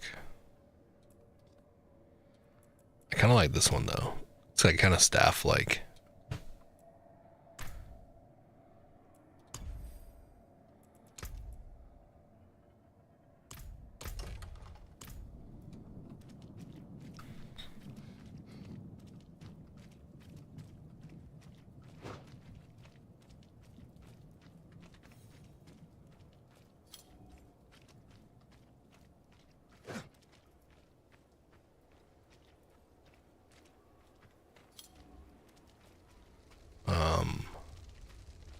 Hello. Aye. A shame about Yorin. Was one of us, you know. We'll take care of him. Lilith and Astaroth had made a deal, and we were the ones who would pay the cost. Our presence was no coincidence. Everything happened exactly as Lilith wanted. We just danced to her music. Donan was shattered. His mind on grief, not her. Not answers. No one knew what Lilith was truly after, or exactly what Astaroth had promised her. But we needed to recover quickly, and we needed to stop chasing her phantoms.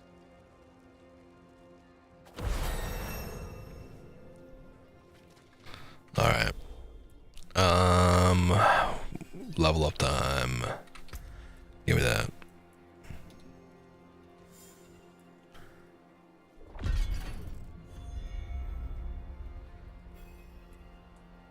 Oh yeah, we're gonna go into this ability eventually. Demon form. I mean, we could just like keep casting things that keep us in demon form. That would be kind of sick.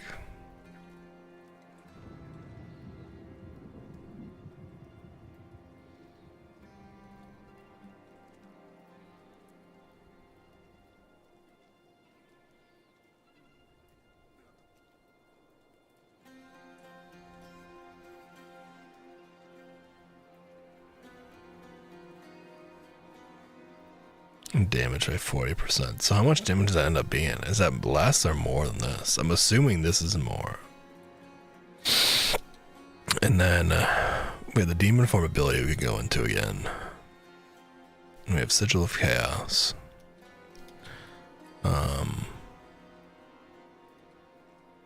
We have that ability. I think I'm just gonna keep upgrading Apocalypse for now.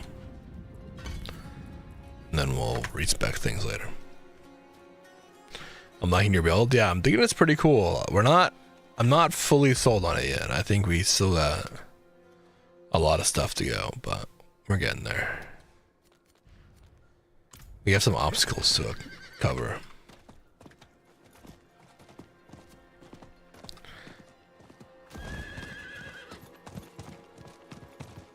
We have a major wrath. Okay. Paladins, am I right?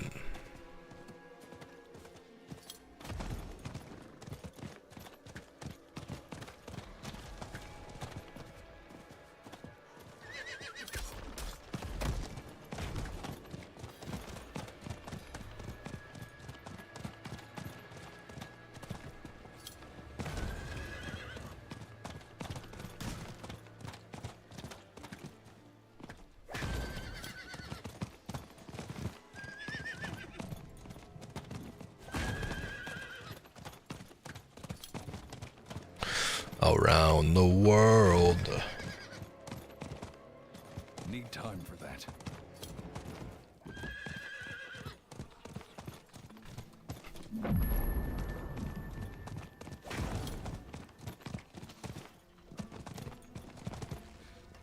You need steel work? Repairs?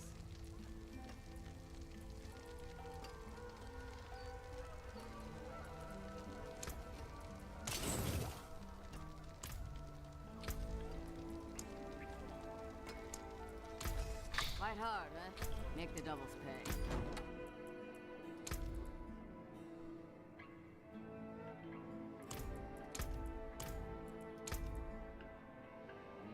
Then I just got a new pair of gauntlets.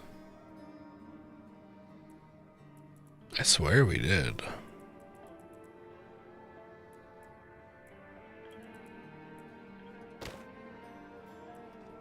Well, that shit looks crazy.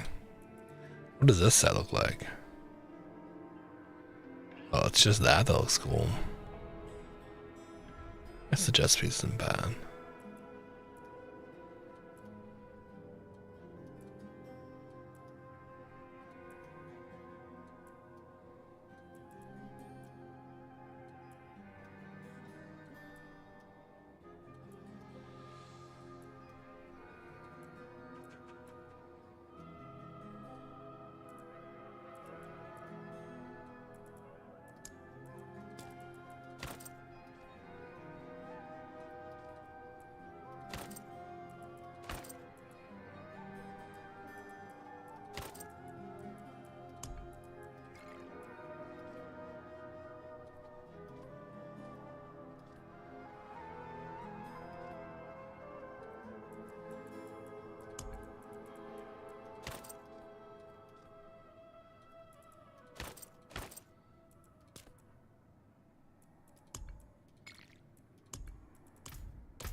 I re-downloaded Contexto, by the way. Wait, what? You have to download it?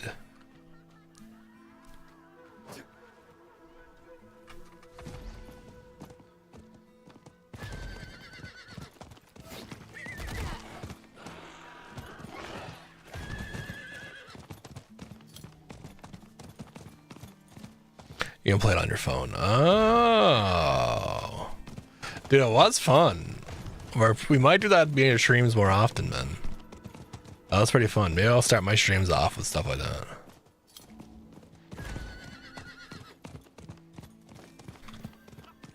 The old bastard drank half my stuff and left without paying.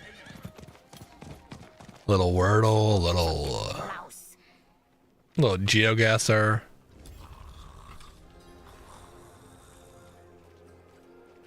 Well, he's still breathing. Oh, it's this guy. Lucky to be.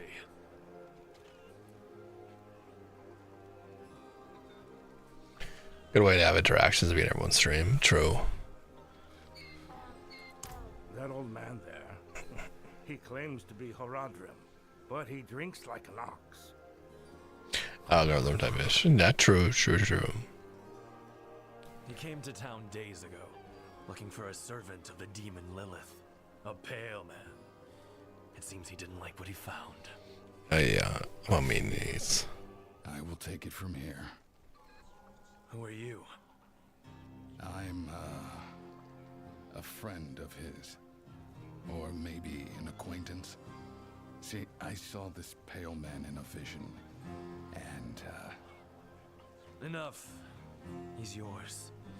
Just keep away from the bottle, both of you. Nah, I'm not gonna keep away from the bottle. If the game lets me, dude, I'd be as drunk as this guy right next to him. Kind of like the Kingdom Come Deliverance, the drunk scene. Yeah, for sure. Yeah, what's up, Hollow? It goes well, dude. We're having a blast playing some D4, dude.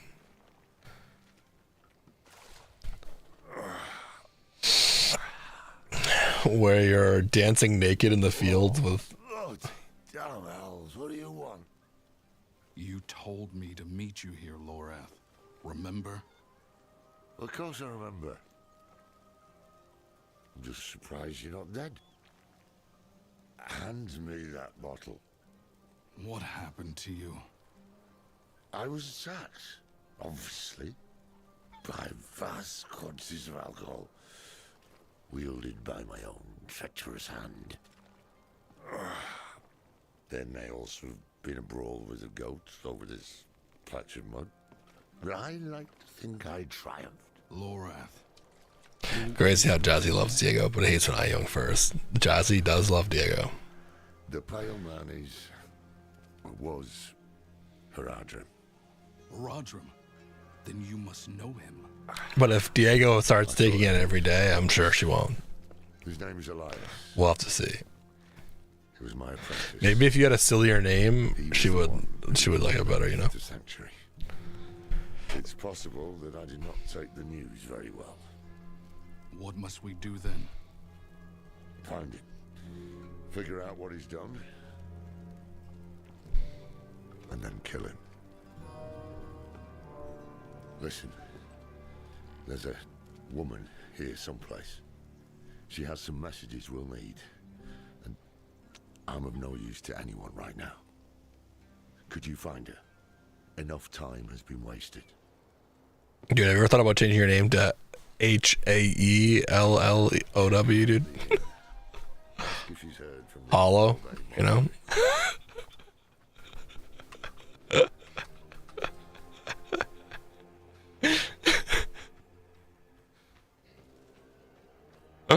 Oh my god.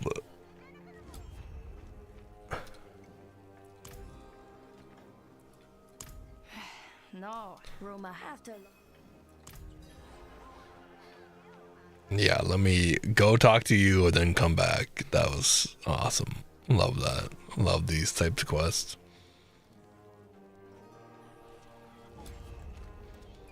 Strange. The canyon. Oh, thought it. You seem reliant.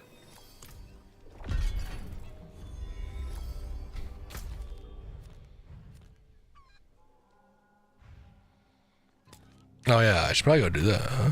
Oh, I should grab this as well.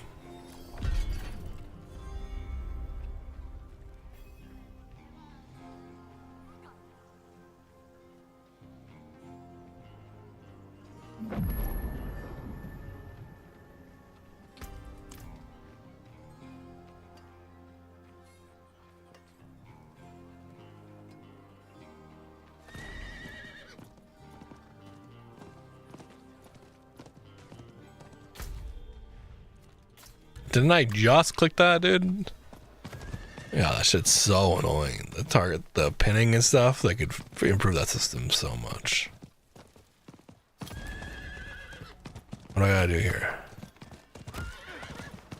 You pathetic fool! Die!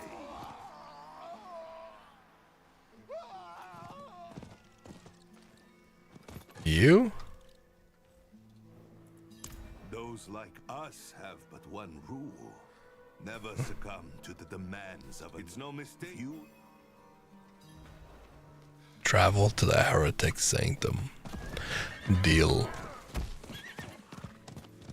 Deal.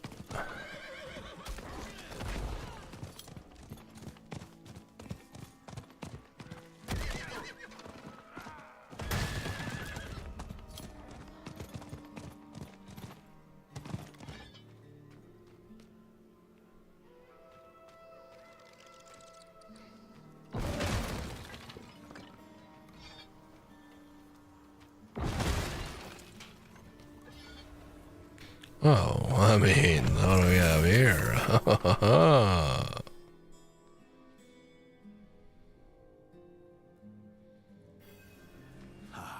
You accept my invitation? Wait, what the fuck? These cultists, you see, serve me in my pursuit of forbidden knowledge, but they do so at their own peril.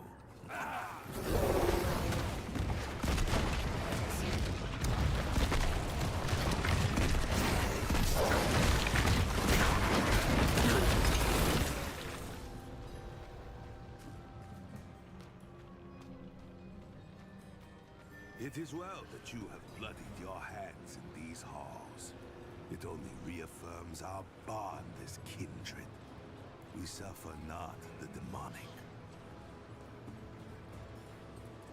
I knew you could not resist my offer.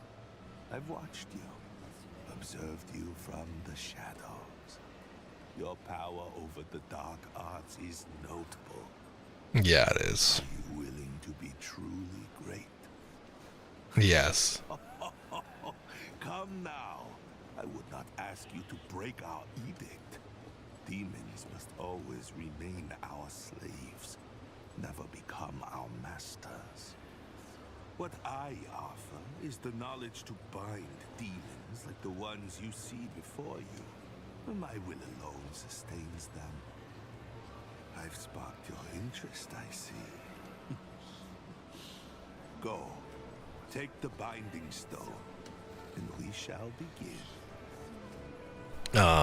Deal. Deal. Excellent. You appear layers.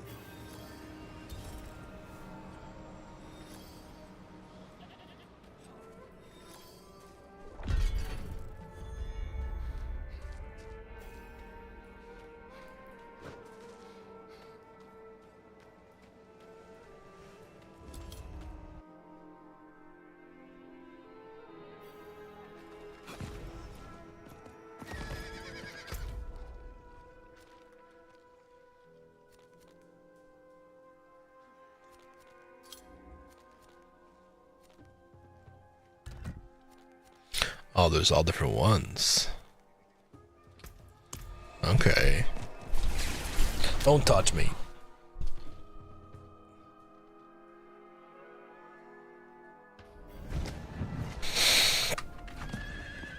Search for the demon Agrum in the brackish pans. What does this mean?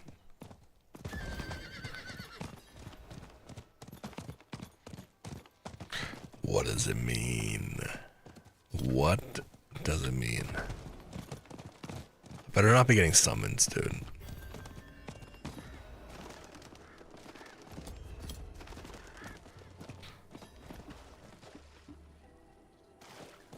What is this water animation? Looks like I'm running through Jello. What do we have here?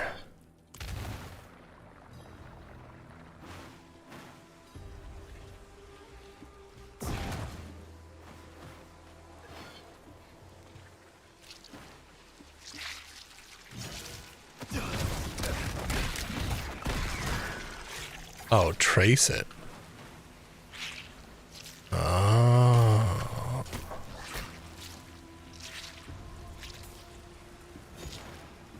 I can just fake trace that in.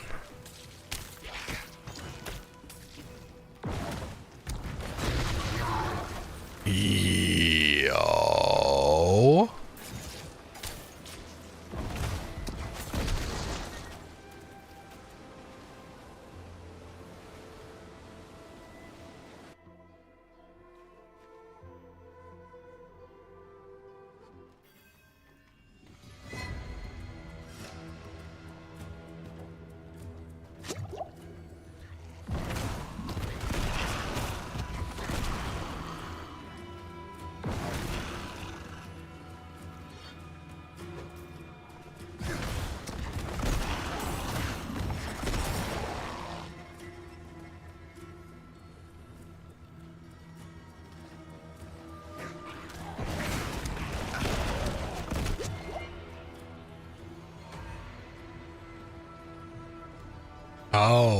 I see.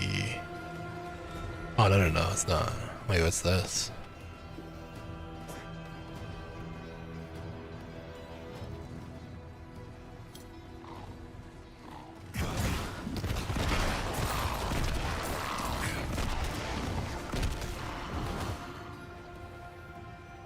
Wow.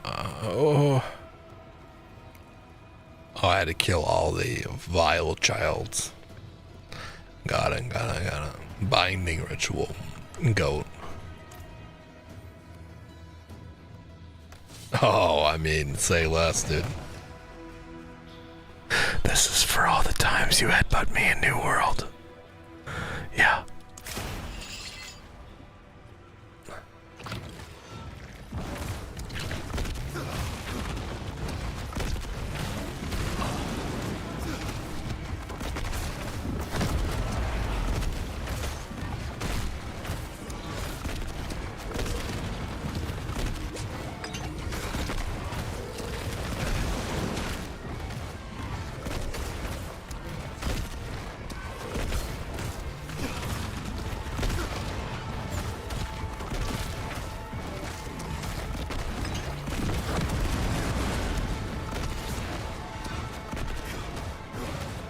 Oh, wait.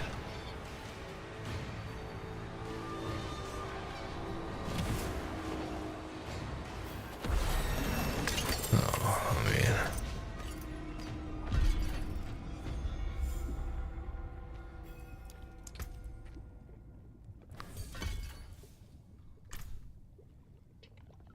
Shift C grants the summon Agram skill.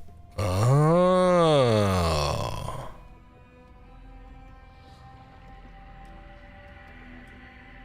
Wait, grasping a greater demon skill increases lesser demon skill cast speed by 25% and cooldown rate by 20% for 10 seconds. 200% demons die. Your next greater demon skill has no dominance cost. Oh, so I undo all these might be different ones. So this is the summon one.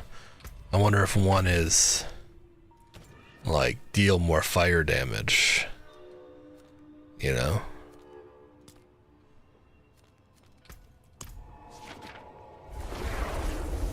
I fucking hope so. If not, we'll make a build around one of those 4 things, but we'll see. We gotta clip that too. The goat thing. Oh, I just typed DDDDD in local chat. Pretty much Sandstorm.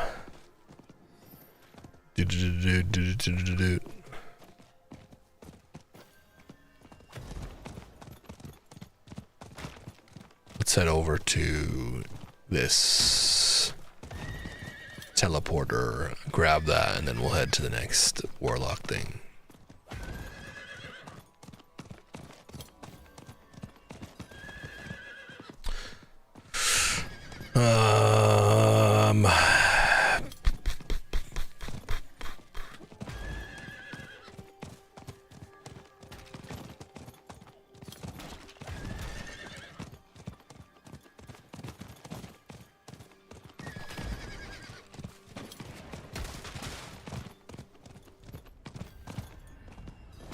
Path of Stray Souls.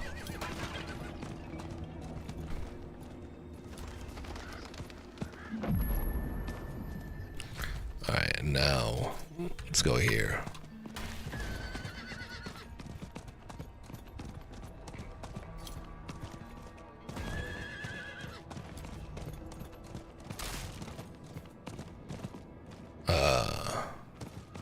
This looks like,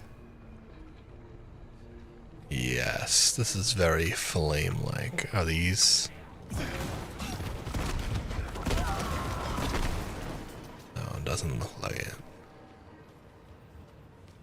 Oh, weapon rack.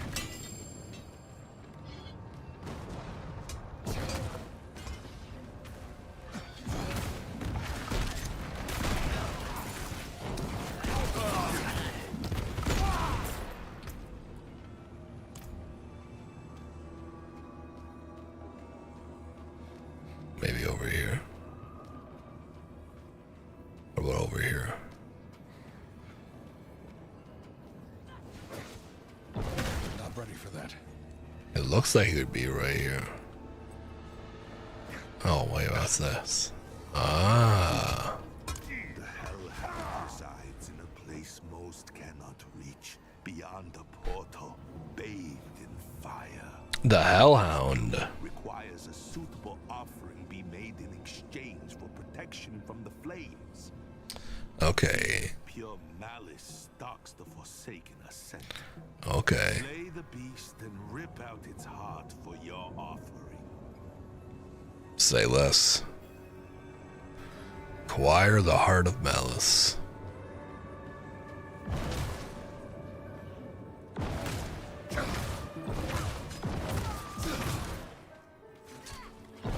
What is going on?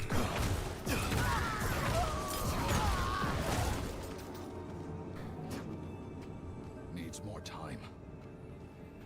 This looks like where the Heart of Malice would be. Maybe I gotta put myself in the flames? No. Maybe it's down here.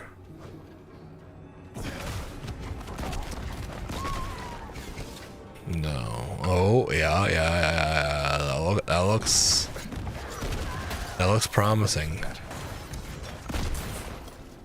What do we have here?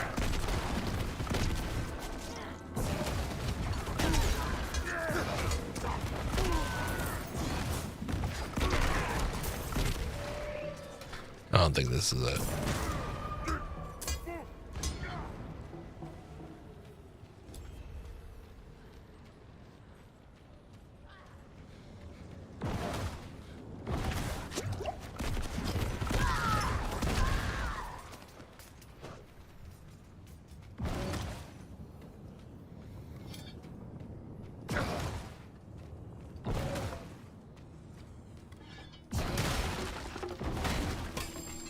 Oh.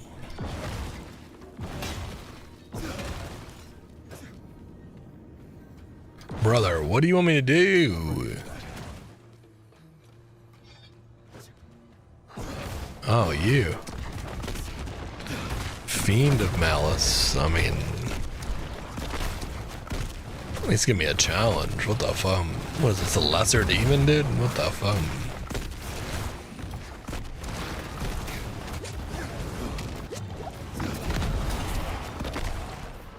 Easy, dude. The end. Oh, hell yeah. That thing looks sick. Hold on. Open the fucking wardrobe, dude. Why does this never work?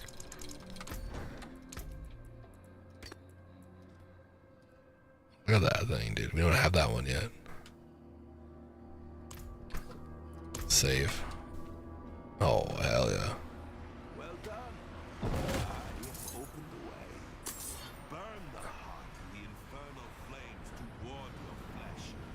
Bed. Deal.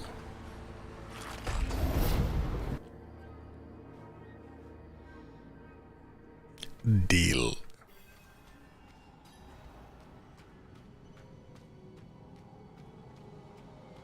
Knock knock. What is this guy hiding behind the tower for? Oh fuck, I just got pudged. Okay, chill out, chill out, chill out. Holy fuck. Alright, everyone stop.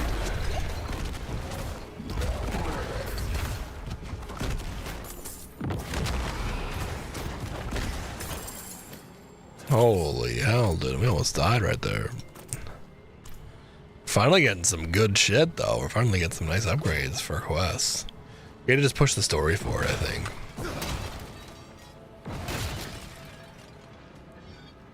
I was doing too many side quests for no reason.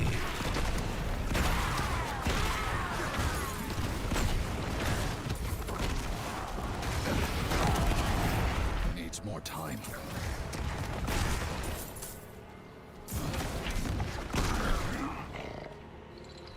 You know what's so funny for the OGs? Like, my brand has really stayed so similar.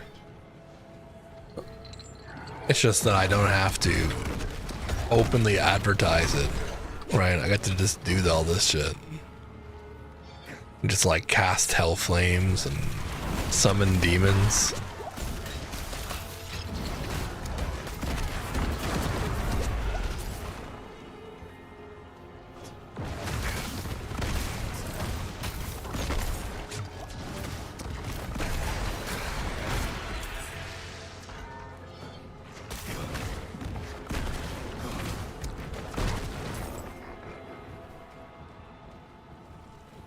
have in here?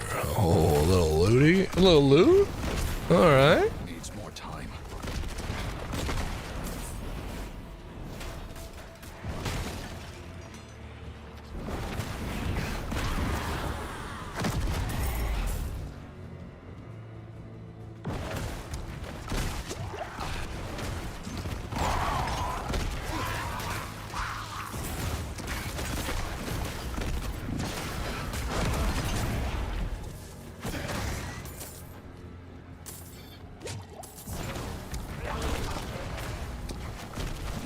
Needs more time.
Oh, dude, this game knows how to appease me, dude.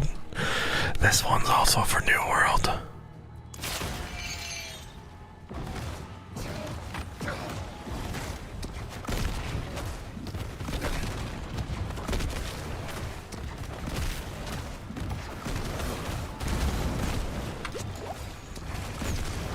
Needs more time.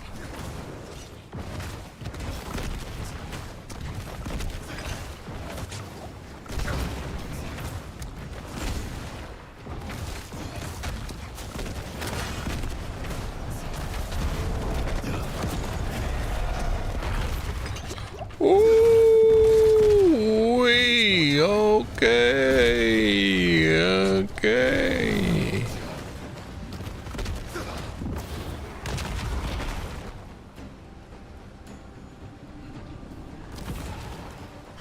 Oh my God, that hurt.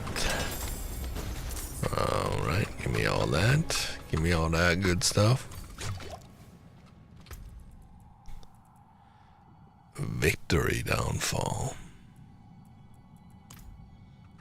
All right, now the last one. J2.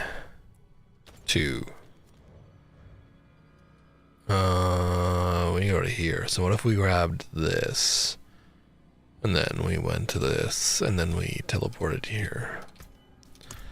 Perfect.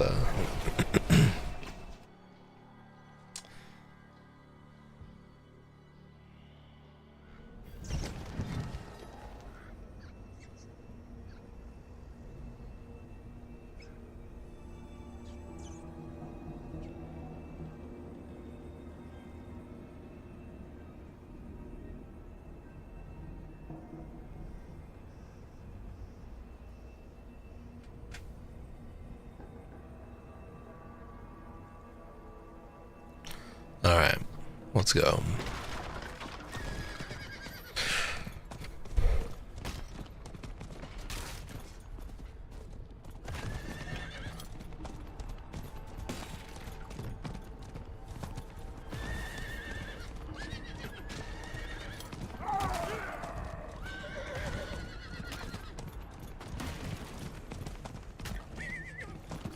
Wow, we really have to go around this point to get to this place. Holy shit.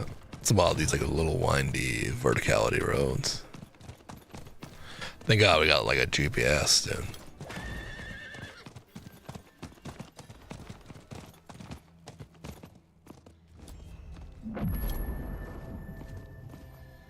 Alright, now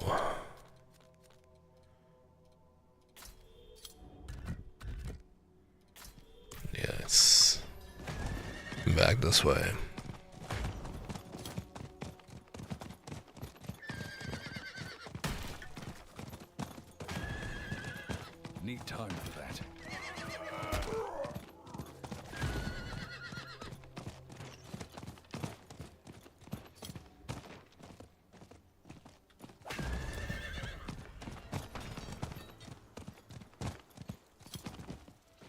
What is this, blood magic? No. I didn't even read what the other one did.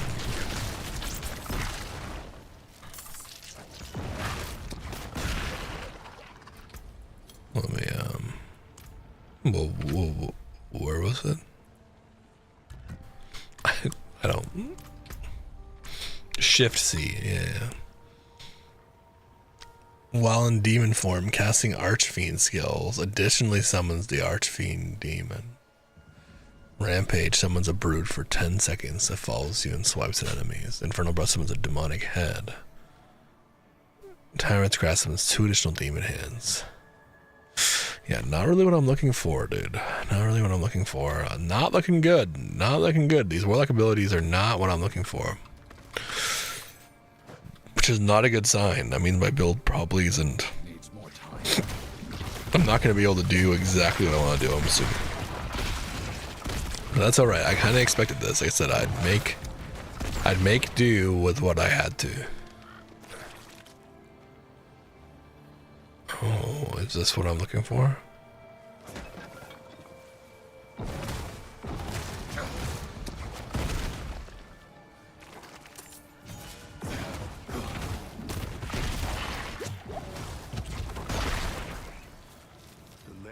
Oh yeah, there we go. Powerful sigil, one nullified only by blood. As promised, I provide you a way forward. Yeah, do it.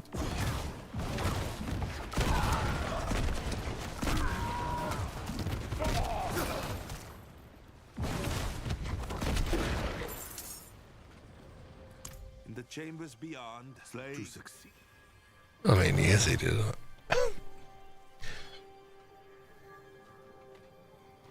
Wait. Ah, there we go. Enter the halls of the devoured. Yeah.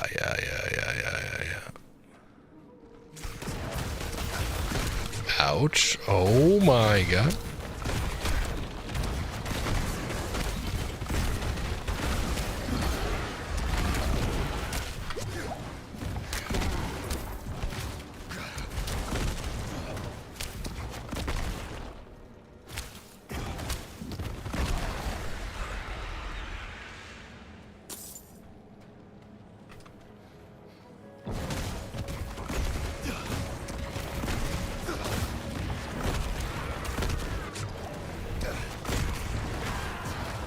I'm actually taking damage now. It's a little scary.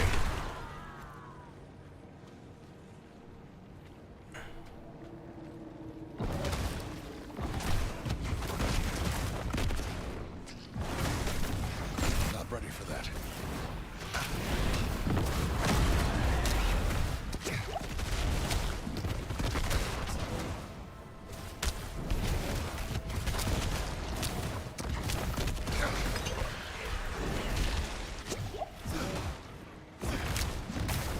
More time.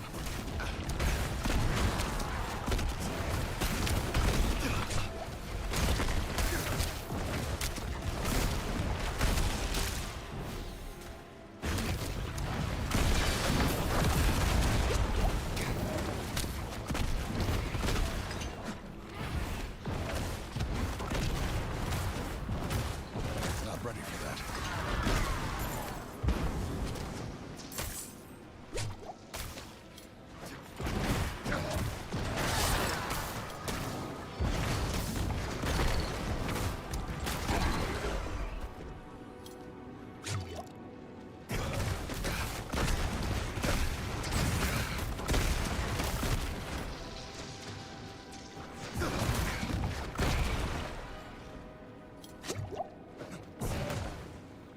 Not ready for that.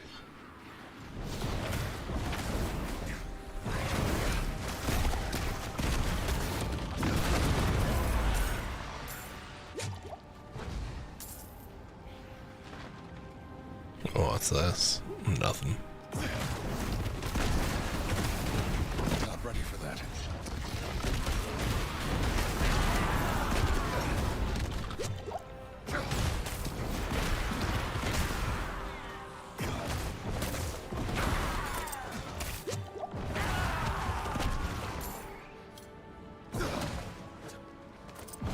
ready for that.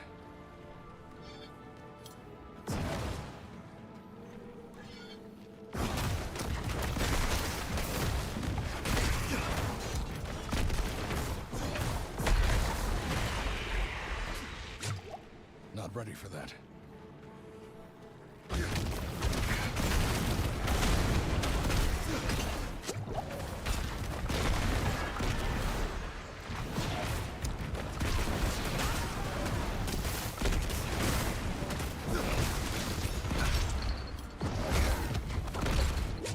Needs more time.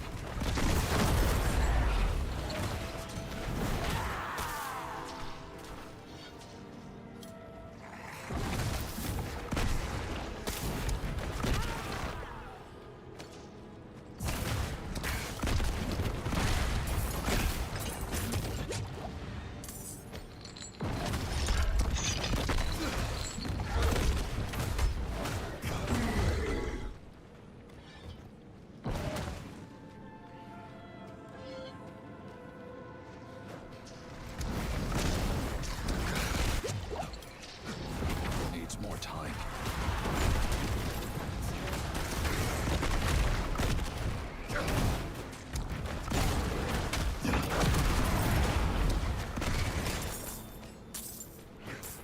Needs more time.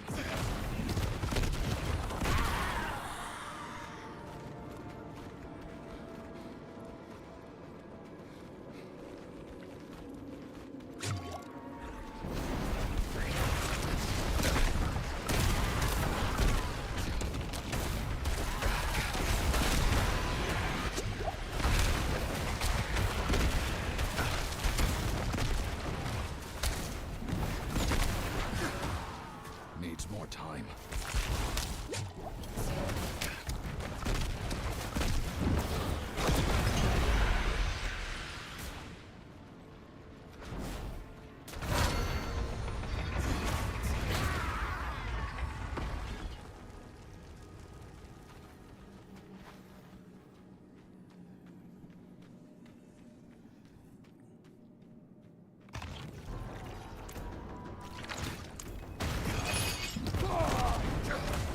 I was hoping to sacrifice another goat, dude, but alright. You'll have to do them.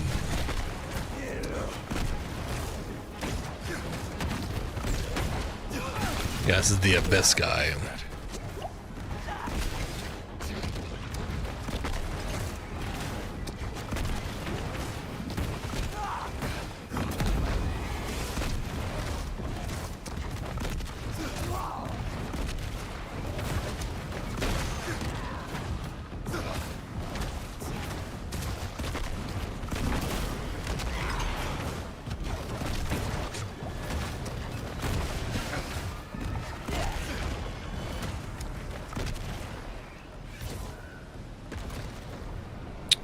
Rip.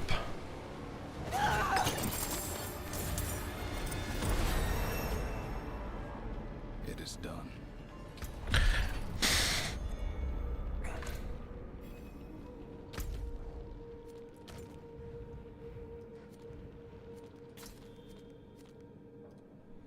We couldn't get a teleport?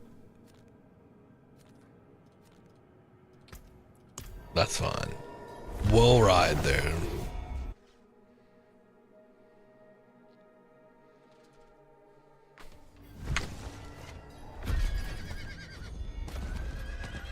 We'll fucking ride there.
yeah.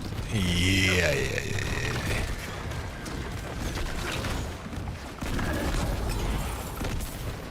See ya, bud. Let me in.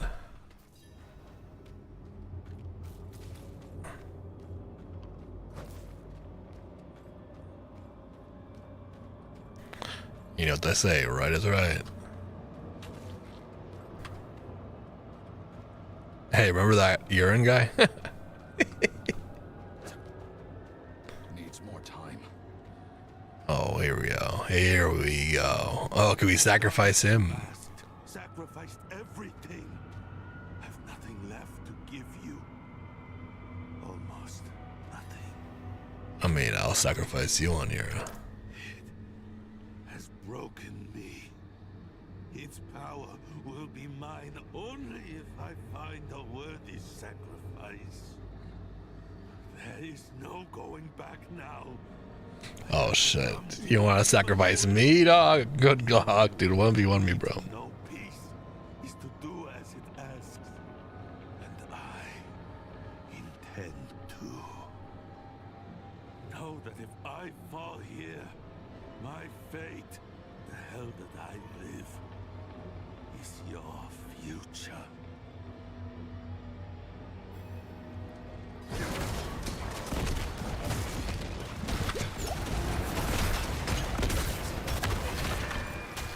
Not ready for that.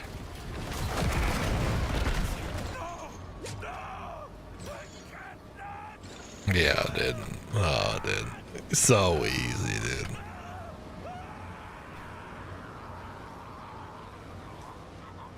He was the easiest one out of all of them, dude. Oh, fuck.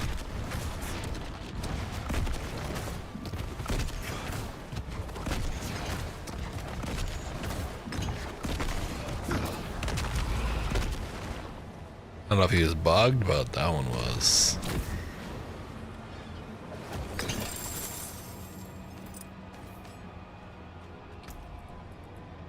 That one was the easiest.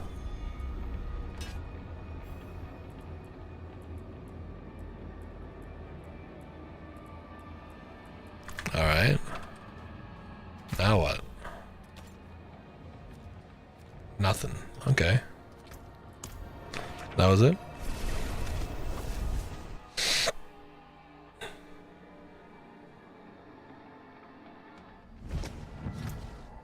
So what's this one?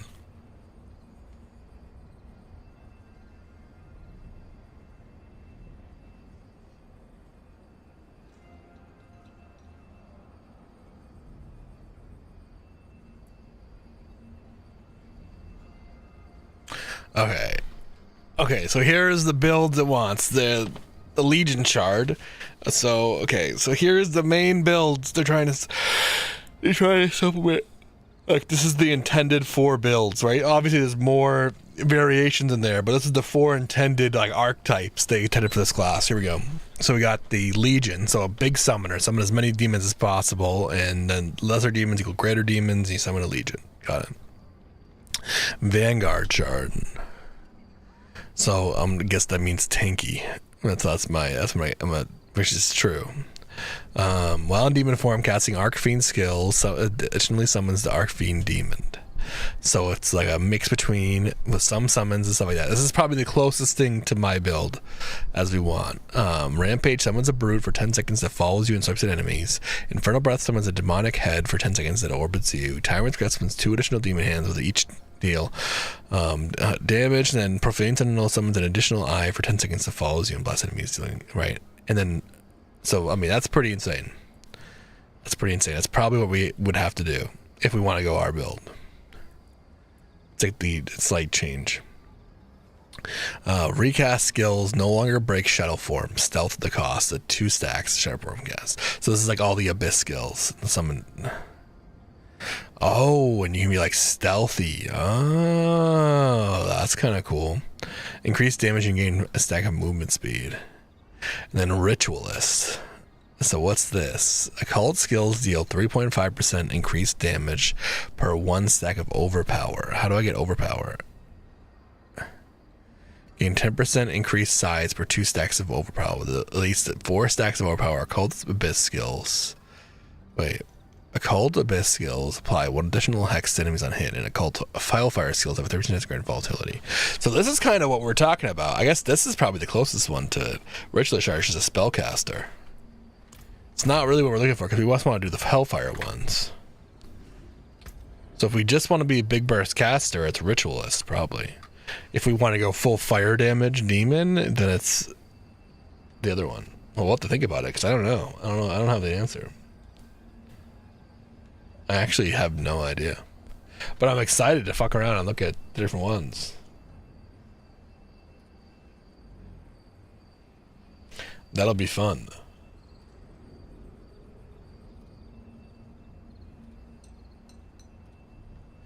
But with that being said, we are 9 hours in. We're 9 hours in. That was pretty good. These are pretty short streams for me, but at the end of the day, we're trying to get the schedule good. So, it's already midnight. I'm getting a little tired. I'm not going to take more caffeine, obviously. So it's that time for us to get ready for bed, dude. And then we come back tomorrow and try to keep things at a reasonable time. I think that's going to be the play.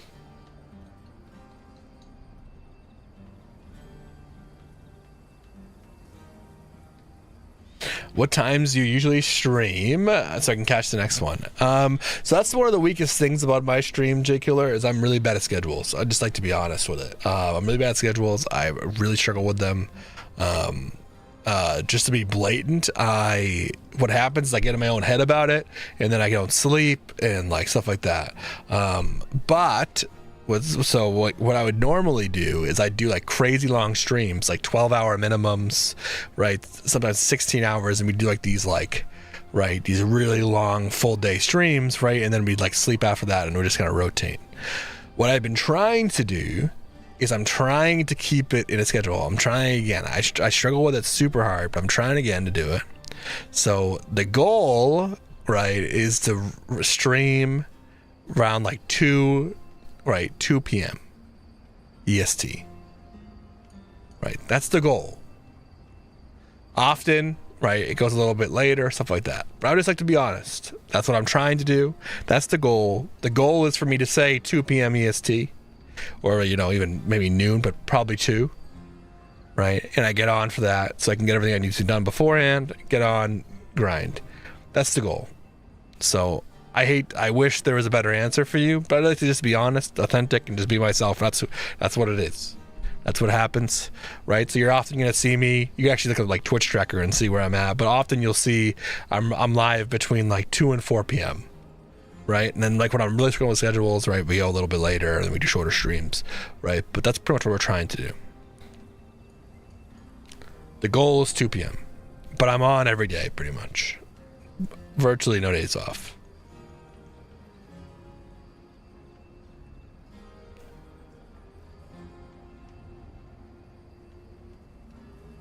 Alright, okay, I'm gonna catch the next one. Love long stream, hell yeah. Worst comes to worst, I'm not on when you want to watch. I've got tons of VODs here on Twitch, got them all up on YouTube. I'm trying to keep them all on YouTube so you guys can see them all, and it's all archived there forever. We're getting better at that. So that's the best case scenario if you have to do it. But good night, Chill Bill. You're just as smelly, dog. I can smell that dangness from here, dude. Good night, everybody. I'll be on tomorrow with definitely some more Diablo, but maybe a little extra something. You never know.